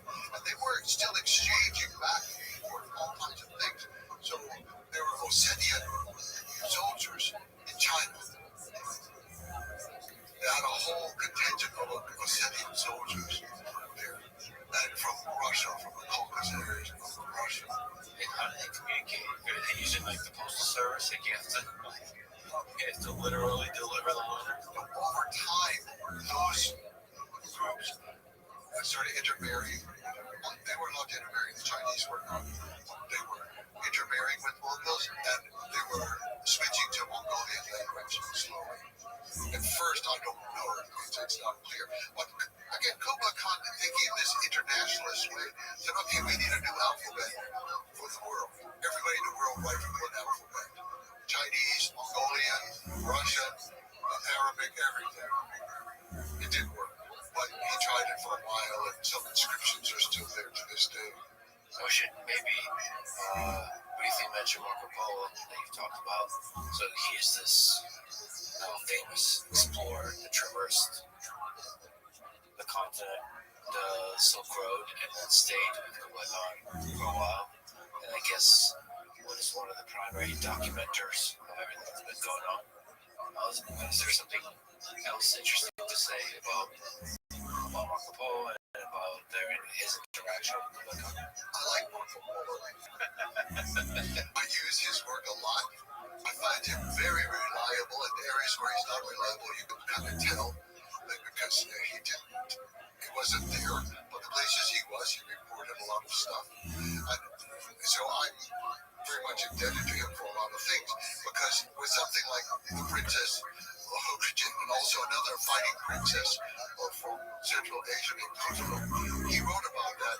But I also needed other sources, so if I could find Chinese sources or Arab sources or something else or Persian to support it, then I really felt a lot of confidence with him over time. But pieces were romanticized, and you have to always discount it, but he's very good. However, I believe the best work written about Marco Polo, aside from his own book, which was actually written by Bustacello, dictated in prison in Genoa. In the 20th century, Eugene O'Neill wrote a play that became a comedy on Broadway called Marco Millions. That was both a play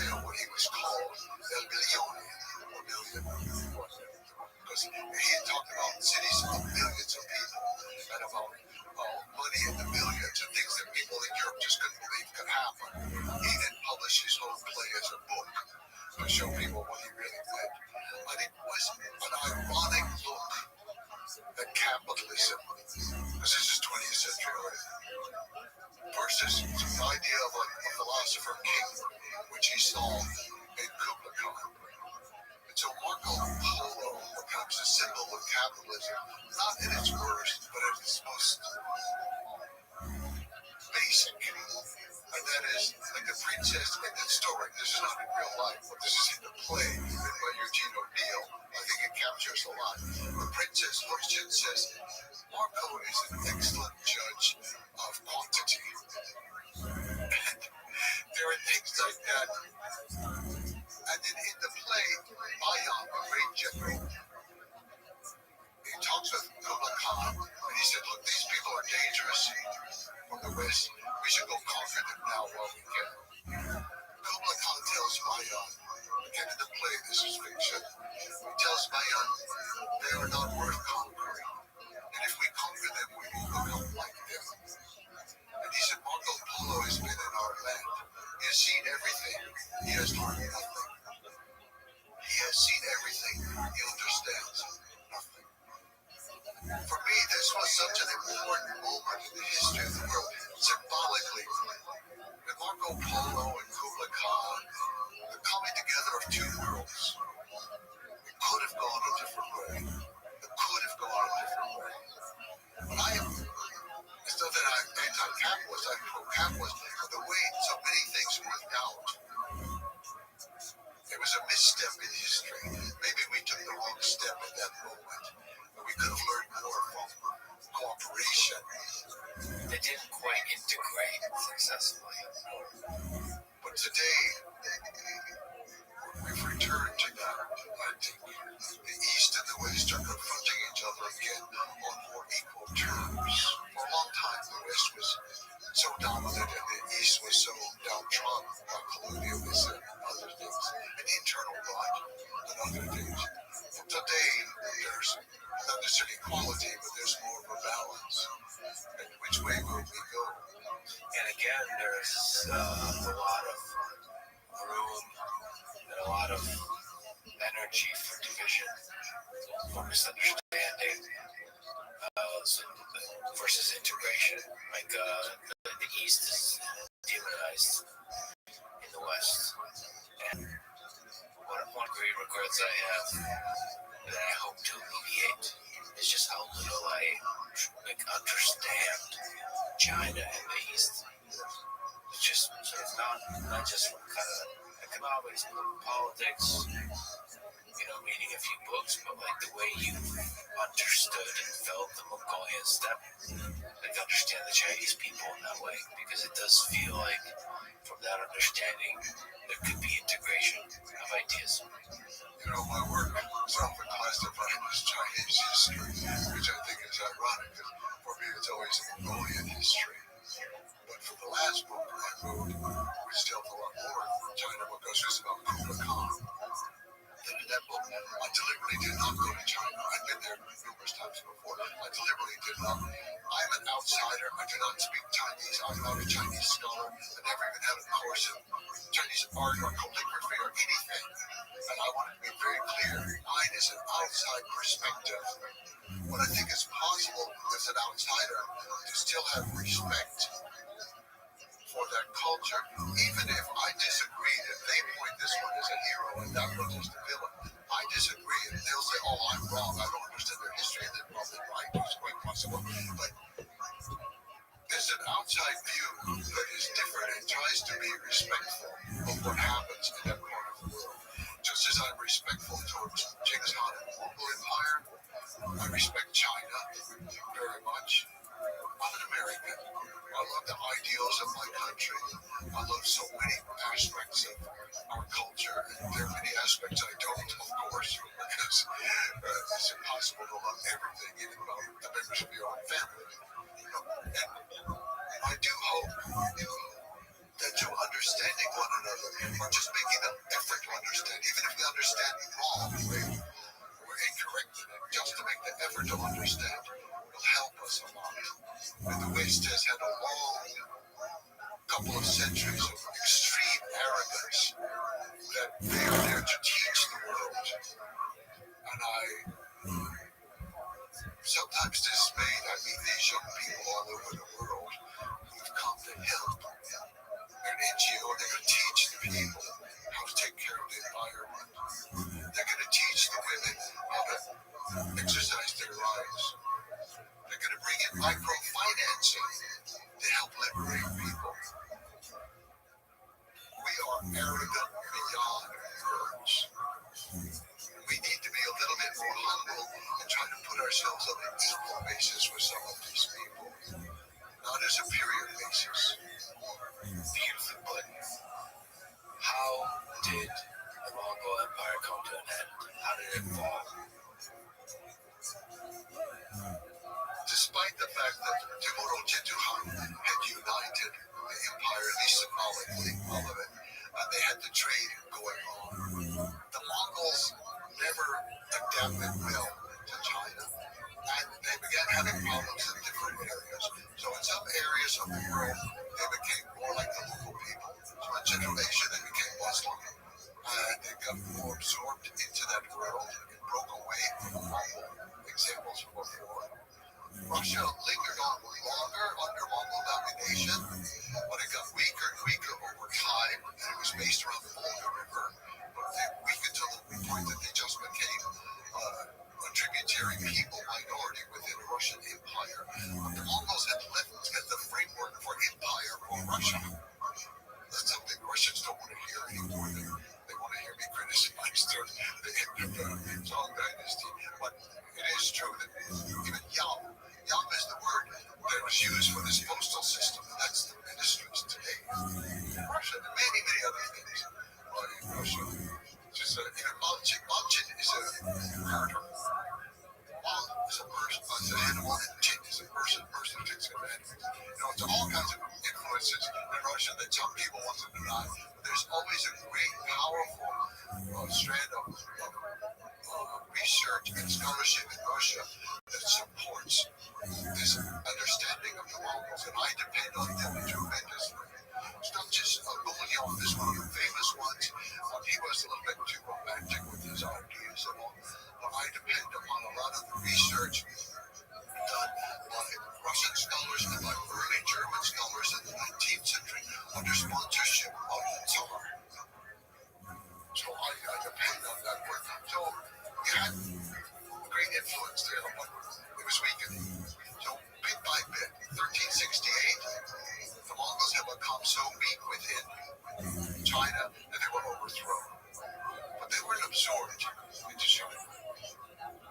But the Mongols have been there since 1215 to 1368. They packed up, went back to Mongolia.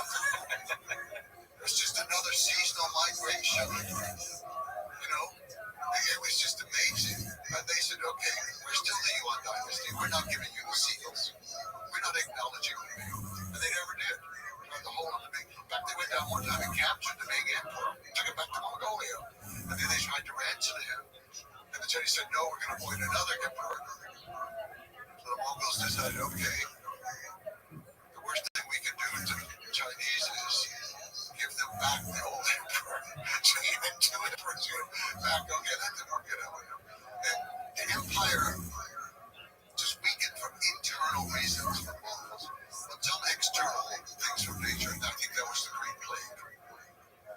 Everything in history, everything that's good comes with something underneath it that's bad. And everything that's bad seems to have something underneath that's sometimes works out good. Anyway, but this great system that united, it's called the Yahoo of Hope, that it united everything. People could move back and forth quickly, and it could also take the plague out of southern China into all parts of the world. And I do think that's what happened. And the plague destroyed the Mongol system.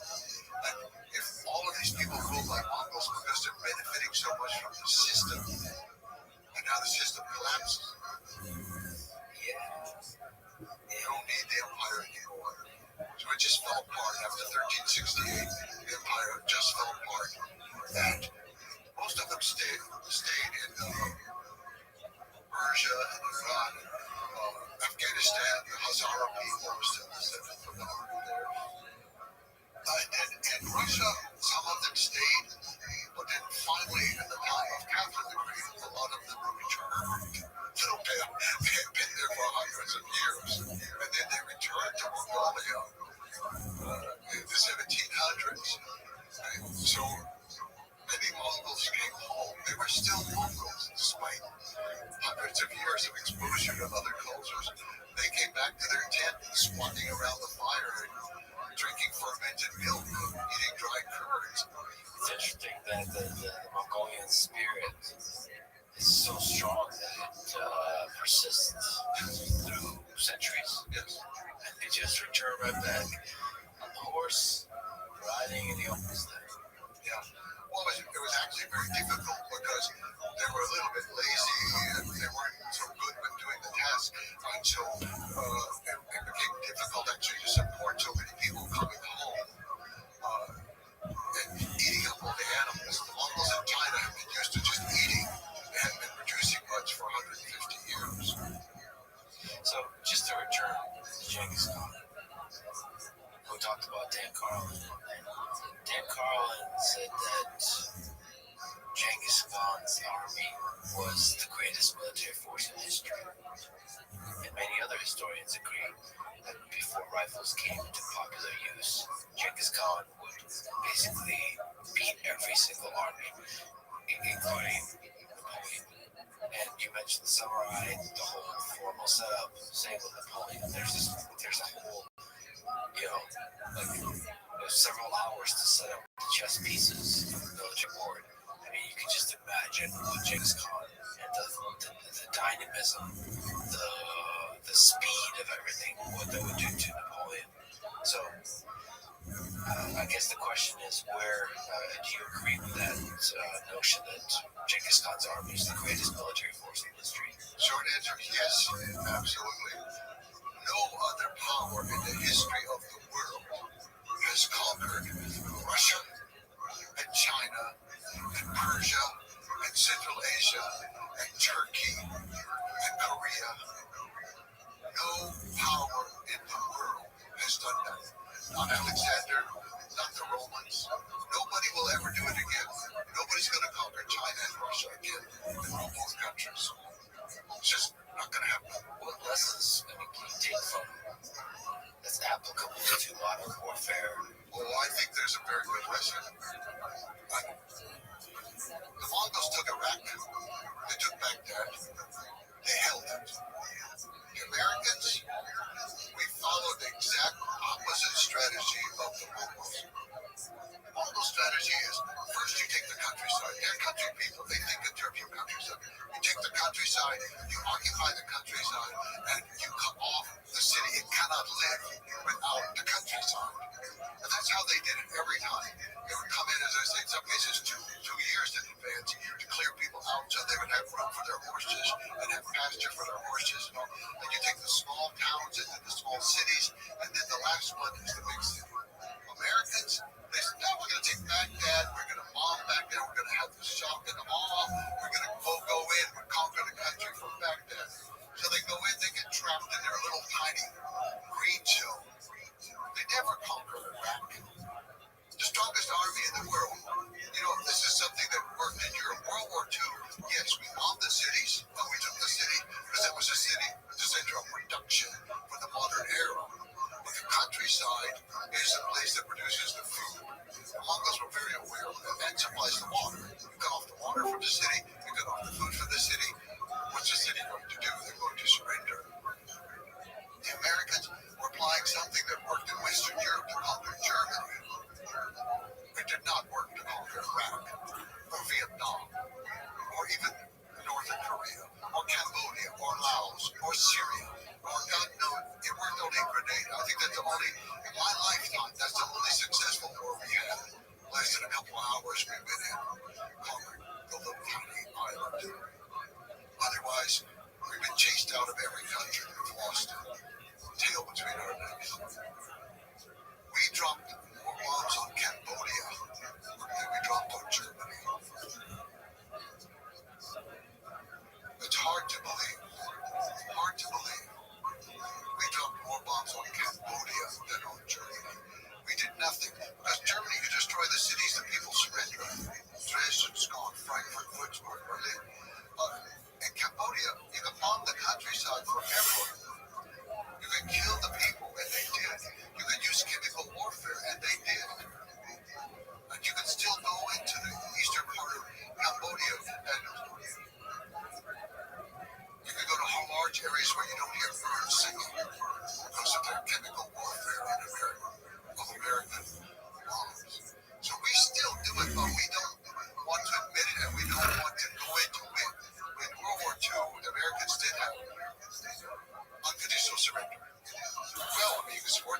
not support the war. We did it right. We did it wrong. These are all issues that people can argue. But we had a clear policy. We go into Afghanistan. We're fighting terror. We're going to bring democracy. We're going to free the women. What? It's absolute sheer insanity, the things that we did. And we kill people. We use chemical warfare and kill a lot of people in Vietnam and Laos and Cambodia. We killed American soldiers. We killed American soldiers, and my father was one. He died from Agent Orange disease. Oh, but that doesn't count. He didn't die on the battlefield, and we didn't mean to kill him. It doesn't count. Modern warfare is brutal, and we just paper over it sometimes. Can you explain Agent Orange? It was designed to kill all vegetation. This is going to be a humane way. We're going to kill all the vegetation in the jungle, and that way they can stop moving the army through the jungle, and they can stop the supplies from coming. That was American strategy. Henry Kissinger, Nobel Prize winner, is now resting in hell. This is exactly where he belongs for what he did to Vietnam, Laos, and Cambodia. The bombing was just absolutely horrific. So Agent Orange comes in, they defoliate, which means they wiped out the crops, so people are starving. Literally, in the case of Cambodia, starving to death. The animals are being killed, and deformed children are being born to this day. And American soldiers died by the thousands. Not immediately, not on the battlefield, not right there. They go home, they have the disease, they linger, they take the whole family down with them in an emotional trauma of becoming slowly paralyzed and dying. We did that to our own people. So yeah, warfare, I don't think we're any more humane with it any better today than in the past. It's just, we can hide parts of it more easily and deny it more easily. If you're killed by a Mongol stranger, you're killed by a Mongol. You're killed by friendly fire in America in war. It seems that what people mean when they say that war is hell, that in some deep sense that everybody loses, no matter the narrative you put on top of it. Yes. I'm not a pacifist again, but I think war is acceptable in some situations, but the more controlled it is, the better. And my effort is not to do away with all the things that happened under Genghis Khan, brutality and all of that, but it's to measure it against what goes on today, in the world today. And we have different images. There are two images of Genghis Khan. One is our image. He's a barbarian on horseback, killing people, raping women all the time.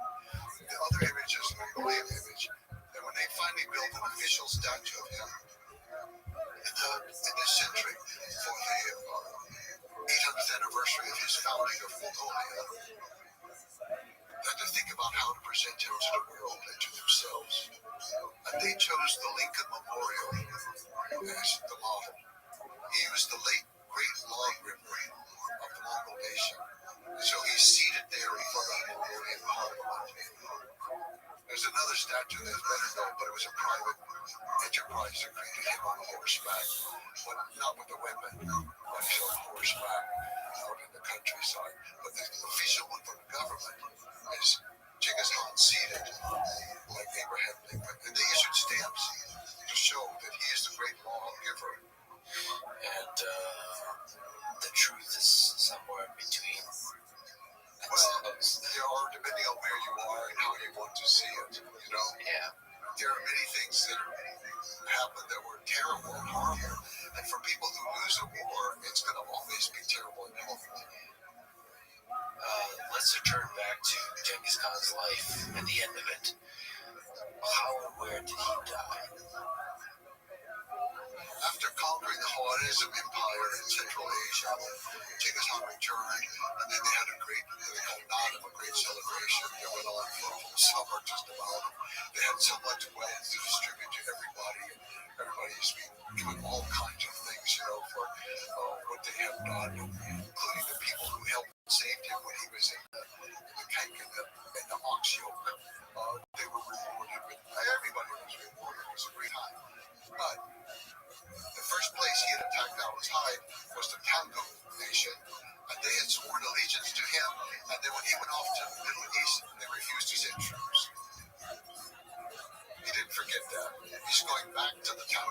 nation, and he's going to conquer them again.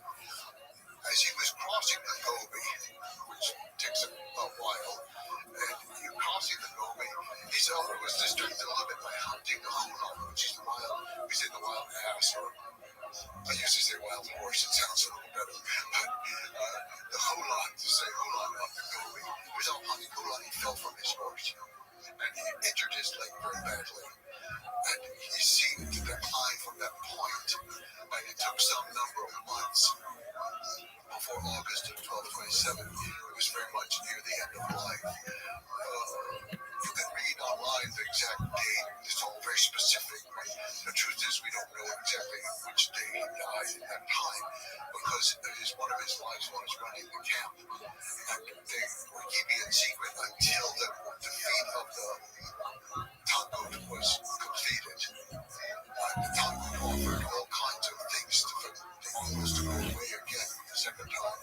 And Genghis Khan told his family no, accept nothing. And then when they surrendered, he killed the royal family, killed them all. So that the idea, they were Buddhist people, the Tanguts were Buddhists. And the idea was usually you could be reborn into your own family. But he said, no, you kill off the whole family so they can't be reborn. So he died there. How was his successor chosen? The succession issue was always difficult. He did not have the right to appoint a successor. That was not the Mongol way. He could nominate somebody. So before he set off for the Middle Eastern campaign, one of his wives said to him, even the biggest tree falls. You've got to make a plan and talk to your sons about the future. So he did. He called the sons together. So this is Zunch, the oldest boy who was born while the father was allied with his Amna, and he was named Visitor Zunch. And then the next one was Chagadai, and the next one was Ukade, and the next one was Talib, the father of Kublai Khan, but he was still alive at this point. So all four of them came. Genghis Khan explained to them that he wanted to talk about the succession and to get some consensus from them about the succession. And so he said, the Mongols always call on people to speak by order of age. They also serve tea or food, anything by order of age. It's always done from then till now. So he called first on Zunch. He said, what do you say, Zunch?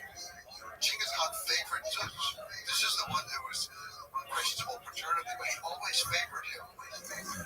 The youngest Tula was too hot-headed. Ukade was a heavy drinker.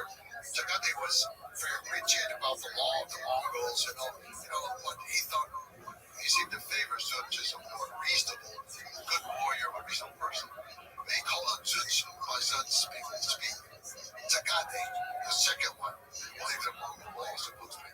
He jumped up and he said, this is when he accused his father of all kinds. He said, how can you call on this Mongol, this market bastard? If you call on him first, that means you want him to be the great Khan. He should not be the great Khan of the Mongol Empire. This is Mongol Empire, not Mongol. You can imagine kind of scene. Well, Genghis Khan is the greatest ruler in the world. He's sitting there being lectured by his second son. And this is when he gave that impassioned speech. Actually, the way the secret history makes it look like it was his assistant speaker who said it. It was very often the great power doesn't say the words directly. They let somebody else say them for them, a spokesperson. Anyway, I think it was his words, and I think he said them on that day. That's what I think of this business. You do not know, you were not there. The stars were moving in the sky, the head was turning around, the earth was turning over. You did not know who loved you. You did not know who your mother loved. You do not know what your mother did. And if I say he is my son, who are you to say he is not my son? By the way, pretty just really high integrity, really respectable to do that. To have that respect and honor his wife in this way and his son in this way was really powerful. I believe that, I don't know if she was alive at this point or not. We do not have the death recorded. Muggles are not good at recording death at all. They usually just say somebody finished their age or they have some euphemism for it. But he made that impassioned speech, and Sagade had to submit. He said, yes, you are our father, and we accept what you say, but a deer shot with words cannot be loaded on a horse. A deer shot with words cannot be. So, Genghis Khan did. So he said to the boys, he was a middle-aged man than the boys. He said to the men, what do you want to do? What do you want to do? And he said, I don't favor Sagade because of his attitude and the situation. And the law is still hot-headed. He actually ended up being drunk and died early. So, but the other guys, they said, well, good, they chose him because he was the most generous and bon vivant. He was very party, drinking every time. And now, one time, Jiggy Hotuk, the Greek judge who wrote The Secret History, Jiggy Hotuk was sleeping on a cart one time. For whatever reason, I don't know what. I think he also had passed out drunk, perhaps. But then they came out drunk and grabbed him up and pulled him back into the party. And look, he was a party guy. And so he was chosen as the next great Khan of the Mongol Empire. Unfortunately, there was sort of a plan B, and then Genghis Khan had set up very powerful with his daughters, but also he had chosen wives for each of his sons. Very, very able wives. And from a good day, he had a wife who wasn't his first wife. The first wife would usually be somebody closer by a certain clan or something, but he had a very intelligent woman named Dorje. And then she was more or less ruling in his last few years, and then after he died, she ruled an empire in her own name. She was the ruler of the greatest empire ever ruled by a woman. It's incredible that the genius of Genghis set it up that way. Yes. And to not, there's probably very widespread discrimination of women at that time. And to have not care about any of that and just making the right decision for like what it will keep the empire together. Dorje was, actually there was peace. She stopped all campaigns. There was peace during her time. The women, like such as Dorje, were extremely into economics and trade and running these. They had these private corporations called Rothschild. She was running her own company and everything. So she became much more interested in the economics of the trade and running the empire.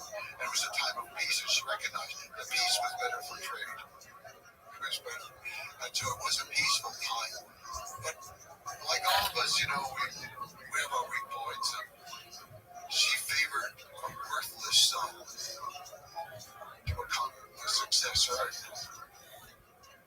None of the sons actually were great, but they had favored another, but anyway, she favored her son.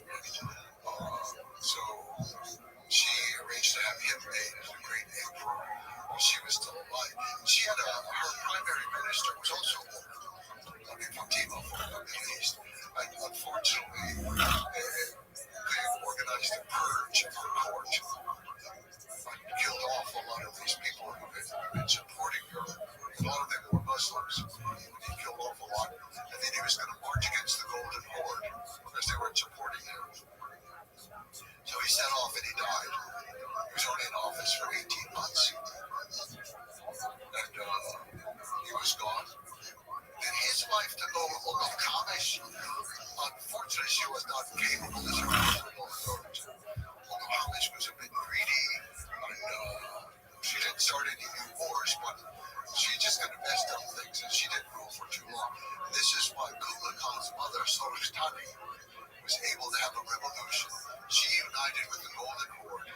She was on one end of China, she had northern China, the Golden Horde had Russia, the two of them united against the center, and they overthrew Mughal Hamish, and she put her son Khan in, who was succeeded by We should say probably that, this whole succession by Ken probably goes against the initial spirit of what Genghis Khan stood for.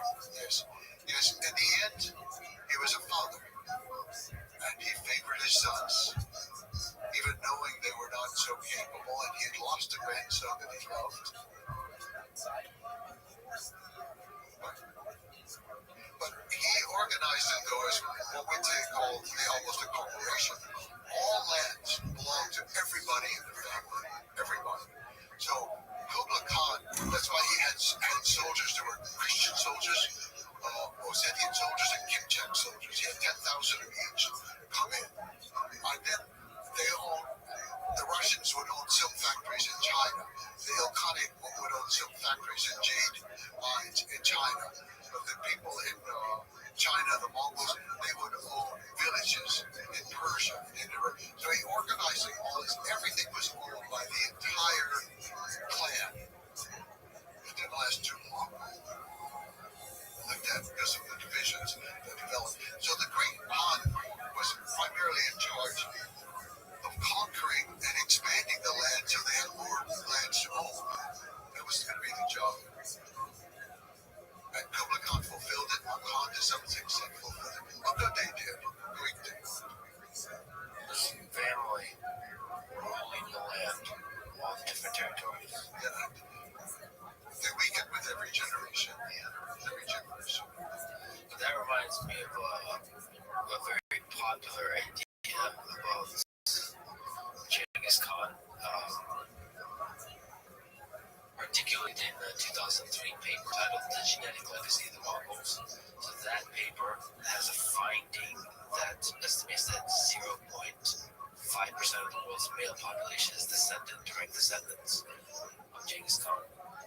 I've heard you kind of be a little bit skeptical of this paper, but I actually really like its findings. I talked to a good friend of mine, Manoa Scalis, who's a biologist, computational biologist and geneticist. He likes the paper as well.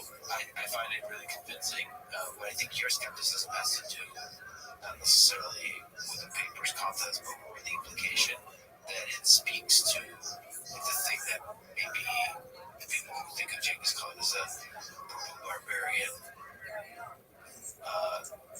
assume that the reason is 0.5% of the population is because of some institutionalized mass rape conducted by Genghis Khan.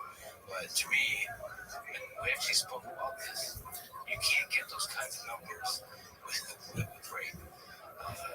If you want for the empire to propagate the gene, if you were a person that wanted to propagate the genes, you would make sure that all the lands you conquer are stable, flourishing, and happy. And so, actually, what this is much better explained in the paper. It indicates this. It's better explained by it was of high value, like social status value, to be associated with the lineage of Genghis Khan.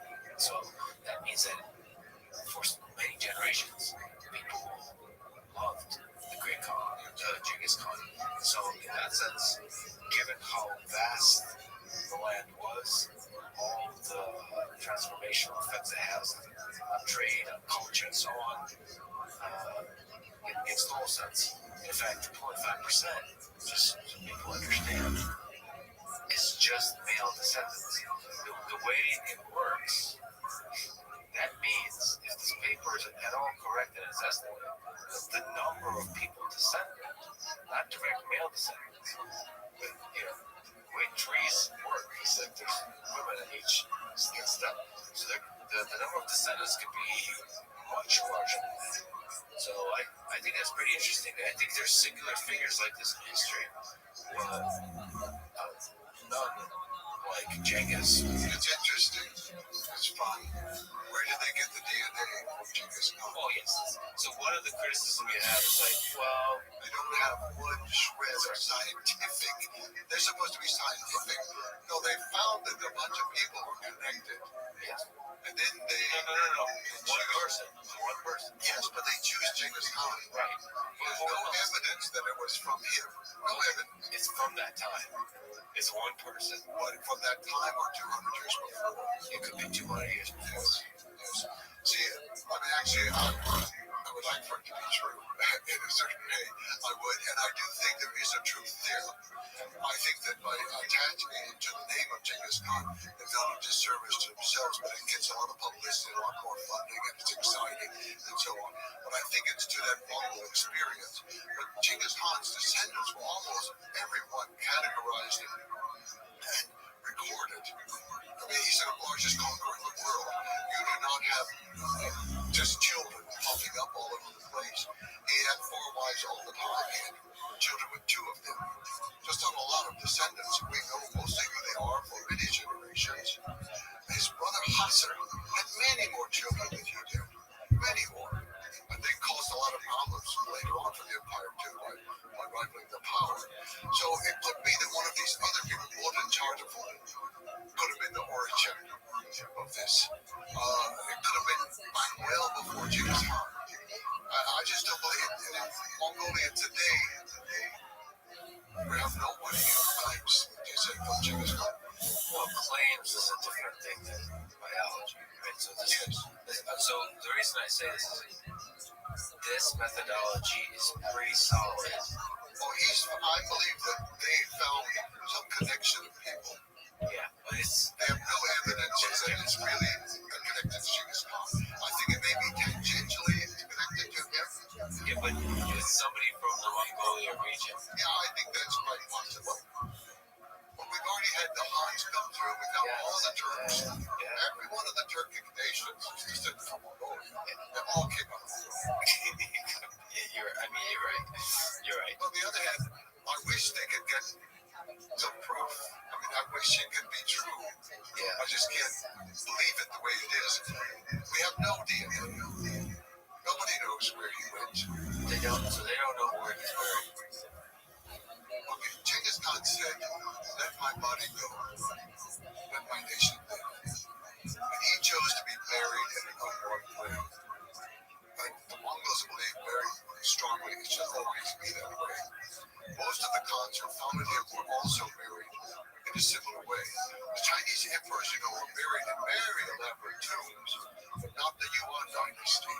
No. And so Kublai Khan was buried back with his grandfather in an anonymous grave.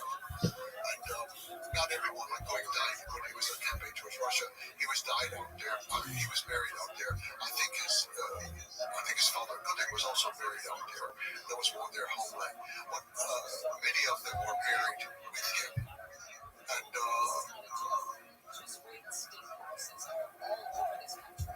it's known and not known at the same time.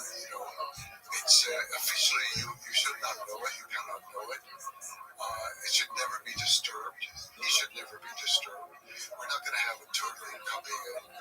But you're saying like the people of Mongolia, they have a sense. They believe he's in a certain place, yes. They believe they know where the place is, but it's sacred. You can do nothing. Just leave it as it is. It's no roads, no buildings, no killing of animals, no chopping of trees. Nothing can be done. It's a holy land dedicated to him and his family. It's pretty amazing. Unmarked grave. For the greatest conqueror in the history of humanity. For good and for bad, one of the most impactful humans in history. I believe it is. Think about the nation there. And I say to people, they ask me, what did he look like? I say, well, the portrait was made 50 years later by somebody who never saw him. And actually, if you look at the portrait of Kublai Khan and Genghis Khan, they look alike, except one's old and one's younger. And I think that's because Kublai was trying to he wanted to establish his legitimacy as a real Mongol, that they looked alike, but his grandfather said he didn't. And then Kublai Khan were completely different. They looked so there was nothing, but I say if you want to see the face of Genghis Khan, walk in any Arab Mongolia, the first challenge you see, that's the face of Genghis Khan. It's his nation. He created that nation. That's his face. Does that make you sad that there's no,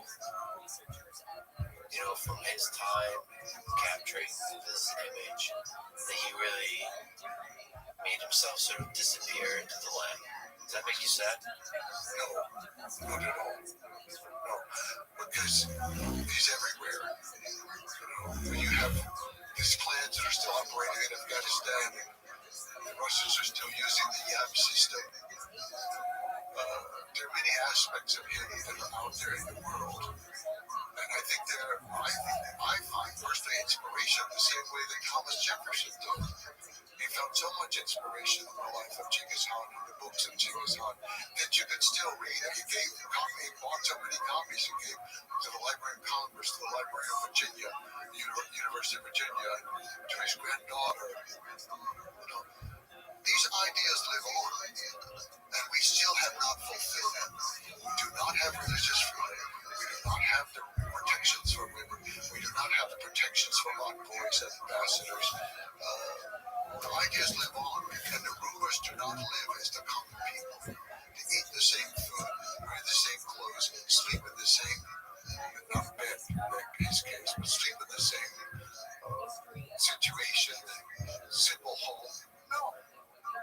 They have tremendous respect for leaders that live just as the people who they lead.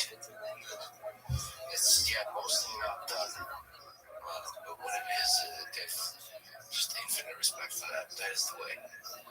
What lessons can we learn from Genghis Khan that apply to the modern world? You already said religious freedom, some of these ideas. Well, I think these policy ideas, I think, are important. We can still learn from that about protection of diplomats, not buying and selling women, not kidnapping women, and having religious freedom of individuals. But also, he had interesting things. He had tax-free status for all religions, all physicians, and all teachers. They didn't pay taxes, and he said, well, as a former teacher, I embrace that out of pure greed and self-interest. But it's not to me the idea of saving the money. It's the idea of focusing on that as something important for the society. He didn't say tax-free for any other category of people, as I recall, but just for those. And he's highlighting the health of the people, the education of the people, and the spirit of the people, spiritual. That's very important. That's a profound approach to life. So these are policies. I'm not advocating so much for policies, but I think some of the general principles of being willing to learn from our mistakes. Admit your mistake to yourself, correct it, and go on with your life. All of us say it's important, but we don't do it for the most part. We don't learn from our failures as much as we think. The other idea of promoting people on ability, I think that's certainly an idea that is very valuable, not in a simple way of meritocracy that we've done. Oh, if you pass the exam with this score, you get this or that. But really evaluating people and their ability, I think it's a very good thing, not the only thing, but I think it's very important.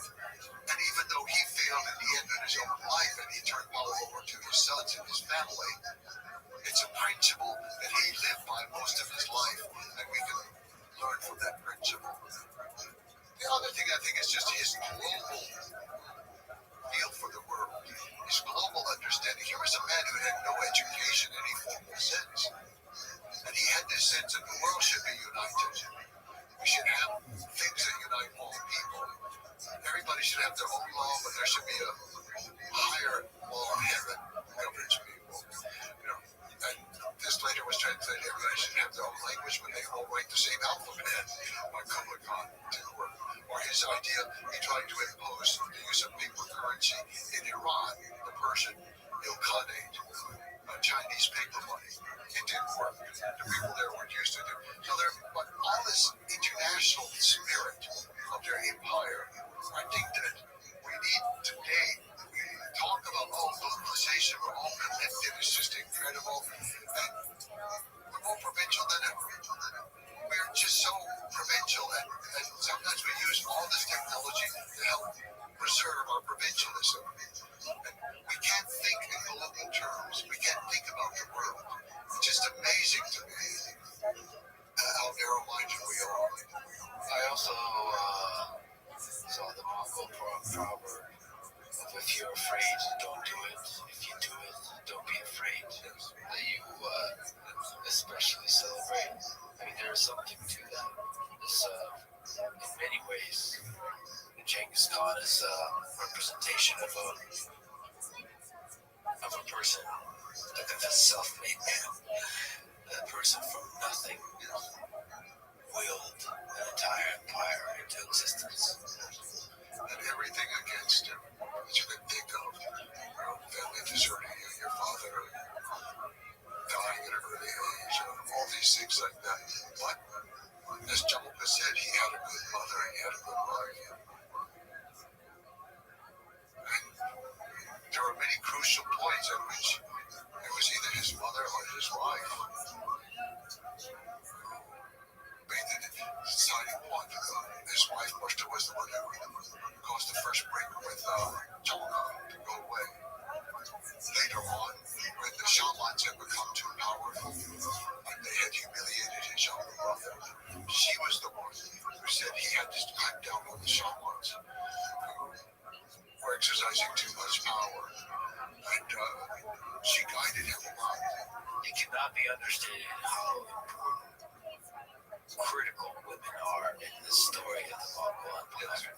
It's fascinating. Sometimes you say they're not behind the scenes because they're always out front. The Mongol court, they always sat up front. They're always out front. This horrified the Chinese, who were very good Confucians. It horrified the Muslims. It horrified the Christians. And they didn't know what to do. They said the women even drink. How they drink in public. They do what so sometimes it was like that, but other times it was with Rothschild. She's actually the ruler. Or the case of his daughters, such as like who ruled over a part of Northern China called the Mongol people. And the other daughters who ruled over different, they ruled in their own names. And he's very, this is something about secret history that I said, I get the chapter, and all the sections are numbered. I get the chapter number, section 215. There's only half a sentence left. 214, he's just a woman, a girl. He calls his daughter, so she's only kind of, but she lives with his mother at this point. His youngest son, Tolo, is only 4 years old. Tatar comes and the mother Arlo gives him food. What goes food for everybody? He realizes this is the mother of Genghis Khan, that's the child of Genghis Khan. He grabs him up, kidnaps him, runs out, and he's holding the child in one hand and he's pulling out a knife with another hand.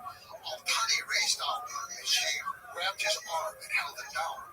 And two men, Jim and Tim, they were back behind the gear, slaughtering an ox with an axe, because you have to do it in the shade behind the gear things. You don't do it in the light. And so they were back there doing that. So they raced out with an axe and they killed the man. And so then Genghis Khan was rewarding everybody for all their great deeds. And gentlemen, they wanted to be rewarded for saving the life of Tolo. He said, no, you killed the Tatar. Al-Thani saved his life because she held the hand that had the knife until you got there to kill him. She saved it, and now we reward her. So he's finished that story in 214. He gets to 215. He says that now let us reward our daughters. It's actually only a phrase. So that's I said it's a complete sentence. It's not my complete. The rest is gone. Cut out. It's missing. And I was just so, and I looked at all these different translations of all the different, and most often they translated as, and now let us marry our daughters. Oh no.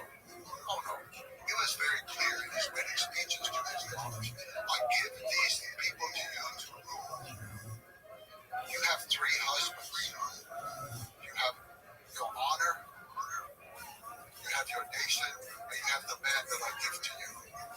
But the man I give to you goes in the army with me.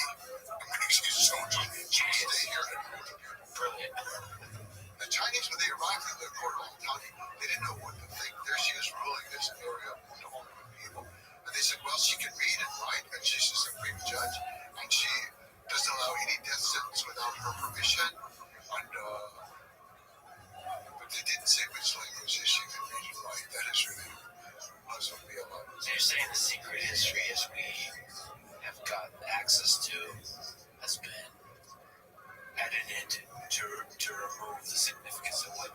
know they're still there. In that case, I mean, other cases with his mother, they did not and all. But I think in that case, because what happened is most of these women had few offspring because their husband was going to war. And Al-Tani, of course, she married several times. Sometimes there were sons of the last one, But they were going off to war and they weren't reproducing. There were only one Tetigan who was ruling in Siberia. She was the one who had a whole bunch of daughters. They would be going off to war, and so they actually spread out through the empire and did a lot of power later. What happened was the area for Amakakbek, for example, had taken over Kukulkan. And then the areas, all the Turkic areas, one by one, were taken over by their nephews as they died out. Not in their whole lifetime. They didn't kill the women all. But as they died out, the men took it over. And so then they just wanted to kind of erase it. It's like, northern China, even though it's almost done, it always was mine.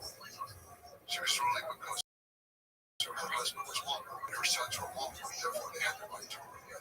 So they cut out the women for those reasons. I think anytime it threatened the power of a particular man. And there are other little things that are added in there. Sometimes you can find a phrase and that phrase was not in the original. In studying human history, what have you learned about human nature? Just the trajectory of humanity throughout the past several millennia. I tend to have a certain love for individuals and persons, but not a love for people in general, and especially not for institutions. I tend to have a great suspicion about almost everything and distrust in institutions over and over. And I think that's my own prejudice, and then I find reasons to support that. And Genghis Khan was very good at destroying a lot of institutions or bringing them to heel within his empire. So then I like that and I stress that and I see those things. I think that's one thing, but other things that I learned from the Mongol people in general, not just about their history, but how it's possible to live for thousands of years in a place that for many people is not the most beautiful in the world. It's austere. You have a band of mountains with some trees, and a big band of steppe, and then a big band of sand, gravel desert to go in. And for many people, it's not appealing. It's just open. There's too much space. It's like we need to build something over here. Well, you can have a condo right there. You can have a building. We can sell them off. They haven't given in to that. They really value their country. They protect their country. Even now, only 1% is privately owned. They keep it down. And in the Mongolian records, farm and city count as one category. It's just because it's settled people. It doesn't matter. You settle on a farm, you settle in the city. Settled people, one category. And they lived there in this land that Genghis Khan would return to and love. If he returned to the capital city, he would not know where he was. He would have no idea. And all the people would just say, oh, hey, Mongol, I have the hat, I have the belt buckle, I have the tail that's all embroidered. I'm Mongol. And Genghis Khan said, where's your horse? Oh, keep it in the countryside. But he would recognize the city, but it's still his country, his people. They worship him in a literal sense, not the way we would worship God, asking for favors, but in the sense of worshiping him with praise. They have so many songs to praise him. And about half of the hip hop of the country is in praise of Genghis Khan. It's something we can't understand because when we pray, we're usually saying, thank you God for this and that and the other, and you're so wonderful and I love you. So would you please give me, and would you please do this, and would you please stop this pain in my life? We're asking for things all over the place. But Genghis Khan, no one ever asked for anything.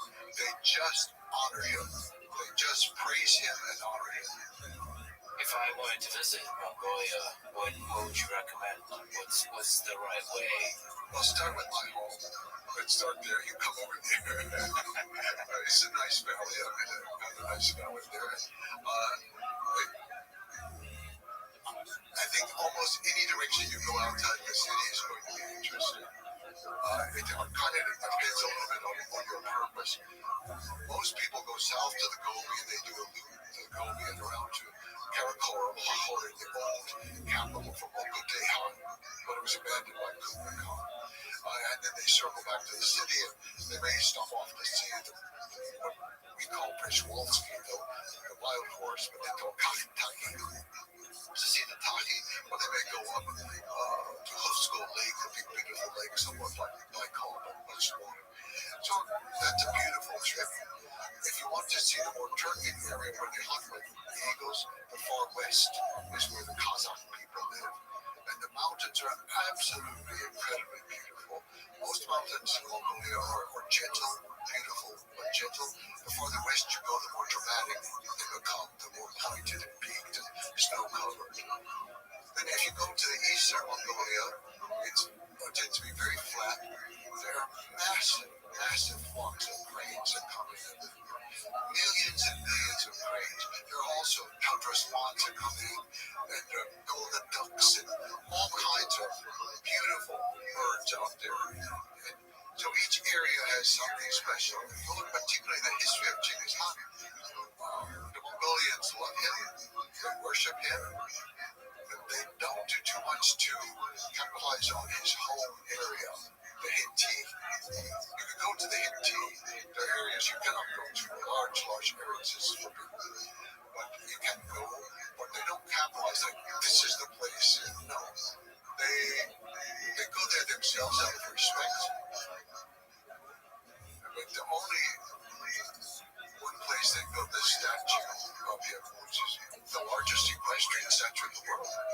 But it's the place where they say he found his whip, which is when he was coming back from being at the camp of asking Orgul Khan, or Torgul Khan, or Orgul Khan to support him. He's coming back to his family, and he supposedly found a whip there with just a small stick with a couple of strands of rawhide at the end of it. But for the Mongolians, the symbolic thing was obviously it's used for a horse. But for the Mongols, your destiny, yourself, your will is your he-motor, your wind horse that lives inside of you, your wind horse that guides you and gives you opportunities. But it's up to you to ride that wind horse. It's up to you to use the wind horse, not to just go wild with the wind horse. And so I think it's at that crucial moment. He's on his way back home to go with Jamal Khan and the other soldiers to the market to rescue Ursta. And so symbolically, he found a whip. But I think it means that he found the way to control his destiny, his fate. It's very important. Very important. And that he did. That was the beginning. Yes. It is symbolized in that statue. Some people think that he's holding this stick, that it's a pawn or something like that. Or no, it's what they call the whip to shoot. We've talked a lot about the past. If you look out into the future, what gives you hope for human civilization, for us humans? Almost every day I'm totally dissatisfied with everything on Earth. It's just that kind of old man, blah, blah, blah, blah, blah, blah. What are they talking about? My grandchildren talk to me. I don't understand a word they say. What? And who are they talking about? I never heard of it. It's kind of like that. And who's running for office? Oh my God. Everything like that. But then, almost every day I meet somebody, just one person, who gives you some kind of hope. You just see somebody doing something nice, or they do something nice for you. And I do find in Asia that happens a lot. That people just do nice things for people every day. And so then my dissatisfaction with all the big things in the world, and the way my grandchildren talk, and the way young people are, and then I see something like that. And often it's something with the young people, something that the young people do. And in Asia, they're always always bring in things. They bring me dried curds, and they bring me strawberries that they picked in the forest in the summer, or they bring the pine nuts that they found, or they bring me the milk in various forms, or yogurt. Everybody thinks you got to eat the yogurt. This is from my grandmother. All the other yogurt in the world is not good, but my grandmother, she knows how to make the best yogurt ever.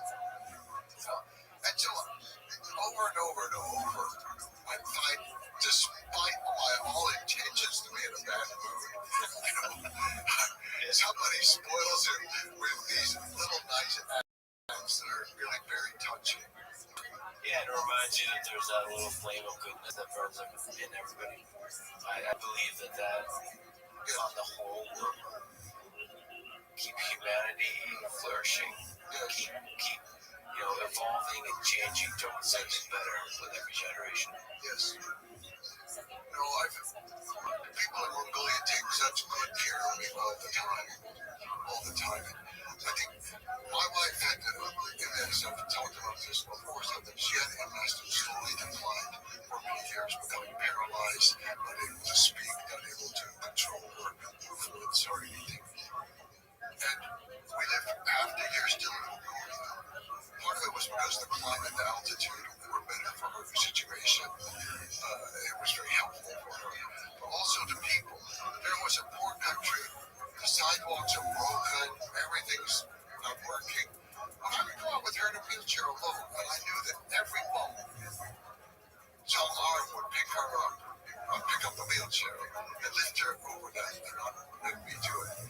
We could go to the opera. You had to go this magnificent set of Soviet stairs to get to the opera. We would go, and I had no worries. I knew two guys would come from one side, two guys from the other side, and they do not say, "Excuse me, may I help you?" They do not wait for you to say thank you. Nothing. They just do it, and they walk away. They have such respect.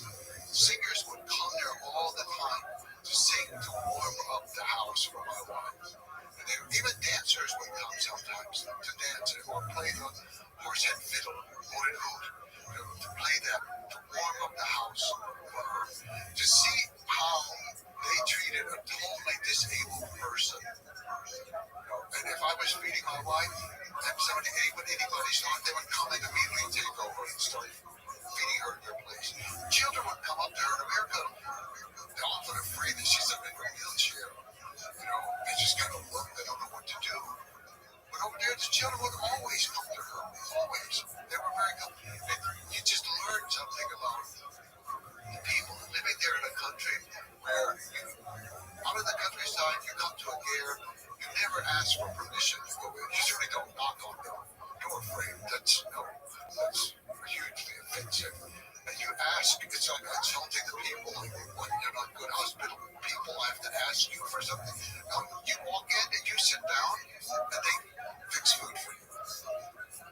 It's an incredible thing, and these are the things that give me hope. It's no institution in the world, no, not the big things, and not the pop culture, not all the platitudes. Oh my God, save us from the platitudes of modern.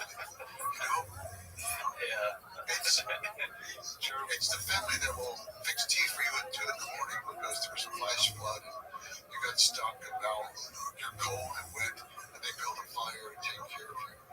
Or you just show up and you make camp somewhere if you have your own tent. And I swear within 1 hour, some child is going to be there with water and milk. You think, where did you come from? And the mother sends them over. Oh, there's somebody over there in the forest. They believe that they're obligated to take care of one another. Anybody in your area, you take care of them. And things like that, individuals do give me hope. People one by one, a few at a time, even though I'm lost in the modern world. Well, I'm glad you find your way. You mentioned that your wife is no longer with us. What's a favorite memory you have with her? Well, I can tell you a favorite picture is a lake we used to go to called Okinawa in the middle. And somebody, a very nice friend, took a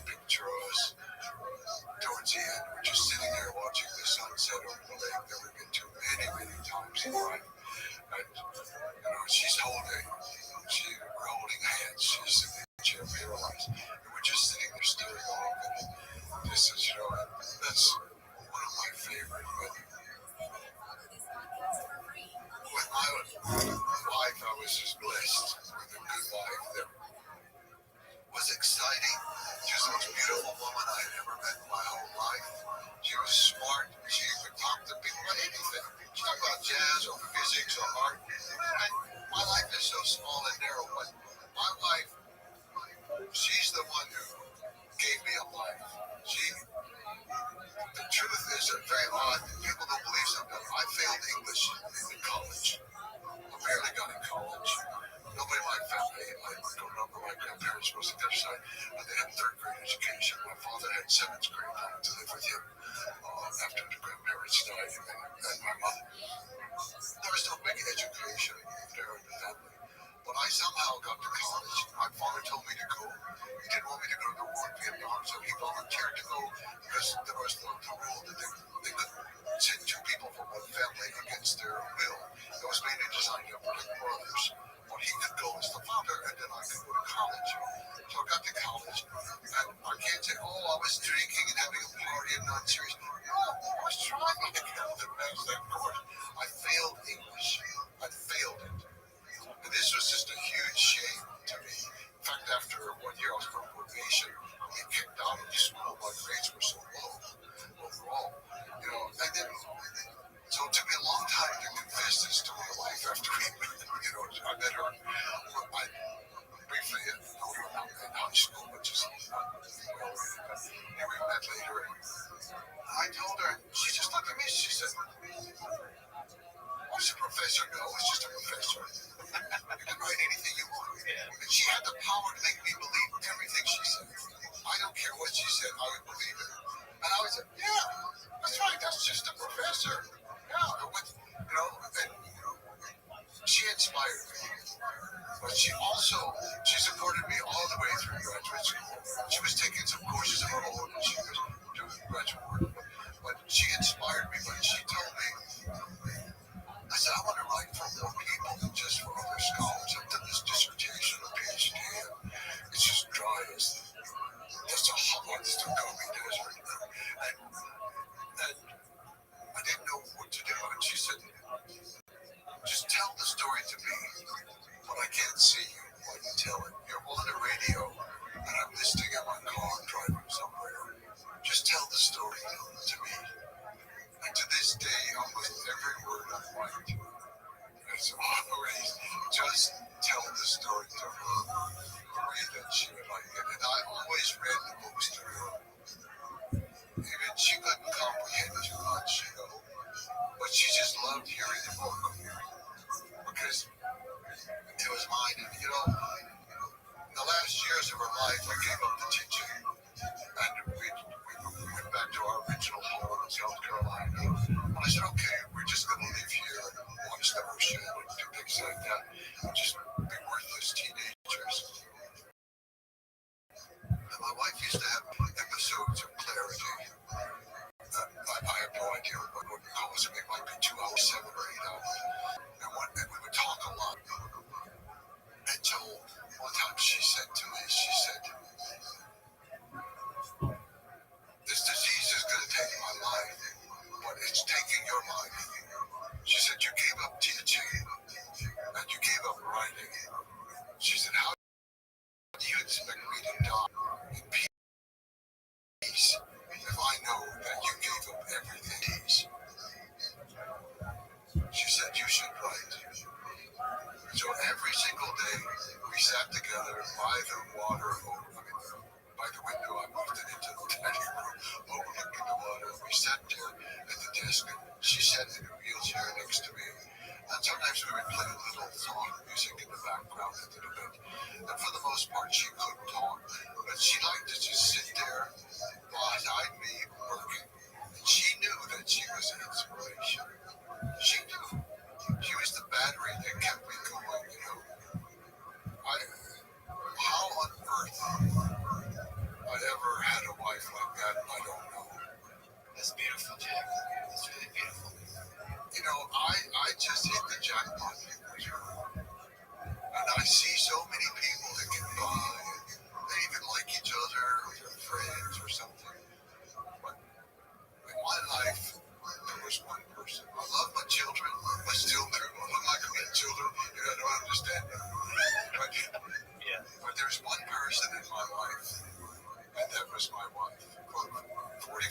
years, and her funeral was on our anniversary.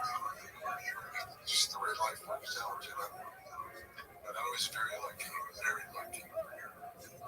If the two of you lived and met a few centuries ago, I might be reading a history book about a Yukon creek. No. And then she said, you should do this. If she said it, I probably would have believed you. Exactly. She was too busy enjoying the world.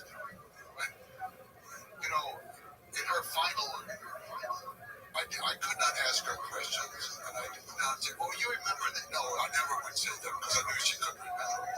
But when she would be restless or something in the night, I used to recite scenes from her life and just give the scene without saying to remember. But the last night, I certainly didn't know that she was going, but it was a rough night. And we went back to the first night that we had in Moscow.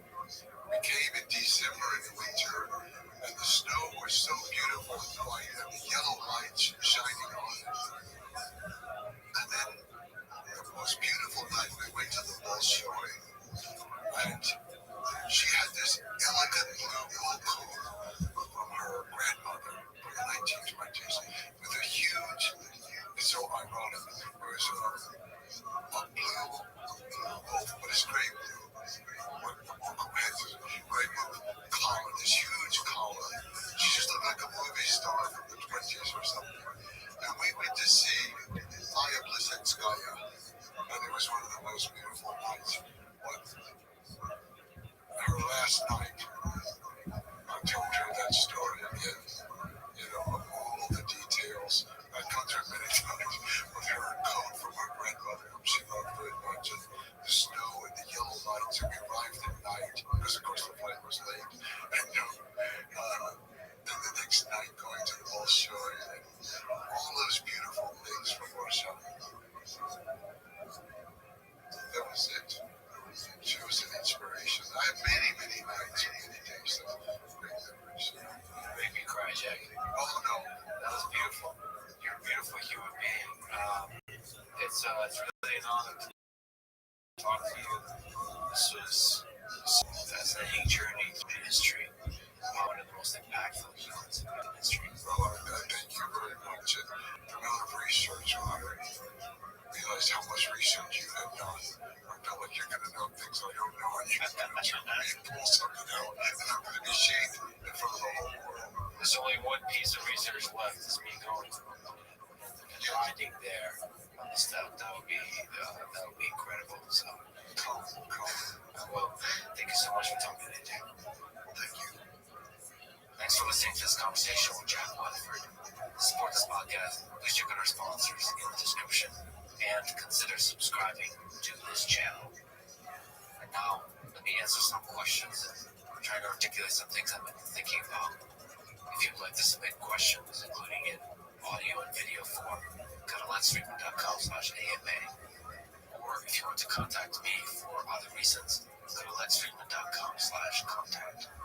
And now allow me to make a few comments on the ever-evolving world landscape of human civilization throughout our 10,000-year history. I was listening to Dan Carlin's excellent, eye-opening 5.5-hour episode of Hardcore History titled Human Resources.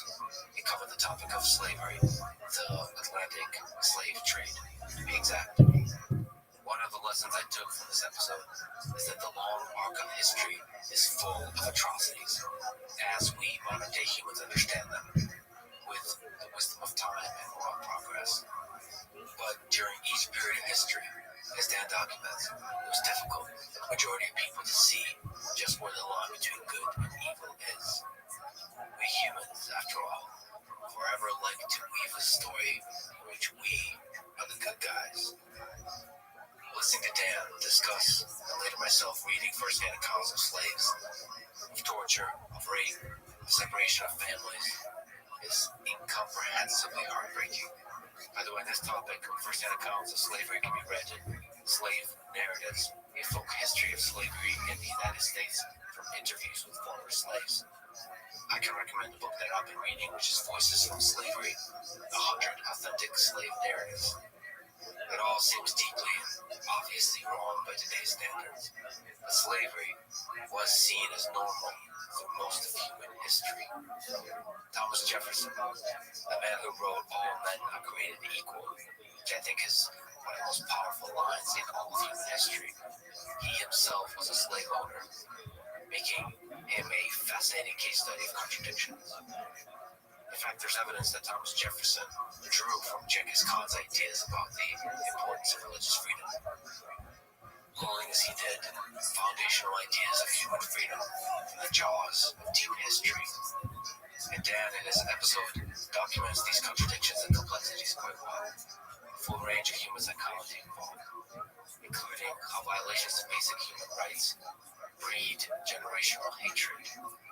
This, I think, is an important lesson to understand.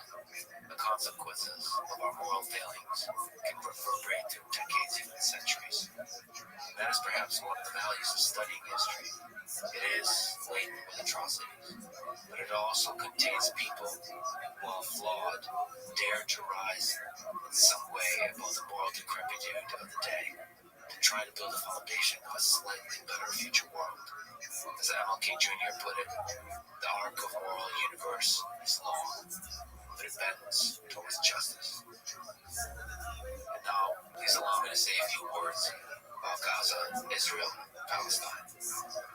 I'm not sure I'm eloquent enough or know quite the right words to express what I'm feeling, but let me try. I think what is happening in Gaza is an atrocity, and I think that the Israeli government is directly responsible for it. And to the degree the U.S. government is assisting the Israeli government in this, which I believe it currently is, it needs to stop immediately. For me, as an American, it makes me sick to know that my government has any role in this atrocity. This needs to stop. Yes, there's geopolitical and military complexity, nuance, and historical context that I'm told by some so-called experts that one must understand. And perhaps they are smarter than me. But, like mentioned before, unlike the moral complexity of deep history that I've often spoken about, from the Roman Empire to the Atlantic slave trade, this is the 21st century. This is today. In this, the 21st century, I see things quite simply and clearly. To me, the death of a child is a tragedy. It doesn't matter what their skin color is, what their religion is, or what plot of land they call home. In my view, they are all equal. And the death of each child is a tragedy. Hamas did a definitively evil act on October 7th, brutally murdering over 1,000 civilians. But now, the acts of war conducted by the Israeli government have led to the death of over 60,000 people in Gaza, likely over 80,000 people, of which at least 17,000 are children. 17,000. I'm not smart enough to know the path to peace and flourishing of all the peoples in the region, but I do know that what has been happening in Gaza cannot be the way. Suffering at this kind of scale breeds generational hate that leads to more evil in the world, not less, to more destruction, to more suffering. This has to stop. 2 years ago, I spoke with many Palestinians in the West Bank, on camera and off. There's a video of it up if you want to hear their voices for yourselves. It was a deeply moving experience for me, and I'm grateful for it. In the future, I hope to find a way to talk to people in Gaza. I still think it's valuable to talk to leaders, historians, soldiers, activists, from all perspectives. But the most powerful and moving conversations for me on mic and off have always been with everyday people. It's always felt like where the truth is, the deeper truth of life, of pain, fear, of hope. And I I still have hope. I believe we humans are good at the core, and I will find our way. Thank you for listening. I love you all.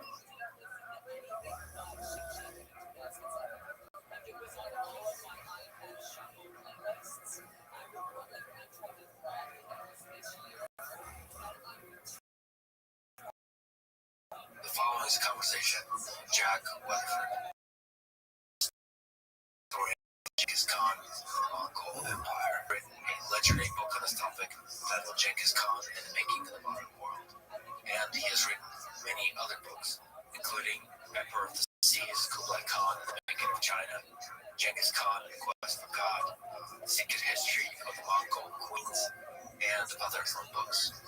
I've gotten to know Jack more after this conversation, and I cannot speak highly enough about him. He's a truly brilliant, thoughtful, kind soul. This was a huge honor and pleasure for me. This is a Let's Frequent podcast. To support it, please check out our sponsors in the description and consider subscribing to this channel. And now, dear friends, here's Jack Weatherford. Genghis Khan, born in approximately 1162, became the conqueror of the largest contiguous empire in history. Before that, he was a boy named Temujin, who at 9 years old lost everything. His father, his tribe, living in poverty, abandoned to the harshness of the Mongolian steppe. From a boy with nothing to the conqueror of the world. So, tell me about this boy, his childhood, and the Mongolian steppe from which he came from. The story of Genghis Khan, like the story I think of all of us, it doesn't begin at birth. That's the beginning of life. The story begins long before birth. And sometimes it can be many generations before, and sometimes only shortly before. But I think with Genghis Khan, the crucial thing is to understand how his parents met, and then how he was conceived. And that is that one day a cart was coming across the Mongol territory, and only women drove carts. Men rode horses, women also rode horses. But women owned the houses, which were called garrison tents. They owned all the household equipment, and so they had to have carts for moving back and forth. The fact that a cart was moving meant that some woman was moving from one place to another. And in fact, her husband was with her. She was a new bride, and her husband was on a horse close to her. So what happened was a man named Yasuke, the future father of Genghis Khan. Yasuke was up on the hill. He was hunting with his falcon. The words of the secret history of the Mongols were very clear. He looked down and he saw her, and he could barely glimpse her, but he knew she was young, and she was a new bride. And he rode back to camp. He got his two brothers, and they came racing down. And they came, and first the husband of the woman looked around, and he decided to flee. Not because he was a coward, but he figured he would probably pull the men after him. They would chase him, and they did. They chased him. He went far away. He circled around. He came back.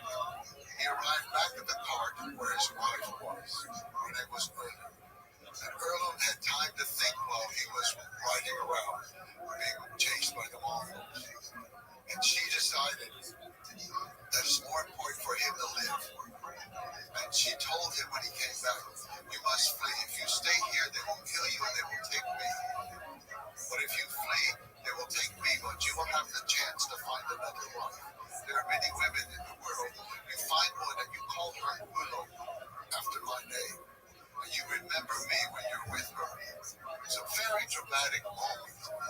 And he rode away. And he looked back and forth, and it said that the pigtails or the braids were hanging down, were whipping back and forth from his chest to his back. He was divided, obviously, in whether he should go or stay.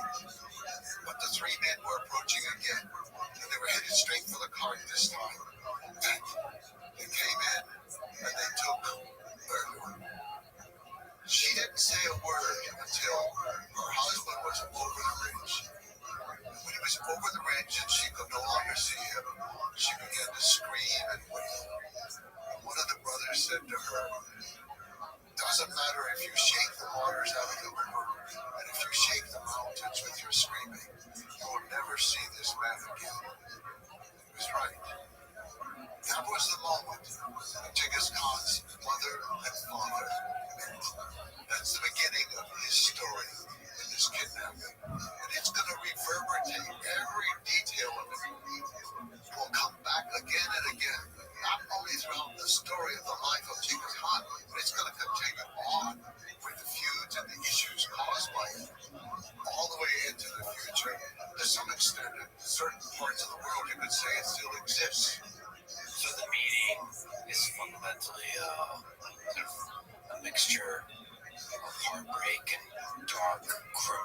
people, kidnapping. From that is conceived this conqueror of the biggest contiguous empire in history. What I was really interested in was, how did this happen? Who was this person? As Wordsworth wrote in his poem, the child is father of the man. That is the childhood that created him. And it's that episode that was before he was born. But all the things that happened throughout his childhood made him into the man that he became. And so he was now suddenly, this unusual situation was created where a child is going to be born to a kidnapped woman who is being held by strange people, the Mongols, that were not her people. And he already had another wife, her husband. He had a wife named Sochiko. He had at that time already one son. Later he had another son with her. It was a very odd situation. And in fact, father, Yusuke, wasn't even there when Temujin was born. He was off fighting the Tatars. And doing this campaign against the Tatars, he killed 2 Tatars. One of them was Temujin Uge, which is sort of person of iron. That's what it means from the Turkic. But today, part of also Mongolian language. So he came back, he had a baby, and he decided to name him Temujin, the person of iron, or Iron Man, we might call him. After the man he killed. After the man he killed. So his kidnapped mother, she's a second wife. No, not a legal wife, but just a second kidnapped wife. And he's named for someone his father just killed. It's not auspicious beginning. And in fact, just episode after episode in his childhood was inauspicious. The father and mother moved camp one time when he was quite young, and somehow they overlooked him and forgot him. He was left behind. So here's this young child, we don't know what age, like 4 or 5, but he was left behind. As it turned out, some other people, the Taichu, found him, and then they kept him for a while, and eventually he was reunited with his father and mother. And it's very odd to me that I never have any inkling of a spark of relationship much between a father and his son. Because then when Temujin is 8 years old, his father decides to take him off to find a wife. Which, finding a wife in the Mongolian terms means you give the child to that family, or you give the boy to that family, and he will live with them, and they will raise him up, and they will train him the way they want before he can marry their daughter. And so he's taking him off at age 8, when he didn't take the other son from the other wife, Mekiter. He was keeping him. There was something about Temujin having been lost once and found by the Taichu and people who died in the family. Now his father takes him off at age 8, and he was going to take him to Erlum's family, but he never made it. He stopped with another family, and so when the first family came across, and the words of the secret history, it's sort of like instant love. There was fire in his eyes and fire in her eyes. He saw this girl, Rothschild, who was about 9 years old, a little older, and he wanted to stay there with that family, according to the story. And so the father left him there with that family. But on the way home, the father decided, he saw a drinking party, and he decided to join them. There were Tatars. He hid his identity. On the step, everybody kind of figures out who everybody is. And they figured out who he was. But supposedly, they poisoned him. He got on his horse and was able to ride back home. But within a few days, he died. So now, Temujin is off living with another family. And somebody comes from his family, not a relative, but a close person, who comes to get him, take him back.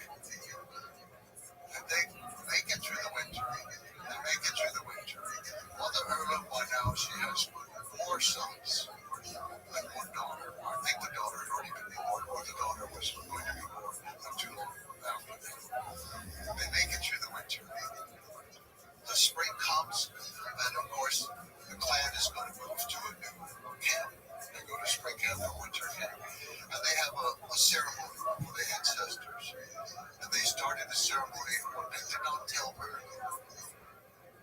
And so she came and she was angry that she had been left out. The old woman said, "You're the one for whom we do not have to call. We will feed you if you come, but we do not have to take care of you." Letting her know that as a captive woman, she was not a real wife in their view. And that was really the signal that when they moved camp, they were not taking her with them. And they packed up, and they took her animals. They took the animals at that moment she still had one horse for a moment, and she jumped on the horse and she took the banner of her husband and she raced around the people. And the banner after death contains the soul of the person. And so she raced around and they were a little bit nervous, and so they came out one night and they waited until it was dark. Then they took off. At this time, one of the friends of the family came running out to try to stop them, and they killed him. And Temujin cried. He was a little boy, 8 years old. There was nothing he could do. He was just a little boy. But now that family is left there on the steppe, 4 children, possibly 5 already. Sochino, the other woman with 2 children, they're all left there to die on the steppe. When the winter comes, they will surely all die. How do they make it to the winter? Mother Uru, in the words of the secret history, she pulled her hat down over her head. She took her black stick and she ran up and down the banks of the river, digging out roots to feed the gullet of her brood. She fed them through the winter. She found food, digging up whatever she could, finding whatever she could, everything she could. And even at his young age, Temujin was already beginning to go out to collect things. He could get fish, he could do a few tasks to help feed the family. It was an extremely awful struggle at this point. But she saved everyone, the children. So, Temujin's early years were marked by loneliness, abandonment, and struggle. Yes, even after this, he was kidnapped at one point by Taichu people.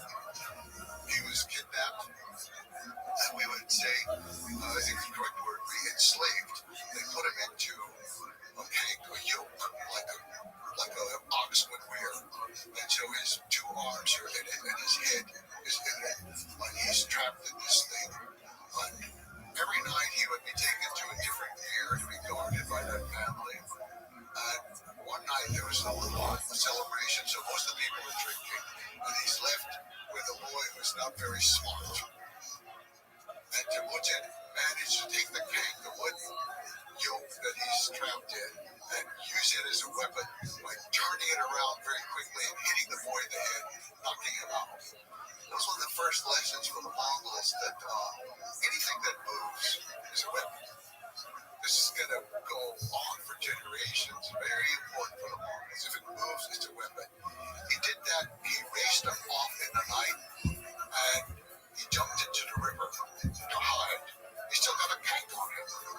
He's still trapped under there. The people are looking for him. They come out and up and down the river, and he's hiding underneath the water for the most part, trying to breathe as best he can. But it's dark and it protects him a little bit. They give up and they say, okay, we'll come back tomorrow. He can't possibly escape. But the next day he knew one family that he thought he could go to. And he was right. He went to that family at a great risk to themselves. They, in fact, were a captive family, the Taichu. And at great risk to themselves, they managed to saw off the keg and then burn it in their fire. And they gave him food to escape. And then he had to go find his family again. So this is the kind of life that this boy Temujin had. So he, just to be clear, the neck is trapped and the hands are trapped. We think that's how it is. We just have the word. They don't say the head and the hands, but we know that his body is trapped in it. But from all evidence we have, it's the hands and the head. And he's running around deeply alone with this thing. Yes. And then he has to go out and find wherever his family is.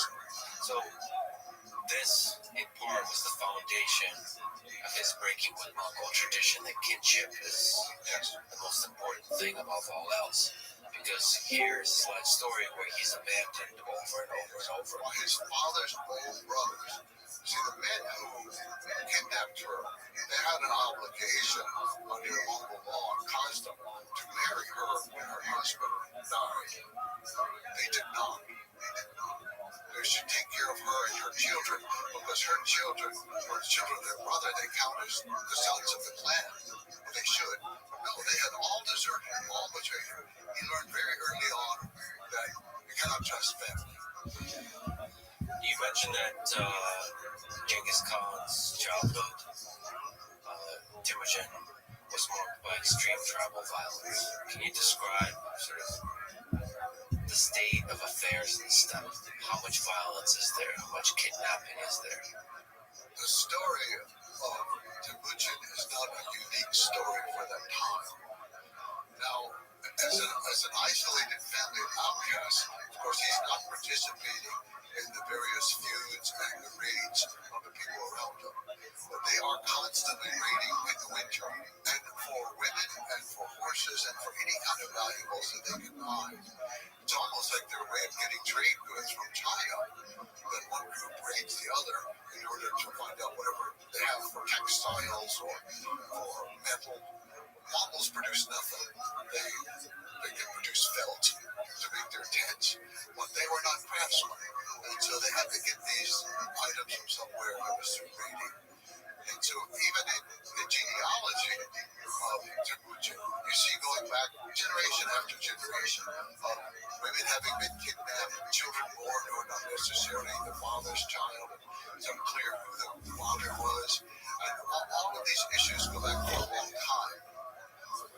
Later, Genghis Khan will realize, once he becomes Genghis Khan, he will realize that the true source of most of the feuding on this steppe is over women. And later he will outlaw the kidnapping of women and the sale of women. In part, not only because of what had happened to his mother, but what happened to him next in his life. And this is one of the things you talk about. This, in some ways, the love story with his wife was her kidnapping was the defining. If you could point to one place where the conqueror was created, it's that point. His wife being kidnapped. Can you describe, first of all, his love for this woman and what that means, and what the kidnapping of her meant? At age 16, Bertha, the girl he had met when he was 8 years old, and she was 9. She's now 17, and she and her mother called her. It's hard to even imagine what it was like for this 16-year-old boy who has suffered these indignities of life in every way that you can imagine. And suddenly, here is the love of his life, who's going to be living with him, making him happy. He has somebody who loves him, not just his mother running around getting food and trying to feed the 5 children, plus the other wife and her 2 children. No, he has somebody who loves him. It's all the excitement that you can imagine, with the fire in the eyes and the excitement, and then it only lasts a few months. So there they are, and there's a lady visiting them. We don't know exactly who she is, but just they call her grandmother, Kawakchin. Granny Kawakchin is there, and Granny Kawakchin is sleeping, of course, on the floor of the ger, the tent. And early in the morning, she feels the vibrations in the earth, and she knows the horsemen are coming. She rouses the family,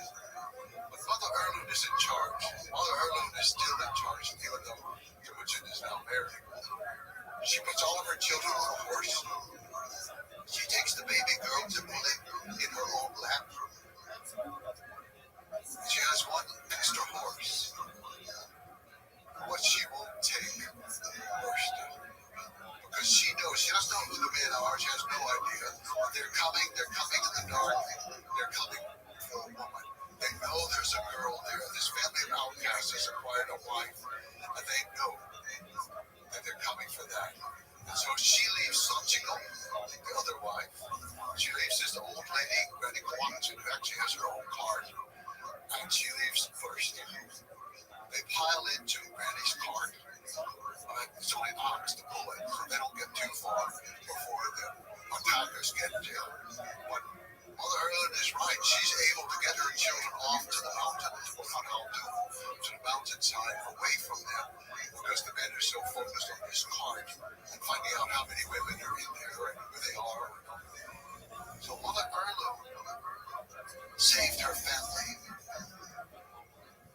but at a cost. Suddenly, Tiglichet realizes he has obeyed his mother, but he's lost the most important thing in his life.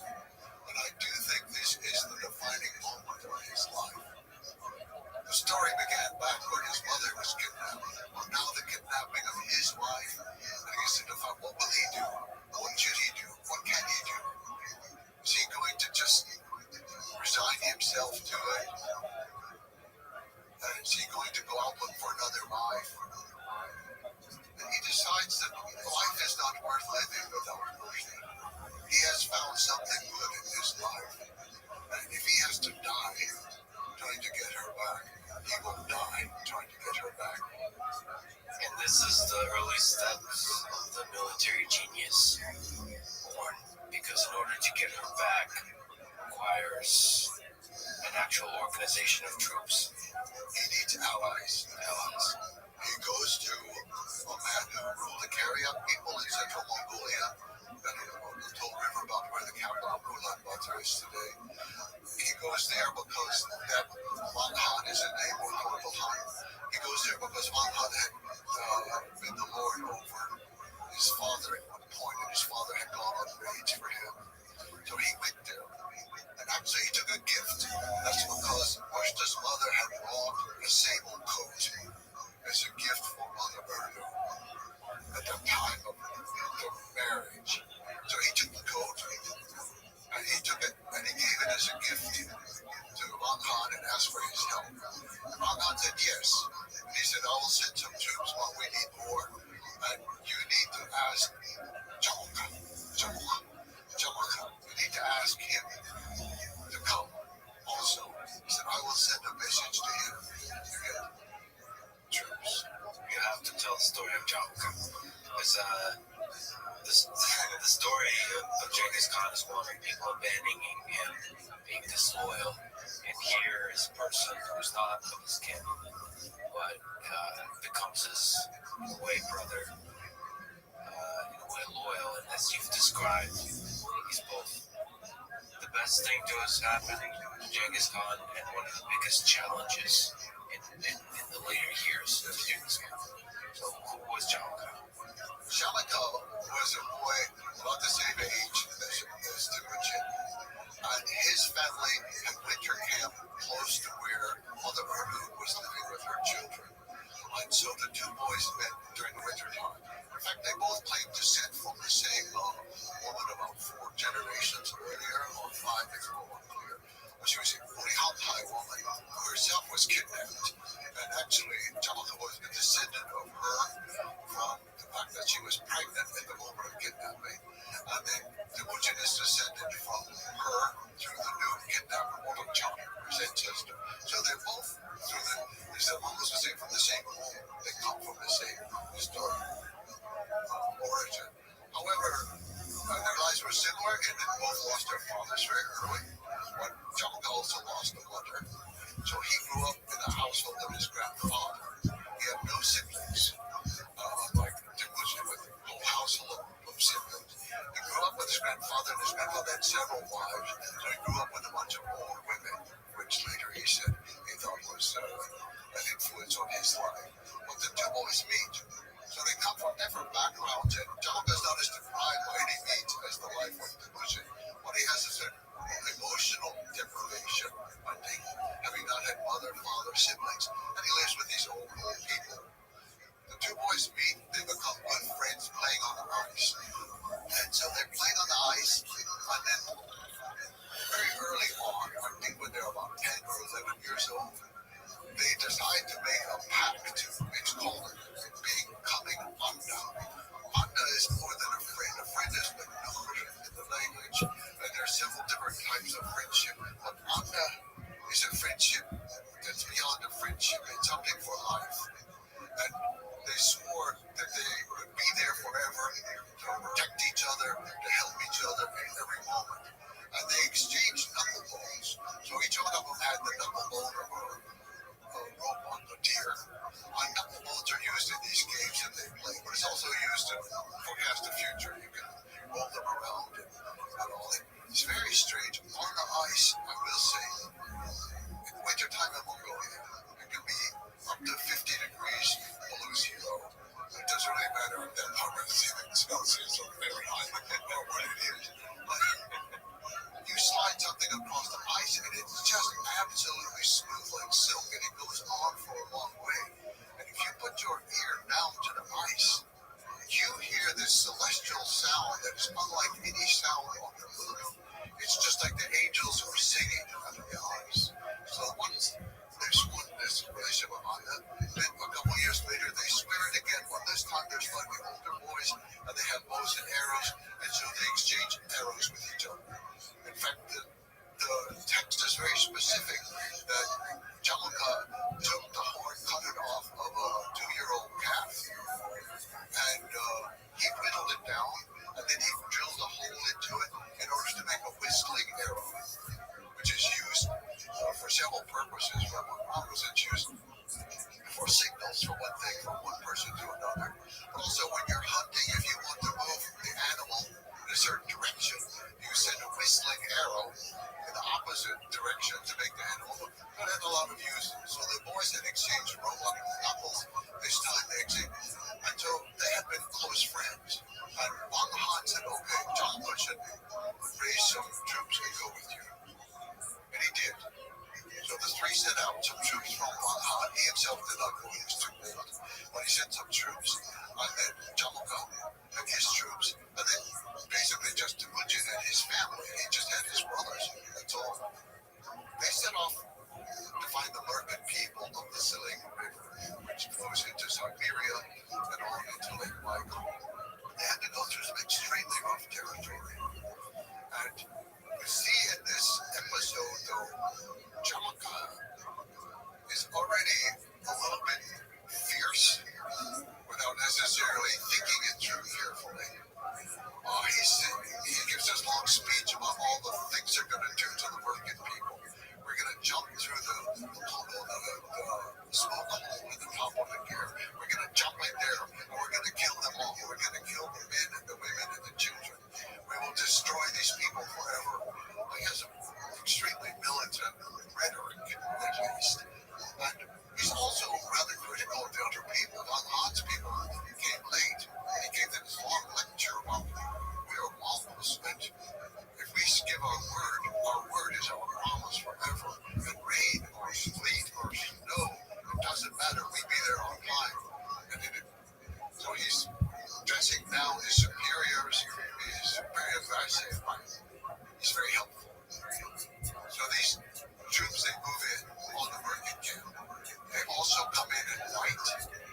And so there's a small amount of warning because some men are out hunting sables, market men, and they race back to the camp and they tell the people, and the people are getting ready to get out as fast as possible. So Marshta has no idea who's coming. She doesn't want to be kidnapped again. So somebody.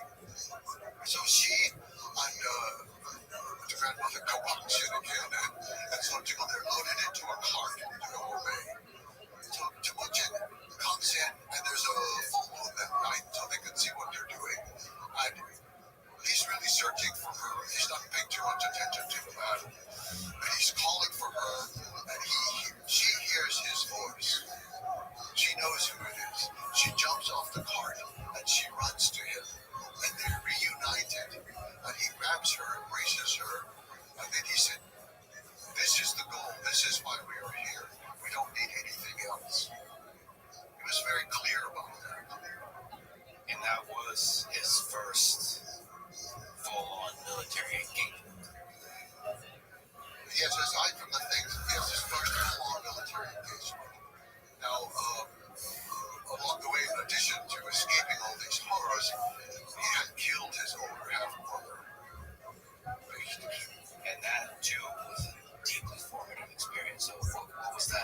explaining in Mongol society the role of the older brother, the power struggle there, and not to moralize, but there's also the ethical foundation behind the murder. The killing of Victor, that's one of the things that's totally unknown outside of the secret history of the Mongols.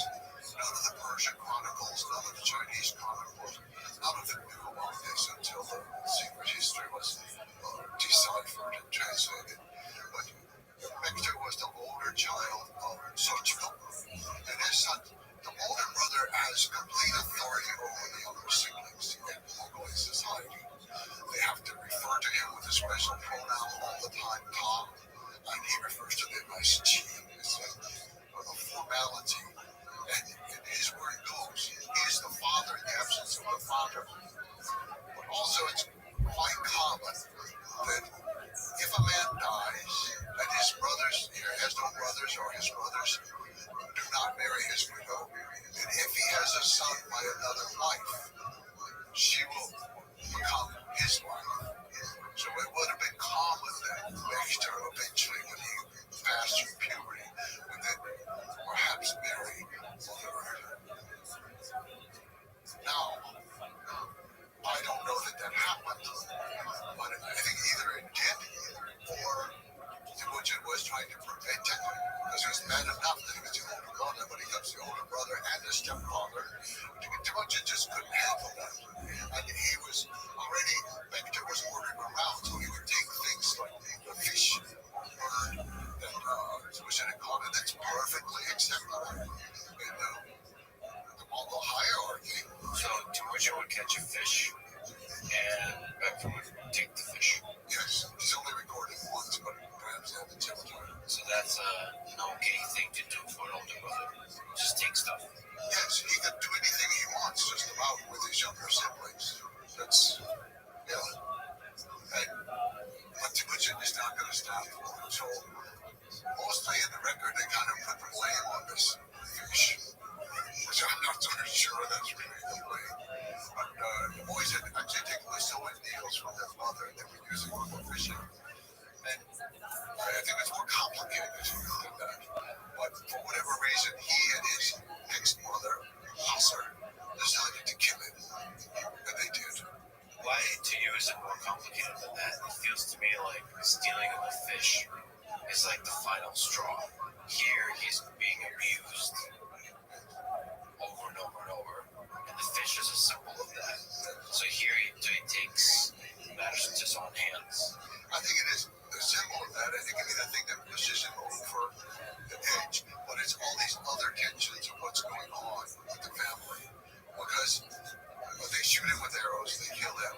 But what happens afterwards is also interesting for the dynamics of what was going on before. Because we hear nothing from Sochiko. She and her younger son, Megatai, they stay with the family. They don't go away. But the one who is outraged is Mother Erno, his mother.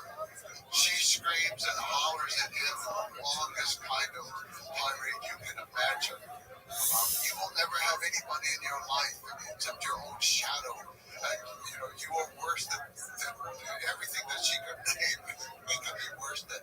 She was outraged and went on and on and on about it. So she was obviously extremely distressed about it.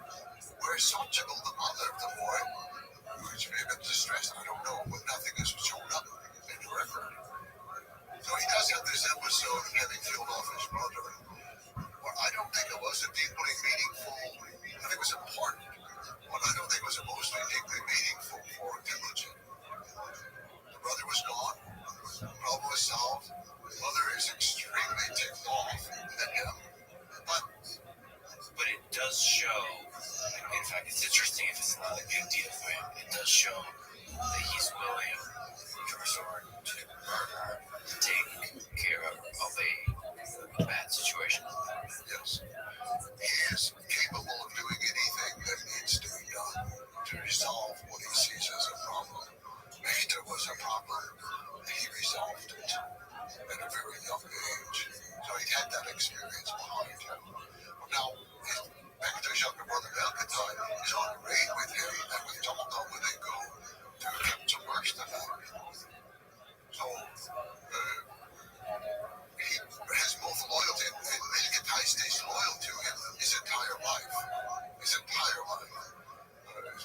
interesting.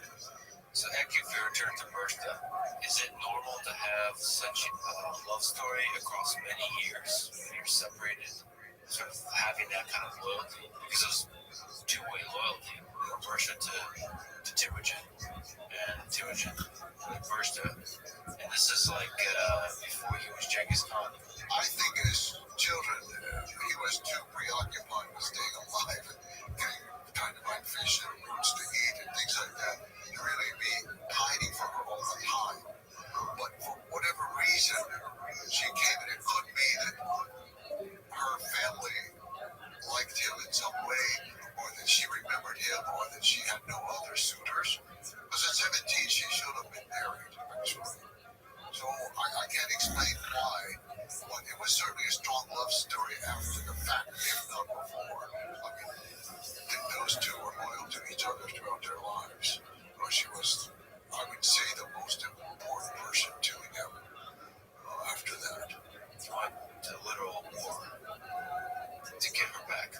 He risked everything. He was willing to die. He was willing to kill. He was willing to die in order to get her back. And he got her back. And now he's reestablished his relationship with Jamuka. And so they decide to stay together. And they all go off to the Hohram Valley. And she is pregnant. This becomes a huge issue for her. It's one of those things that to this day, almost, it's an issue. And what happens? But as he says much later in life, when his own sons rebel against him, and they call that first child a fucking bastard, he defends his wife viciously. He's to his own sons. He says, you were not there. You do not know who loved who and who did not. You did not see the sky turning around. You did not see the stars falling. You did not see the earth turn over. You don't know what was happening. And if I say he is my son, he is my son. Who are you to say otherwise? You were not there. You come from the same warm womb. And if your mother could hear your words, her warm womb would turn to cold stone. So he defended her forever. But he's off now. We go back to the beginning. She's pregnant. They're in the Hohram Valley. And he and Jamuka decide to renew their vows of being Anda to each other. So this time, it's more serious than a ceremony in front of the whole. We can't say tribe, it's not big enough yet for a tribe, but the whole clan that's there. And then Jamuka takes off a gold belt, which actually he'd stolen from the market at some point. And we don't know if they had a gold belt, I don't know. He took off a gold belt and he put it on Temujin. And then Temujin gave him a mare who had never had a foal, had never given birth. It was an unusual mare who had a little growth on her head, which they call a horn. So it was an unusual gift, and I don't, it has meaning, but I don't know all the meanings behind it. It's sort of odd to me. But golden belt, and it sort of think about it in different ways, but the belt for the Mongol man is really the sign of manhood. And in fact, this belt, a woman was often then and even now called person without a belt. Because that's how they worked that time. Today, women wear belts, of course. But they still use the word uskui, with no belt. So it's a very important symbol of manhood. So he gave that to Ujin, and they celebrated. Then the word told a secret history. They slept apart under the same blanket, apart from the mother group, and they were happy together. And then when the baby was born, Temujin named the baby Tuch, which means visitor.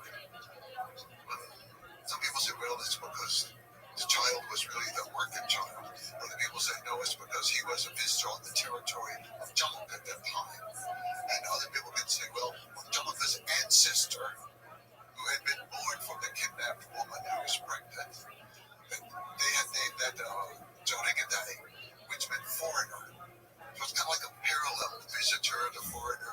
And so Jamaica's clan took the name from him. They were called gentlemen. And so there are all these things that sometimes we can't quite understand because we don't have the total mentality of that pie that we're not there. But we should say that it's a pretty powerful part of this love story is that the child is likely not his, and he accepted that child as his own and defended it as it becomes much more important later as his first child. Yes, he defends his child through his entire life, and but not long after the birth, he and Jamaica break apart, or really it's Timuchin breaks apart at the urging of Nursta. She said he lords it over you too much, he orders you around too much, you need to be free, we need to break away. And she urged him, but he loved his wife more than anything. I think that it is certainly the most important other character in his life, adult life, would be the Anda relationship, which gets up being severely tested in the future years. But they run away through the night. They go all night long to escape from him. But he obviously loved Bertha the most and took the baby, of course, with him as well. So here's this breaking point of the Anda. How did that relationship evolve? The two of them never claimed to break it. They had just separated. And now we have the Wang Han, the most powerful ruler on the steppe, who's ruling out of central Mongolia, the Kariak people. And so Jamaica remains loyal to him, but at first so does Timuchin. They're both loyal to him, but they're fighting in different kinds of campaigns. So for a while, they're not fighting each other. But eventually some things happen that separate Timuchin. Timuchin was making all of these great victories for Wang Han. And he was even got the title Wang, which means from Chinese meaning prince or king.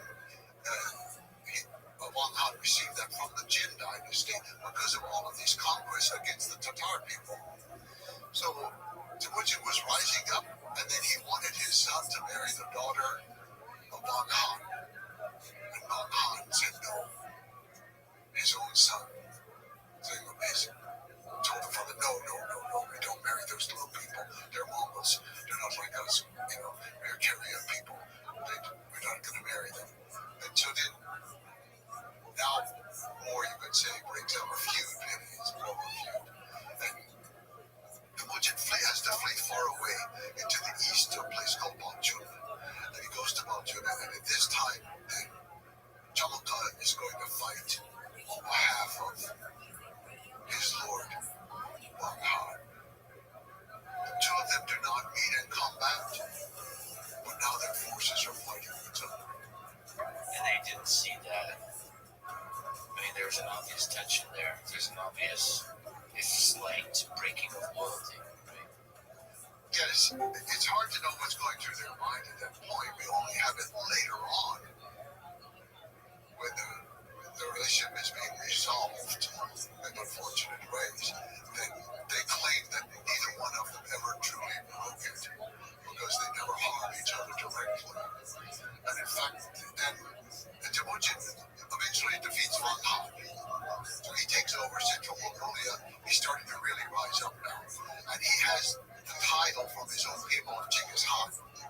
They give him that at Black Heart Mountain by the Blue Lake. It's a very beautiful, special place. But he takes that title. That's not a title that anyone had ever held that we know of. Genghis Khan. It was a new title that he just thought up, or somebody thought up, or somebody thought it had an auspicious meaning behind it. It's very close to the word Tengiz, which means the sea. It could have had something to do with that. Mongolians really like, you might say, Ponto. They like words with multiple meanings. And that's very important to them. The more meanings a word has, the more power that word has. So it has different meaning in different languages. So in Mongolian, it sounds like strong, Chingiz. But in Turkic, and there are many Turkic people also mostly Turkic people. It sounds like the sea, Tigris. So it's exciting to them when there's this double meaning, Yes, and then the double meaning plays with each other, and it excites them. especially with names. Like today in Mongolia, well, I've been there so long, I think the fad is past now, but 20 years ago, it was popular to name children Michelle, girls, because it's a French name, an American name, and it means smile in Mongolia. So it's the power of three great languages and three great symbols. And so many names are like that. And so I think Genghis doesn't have one meaning. I think it means powerful, it means the sea, I think it means many different things. But so he had become a Khan, and he was ruling over him. And so Jamaka now switched loyalties to the next kingdom over, called the Naiman people, who are farther west. And he becomes the protege, you could say, of the Naiman people. But when Genghis Khan attacks the Naiman, Jamaka deserts the Naiman. He tells them these people have snouts of steel and they eat humans alive. Right? He was telling all these horrible things about the Mongols, you know. And Taiyang Khan, the leader of the Naimans, he was rightfully scared of them. And he was left there, and he, in fact, was very quickly also defeated. So Jamaka has not fought against Timucin in this campaign. And he's off with some of his people, Jonathan clan people. He's off with them, and they see the turning of the tide. You know, but he now wants to become the great Khan of the steppe. He has very few followers, but he takes the title Orhan, which is a very old, ancient, important title. But because Orhan is gone, Orhan gone, that he can take this title and pretend to be the great Khan of the steppe. You know, but his own people turn against him, and they capture him, and they think they will take him to Genghis Khan. They'll take him, and they'll be rewarded perhaps for turning him in. But Genghis Khan does reward them immediately. He kills them all because they have betrayed their leader, who is his honor. It's a very strange encounter. And so supposedly, Genghis Khan says to him, come back to me, save me, be beside me, protect me, be my shadow, be my safety guard in life. And supposedly, Jamaka says, when I did betray you, my people fought against you, and you will always know that, and you will never completely trust me. I will be like a louse underneath the collar of your tunic. I will be like a thorn in the lapel of your tail. He said, kill me without shedding my blood. Let me die. And if you do, take my remains up to a high place and bury me.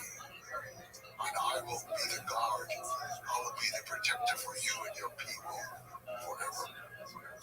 So, they obviously Timucin did not participate in the killing, but he ordered the killing. And he was, it's not specified how he was killed without shedding blood, but the Mongols had several ways, because the most honorable way to die was without shedding blood. Blood contains part of the soul, and if you lose it, you're losing your soul before you die. So they usually wrap them up in felt carpets, and then beat them to death or trample them to death with horses, something like that. There are a couple other methods, but I think that's probably the method by which Jamaka was killed.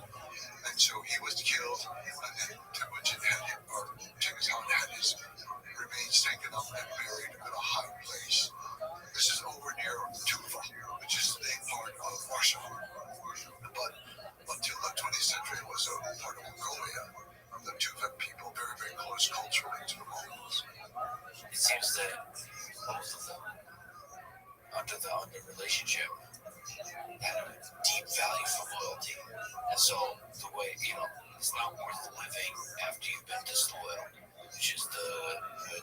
Jamaican perspective, right? He had become very practical at this point, and he understood that he needed complete total loyalty and trust with everybody around. And I think for this reason, he was willing to accept the plea of Jamaica, and Genghis Khan was asking him to come back and to be his shadow and to be his safety guard again. Maybe that was just a formality that he knew would be rejected. Or maybe when Genghis Khan offered to be killed without shedding blood, that was a formality that he thought would not be followed through. Nevertheless, to me, just reading your work and understanding this history, this relationship seems like a really, really important relationship that defines the nature of loyalty. Yes. For Genghis. I would say in both negative and positive ways, it was the most important relationship of his adulthood aside from birth. But that relationship really did not seem to have many negative aspects. They sometimes disagreed on things, but small things. So she was by him. She was positive in every regard, so far as we know, forever. Although she was not submissive, but she was always on his side. And Jamaica, it was just a little too hot-headed for me, my evaluation of him. And, these things like, we're going to drop down on the market and we're going to come through the smoke hole and kill everybody, And he had a flair for the dramatic, even in a way giving a golden belt to Richard. But Jamaica also, he explained himself at the end of life. And he said, we both lost our father, but I also lost my mother. And you had a strong mother to raise you. I did not. He said, you had Bershta. You have a very strong wife to help you. And my wife, he just used a word like prattler, when she just sort of complains and prattles along. And we did not have patience. So I think something about that rings true. There were some elements of that were true.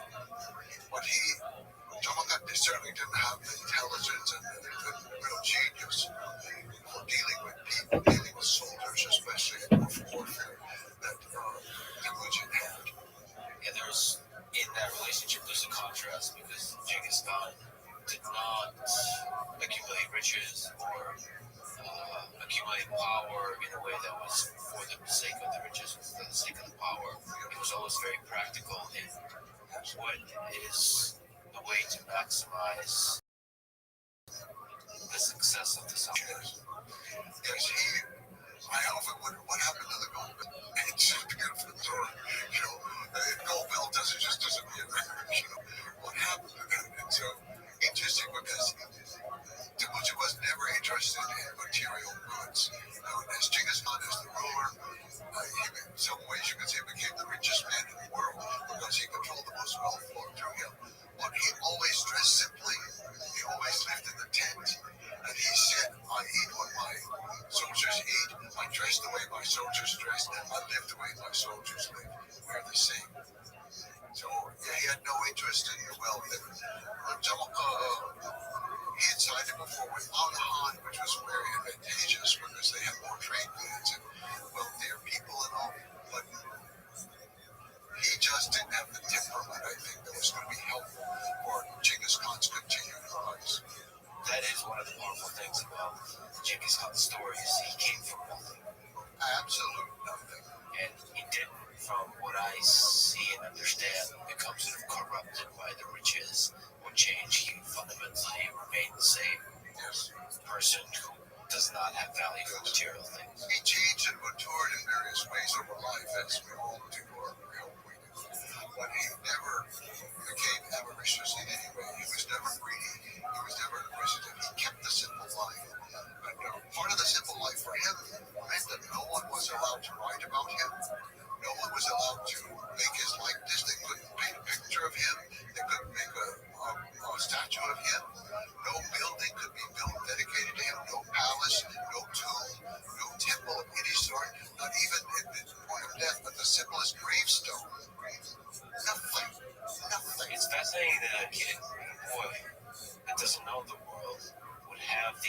Egyptians to understand how corrupting that is. Like the moment somebody builds a statue, it's like a slippery slope towards becoming, not seeing the world clearly, not seeing, surrounding yourself with sycophants that don't tell you the information, not being able to select the right people to lead the armies or to lead the territories that you conquer. So it's interesting that he had the foresight of don't record, don't worship. That's because that's a dangerous road to go down for a leader. It's very hard to explain how he stuck to that, how he got it. You're so easily corrupted by power, and yet he maintained this very fierce attitude towards his relationship was with the people around him, his guard mostly, his private part of the army, with him, the central part of the army. That was his relationship, his family. He had 4 wives. This was what was important to him. And in fact, no portrait was painted until 1278. Well, by then he'd already been dead for 51 years. And then no statue until the 21st century. Just incredible. But let's go to the document that you referenced several times, the secret history. Secret history is a very unusual document, and I happen to love him very much. And I said, Genghis Khan allowed nothing to be written about him in his lifetime. People could take notes. Even the army wasn't he. Genghis Khan ordered the invention of the alphabet for the Mongol people, and it was adapted for the Uyghur people. And so to this day, it's often called the Uyghur alphabet, the Uyghur alphabet. So he had ordered that, and he'd ordered his children to learn to read and write, and some did. I think most did not, but some did. But one of the things he did with every campaign, even the one in the American when he rescued Urdu, was he always adopted one orphan. And that child became a full member of the Mongol nation in his household. His mother, Urdu, would raise the child. So she eventually had a whole household full of boys of different tribes. But they all became very high-ranking members of the government. And one was a Tatar boy who turned out not to be so great as a soldier, but he could read and write. He was the best. And later, eventually, he became the supreme judge, appointed by Genghis Khan, of course. And so, when Genghis Khan died, he recognized it was important not just to write down the law. That's all Genghis Khan allowed to be written in blue books, only the law. Nothing about him or campaigns or military anything. But Shigehutep was his name. Shigehutep realized that this was going to be lost, that this is a great historic thing that has happened. So he compiled the work. Part of it, I don't know, other people contributed, helped him. It's a little bit unclear. Almost, they don't specify that. They always know exactly where something happens. So we know exactly where it happened. We're going to go to that spot where he wrote it. That's very important to the Mongols. And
games.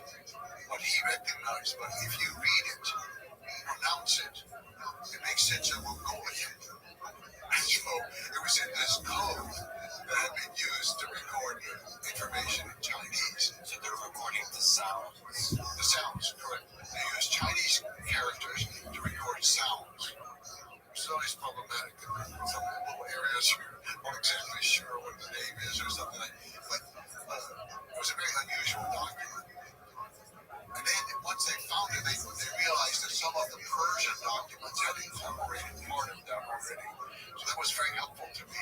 Because some of the Persians I trust very much. I like their work very much. And so it was helpful that it already existed. And all of it, some of it existed in Mongolian, other Mongolian sources that were written later. Some of it was just incorporated. So it seemed to be fairly genuine, but it wasn't 100% pure. It had little things that happened to it along the way. Some things have been sticked here and there, and a few words changed. And sometimes for Timuchin, they call him Genghis Khan, but he wasn't Khan then. And sometimes they call him Han, which is like chief, and other times Khan, which is emperor. Well, it's a big difference. So there are little things like this that move around that you're not sure why. But it's a document that I have great faith in. It was not published in English until 1982, when Francis Woodman Cleaves at Harvard University translated it in the 50s. It was ready for publication, and he was having trouble with the publisher, and so it didn't appear for nearly 30 years. There were supposed to be 2 volumes. The first volume was the translation. The second volume was going to be the notes, and the second volume was lost. To this day, it hasn't been found. I would love to see that, but anyway, now it's in all languages throughout the world. Can you clarify? So there's 2 volumes. The 19th century Chinese manuscript covers the first volume. Yes, that was translated and then published by Harvard University. But the notes were just the notes from the scholar Francis Woodman Cleaves. Those were his notes, not Mongolian notes. There are Chinese notes that went with it because the Chinese had trouble understanding a lot of things. And they also disapproved of some things, so they would try to put their own notes in the margins to kind of correct the story and explain away why the Mongols women would be often marrying their stepson. It just did not match with Confucian ethics. So there's several things like that that they try to skip around. But so it's interesting just to read the Ming Dynasty notes that are attached to it. But the document itself, it's just so important. For me, it was the guiding document. I didn't want to be guided by anything else first. Everything else I would check to correlate and fill in blanks and get more information. But I went to Mongolia to travel around to those places because they are so exact in there and to feel it. And it's so important, I think, because history does not live in books. History does not live in archives or even libraries as much as I need them for my work. But history lives in the people.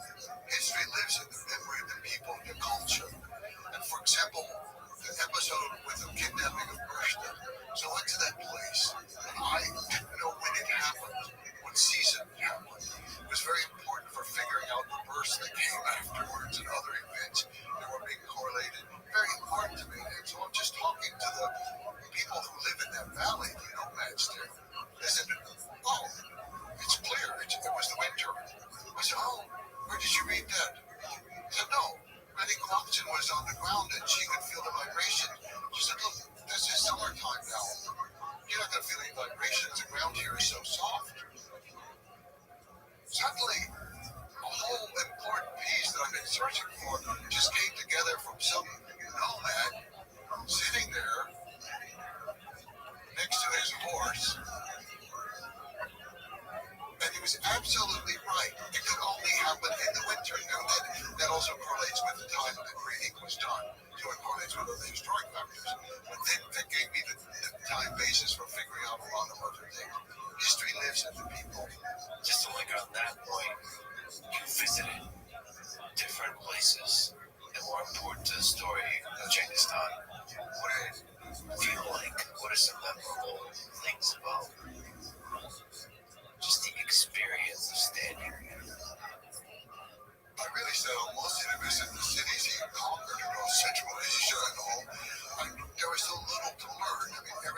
all understand their way of life. They don't need to explain anything. They know which way the gear faces with the sun. They know all these things. But for me, that's how I learned it. It was from being with the people. It was the most important thing. And this was starting in the 1990s. And the people, at this time, they were amazed at the Soviet era had just ended. Socialism was just ending. Democracy was starting. Genghis Khan had been forbidden to them for almost the entire century. And every known descendant of Genghis Khan was killed in Mongolia. Following the secret history, it became the key to writing what I wrote. Take the history, which is difficult to understand. You have to go over it. I often never understand different parts, or I change my mind. I think it was yes, now it's no. But the secret history is a valuable document. And to me, also, it's the opening document of the Mongolian written language. And I think it's very important how do people begin their written language. And they begin it with the words, Dere Dingus, from highest heaven came the destiny of the blue wolf, who was married to the tawny deer, and their descendants, who came from the great sea to live in the base of Mount Rothschild. And then integrating the spiritual elements of nature, mountains, the Great Sea, and this kind of just like a deep connection to nature that they have. Mongolia is a world that, for the most part, is the same as when Genghis Khan was there. We cannot say that for hardly any other place in the world. Certainly not for America, but just a few hundred years ago, it was entirely different. People, languages, everything. But you can't say it for London or Moscow or Constantinople, Istanbul, Constantinople. All of these things have changed so much. But Mongolia is still Mongolia. It's one of the largest countries in the world in space, with the fewest number of people, about today 3.3 million. And they're spread out, and they live in their environment in such an intimate way. This was important for learning about Genghis Khan, how he thought, how he hunted, how he strategized for war. You learn that from the people today because they are still there. They're still living. What's the open Mongolian step like as we return to the feeling of Temujin and Genghis Khan? What's it like looking at this place that has not changed since his time? The first thing I think about the steppe is that you can see forever in every direction. There's no building, nothing to stop your line of view. And it's like being in the ocean in many ways. So you have this extremely open space, and the wind is usually blowing through it. But it's extremely fresh. It's coming out of Siberia, it's coming out of the Arctic. It sweeps down across Mongolia.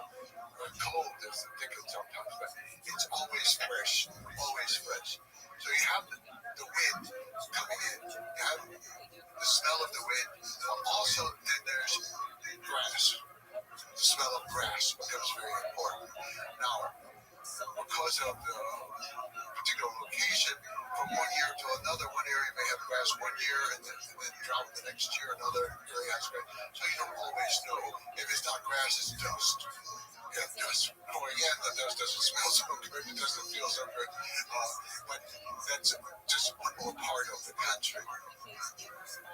The waters are mostly pure. Unfortunately, there has been pollution in this century from mining in several areas. But even when I was there, even today, when we go to some place like the Saline River, where we talk about the Merkin Live, so it's a place of pure waters. And that's how Mongolians define their world, is by the water. They don't, Genghis Khan does not give lands to his sons to rule. He gives waters and people to rule. They do not refer to the earth as land, they refer to the earth as Dala, ocean, the sea. So water is very important. To learn the rules about water. You don't camp by water. If you camp by water, your animals and you are going to be polluting it, messing it up. So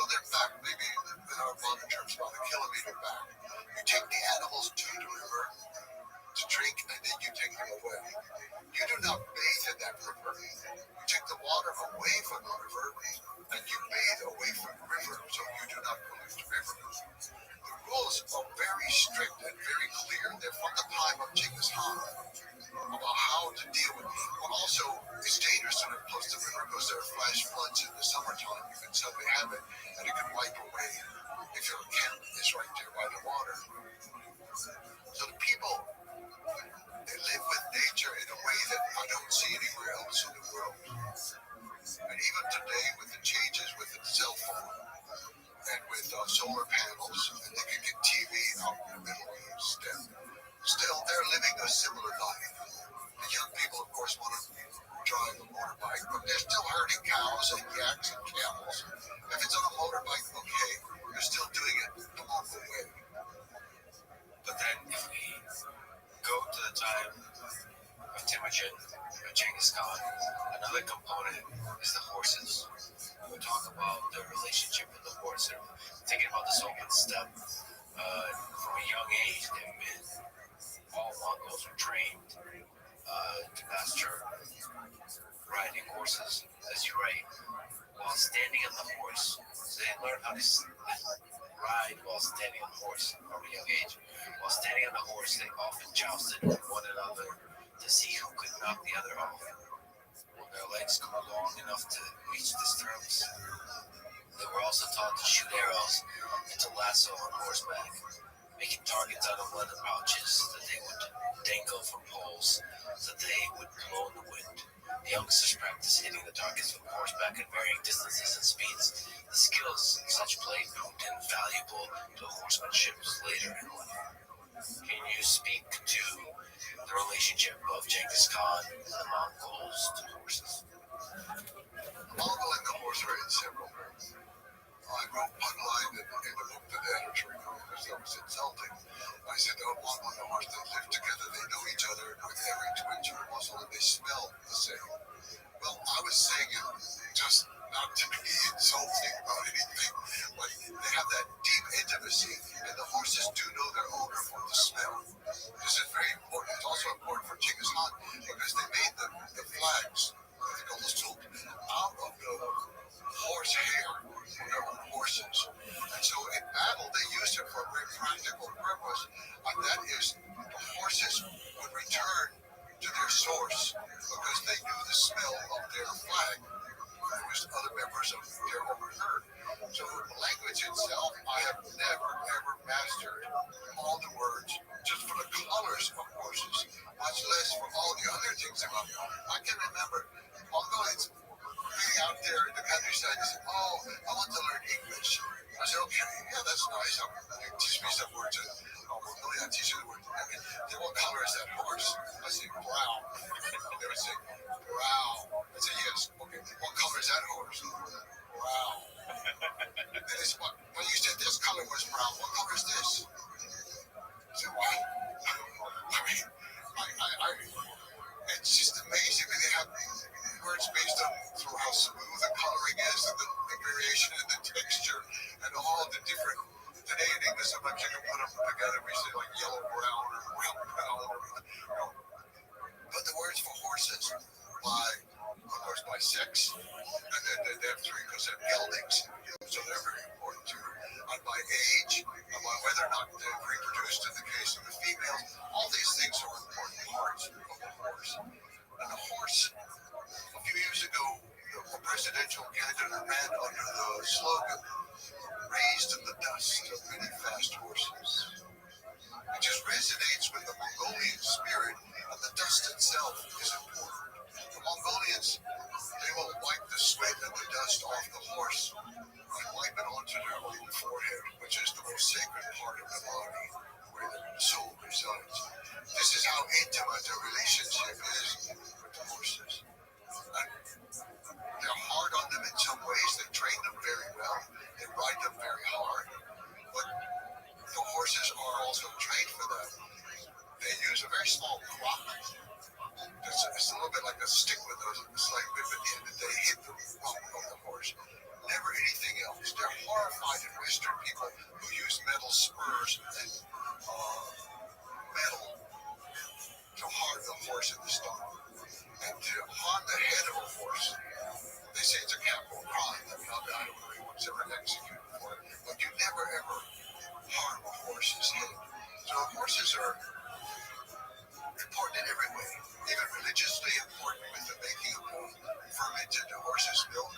That the mother goes out every morning and she throws some to each of the four directions to start the day. And they use it for every kind of thing. Some things puzzled me in my watching. I remember one day we were a very nice family. We happened to be on a to look at the beast diets. But this family, they had a bunch of boys, and I think I had one or two girls, about 4 or 5 boys. And one boy was maybe 11 years old. He fell from the horse. You could see him not so far away. He fell from the horse. He didn't get up. No one moved. They all kind of turned attention away. And I thought, what am I supposed to say? This boy fell down. Somebody go get him. No. And then the boy was trying to hobble back. He's trying to range those horses, but he couldn't rebound. He was trying to hobble back. So his little brother went out to help him come in. And they came into the care and they sat down. The mother just turned her back. And I'm thinking, how on earth can you do this? This is a child. This is your child. You know, but 2 weeks later, by chance, another boy who was practicing for NADA, the annual races, like this boy had been doing. He was off in an area right close to the forest and mountain area, and the horse bolted, took off to the woods. He was knocked off by a tree, and then the horse went deeper into the woods. The boy followed him, the boy became lost. The boy was 12 years old. He was lost for 2 weeks, and he lived. I would have died in 48 hours. He lived. He said, well, he slept in the daytime when it was warm. He walked at night when it was cold. Even though this was the summertime, the nights could be quite cold, especially up mountain. And he sang loudly all night long to keep the wolves away. And he knew what to eat. And then he walked until he found water moving, and then he would follow that water down to the... He lived. And I realized, the boy falls from the horse, his mother's not going to be there. She knows that. It's probably hard for her too to see her boy suffer, but she knows. Just a small tangent. There's a wrestler named Gary Colan. He tells the story about mental toughness that the first time he saw truly mentally tough people was when he visited Mongolia for a wrestling tournament. And he remembered that they were taking showers in ice cold water. And, you know, all the other wrestlers, they would take the shower, and when the water hits them, you could see a little grimace. With Mongols, there was just nothing. It was emotionless. You know, like ice cold water or any other kind of hardship. You build a hardness to that. And I suppose that falling from the horse is just an example of that. There's a mental hardness and mental toughness. You have to be able to take care of yourself. And with the weather, for example, often in that time and still today, some people, if they can have the privacy to do it, the men will strip naked in the first heavy snow and roll around in the snow in order to prepare for the coming winter. And the valley where I live, a lot of wrestlers out there to train in the summertime for a competition. And the water's very cold coming down from the mountain. And every day, when there's a break, they go down, they do not get in the water, never. They take the water and they pour the cold water over themselves. And that's refreshing to them, refreshing. Well, then, getting back to the horses, the value they had for the horses, and the horse riding skill they developed throughout their life created one of the most unstoppable military forces in history. So if we just talk about the mounted archery that they've employed in war, the Mongols were able to target shooting accurately at 200 meters or more while riding fast, up to speeds of 60 kilometers an hour, I read. So there's a lot to say. Like, you have to time, and just watching some of the videos, it's just incredible how stable you can be on top of a horse. And I guess you're supposed to be shooting in a moment of the gallop when all 4 of the feet of the horse are off the ground. Because you have to time all of that. You have to position your body to maintain balance. And then there's the skill of the actual holding and shooting the bow accurately. There's obviously the technology of the bow, the composite bow, the recurve bow. And they've also used crossbows later. They've adapted the technology. And there's a particular kind of thumb draw that you use for shooting with the composite bow that works for a horse. This thing is bouncing up and down, right? So you have to not drop the arrow. It's just incredible to be able to shoot while the horse goes 60 kilometers an hour.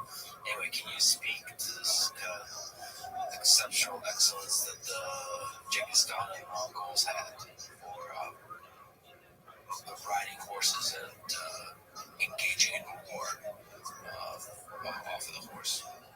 The Mongol, the horse, and the bow were a perfect combination.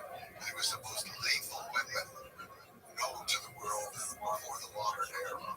It was incredible, the synchronization and the timing of the movements, and also the years of skill. The fact that from absolute birth, the Mongols would be on a horse. By 3 years old, they would probably be riding alone on the horse.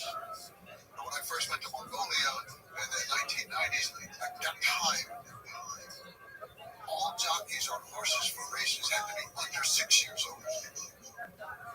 That was the age limit, the cutoff was 6 years old at that time.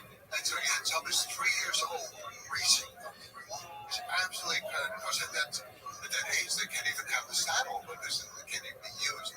So all they're doing is staying on the horse. The horse has been trained to do what it has to do, and they just stay on it. Well, by staying on it, they learn the horse, they become one. And not just one horse with one rider, but one rider with several horses. Usually 5 is the number that you should have when you go off to battle. And this ability to then shoot. You have to defend your animals. There are wolves around, foxes, and other things. In some areas there are tigers and other animals that would come in. And you had to be able to shoot to defend it against other people who might be raping you. So they became excellent archers. They had composite bows that were very powerful, much more powerful than those of most sedentary people.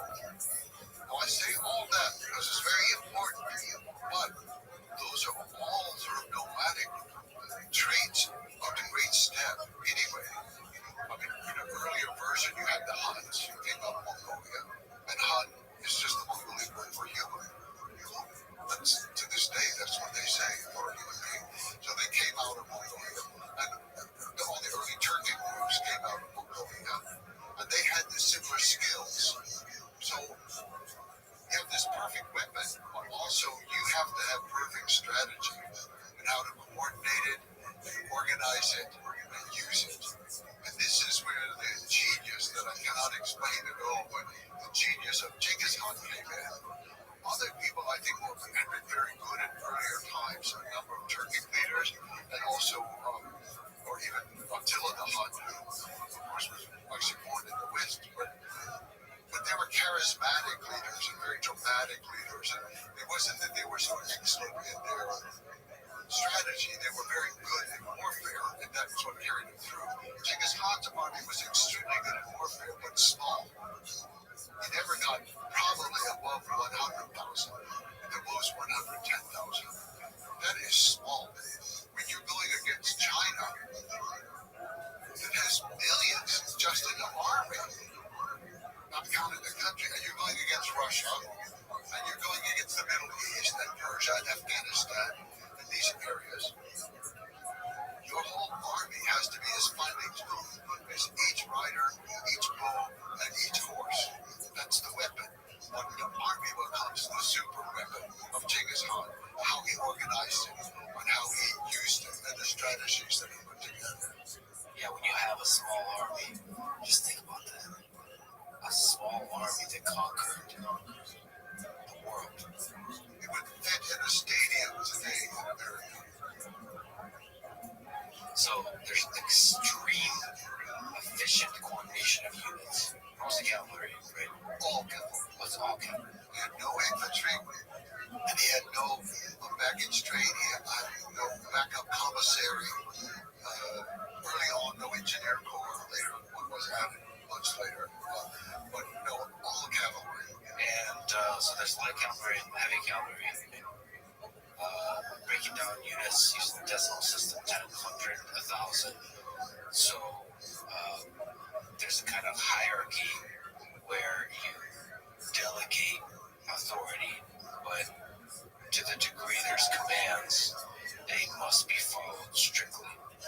So for like extremely efficient, accurate, precise deployment of these troops in the battlefield and the dynamic movement of the troops, including all the interesting tactics that are utilized, you have to have really good communication and coordination.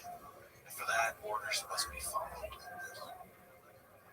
Is there something to speak to that? Like, how do you tune this kind of system to where everybody is working together so well? I think the first one is the extreme loyalty of the people who Genghis Khan chose. His kinsmen, as we said, had deserted him.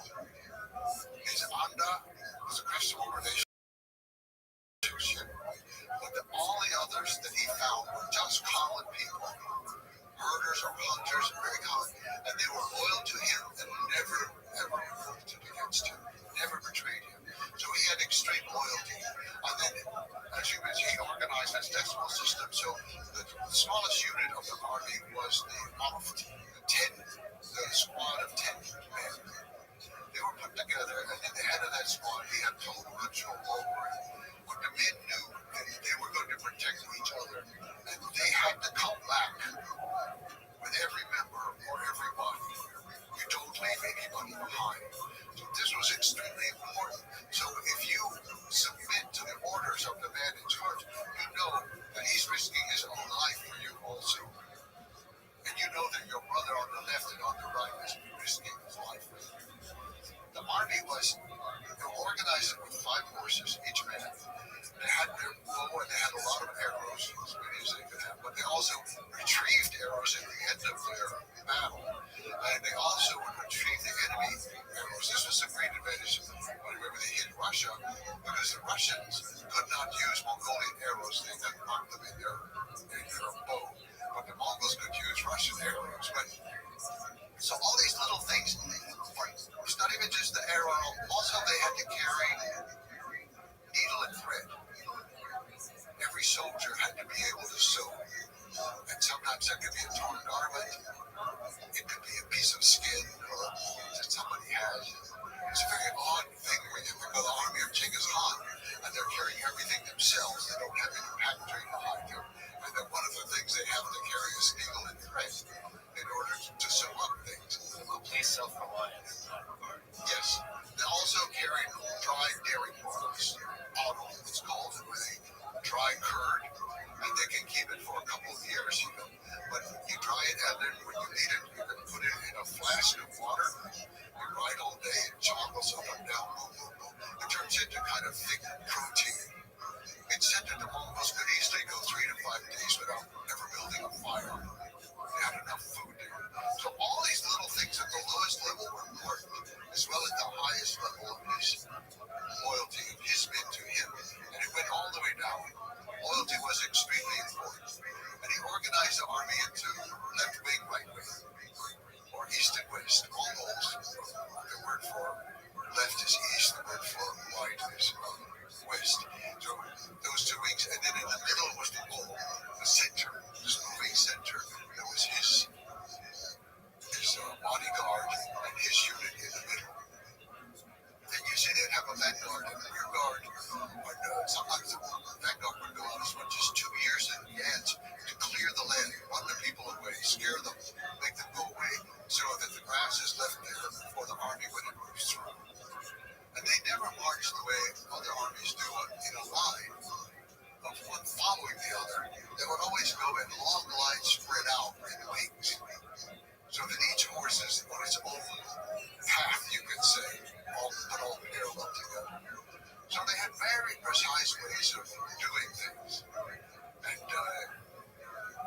this, I think, was the secret with him. And he used the best people, but he was willing to train them as much as possible. He never punished them for what happened. So Shigikuto, for example, the Supreme Judge, he was killed at one time over a movement in battle in Afghanistan, and he lost the battle. This is very, very unusual for Mongols.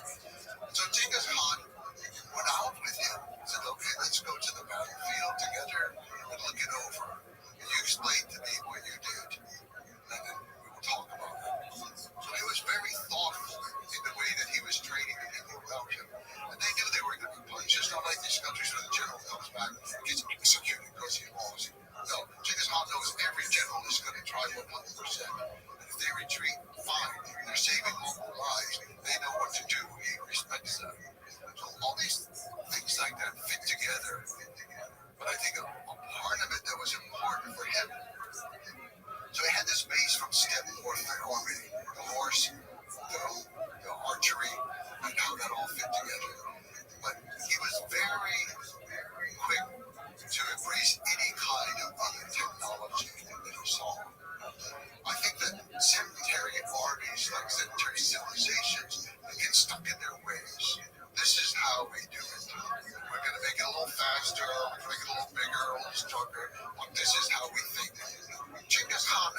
set way to think. And when he encountered the first walled cities around 1209, after founding his nation in 1206, he went out on these raids. And I really think they were raids, not wars at first. So he went into Taiwan territory of what's now northwestern China in the upper reaches of the Yellow. So he went there, and of course the cities have walls around them. This man who's never encountered a wall in his life. Well, he did, but they were made out of felt. The walls around his tent are, felt walls. Yeah, just imagine what it's like.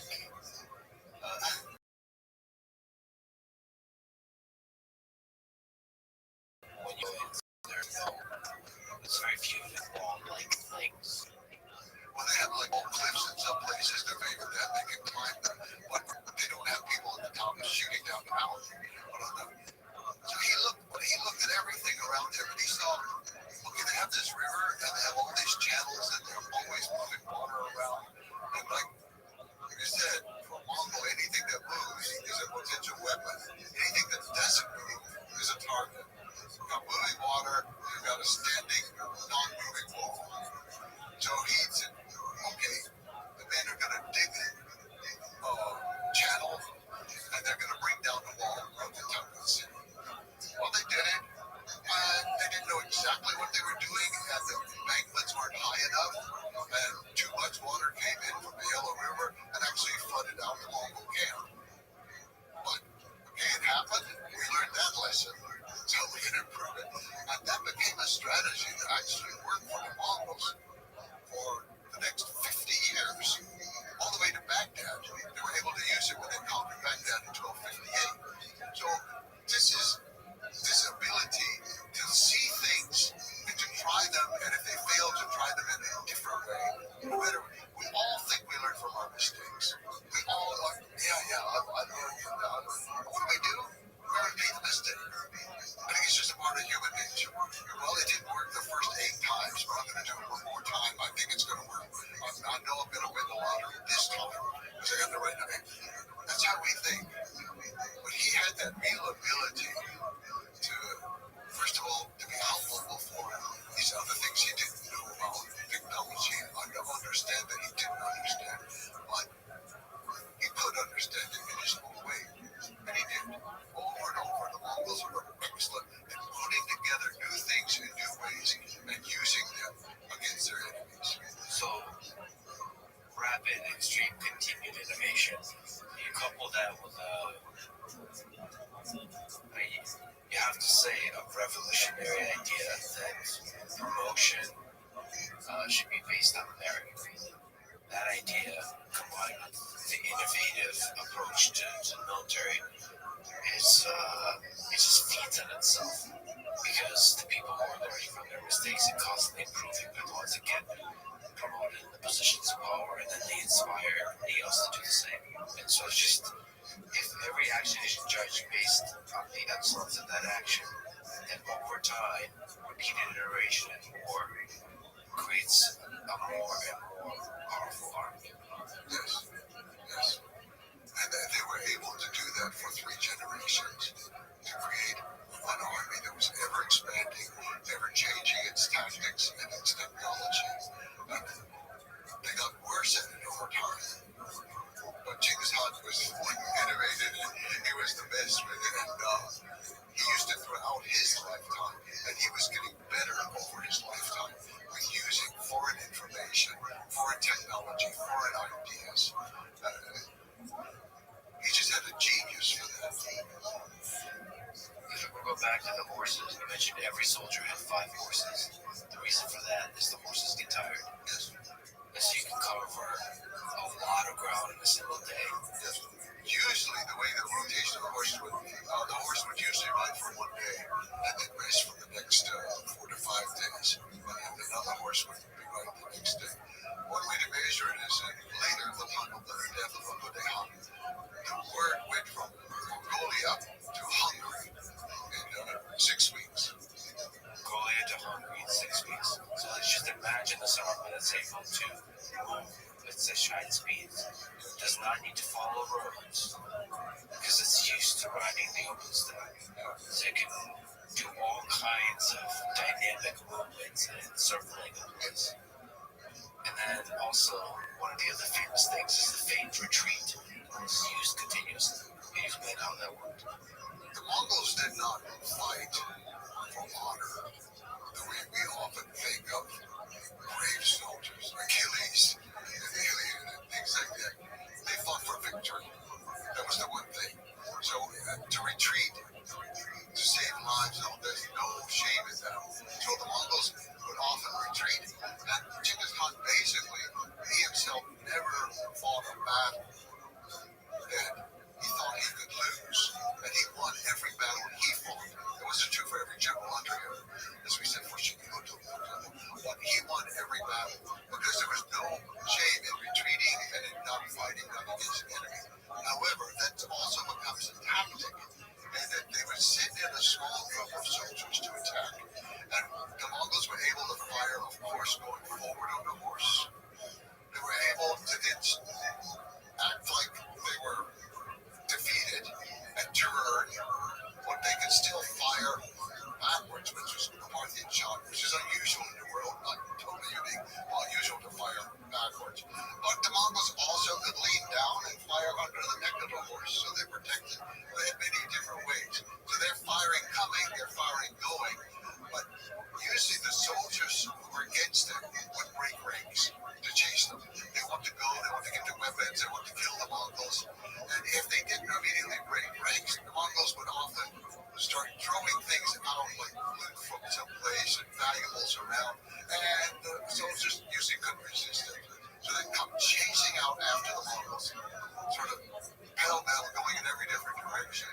And then they would get to a certain point, and from behind the two hills, the Mongol army would come and slaughter them.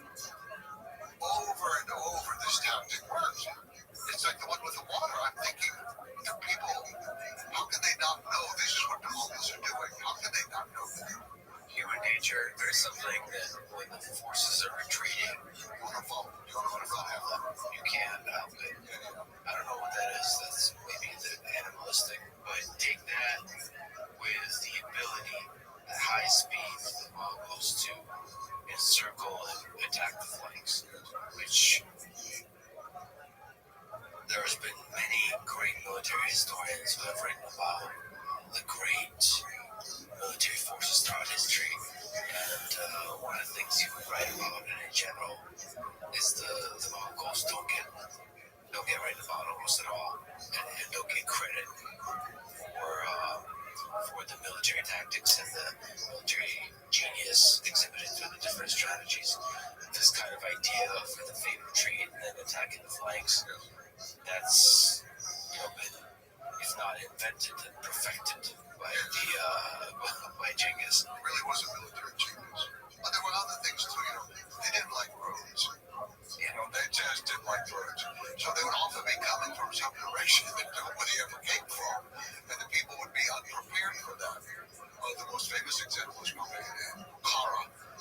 This is a beautiful, wonderful city and great place in the world to this day. And they came across the desert. Well, nobody had ever attacked across the desert. Some people see dust coming. They think, oh, caravan. They don't even know what's going on. It was the direction. There was a surprise element in that particular case. So he was able to think in ways that other people were not thinking and to be able to surprise them. What do you think it, again, felt like to have this Mongol armada, the horses? The ground must shake when you have that many horses. What do you think it feels like to be in a tower when Genghis Khan is approaching? Well, I think that terror was one of the greatest weapons that he had. That he cultivated this reputation of ferocity. Not only did he win battles, but he didn't allow people to write about him, as we said, but he encouraged refugees. And when he conquered a city, he always made sure there were plenty of refugees to go to the next city because it's going to weaken them, it's going to weaken their food supply, and they're going to terrorize the people with tales of the millions of people that the Mongols killed with their steel chiseled teeth and eating children and all kinds of horrible tales. Genghis Khan encouraged it. This is propaganda. It's terrorism of a mental sort to weaken the enemy. And so when you hear, or even if you fast. You hear the kind of roar that comes with all those horses and the trembling of the earth. It must have been truly terrifying. So the psychological warfare was a part of the whole process. But as I understand, there was always an offer for the towns and the territories being attacked for them to surrender peacefully without the loss of life. And the alternative would be the near complete loss of life. Can you speak to that? Genghis Khan had a precise system. Exactly. He sent in envoys first to explain to people a little bit about the Mongols. Already much was known. But to explain to them that if they surrendered, all the lives would be spared, and they could continue in their professions. It's just that now the rulers would be the Mongols. They would have to pay the taxes, and usually be the same taxes they paid before. But now they would go to the Mongols. That was kind of the general system. And because you only have 100,000 soldiers, you can't leave a detachment there. So you can leave the local people in charge to run their country, or their city, or their area, the way they have done in the past.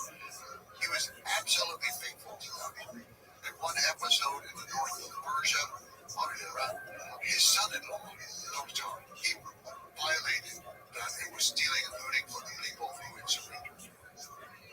Genghis Khan called him in, and he stripped him of his rank, and he said, the next city, you go first. As a common soldier, and of course he was killed in the next battle. I don't know the name of the daughter, unfortunately. I'm trying to figure that out. But anyway, he was a close relative to him, and he was killed in the next battle violating his law. So that was the law. So then, if the city fought, and the Mongols won, they did not kill everyone. What they did was they killed all the leaders. They felt like the elite had not served them well, and they usually killed the army because they couldn't incorporate the army into their own. The army had failed, but the one thing that they valued were all the artisans, everybody who had skill, and that skill could be making a pot, it could be hammering out a metal plate, it could be weaving carpets, it could be translating or just reading and writing. Every person with a skill was spared. So the killing of the people who were defeated wasn't so severe. What was truly severe was if you surrendered, and many of them did, and then they knew they would not be harmed, so they're not harmed. The Mongols go on. The Mongols are hundreds of miles away. And all of a sudden, forget about the Mongols. Genghis Khan said word they were supposed to send so many cows or sheep to help out. Forget about the Mongols. They're far away. No, he stopped. He returned. He conquered the city, and he killed everyone. That's the way it worked. So the most drastic slaughter happens when there's an agreement and there's betrayal. Yes. As it turned out, I would say it was more the Middle East, and what we call it around Iran and Afghanistan, where these were the worst cases. And I'd say only in Afghanistan did sometimes the emotion of the slaughter take over in an unfortunate way. But he had a grandson who he loved very much, and that grandson traveled with him, and he had the happy childhood that Temujin had not had. And I think Genghis Khan just loved that about him. But in Afghanistan, he was sent off to conquer the valley of Bamiyan, where the great book of Surah actually. He was sent to Bamiyan, and as it says in the Persian history, the thumb of fate fired the arrow that shot him down. He was killed. And for Genghis Khan, he had never lost a family member. Not one. None of his sons, none of his grandsons in battle. He had not lost them. But now to lose the most valuable grandson you have, one that's your pride and joy in so many ways. And so he called the father, his own son, to him. Did not tell him, and he did not announce it to the public. And the son came, and the son didn't know why he was being summoned. And Genghis Khan said, you have to tell me that you will not cry or moan when I tell you this, when your son is no more. And the father no one was allowed to moan. No one was allowed to cry. No one was allowed to do anything. You just, he said, make them cry. You know, he came down on the people of Afghanistan so harshly. And it went on for weeks and weeks, the killing in Afghanistan. And then it just kind of wore itself out. He recognized that he had allowed his emotions to overcome practicality and the slaughtering of these people should stop. So he did. And that's the only time I know of that he really kind of lost control of his own emotions. And it's something we can all understand, but his response was truly extreme. We will not cry, we will not mourn. They will cry, they will mourn. So that goes against the cold, rational way he approached war, which is peace is offered and the betrayal is punished. I said that he did not slaughter the people in the peaceful towns. What happened was the killing of what people thought was the heir and rebellion of Genghis Khan. The killing of him revitalized a lot of people's homes, and a lot of cities revolted. The ones who did not revolt were not killed. But the cities who revolted, he killed them all. There was a mass slaughter. There are estimates that Genghis Khan and his Mongol Empire were responsible for an estimated 40 million deaths, approximately 10% of the world's population. So to put this number in the perspective of the modern day, that would be equivalent to killing about 800 million people in today's population. So how should we think about the brutality of numbers like these? The number itself is difficult to deal with. Millions of people were killed. For every family that lost someone, it's a total loss. It doesn't matter what the number is, it's a tremendous loss. And there was tremendous loss